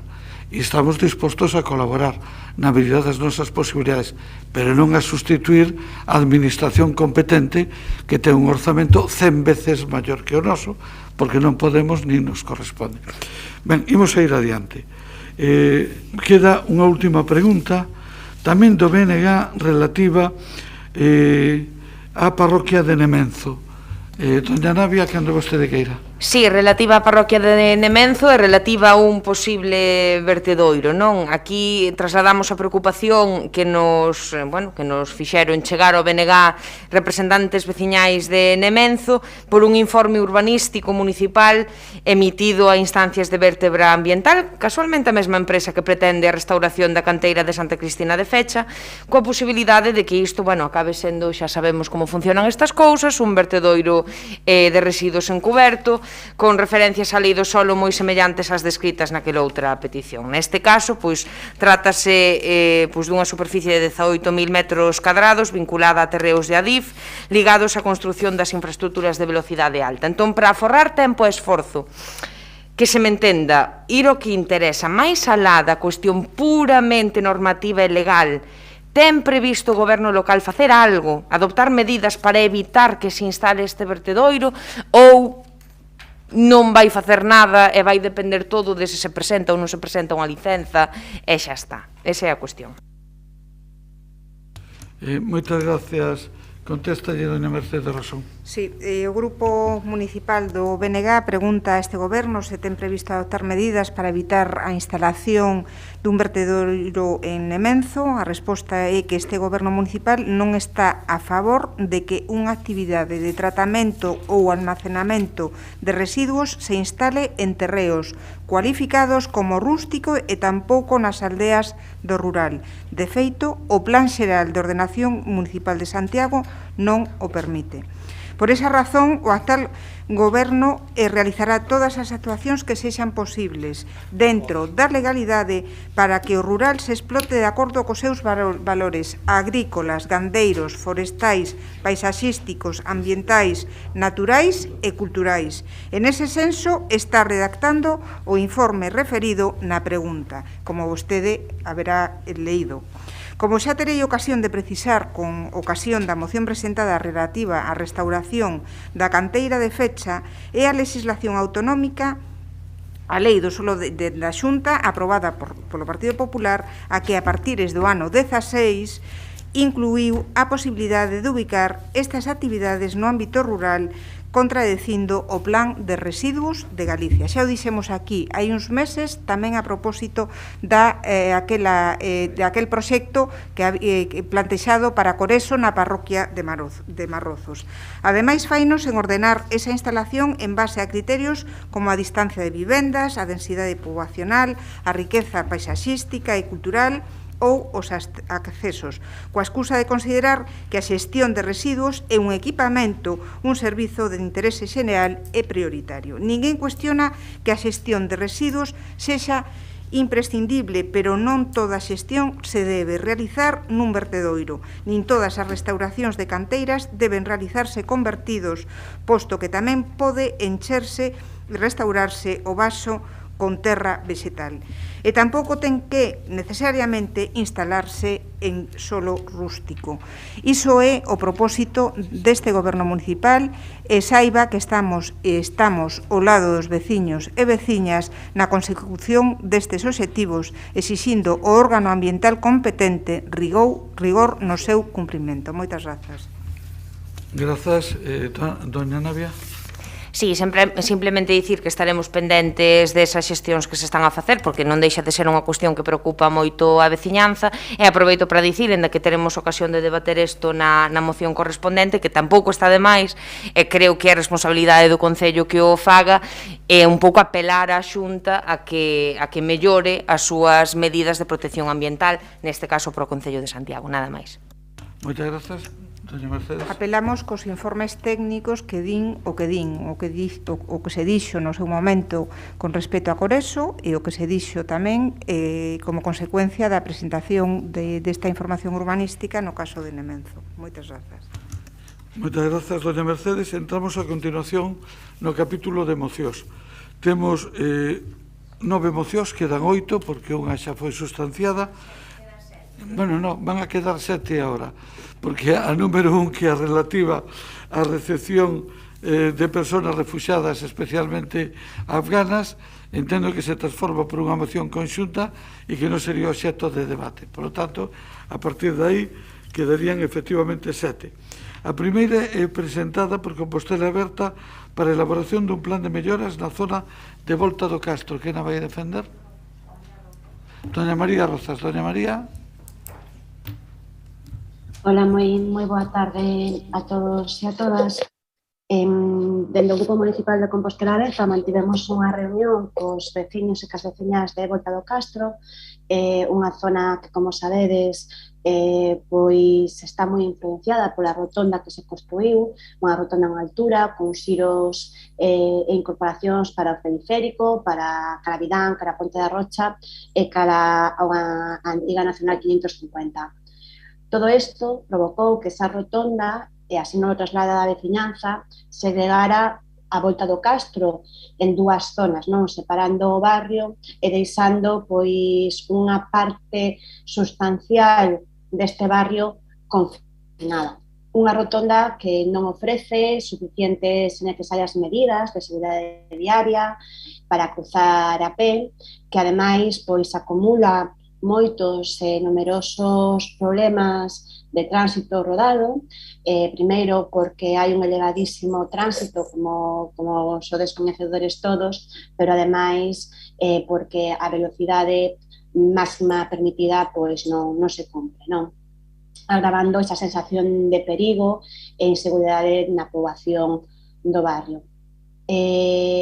Son varias as demandas, están recollidas na moción que os veciños e as veciñas nos trasladaron, mas a súa prioridade, e nos deixaron claro na reunión, é esta rotonda. Consideran que é necesario unha humanización xa da rotonda, que levan moitos anos sufrindo as consecuencias desta rotonda que non permite pois un paso peonil, non? E ademais pois que as solucións que se poden aportar son diversas, non? Hai varias solucións nos poñamos na moción, pero seguro que os departamentos técnicos pois se lle corren moitas outras, dende unha limitación da velocidade, dende a habilitación dun tránsito peonil e non só rodado, non? Un diseño diferente. Bueno, creo que hai diferentes propostas e alternativas que poderían solucionar este problema que para os veciños é prioritario, non? Pero, ademais desta cuestión, tamén nos trasladaron outras que lle afectan no seu día a día, non? Por exemplo, a falta de transporte público municipal, dunha parada nesa zona, en Volta de Castro, sen ter que baixar a Ponte da Rocha, que é onde actualmente está a parada do transporte público.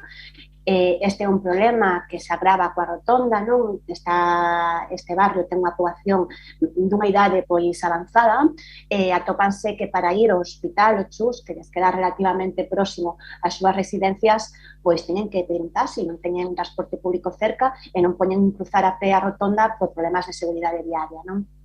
Ademais do transporte público, tamén nos solicitaron outras cuestións como a senda, bueno, nos preguntaron tamén a senda peonil a cara ao Milladoiro, unha proposta que se avanzara no anterior mandato, e tamén solicitaron contedores de liso inorgánicos. Actualmente os contedores de liso máis cercanos que teñen son nun concello limítrofe, non son en Santiago. E, por último, pois algo tan sinxelo de arranxar como o desbroce da súa zona, non? Como que rocen as beiras das estradas de Volta do Castro, que tal como nos trasladaron os veciños, pois nunca pasou por ali o servizo municipal. Por eso, bueno, temos estes puntos de acordo: a harmonización da rotonda, a instalación dunha parada de bus próxima ao barrio da liña 5 con Marquesina, a construción da senda peonil cara ao Milladoiro, Doña María, pasou o tempo, vostede, se quere, lle desconto do segundo turno. Sí, por suposto, descónteme do segundo turno. Repito, a inclusión do barrio nas rotas de pistas e estradas e a instalación de máis contedores de liso. E remato xa sobre a emenda presentada polo Bloque Nacionalista Galego, porque non acabo de entender ben e me gustaría que a voceira do Bloque Nacionalista pois mo explicase na súa intervención, se pode ser, non? Fanse dúas peticións, un incremento das frecuencias. A nos non nos trasladaron esta demanda aos veciños, sobre todo porque o problema principal, tal como nos trasladaron, é a falta dunha parada no barrio. E despois, por outra parte, está os pasos de peóns que solicitan e as beirarrúas. Si que as beirarrúas pois consideramos que sería algo interesante, a nos de pasos de peóns os veciños máis alá da rotonda non nos falaron nada. Entón, bueno, pois gustaríame saber a explicación desta emenda por parte do Bloque Nacionalista Galego. Gracias. Gracias. E, bueno, continuamos cos turnos de intervencións. Vostede quedalle un minuto para o segundo turno. Doña Goretti, cando queira.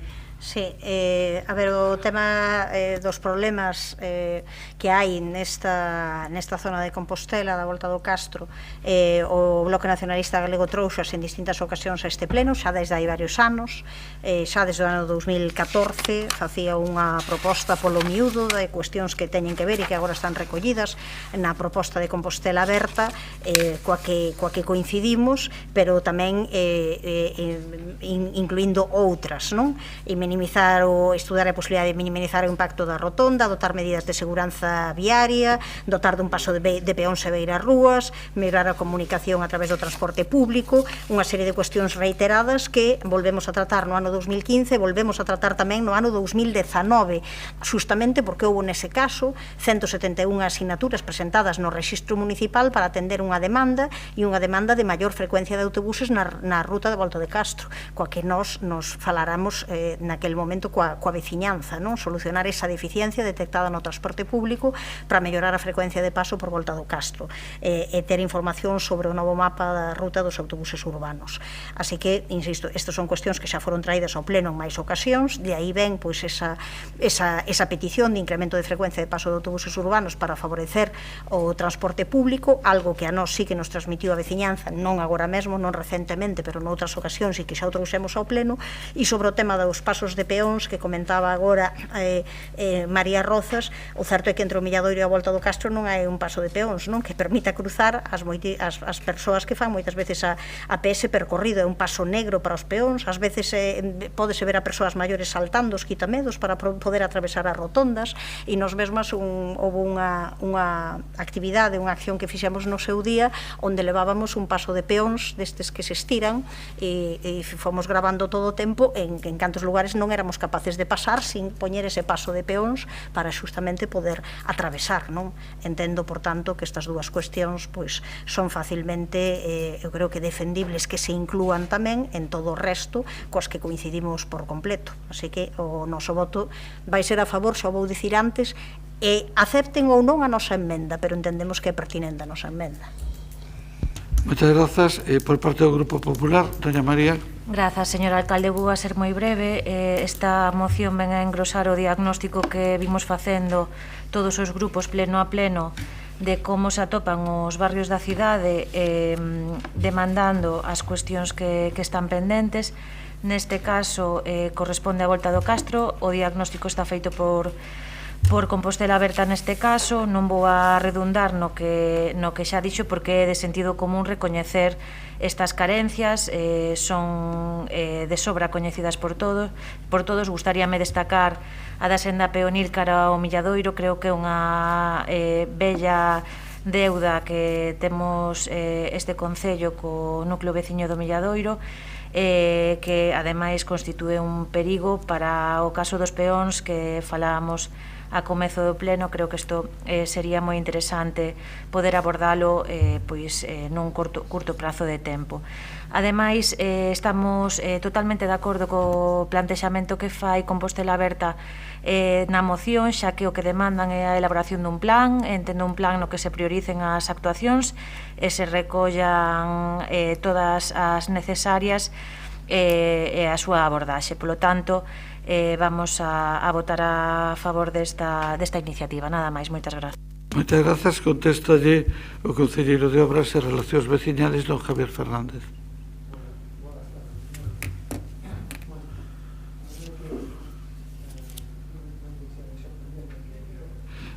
Achegues o micrófono, por favor, e encendo, se é posible. No outro lado. Nada, que é a falta de costumbre, xa é a falta de costumbre, sí. Bueno, vexo que nos traen unha moción aquí ca Volta do Castro. Bueno, eu creo que non é esta situación real que queren manifestar, non? Nos, dende logo, este é un barrio máis, como non podría ser de outra maneira. Non nos esquecemos do que ese barrio de Volta do Castro. Somos conscientes de que hai que melloralo, pero como moitos outros na cidade, o sea, non vamos a cambiar nin un ano nin en dous, pois todos os barrios. Creo que ese é un problema que se ven arrastrando de unhos anos para aquí, que nestes momentos este goberno pois está a facer unha gran labor polos barrios, estamos aí a pé de calle para ir cambiando as cousas. Home, eu quería dicir que esa rotonda pois realmente non é do noso concello por ahora. A mellor nun futuro pois faremos algunhas xestións e podremos traballar para humanizala, pero ahora mismo depende de demarcación de carreteras, depende do Estado, non podemos actuar nela sin ter os permisos deles. Pero eu creo que este goberno traballa sempre dentro da cooperación e colaboración, bueno, pois como non podría ser de outra maneira, para mellorar na cidade. Hai boas relacións cas outras administracións, é un tema pois que efectivamente deberíamos de tratar.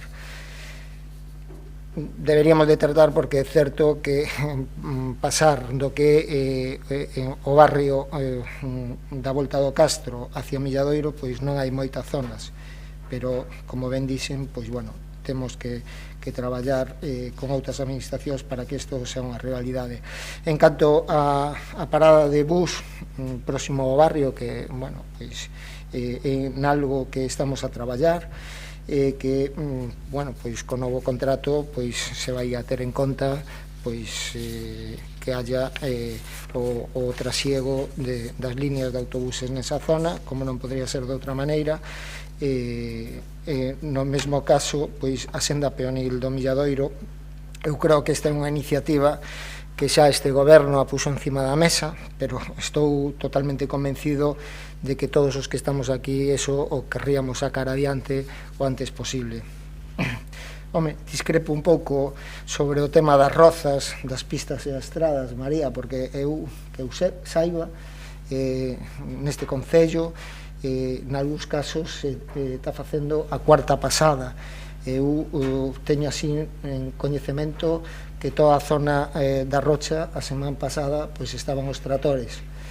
Eu, dende logo, paso habitualmente por esas zonas e non están tan descoidadas. O sea, este ano nesa zona podo garantizarche que estuveron 3 veces facendo, e mesmo estuveron desbrozando toda a esplanada que hai ali na volta do Castro.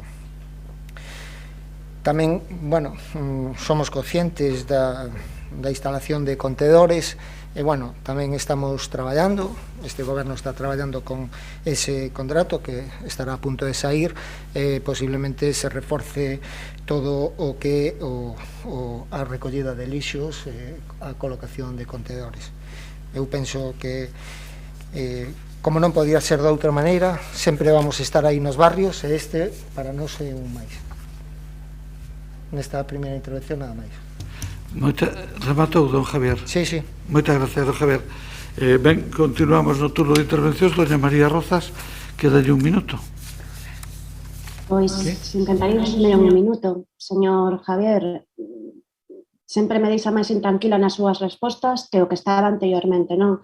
Que me diga que a situación descrita non é real parece unha falta de respeto hacia a veciñanza que trasladou estas demandas, que non as inventei eu, que fun a velas ali e que están transcritas literalmente do que me dixeu a veciñanza, non? Que diga que un barrio máis dunha forma case despreciando as demandas que fan os veciños, pois tamén me parece unha falta de respeto, non? Sobre todo para esas veciñas que sufren o día a día de non poder acceder á cidade, de non ter un concelleiro que busca eses permisos necesarios e se preocupa por eses permisos necesarios para amenizar a rotonda, porque para él é un barrio máis e a situación non é real, non? Bueno, señor concelleiro, creo que hai outros espíritus e outra acción que debería, acción do goberno que lle dirían moito mellor, non? Sobre as rozas, por favor, vaya ao barrio, vaya a Volta do Castro, vaya a falar cos veciños. Hai ali un veciño que desbroza estupendamente dende fai anos a zona, todas as beiras das estradas. Non o fai o Servizo Municipal, o fai ali o veciño. Xa por rematar, agradecer o apoio de todos os grupos, do resto de grupos, porque entendo que o goberno para non romper a súa rutina vai se abster. Agradecer a explicación da voceira do Bloque Nacionalista Galego, porque non entendía ben a redacción da emenda, non entendía que se refería á zona que vai ata Milladoiro para os pasos de peóns, e pareceme moi a caída, así que o Grupo Municipal de Compostela Aberta aceptamos a emenda. Pasouse de tempo, xa de tempo. Estaba acabando, señor alcalde. Estaba simplemente explicando que acabamos a emenda. Moitas gracias por parte do Bloque. Nada, anunciamos que imos votar a favor, sin máis. Ben, moitas gracias. Do Partido Popular. Nada, simplemente pois reiterar un pouco que se o goberno está traballando en todos os barrios, aquí nesta iniciativa o que se pide é un plan. Entendemos que dentro da Concellería de Obras pois non estaría de máis facer esa diagnose deste barrio en concreto, o mellor doutros moitos, efectivamente, e facer unha priorización das actuacións precisas. E, bueno, se o concelleiro, reitero que xa dixen, o concelleiro que tanto demanda a Xunta, pois pode iniciar as demandas ao Ministerio de Fomento, pois tamén para facer máis amable para os peóns esa rotonda e para iniciar os traballos para esa senda peonil ao Milladoiro. Nada máis, moitas grazas. Moitas grazas. Eu, con permiso de don Javier, me gustaría decir un par de cousas. A primeira é que o núcleo máis poblado ahora mesmo de Volta do Castro, onde está? En Volta do Castro non son 22, con 320 viviendas, que, por certo, están conectadas a través dun paso elevado ao outro lado da rotonda. O problema que temos coa rotonda, e que é toda a zona de Benéfica de Conxo, que vai a ir que vai hacia ali, efectivamente todo o que vai a rotonda ou dá un pouco a volta e colle o paso elevado, ou efectivamente esa rotonda plantexa un serio problema de conectividade. Non o temos só, temos outro problema parecido no Castiñeiriño hacia o barrio de Santa Lucía. Son 2 puntos donde hai un corte. Eu non creo que a demanda sea de conexión de volta do Castro ao Milladoiro. Creo que temos unha demanda potente do Milladoiro hacia Santiago. E creo que a Brigada de Vías e Obras ahora mismo se está traballando en facer unha primeira etapa que é Milladoiro, desde a rotonda, hasta o Castelo da Rocha pola parte interior. Pero efectivamente aí temos un problema de conectividade. Non sei o que nos conta dos contenedores de outro concello, salvo que alguén trouxera un contenedor que tamén pode pasar. Bueno, en todo caso tomaremos nota e procuraremos poñerlle colectores. Eu espero que este mes de outubro poidamos resolver o novo contrato de limpieza e, polo tanto, poidamos sustituir todos estes contenedores que son un desastre non en Volta do Castro, son un desastre en todo Santiago, porque son colectores que teñen 16 anos e esgotaron a súa vida útil. É un plan para cada microbarrio, non o podemos facer. Estamos traballando sobre un plan para Conxo, que lóxicamente incluye Volta do Castro, e podemos plantexar un plan para todo Santiago. Si plantexamos un para cada parroquia, para cada barrio e para cada trozo de barrio, vamos, é que non acabamos nin de facer planes. Bueno, en todo caso, tomamos nota e trataremos de mellorar. Por certo, coa línea 5, precisamente temos un problema derivado da modificación desa línea con motivo da apertura dos novos barrios xustamente en esa zona. Bueno, somos conscientes desa demanda veciñal. Se somete a votación, señor secretario. Entendo que a emenda se aceptou, pareceume entender ao final. Entonces, coa emenda aceptada, procédese a votar a moción presentada por Compostela Aberta para a elaboración dun plan de melloras na zona de Volta do Castro. Votos a favor? Grupos municipais, Compostela Aberta, BNG e Popular. Abstencións? PSOE, Grupo Socialista, non hai votos en contra. Queda aprobada. Moitas grazas a todas e a todos. Imos pasar á terceira moción, que é a presentada por Compostela Aberta, solicitando que Santiago sea nomeada Cidade Creativa da Música. Me parece que xa se plantexou este tema hai 2 anos, dona Branca, cando vostede queira. Dona Branca, boas tardes. Sí, moi boa noite, xa noite. Sempre plantexamos, non penso que dende todos os grupos, porque é moi necesario formar parte da rede de cidades creativas da UNESCO. Ninguna cidade galega conseguiu aínda ser parte da rede, mais nós en Compostela somos a única cidade que formamos parte do Eurobarómetro das cidades culturais e creativas, e pensamos dende Compostela Aberta que temos que asegurar o noso posicionamento, seguir traballando en posicionarnos moito mellor aínda, e máis nunha situación como esta, non? Como que está a vivir a cultura, vivindo unha situación de total incerteza, ainda hoxe en día, ainda que a situación dos aforos, pois efectivamente é mellor, pero que o sector privado e asociativo pois está nunha situación moi complicada para continuar cos seus procesos. Consideramos que pedir que se traballe durante 2 anos, non estamos pedindo, como pediu o PSOE no anterior mandato, que en 6 meses se artelle unha convocatoria, non? Eso sí que non é serio. Nós traballamos seriamente e o que plantexamos dende a oposición é que durante 2 anos se traballe con todo o sector, un sector que está nunha situación moi complexa, para artellar un proceso participativo que conleve plantexar unha proposta forte diante efectivamente da UNESCO, que dá esta distinción, que posibilita que varias cidades, neste caso as únicas cidades no Estado español son Lliria, que conseguiu no 2019 na especialidade de música, tamén Sevilla, poidan traballar no seu desenvolvemento local en conxunto e proxectalo internacionalmente. Ben, nos consideramos que iso é moi positivo. Santiago sabemos que é unha cidade que pode pedir e que pode orientar o seu traballo a moitas especialidades, pero neste momento consideramos que é necesario poñer o foco no tecido da música ao vivo. É un traballo feito. Nós somos unha cidade cun gasto cultural moi forte históricamente en cultura e especificamente na música. Somos unha cidade que apostamos pola música clásica, temos unha Real Filarmonía, temos unha banda, temos espacios formativos, tanto públicos como privados, cunha traxectoria moi amplia.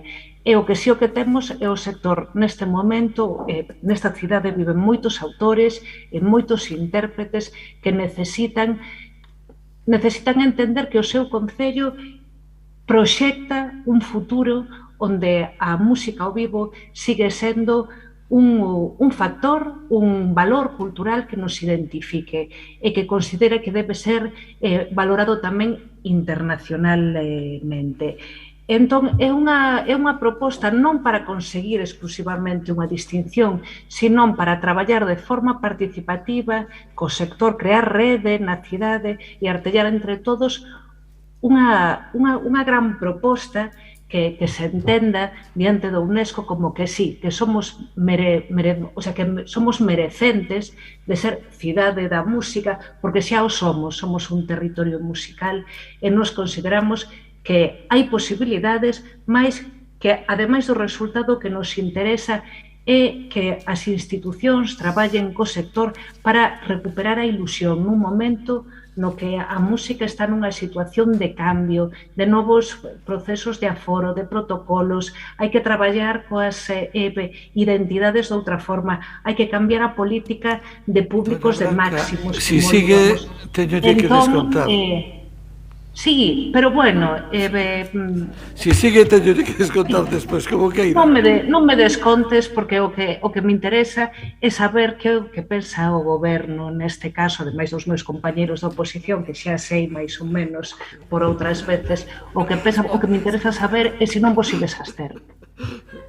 Bueno, sentimos moita simpatía por todo o que vostede di. Doña Branca, abrimos o turno de intervencións. Vai intervir doña Navia? Sí, moitas grazas. Independentemente de se a Branca lle interesa ou non saber o que pensa o BNG en calquera caso, o que consideramos é que Santiago é, de facto, unha cidade creativa da música, iso non o poñemos en dúbida. Bueno, creemos que isto ten que poñerse a valor. Nese sentido, non nos parece mal a proposta de que se fagan as xestións para que se nomee pola UNESCO Cidade Creativa da Música. Agora ben, que isto non supoña en ningún caso descoidar actuacións concretas, e entendédeme ben, reais no sentido de tanxibles, para que os nosos músicos e músicas poidan desenvolver a súa actividade nas mellores condicións, para que todos e todas poidamos disfrutar dunha das, se mo permitides, creacións maiores e mellores da nosa especie, e, sobre todo, que vivir da música en Santiago non sexa misión imposible, como moitas veces o é neste país en xeral. Así que nada, votaremos a favor e nada máis. Grazas. Moitas grazas, doña Navia, polo Grupo Popular. Doña María Antón, cando queira. Grazas, alcalde. Señora Novo, Grupo Popular comprace especialmente esta moción porque unha iniciativa como esta formaba parte do programa electoral do Grupo Popular no ano 2015. E así yo recordamos a vostede e ao resto da corporación no ano 2016, cando precisamente o Partido Socialista presentou a proposta de solicitar a participación de Santiago na candidatura de redes creativas do cinema. Dende a nosa opinión, Santiago tiña máis posibilidades na música que no cinema, porque malia que Santiago efectivamente se está convertindo en un plato de rodaxes, dende hai tempo a música forma parte da cidade, como se estaba a decir aquí, do seu pasado, do seu presente, espero que do seu futuro. Esa presenza topase na rúa, na arte esculpida en pedra, nos arquivos, no ensino, na literatura, nas formacións públicas como a banda ou a Real Filarmonía, que decían vostedes, no asociacionismo, en a participación social, con formacións de máis de 100 anos como Cantigas e Agarimos. Atopábamos moitas razóns polas que entendíamos que Santiago podería competir con forza nunha candidatura como esta. E tamén no ano 2016 propuxemos que o entón goberno municipal do que vostede era membro realizase un proxecto relacionado coa ensinanza musical da cidade e as unidades de exhibición musical. Non me falta dicir que non houbo proxecto musical e pola resposta da señora Rosón no pleno de marzo á pregunta do meu portavoz sobre a rendabilidade do estudo para presentar a candidatura á Cidade Creativa do Cinema, parece ser que vostede tampouco avanzou coa diligencia necesaria nesa candidatura, porque dicía a señora Rosón que houbo que contratar o estudo con premura, unha clara premura para poder presentarla en tempo e forma. E esa premura levou ao fracaso. O fracaso que tivo esa candidatura, como decía, que a concelleira nos informou que foi rexeitada no ano 2019. Agora vostede susire que o goberno prepara unha nova candidatura coa música como temática. E non deixa de ser sorprendente que veña da súa parte. Vostede que eliminou da xenda cultural da cidade eventos musicais como o Festival de Músicas Contemplativas con máis de 10 anos ás súas costas. Vostede que eliminou o Biestelae. Vostede que eliminou a colaboración do Centro Nacional de Difusión Musical para as xornadas de música contemporánea. Eventos consolidados con marca e prestixio que non eran do Partido Popular, pero que vostede eliminou. Eventos que reforzarían unha candidatura como que vostede propón hoxe neste pleno. Por certo, eventos que a señora Rosón en campaña prometeu recuperar e que agora, 2 años despois, non ten visos de cumprir esa promesa. Todo o contrario. Onde está o ciclo de Lid, señora Rosón? Queda subsumido no programa da Real Filarmonía? Supoñemos que o ano 2023 haberá unha nova convocatoria para as cidades creativas, polo que Santiago terá unha posibilidade máis. Por iso, hai que completar unha proposta forte ad futurum, e non estaría de máis que o goberno municipal rescatase iniciativas testadas exitosas, como o nomeado Festival de Músicas Contemplativas. E iniciase xa un traballo de planificación no ámbito musical da cidade, conxugando e coordinando as accións que se desenvolven na cidade, independentemente do seu executor, sexa público ou sexa privado. Señora Naria, o nomeamento de cidade creativa non é honorífico. É un nomeamento a un traballo feito, pero sobre todo é un nomeamento para un traballo que ten que facerse, como decía antes, ad futuro.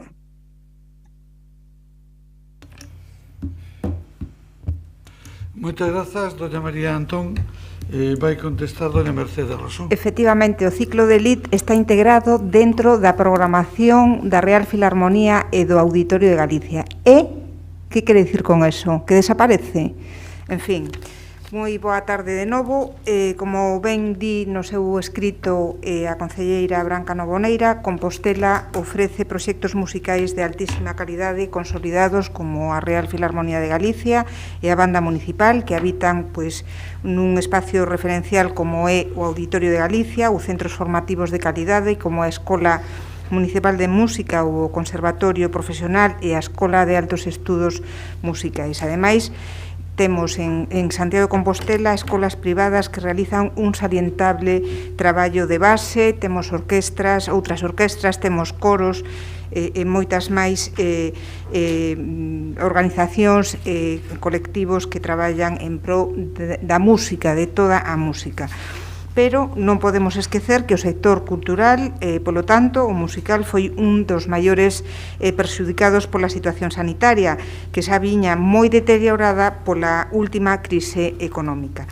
Por iso, penso que o noso deber neste duro período e poñer todos os recursos dos que dispoñemos na recuperación en todos os ámbitos posibles, desde a volta ao 100% en cuestión de aforos, que espero que sexa inminente, para que as salas poidan desenvolver as súas actividades coa maior normalidade posible, ata o ámbito da creación, apoiando as autoras e intérpretes, e será aí onde esta concellería se vai a centrar, está centrando todos os seus esforzos. Como ben di Branca Novoneira, traballar de forma colaborativa neste territorio musical que é Compostela e traballar directamente co sector como estamos facendo. Como sabe, pois cando tivo Branca, cando tivo responsabilidades no goberno, solicitou ser cidade creativa de cinema. a pesar de que Compostela é unha referencia na audiovisual en Galicia a través dos nosos festivais como Cine Europa, como o Curtocircuito e as colaboracións que desenvolvemos como Concello con outras propostas como son o Festival Amal ou como é o MICE que organiza o Museo do Pobo Galego, pois non fomos quen de conseguilo. En todo caso, nos seguimos traballando na procura de fondos europeos para o apoio e a creación e promoción das artes, por iso temos solicitado como líderes a segunda parte do proxecto WOMARTS, que vostede ben coñece, e outro no que xunto a entidades públicas e privadas de Grecia, Portugal e Austria liderará, en caso de ser aprobado, o Instituto de Etnomusicoloxía pertencente á Academia de Artes das Ciencias de Eslovenia sobre música e danza tradicional. Por lo tanto, o noso voto, a nosa postura nesta moción vai a ser favorable á proposta. Nos presentaremos a esta convocatoria. Realmente exixe un esforzo moi importante porque querémolo plantexar pois como merece. Hai que ter un orzamento pois ben sólido para crear mellorar as estruturas e que as salas pois privadas tamén pois volvan a funcionar e que irán pois formar parte do proxecto. Nestes momentos eu creo que a xente e as diferentes formacións pois pensan únicamente pois en sobrevivir e recuperar todo o que perderon. Polo tanto, tamén será unha oportunidade, se conseguimos ser cidade creativa, pois será unha oportunidade para poder axudar nesa recuperación que todos tanto necesitamos. Moitas gracias e nada máis. Moitas grazas, dona Branca. Pois agradecer as tres compañeiras, a Navia porque sei que temos unha sintonía pois moi forte, non, no que en políticas culturais sempre. María Antón, eu sei que ti pensas que é un Mateo Indi na cidade, pero eu sei que eres fan de lugares e órganos que che gustaría telo feito a ti, pero non puido ser. As músicas contemplativas desapareceron moito antes de que entrara en xogo, de que se formara Compostela Aberta. Inda así, agradezo o teu apoio porque sei que entendes que isto é un traballo necesario, e a Mercedes, pois que decirlle que síntome moi leda, non? Que votedes favorablemente porque penso que vai ser unha oportunidade de planificar a política cultural e de volver a colocar a música ao vivo no centro. Síguese facendo moitísimo traballo, pero vai ser unha planificación a 2 anos e eu agardo pois que cheguemos a moi bon porto, non? E nada, moitas gracias. Navia non intervén. Doña María intervén. Doña María. Sí, alcalde, solo 2 pinceladas. Efectivamente, señora Rosón, el ciclo de Liz desapareció, sinto moitísimo. A Real Filarmonía xa tiña unha colaboración estable coa Asociación de Amigos da Ópera para dentro da programación da Real Filarmonía ter unha parte vinculada ao que sería a lírica, mas tamén había un ciclo de Liz fora da Real Filarmonía. Entón, se non hai un ciclo de Liz fora da Real Filarmonía é que desapareceu, está claro. Simplemente un apunte, xa que o señor Javier Fernández lle gusta tanto falar da Xunta e me bota en cara, entre comiñas, o tema Xunta, pois vou a dicir que a Xunta no Consello de hoxe aprobou 2 cousas interesantes para o que estamos a falar. Por unha banda, a modificación dos aforos de interior para o tema de espectáculos, ata o 75% se non hai consumo de bebida ou comida, e por outra banda un convenio con as salas de música ao vivo, que espero que sexa do vosso gusto. Grazas. Moitas grazas. Doña Mercedes. Bueno, decirlle a María Antón que como vostede sempre toca de oído, non fala coa xente, pois o que ten que facer é preguntarlle á Asociación de Amigos da Ópera se están contentos ou non están contentos con esta proposta de integración dentro do programa de abono do Auditorio de Galicia. Pregúntelle, faga o favor de asistir e de relacionarse co sector, porque a min pareceme que sempre toca de parte. Nada máis e moitas grazas. Moitas grazas. Se somete a votación, señor secretario. Moción presentada por Compostela Aberta para que Santiago de Compostela sexa nomeada Cidade Creativa da Música. Votos a favor? Votos a favor de todos os grupos. Unanimidade. Aprobada, entón. Ben, imos a facer un descanso hasta as 8:10. Vale?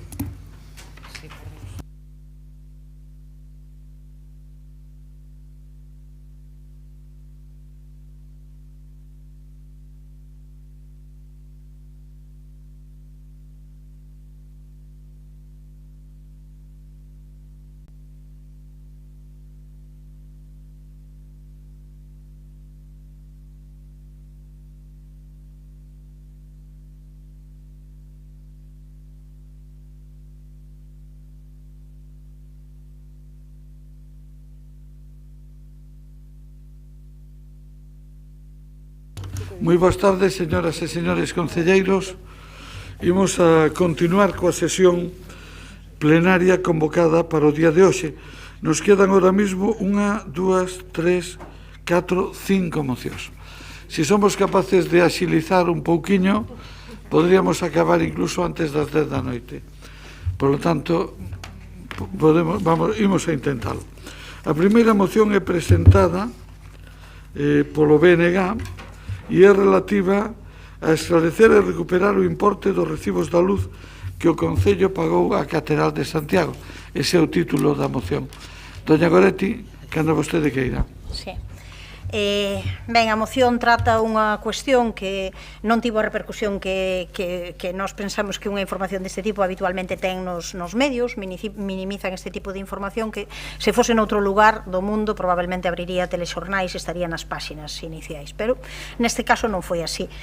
Como saben todos os grupos, pois unha información publicada por eldiario.es deu a coñecer un informe do ano 2012 dunha persoa técnica sobre pois as investigacións sobre o pagamento dos recibos de electricidade á Catedral de Santiago, onde pois hai diferentes tipos de iluminación. Hai unha sobre a que nós entendemos que non ten problema maior, que é a iluminación exterior. Como é lóxico, pois un monumento patrimonial pode ter unha luz exterior que tamén sirva pois para efectos de reclamo turístico e tamén de recoñecemento dese elemento, pode ter a súa lóxica, non, que sexa abonada polo Concello de Santiago. En todo caso, calquera tipo de abono deste calibre debe ter unha base nun convenio, nun algo que xustifique que se faga ese pagamento.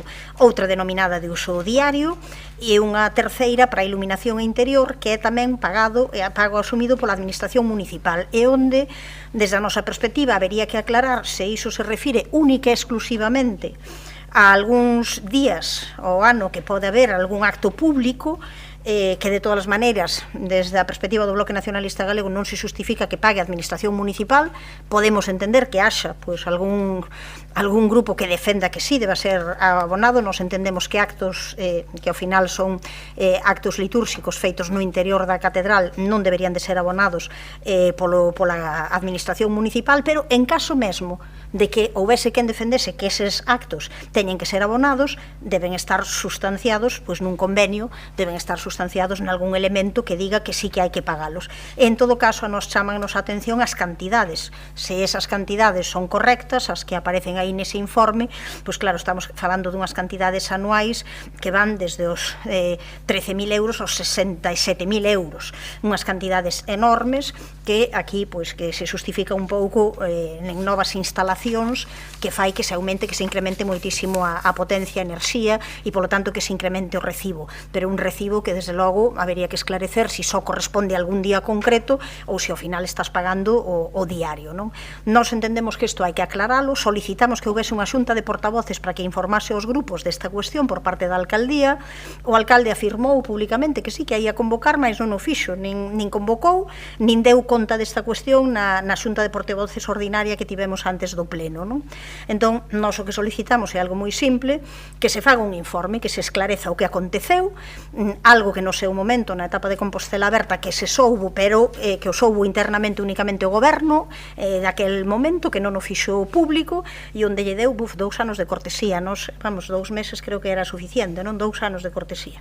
Pero neste caso, nós o que queremos saber é se xa a partir daquel momento se deixou de pagar estas cantidades, e sobre todo que se saiba si ese pagamento a que se referiu exactamente, si esas cantidades e eses importes se refiren únicamente a actos concretos ou si realmente ao final con iso estamos pagando pois bastante do que é o consumo ordinario da catedral. E por eso pedimos facer unha investigación neste sentido, saber cando se comezou a pagar e cando se deixou de pagar e cal foi o destino que houbo de cada unha desas cantidades. E unha vez que se teñan os informes correspondentes, pois solicitar a recuperación, e cando decimos total e parcial referímonos a 2 cuestións. Primeiro, polo número de anos, sabemos que é imposible recuperar anos atrás e, por tanto, bueno, si solamente poden ser os últimos 4 anos o que sexa posible, pero sobre todo canto a tipoloxía. Nos entendemos que non é o mesmo ornamental exterior.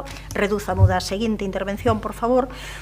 Sabemos que non é o mesmo, insisto, a iluminación ornamental exterior que pode, entendemos que pagar o Concello de Santiago é diferente, pero esa ornamental, pero a iluminación interior, xa non só a de uso cotián, senón tamén a de actos litúrxicos, nós entendemos que non lle corresponde ao Concello de Santiago, porque ademais sería unha discriminación con outras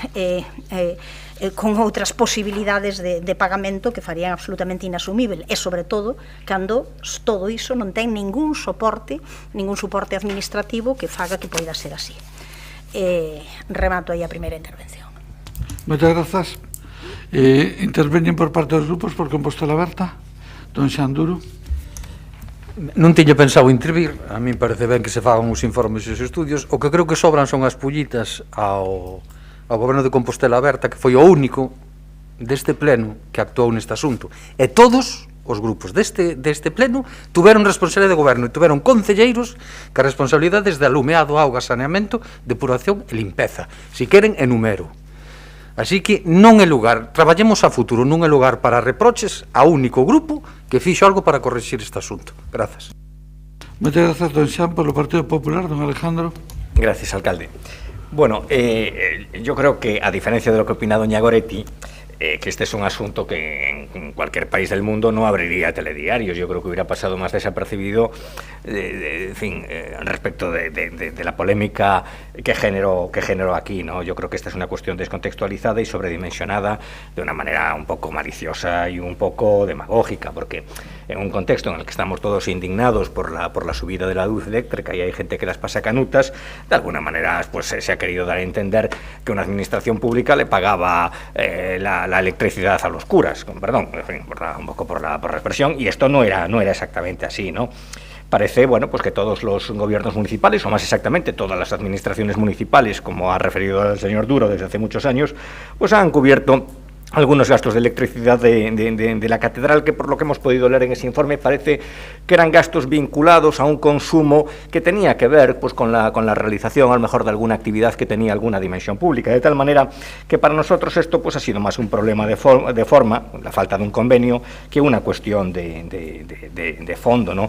Y yo creo que, en fin, yo no conozco en detalle lo sucedido, pero me da la sensación de que no debió de ser una cuestión especialmente escandalosa cuando el propio gobierno de Compostela Aberta pues le concedió al Cabildo 2 años de cortesía. Es cierto, bueno, eso es lo que leí en la prensa, no sé si es lo que apareció en la prensa, que ustedes habían concedido 2 años de cortesía, no sé si es cierto o no, pero bueno, no debía de ser una cuestión como muy grave, ¿no? Hay que recordar, doña Goretti, que pagos, por ejemplo, de electricidad pues se han hecho en favor pues de una empresa lucrativa que era la que explotaba, por ejemplo, la pista de hielo. Yo tengo leído pues algún informe de intervención en la que la intervención municipal pues advertía que se le estaba pagando la electricidad y que aquello había que integrarlo en los costes económicos del contrato de concesión, o más exactamente de autorización, y nadie montó, en fin, ningún escándalo, no nos rasgamos las vestiduras, ¿no? Hay que recordar pues que habitualmente la administración cubre gastos corrientes de empresas privadas lucrativas a través de convenios, a través de las subvenciones nominativas, pero cada 2 por 3, y hay que recordar, por ejemplo,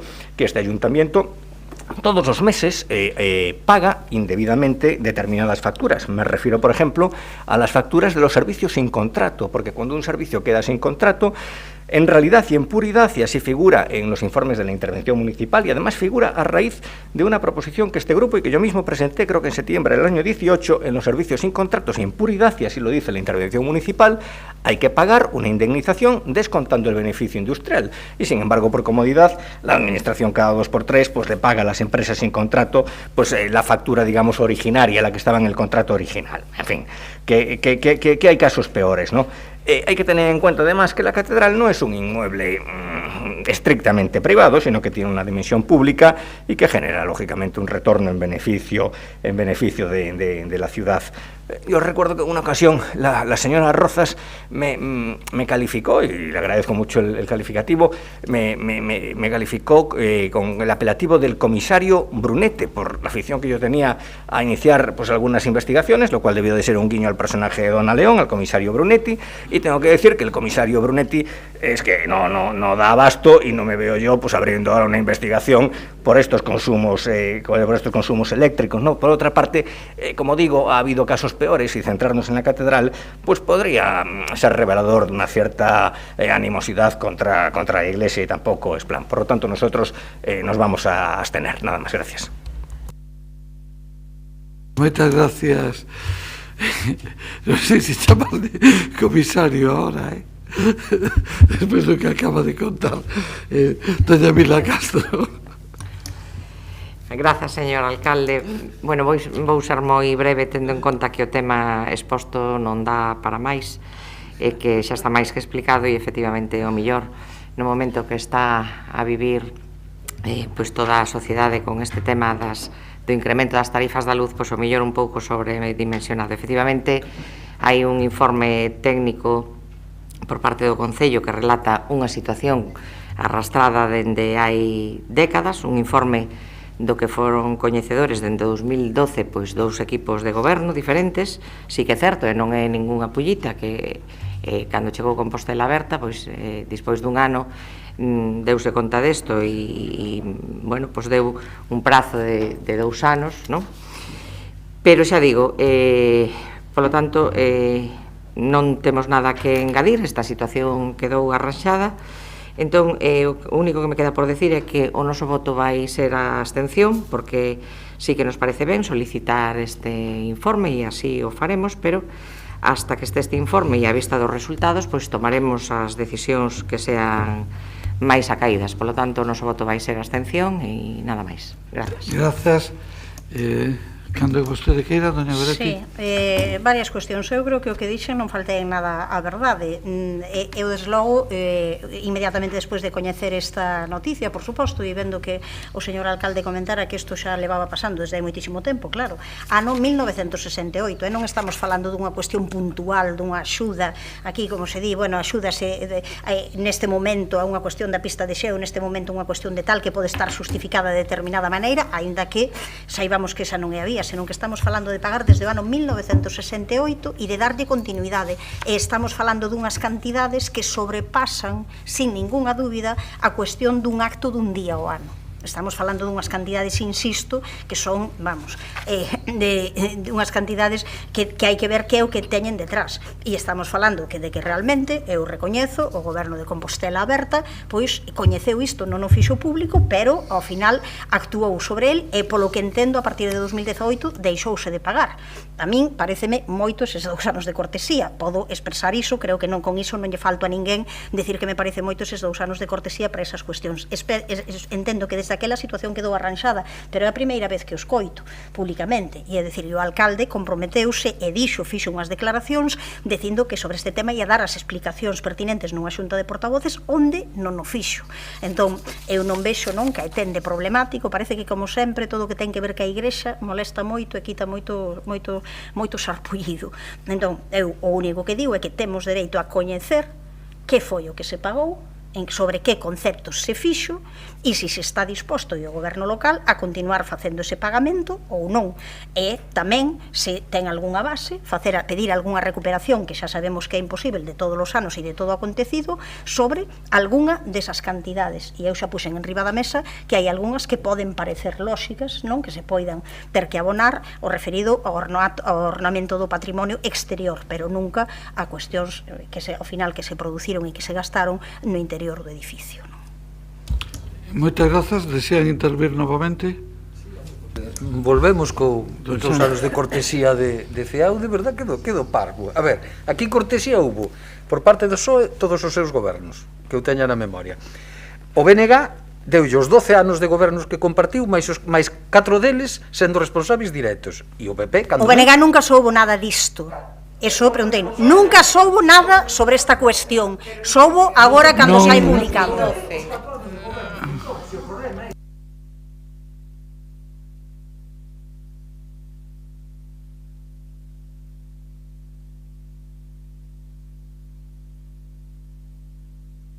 No se oye. Non me extraña porque non encendí ningún micro do rebote. Bueno, non se preocupe. Gracias, don Xan, pola súa intervención. Don Alejandro, mire, eu voulle dicir unha cousa, doña Goretti. Sin entrar en maiores profundidades, esta cidade naceu e vive ao redor da catedral. Miles de familias desta cidade viven ao redor da catedral. E non te digo máis, que se vote.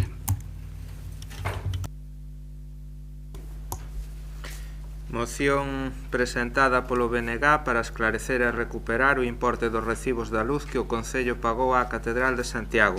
Votos a favor? BNG e Compostela Aberta.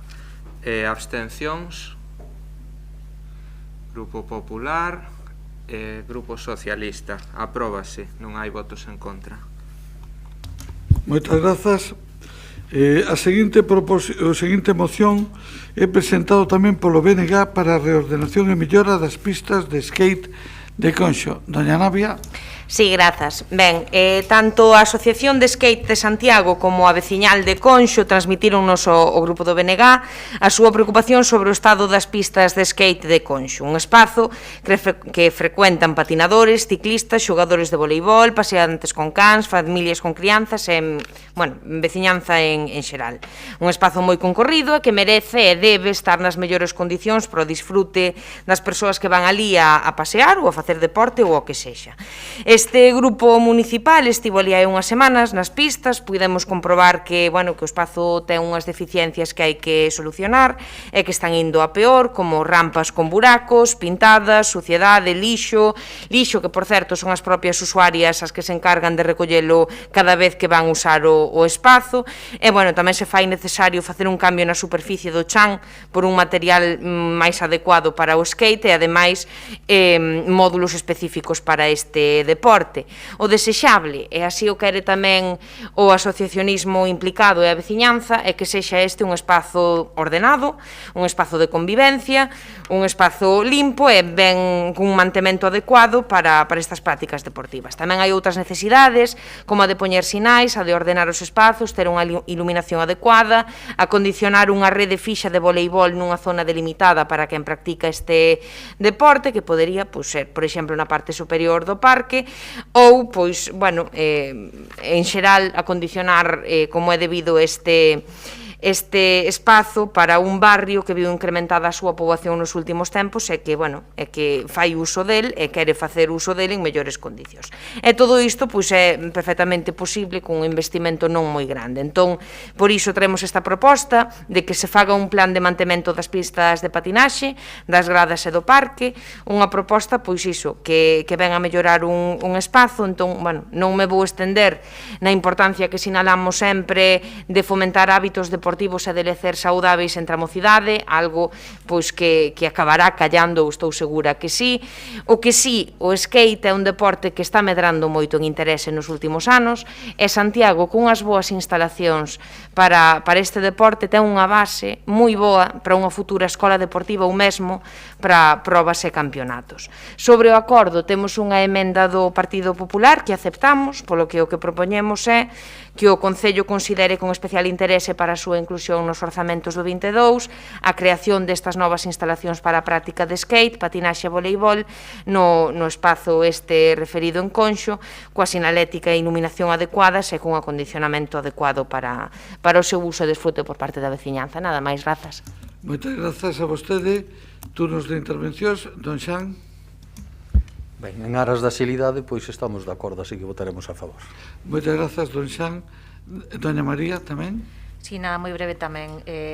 Xusto agora, cando falamos do ocio da xuventude, non, que conforma un problema importante na cidade nestes momentos, creo que debemos apostar por espazos que os xóvenes pois empregan e darlle pois o pulo que precisan, arranxalos e renovalos nas medidas das posibilidades orzamentarias do Concello. Agradecemos que acepten a emenda e obviamente vamos a votar a favor. Nada máis, moitas grazas. Moitas grazas, doña María. Dona Esther, boas tardes, boas noites, dona Esther. Boas noites a todos e a todas. Bueno, ata fai pouco o skate semellaba unha actividade propia dunha tribu urbana. Non sei se me ve.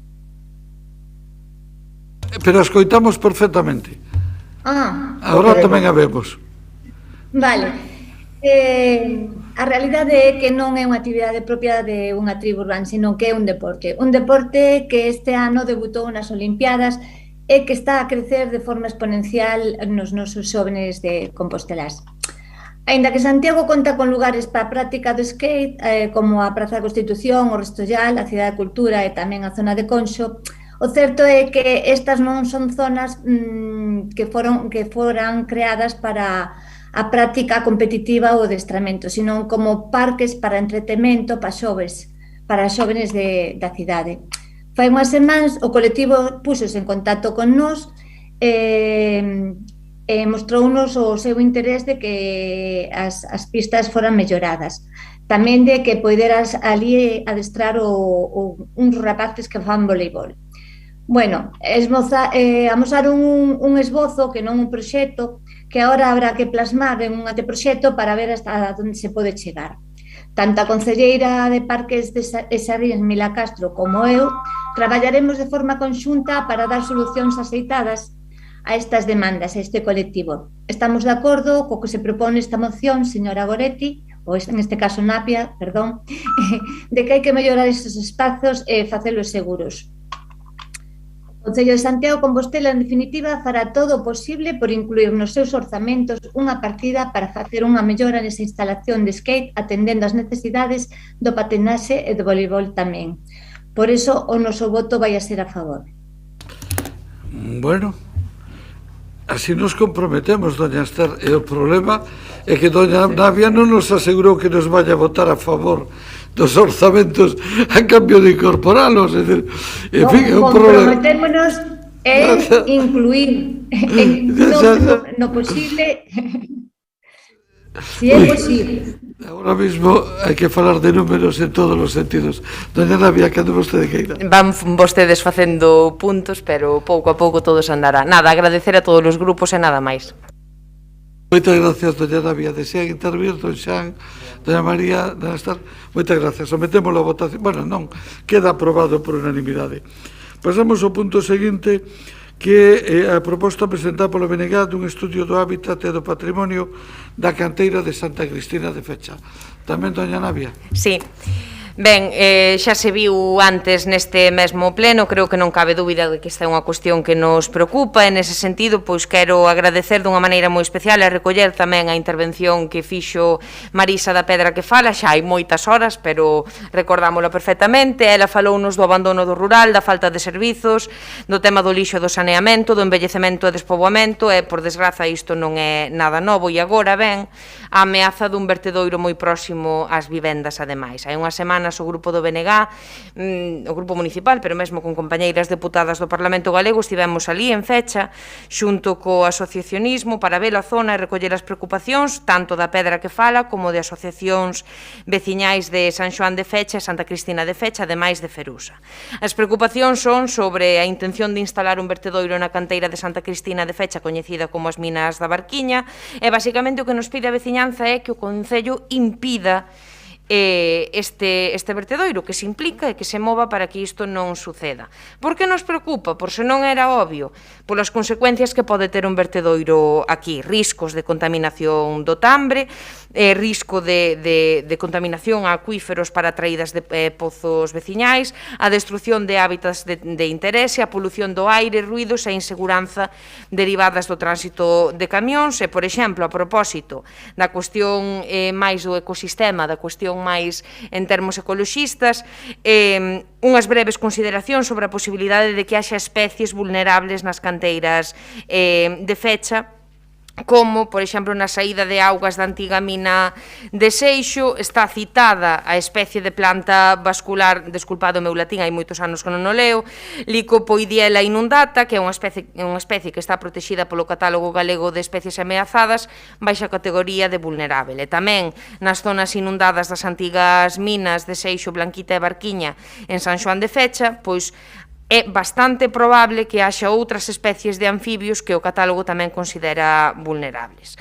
Isto fai necesario un estudo de impacto ambiental para avaliar a afección a estas especies protegidas no proxecto. E por último, como dixen tamén antes, máis alá da legislación, no BNG queremos recalcar que se deben adoptar medidas tanto desde o Concello como desde a Xunta para a protección ambiental, neste caso do noso Concello, frear os intentos de crear estes vertedoiros, insisto, indo un pouco máis alá do que técnicamente se pode facer, porque o que dicía antes, xa sabemos o que pasa. Dice que se vai restaurar a canteira e de repente temos un vertedoiro, como pasou con Miramontes.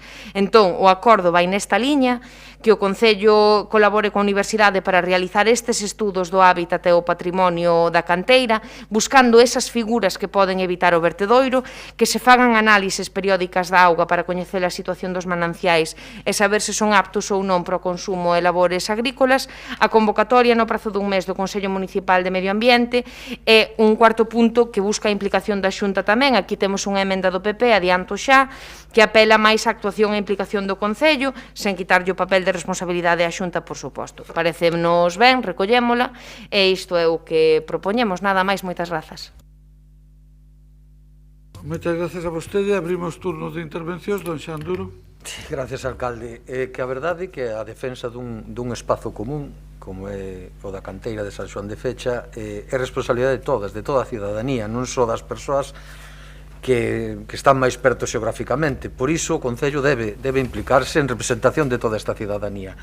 O Concello debe prepararse polo que poida vir, porque sabemos que nesto dos vertedoiros a legislación é a que é e a problemática de competencias tamén. Entón, cumple armarse, preparar argumentacións por se realmente chegas a solicitude de licencia, que ate onde sei aínda non entrou, pero non teño autorizacións, preparar esos argumentos ambientais e patrimoniais para poder actuar en consecuencia e evitar a súa instalación. E non pode ser que os gastos da defensa do común recaian sobre un voluntariado máis ou menos precario, que evidentemente que ten que estar implicado, non estou dicindo iso, pero en algo que estamos todos de acordo, creo, de que non se debe facer, aquí o Concello ten que poñer toda a súa capacidade, por eso evidentemente votaremos a favor.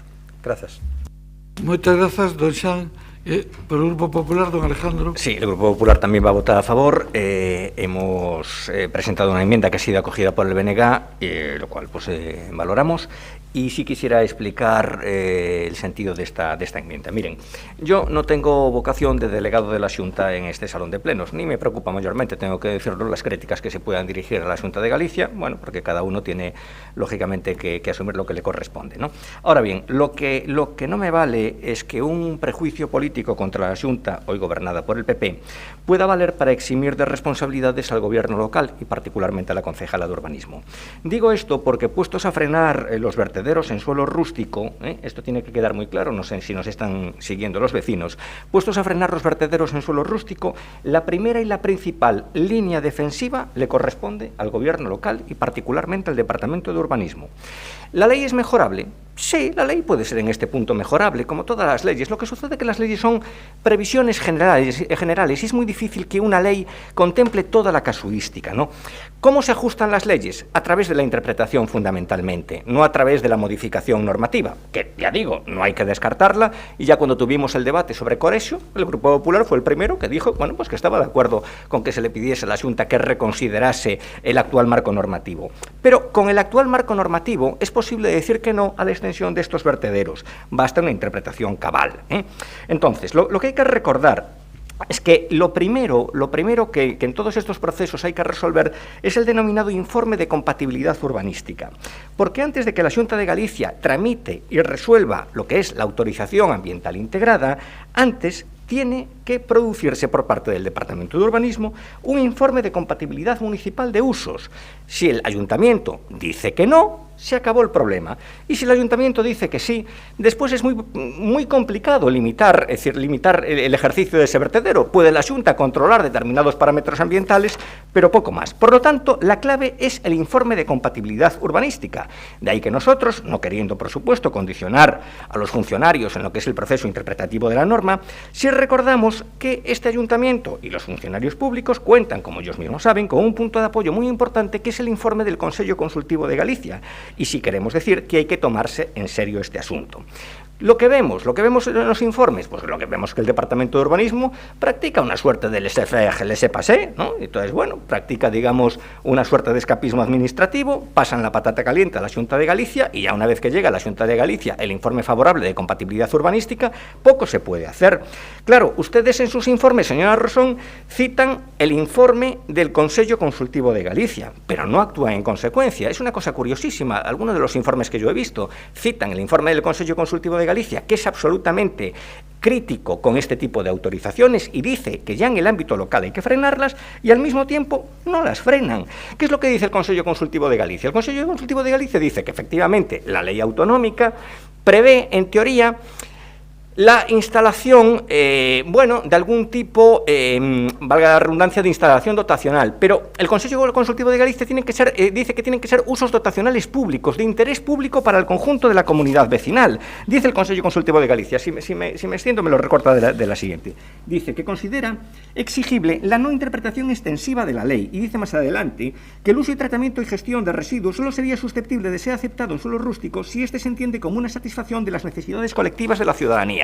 Lo que dice el Consejo Consultivo de Galicia es que, por ejemplo, si ahí se va a instalar pues un centro de tratamiento de residuos vinculado a una concesionaria pública, a Urbaser, pues podría ser, pero si va a ser de un promotor privado, hay un polígono industrial y se tienen que ir a un polígono industrial. Eso es lo que dice el Consejo Consultivo de Galicia, que es un órgano consultivo y que es una referencia para la interpretación de la norma. Y curiosamente, el Ayuntamiento de Santiago cita en los informes de compatibilidad al Consejo Consultivo de Galicia, pero acaba autorizando la instalación de este tipo de vertederos. De verdad que no lo entendemos. Por eso nosotros hemos presentado una enmienda que el BNG ha aceptado y se lo agradecemos, que dice literalmente: o Concello de Santiago de Compostela informará con mayor rigor, lo del rigor en el sentido más polisémico del término, como se quiera entender, na medida do posible, cun carácter restrictivo, como apunta a Lei do Solo de Galicia, as pretendidas compatibilidades urbanísticas de vertedoiros en solo rústico e, no seu defecto, instará a Xunta de Galicia a reconsiderar a normativa autonómica a fin de establecer máis cautelas que contribúan á protección ambiental do Concello de Santiago. Esto es, nosotros no decimos que no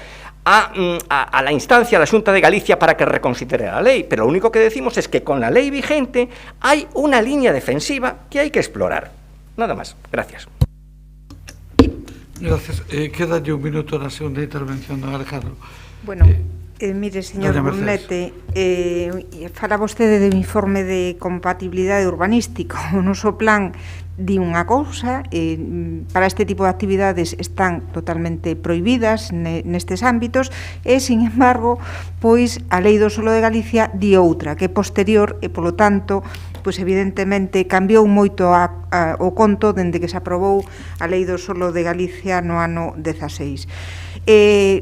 É certo, o di o Consello Consultivo e a Lei de Residuos da Xunta de Galicia, pero A Lei do Solo de Galicia di o que di e estamos vendo que todos os informes favorables que veñen dos diferentes servizos das diferentes consellerías da Xunta de Galicia, pois amparándose nesa lei, pois informa favorablemente a estas actividades. Eu xa empezo dicindo que o noso voto, o voto do noso grupo vai a ser favorable a esta moción, e antes de responder ás preguntas permítame, Goretti, que realice algunhas aclaracións sobre a canteira de Santa Cristina de Fecha. A canteira atópase nun suolo cualificado polo Plan Xeral de Ordenación Municipal do Concello de Santiago como suolo rústico de protección ordinaria en Ordenanza 15, de conformidade co disposto no noso Plan Xeral, como acabo de decir, na parcela tan só poderían desenvolverse balados, actividades de ocio, científicas, escolares ou divulgativas ou instalacións de sistemas xerais básicos, aínda que, previo informe favorable da Comunidade Autónoma, autorizaríanse, ademais, usos recollidos no artigo 33 da Lei 9 do ano 2002 do 30 de decembro de Ordenación Urbanística e de Protección do Medio Rural de Galicia. Entre estes usos atópanse as actividades extractivas, incluída a explotación mineira, as canteiras e a extracción de áridos ou terras, pero non os vertedoiros. A Xunta de Galicia, en uso das súas competencias exclusivas en materia de ordenación do territorio e urbanismo, pois aprobou a Lei 2 do ano 16, do día 10 de febreiro, a Lei do Solo de Galicia, que elimina a súa denominación de protección do medio rural. A nova lei, vixente na actualidade, establece que o solo rústico non se aplicará ao disposto no noso plan xeral, senón o disposto na lei. No artigo 35 desa lei inclúese como uso autorizable en solo rústico o de xestión e tratamento de residuos, engadindo esa actividade no apartado correspondente aos usos dotacionais. Abundando no exposto, o regulamento da lei exclúe expresamente aos vertedoiros da necesidade de xustificar a idoneidade da localización elixida e a imposibilidade ou inconveniencia de ubicar a construción en solo urbano ou urbanizable con cualificación idónea. Noutra orde de cousas, debo sinalar que a actividade de vertedoiro atópase suxeita a avaliación ambiental integrada, que é unha figura que substitúe o conxunto de autorizacións ambientais existentes ata a entrada en vigor da Lei de Prevención e Control Integrados da Contaminación. A citada autorización ambiental que outorga a Consellería de Medio Ambiente da Xunta de Galicia inclúe todos os aspectos ambientais e é vinculante para a autoridade municipal. A moción do BNG sinala que é fundamental que o Concello de Santiago realice análisis periódicas das augas para coñecer a situación dos mananciais e saber se son aptos para o consumo e as labores agrícolas. Pois ben, máis alá do labor de control das augas que se desenvolve regularmente, en casos como o do vertedoiro de Midamontes, este control que leva a cabo a Consellería de Medio Ambiente é intenso e reiterado. No caso da canteira de Fecha, aínda non se está a desenvolver ningunha actividade e non hai solicitada ningunha actuación neste aspecto. Polo tanto, procederase á realización de análisis que permitan estudos comparativos que poderían ser necesarios no futuro.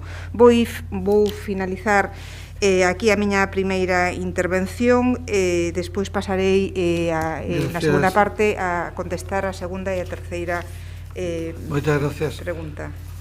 Volvemos ao principio de todo, interven o bloque, doña Navia. Sí, en todo caso, como xa todos os grupos anunciaron o voto favorable, agradezo ese apoio a esta moción, pareceme de suma importancia que se faga todo o posible para paralizar isto, en calquera caso non é prexuízo contra a Xunta reclamar que tome en serio a súa responsabilidade de protexer o medio ambiente deste país, pero iso non significa desde logo que o Concello poida lavarse as mans e esconderse detrás de normativas e legislación para tomar as accións oportunas que evidentemente me están amparadas por esta. Non estou dicindo que non. Entón, nese sentido, reitero o agradecemento do apoio e esperemos que isto efectivamente se faga factible e non teñamos que lamentar un vertedoiro próximamente que a veciñanza tampouco querería. Nada máis.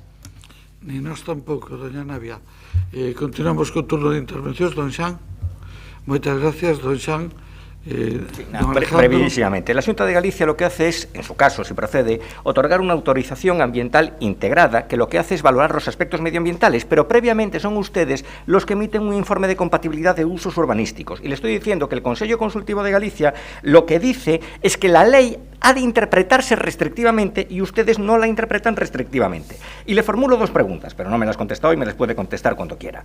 ¿Por qué se apartan ustedes del criterio del Consello Consultivo de Galicia y por qué no se someten los informes favorables que están ustedes emitiendo a la consideración, por ejemplo, de la Dirección de Área del Departamento de Urbanismo? Digo esto porque 2 ojos ven más que 4 a la hora de interpretar la norma. Nada más, gracias. Gracias, don Alejandro. Doña Mercedes. Sí. Sí, bueno, o entenderamos. Bueno, certamente a lei prevé a participación municipal no procedimento de outorgamento de autorización ambiental, pero isto é importante, limitada a emisión de informe de compatibilidade de usos e do uso urbanístico. A configuración legal do procedimento e da participación municipal no mesmo fai que a marxe da actuación municipal na instalación deste tipo de actividades sexa mínimo e centrado en competencias colaterais derivadas fundamentalmente da existencia de elementos de protección patrimonial. En este caso, o noso plan xeral cataloga dentro do seu catálogo de patrimonio arqueolóxico 4 mamas na contorna da canteira. En calquera caso, o Concello ten desenvolto actuacións para dotar de maior peso as limitadas medidas de actuación derivadas das actuais normativas aprobadas pola Xunta, actuacións como a asinatura dun convenio no que se establecen as bases de cooperación entre a Diputación Provincial da Coruña e os concellos de Ames, Brión, Santiago de Compostela, Val do Dubra, para regular o parque Compostela Rupestre, para implementar e xestionar conxuntamente o proxecto de promoción e posta en valor da arte rupestre da mancomunidade. E nós, dentro de Compostela Rupestre, estamos pensando en Santa Cristina e San Xoán de Fecha, ou o desenvolvemento dun convenio coa Universidade de Santiago de Compostela, que está vixente neste momento con alumnado do máster de arqueoloxía, pero neste caso está referido a un castro de propiedade municipal, tamén na zona norte do noso concello, aínda que no caso das mámoas catalogadas das que falamos ali en Fecha, pois existe unha dificultade engadida, posto que se atopan en parcelas de propiedade privada, pero plantexaremos ca Universidade de asignatura de outro convenio ou ampliar o existente que teña proxecto análise das variantes que poidan incidir no patrimonio arqueolóxico, así como nos riscos existentes desde o punto de vista paisaxístico e medioambiental, propondo medidas correctoras. Repito que o noso voto vai a ser a favor desta moción. Moitas gracias. Moitas gracias, dona Mercedes. Hai unanimidade de todos os grupos en pelear contra isto, pero a mí me gustaría decirle a don Alejandro que leo o periódico todos os días. A Carón non soy un concello dando unha batalla tremenda, e o é que non conoce os ditámenes do Consello Consultivo, o que quen ten a capacidade de decisión non conoces ou non aceptes os ditámenes. Pero se non hai ali, hai no lado, porque hai polígonos industriales. En fin, bueno, queda aprobado por unanimidade. Pasamos aos dúas últimas mocións. A primeira é presentada polo Partido Popular sobre a situación dos expositores de publicidade urbana. Esa la llevo yo, joder. Bueno, pues Alejandro, vostede mesmo. Pero ya ni me acordaba de ella. Nada, ¿cómo era esto? Nada, muy brevemente. Los MUPIs, los famosos MUPIs, los expositores, ¿no? Es decir, cuyo contrato venció, si yo no recuerdo mal. O levou no seu día de concelleiro. ¿Perdón? O leva ahora e o levou no seu día de concelleiro. Sí, y era un asunto prácticamente irresoluble y a punto estuve de resolverlo. Lo que pasa que, bueno, después ya no nos fuimos del gobierno municipal, pero di con la clave, casi de casualidad, y le explico por qué. En el año 2009 venció el contrato de los MUPIs y entonces nos encontramos usted, su propio gobierno, con que cuando se había firmado el contrato en los años 90 no habían contemplado la reversión del material. Entonces, como los expositores urbanos estaban vinculados a las marquesinas, entró el pánico en el ayuntamiento, porque claro, si se le obligaba a la empresa a llevarse los MUPIs y las marquesinas en una ciudad como Santiago, y se abría una licitación para las nuevas marquesinas. En el tiempo que transcurriera iba a llover muchísimo y se iba a montar la mundial. Entonces nadie se atrevió a hincarle el diente a esto. Con esa situación nos encontramos nosotros pues, cuando llegamos al gobierno municipal, y por lo que yo sé, por lo que a mí se me refirió, entre el año 2011 y 2014, cuando yo llegué a la concejalía, pues se hicieron varios intentos, se pidió informes sobre la posibilidad de expropiar este material, sobre la posibilidad de la accesión, sobre una tercera posibilidad, pero no había manera, ¿no? Y nadie se atrevía a sacar un nuevo contrato por lo que les digo, porque en ese momento la empresa se podía mosquear, se llevaba no solo las MUPIs, sino también las marquesinas, e imagínense ustedes el problema. Y un día, casualmente, le pregunté a la responsable de una de las dos empresas que en España trabajaban con este material cómo era el estado del arte en cuanto a los tiempos de producción, y me dijo que nada, que en cuestión de 15 días eran capaces de fabricar pues unas 50 marquesinas. Entonces en ese momento fue cuando dijimos, bueno, pues si el contrato se saca pues más o menos en el mes de mayo o mes de junio, pues en el mes de septiembre, octubre, pues esto puede estar resuelto sin ningún tipo de riesgo.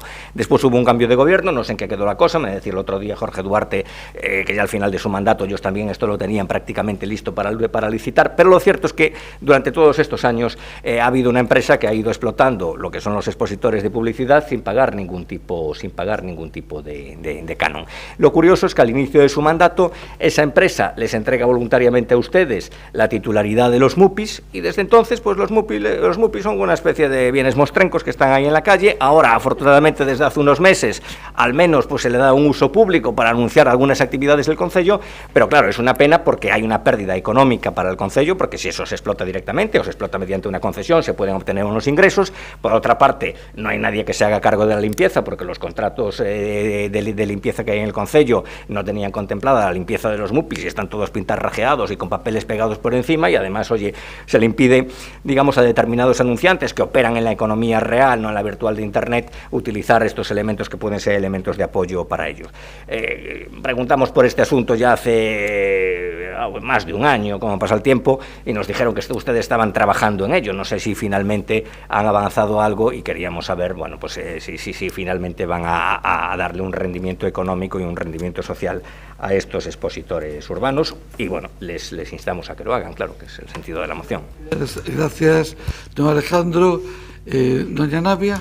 Sí, bueno, imos votar a favor, porque, bueno, no grupo do BNG xa levamos iniciativas neste sentido no anterior mandato, así que, bueno, concordamos sin problema. Pasa que eu non me resisto, teño unha pregunta, porque, claro, resulta que nas eleccións ao Parlamento galego varios MUPIs deste concello pois apareceron ocupados, non sei se con C ou con K, coa cara de Feijóo. Entón eu pregúntome se o Partido Popular pagou a empresa ou o concello por eses MUPIs, se o concello, que esa é outra pregunta, cobrou ou xestionou o cobro da colocación desa propaganda. Bueno, en fin, preguntas un pouco que fago ao aire, poden responder ou non, iso é o de menos, pero hai que ter en conta que incluso semanas despois das eleccións pois seguía aparecendo a cara de Feijóo pois en Fontiñas, en Castelao, neses MUPIs, na avenida de Castelao, neses MUPIs. Entón, bueno, un pouco por saber que pasou aí, pero en calquera caso apoiamos a moción sen ningún problema,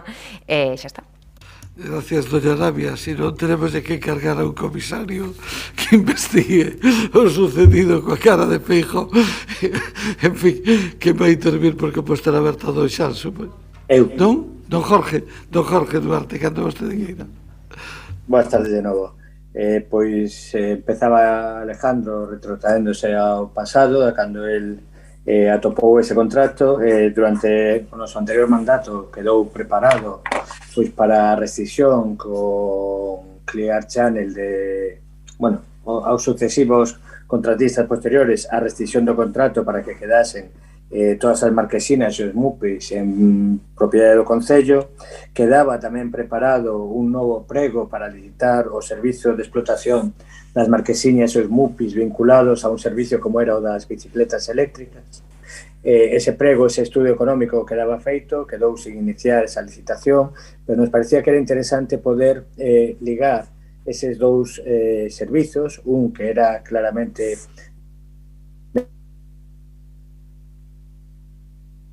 Bloqueouse, don Jorge. Como era a publicidade dos MUPIs, outro que supoñía un coste ao Concello das bicicletas, e ese traballo quedou, bueno, pois, cando cambiou o goberno municipal, quedou todo no aire.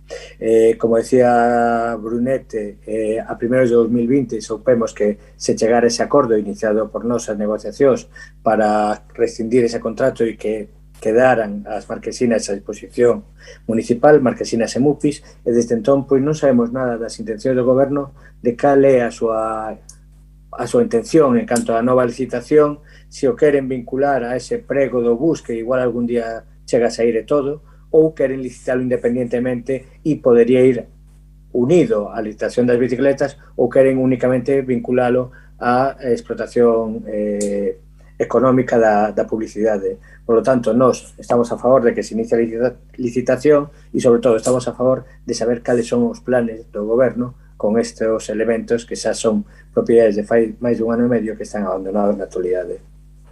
Gracias, don Jorge. Contestalles don Gonzalo Muñoz. Don Gonzalo. Boa noite, alcalde, compañeiras, compañeiros. A verdade, señor Duarte, gustaríame saber en que caixón quedou esas negociacións que xa dixo que tiña tan avanzadas, despois tamén ese pliego, non? Porque realmente se estuvera ese pliego, ese estudio económico totalmente avanzado, seguramente hoxe, por un lado, xa as distintas negociacións que houve que manter ca empresa, que incluso era paradoxo, non? A empresa incluso nos quería cobrar, neste caso, por deixar, neste caso, as marquesinas e os MUPIs na nosa cidade, a pesares que, como ben decía, neste caso, o señor Brunete, levaban desde o 2009, facendo, un uso deles e un beneficio, empresarial, non? Nós, nesta moción, ímonos abster, xa o adianto, porque xa a semana pasada xa iniciamos, neste caso, un contrato puente para a explotación, neste caso, das marquesinas e dos MUPIs, e para despois, durante ese tempo, unha vez este licitado neste contrato puente dunha duración dun ano, poder traballar xa en unión, neste caso, como decía neste caso o compañeiro Duarte, tamén sacando un novo pliego das marquesinas, unido tamén o pliego do transporte. Gracias. Novo turno, don Alejandro. No, nada, brevemente una brincadeira. Es decir, la señora doña Navia, que a mí la imagen del señor Feijóo me tranquiliza mucho. Lo que sucede que, bueno, tampoco respondo de todas sus apariciones. Pero eso sí, me dice mi ayudante, el subinspector Padilla, que en una campaña electoral a la que se refería la señora Navia Rivas, alguien indebidamente colocó carteles del señor Feijóo en estos expositores, pero eran carteles críticos con el señor Feijóo. Con lo cual, señora Navia Rivas, la sospecha cambia de bando, ya no somos nosotros los sospechosos. Nada más. Efectivamente, os carteles eran contra Feijóo, non eran a favor. E, de feito, ninguén se responsabilizou porque eran carteles anónimos. Desea intervir algún grupo máis ou sometemos a votación? Sí, desea intervir un par de cousas. Sí, don Jorge, pero cando vostede queira. Gustaríame decir un par de cousas. Con relación á liquidación, o 4 de abril de 2019 estaba documento de intervención para ser informado por intervención. Ese documento de liquidación no cal o balance de liquidación era cero e a entidade Clear Channel SLU cedía sin coste para a entidade local os moldes relacionados en el anexo 1. 4 de abril de 2019 estaba en intervención. Eu gustaríame decir outra cousa, porque o señor Gonzalo Muñoz traballa directamente con José Ramón Mosquera, que leva os temas de mobilidade tamén, e que o sepa que desde o 16 de 5 de 2018, tanto este concelleiro como a persoa responsable, pois tiñamos sobre a mesa un prego e un estudo económico e estudo de viabilidade de licitación dun prego conxunto de marquesinas e bicicletas. Estou falando de 16 de 5 de 2018. Había traballos adiantados. Non se chegou a liquidación con Clear Channel, estaba o papel para a liquidación con Clear Channel en abril de 2019, e mire usted, levamos 2 anos, non sabemos nada da licitación dos buses, non sabemos nada desta licitación. Vai máis de media legislatura, por lo tanto, creo que hai que empezar a facer cousas e non seguir dicindo que algún día, porque dos buses, igual que pasou co PEMUS, creo que non o imos ver. Por lo tanto, gustaríame que se puseran máis a obra. Xa lle digo de que data está ese estudio de viabilidade e cando queira pois, podemos falar e poñerlo a súa disposición, porque está moi ben seguir sembrando dúbidas do traballo anterior, pero que hai que facer cousas, xa, dunha vez. Moitas grazas, don Jorge. Terá algo que decir don Gonzalo Muñoz? Sí, as dúbidas son que dende o 2017, obviamente, pues estamos sin unha empresa concesionaria en precario traballando pois no transporte, obviamente tamén tiveron tempo de abondo eles antes, pero non paga a pena mirar cara atrás. A nos, o que nos queda é traballar cara adiante. Volvo a dicir, dende a semana pasada iniciouse neste caso pois xa pois este informe, este pliego para que se saque adiante pois ese contrato puente para o tema das marquesinas e todos sabemos como están neste momento pois os plegos do transporte, os distintos estudios económicos que tivemos que facer por cuestión da pandemia, agardando pois que a Xunta nos conteste para que a partir de aí xa pois iniciar a licitación, non?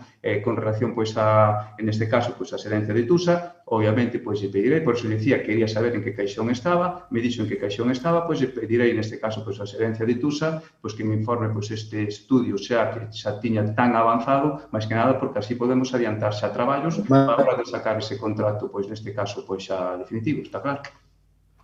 Moitas grazas. Eu teño que reconocer que nunca lle oín o xerente de Tusa falar de eso e tamén lle preguntarei a ver que pasa con eso. Ordena a votación, señor secretario.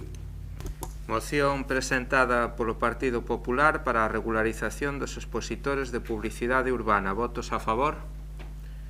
Grupos Popular e BNG, abstencións. Compostela Aberta, abstencións. E Grupo Socialista, non hai votos en contra, apróbase. Moitas grazas. Pasamos, entón, entendo que é xa a última das mocións do día de hoxe, que é formulada por Compostela Aberta sobre rehabilitación. Entendo que don Jorge Duarte, novamente, don Jorge, cando vostede queira.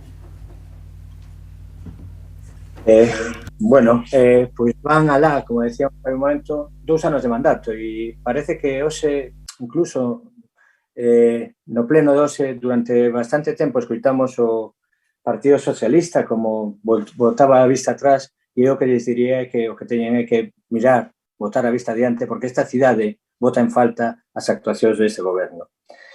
E bota en falta, pois, eso, no prego dos buses ou das marquesiñas ou do PEMUS, en moitas cousas, pero tamén o bota en vivenda, que é unha das demandas máis importantes da nosa veciñanza.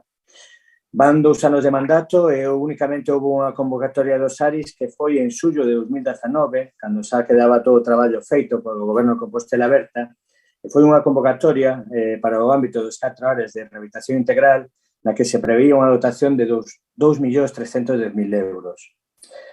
Froito deste traballo, como digo, houve esa única convocatoria deste mandato en xullo de 2019 e estaban previstas pois cerca de 237 actuacións nos 4 ámbitos. No anterior mandato tamén quedaran en marcha as axudas complementarias para que as persoas sin recursos puderan chegar ao 100% das axudas e varias desas axudas siguen todavía hoxe en trámite, pero sin poderse resolver. Como decía que hai que facer, despois deses 2 anos tuvemos constancia no mes de agosto de que estaba en marcha un novo convenio para iniciar a licitación, para iniciar a convocatoria dunhas novas axudas durante este ano.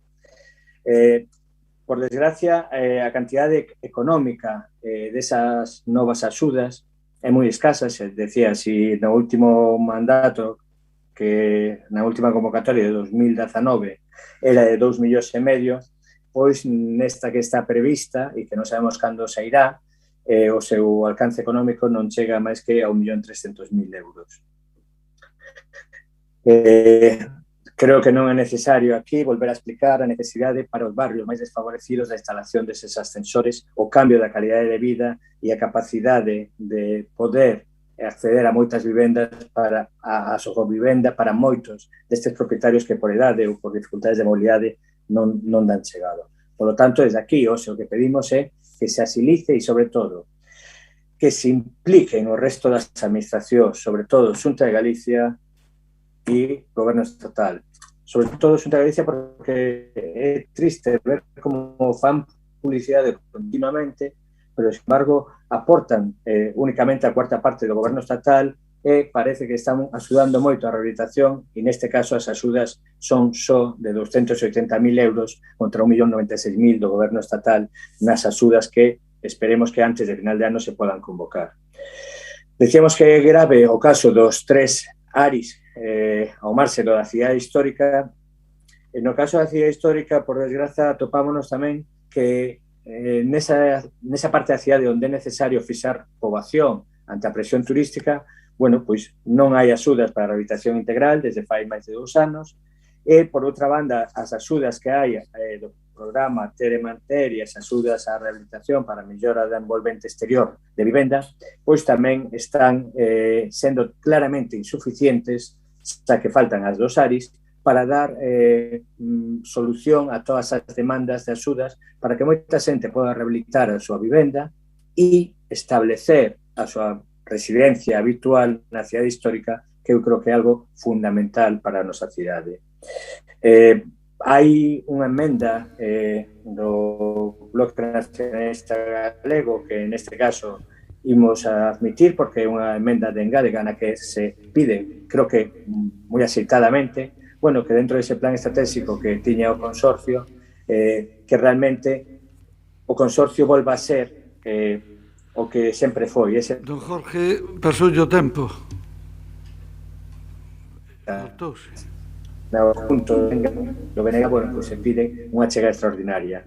Entendemos, por lo tanto, no noso acordo que se solicita ao goberno local e, sobre todo, as outras duas administracións, Xunta e Estado, que aumenten a dotación económica para poder permitir esas axudas, que se aumente por parte do consorcio a axuda, xa como unha demanda clara da ciudadanía de que o consorcio parece que só se dedica a rehabilitar edificios públicos e olvidou a vivenda, é necesario recuperar ese faro e, como decía, admitimos a emenda de engádega. Xa sei que acabei. Descontarei o tempo. Grazas. Descontarei un minuto despois. Intervención do BNG, doña Goretti. Sí, eu xa anuncio o voto a favor do BNG, máis unha vez que se admite a emenda. Únicamente dúas cuestións para matizar. Unha, é totalmente certo, coincidimos non con todo o que ten que ver cos ARIs e a necesidade do seu desenvolvemento e maior captación de recursos. Entendemos tamén que o consorcio ten que incrementar esas axudas para a rehabilitación de vivendas. De feito, había programas ben ambiciosos e propostas ben ambiciosas que o Bloque Nacionalista Galego puxo en riba da mesa, que con este orzamento que ten o consorcio é absolutamente imposible. Unha das cuestións esta de incrementar a partida para axudas á rehabilitación das vivendas xa se fixo, xa se acordou na última reunión do consorcio incrementalo, pero igual nin sequera ese incremento chega para o ano 2022, porque está claro que neste último ano quedou moi escasa, e o que entendíamos coa nosa emenda de engadido é que esa chega extraordinaria é necesaria para ir recuperando o que era a capacidade económica do consorcio nos últimos anos absolutamente decaída, para poder recuperar ao que foi o consorcio noutros momentos, e para iso non valen única e exclusivamente, como decíamos, ir aos fondos, ir a axudas de subvencións e demais, senón que ten que ser algo que estruturalmente vaya incrementando esa capacidade do consorcio dentro do seu orzamento ordinario para poder aí ter capacidade de decidir a que se queren dedicar e a que non, e a rehabilitación de vivenda ten que ser unha fundamental. Así que, nada, anuncio o noso voto a favor. Moitas grazas. Polo parte do Grupo Popular, don Alejandro. Doña María Antón. Pois, lamentablemente, nós non podemos apoiar esta iniciativa de Compostela Aberta. Non porque pensemos que non fan falta máis recursos para a rehabilitación do parque construído da cidade, senón porque non concordamos nin con a análise nin coas propostas do acordo. Non quero facer oposición da oposición, señor Duarte, pero o seu mandato non se pode poñer exemplo de nada. Nin remataron Vista Alegre, nin iniciaron Pontepedriña, nin fixeron nada en Vite, onde tardaron 4 anos en aprobar os estudios de detalle. E xa non digamos do fracaso do Limiar, outro parque da vivenda baleira.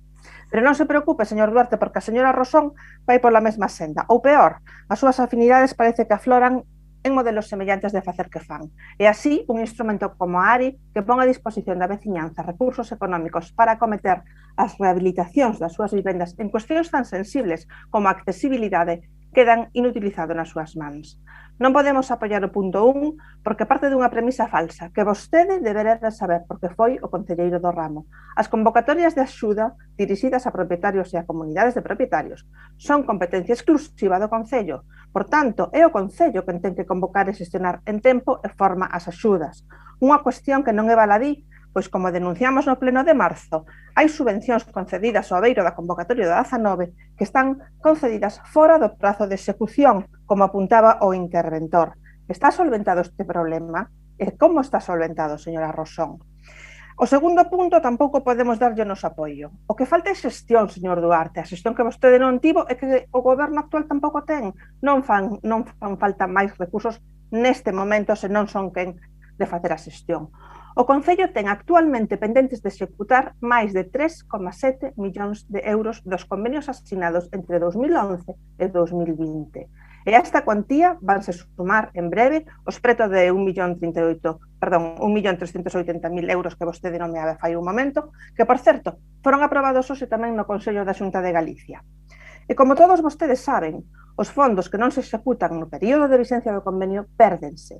De feito, a gran parte deses fondos estarían hoxe perdidos se non se tiveran prorrogados os convenios como consecuencia da prórroga do Plan de Vivenda 2013-2016 a través dunha actualización do Plan do 18-21 que extende a súa vigencia o ata ano 22.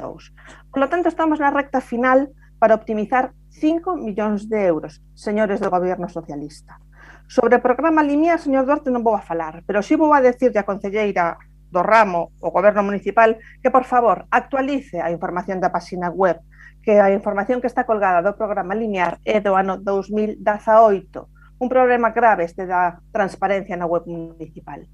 E, finalmente, o punto 3, que para non estenderme vou a xuntar coa emenda do Bloque Nacionalista Galego, para decir que non mezclemos churras con merinas. O debate interesantísimo do papel e os recursos do consorcio deben darse de xeito serio e no foro que corresponde. O consorcio non é o apéndice administrativo nin o patio traseiro do Concello, porque de seguir así perderá toda a súa razón de ser. Nada máis, grazas. Moitas grazas, doña María. Doña Mercedes. Señora María Antón, esa ampliación da que fala só para Santiago, porque vostede acaba de facer referencia que menos mal que hai unha ampliación, esa é unha ampliación que se fai para de toda a convocatoria, non só para Santiago de Compostela, porque vostede sempre trata de facer demagoxia e facer que fai a hora de expoñer todo o seu relato político. Bueno, eu vou a ser breve neste último punto da orde do día do pleno de hoy, intentarei selo.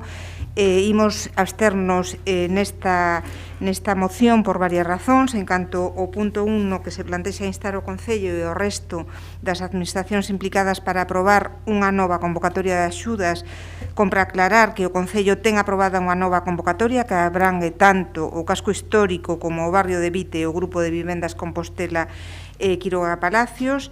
Por outra banda, bueno, e aparte estamos falando, efectivamente hoxe aprobouse na Xunta esa cantidade para Santiago de Compostela de 1.379.866 para 186 actuacións, que supón, e por algo será, máis do 25% de toda a convocatoria que saca a Xunta de Galicia, 4 veces máis que a convocatoria do ano pasado.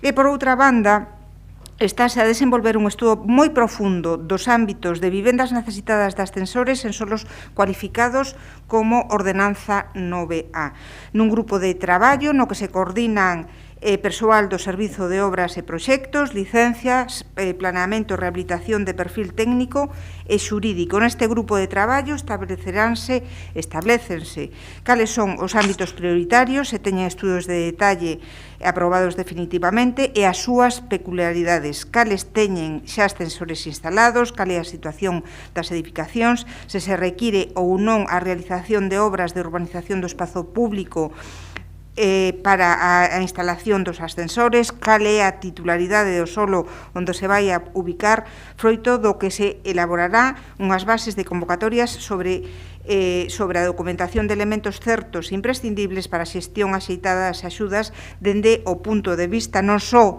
da instalación de elevadores, senón de ordenación e urbanización do espazo público. Estamos preparándonos, xa temos unha parte da EDUSI que vai a financiar esta convocatoria e estamos preparándonos para todos os fondos que veñan de Europa.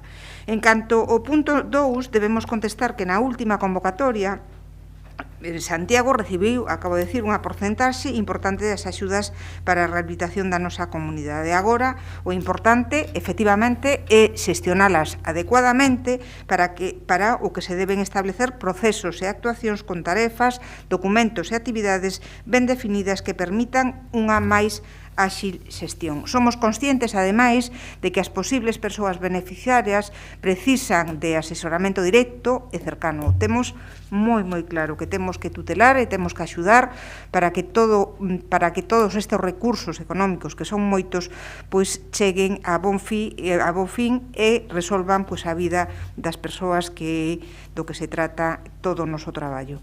Polo que temos establecido que persoal técnico municipal se achegue ás ARIS, o estamos facendo para respostar todas as dúbidas, as inquedanzas que presenten e prestar asesoramento aos posibles beneficiarios e beneficiarias. En canto ao terceiro punto, creo que debemos clarexar que as políticas de axudas a nivel europeo e nacional están fundamentalmente orientadas a concellos, non tanto a órganos consorciados como é o Consorcio de Santiago. E por iso, o Consorcio de Santiago, creo que os que formades parte do Consello do órgano do Consorcio se plantexa para os orzamentos do ano 22 un incremento importante de axudas á rehabilitación exterior de vivendas de cara a...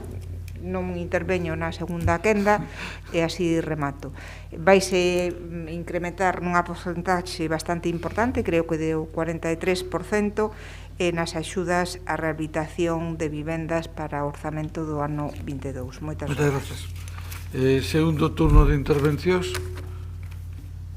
Vou ser moi breve, porque realmente a mí o que máis me sorprende a obsesión a veces con Compostela Aberta. O digo porque eles durante o seu mandato de 4 anos non fixeron ningún estudo de detalle que permitira poñer ascensores. Durante o noso mandato resolveuse de Ponte Pedriñas, de Vite, Ultrella, San Ignacio de Loyola, deixáronse iniciados todos aqueles ámbitos onde era necesario e fixéronse. E como lle decía, a maior convocatoria con maior dotación de fondos foi a que se fixo no Bran de 2019. Polo tanto, non crea que pode facer como fai o goberno da Xunta, que solo con mentir e decir que fai sin facer, xa vale. Non, hai que poñer os fondos. Ademais, o goberno de Compostela Aberta fixo todos esos estudios de detalle para permitilo e dotou de fondos.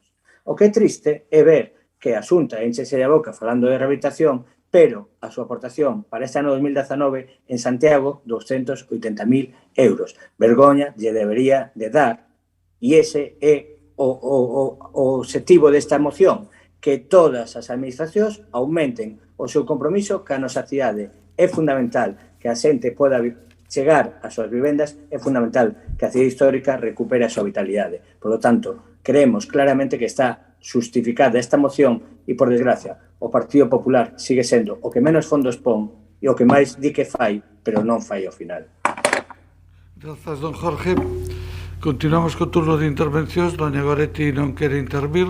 Doña María, desea intervir novamente?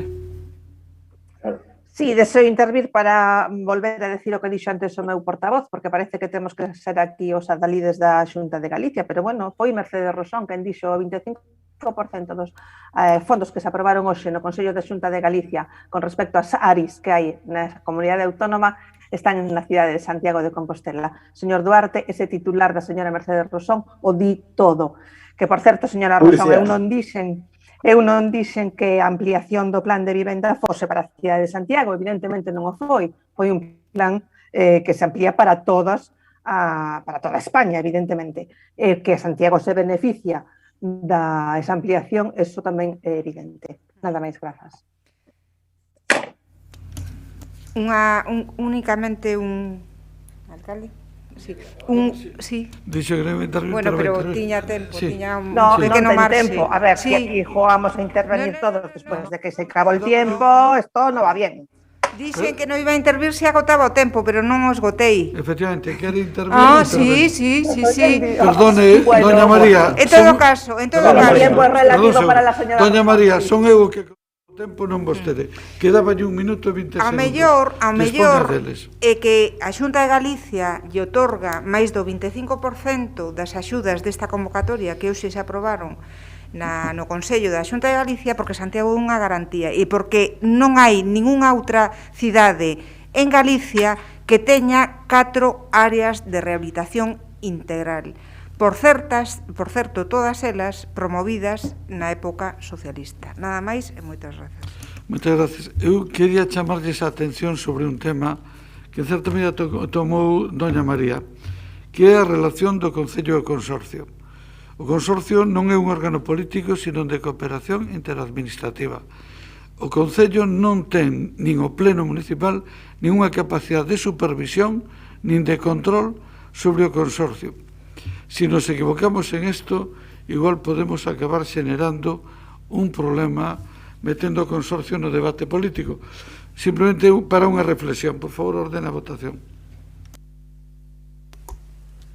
Moción presentada por Compostela Aberta para aumentar as axudas á rehabilitación de vivendas xestionadas polo Concello e polo Consorcio. Votos a favor. BNG e Compostela Aberta. Abstencións. Grupo Socialista e Popular. Non hai votos en contra. Apróbase entón. Moitas grazas a todas e a todos. Boas noites despois desta longa sesión. Boa noite.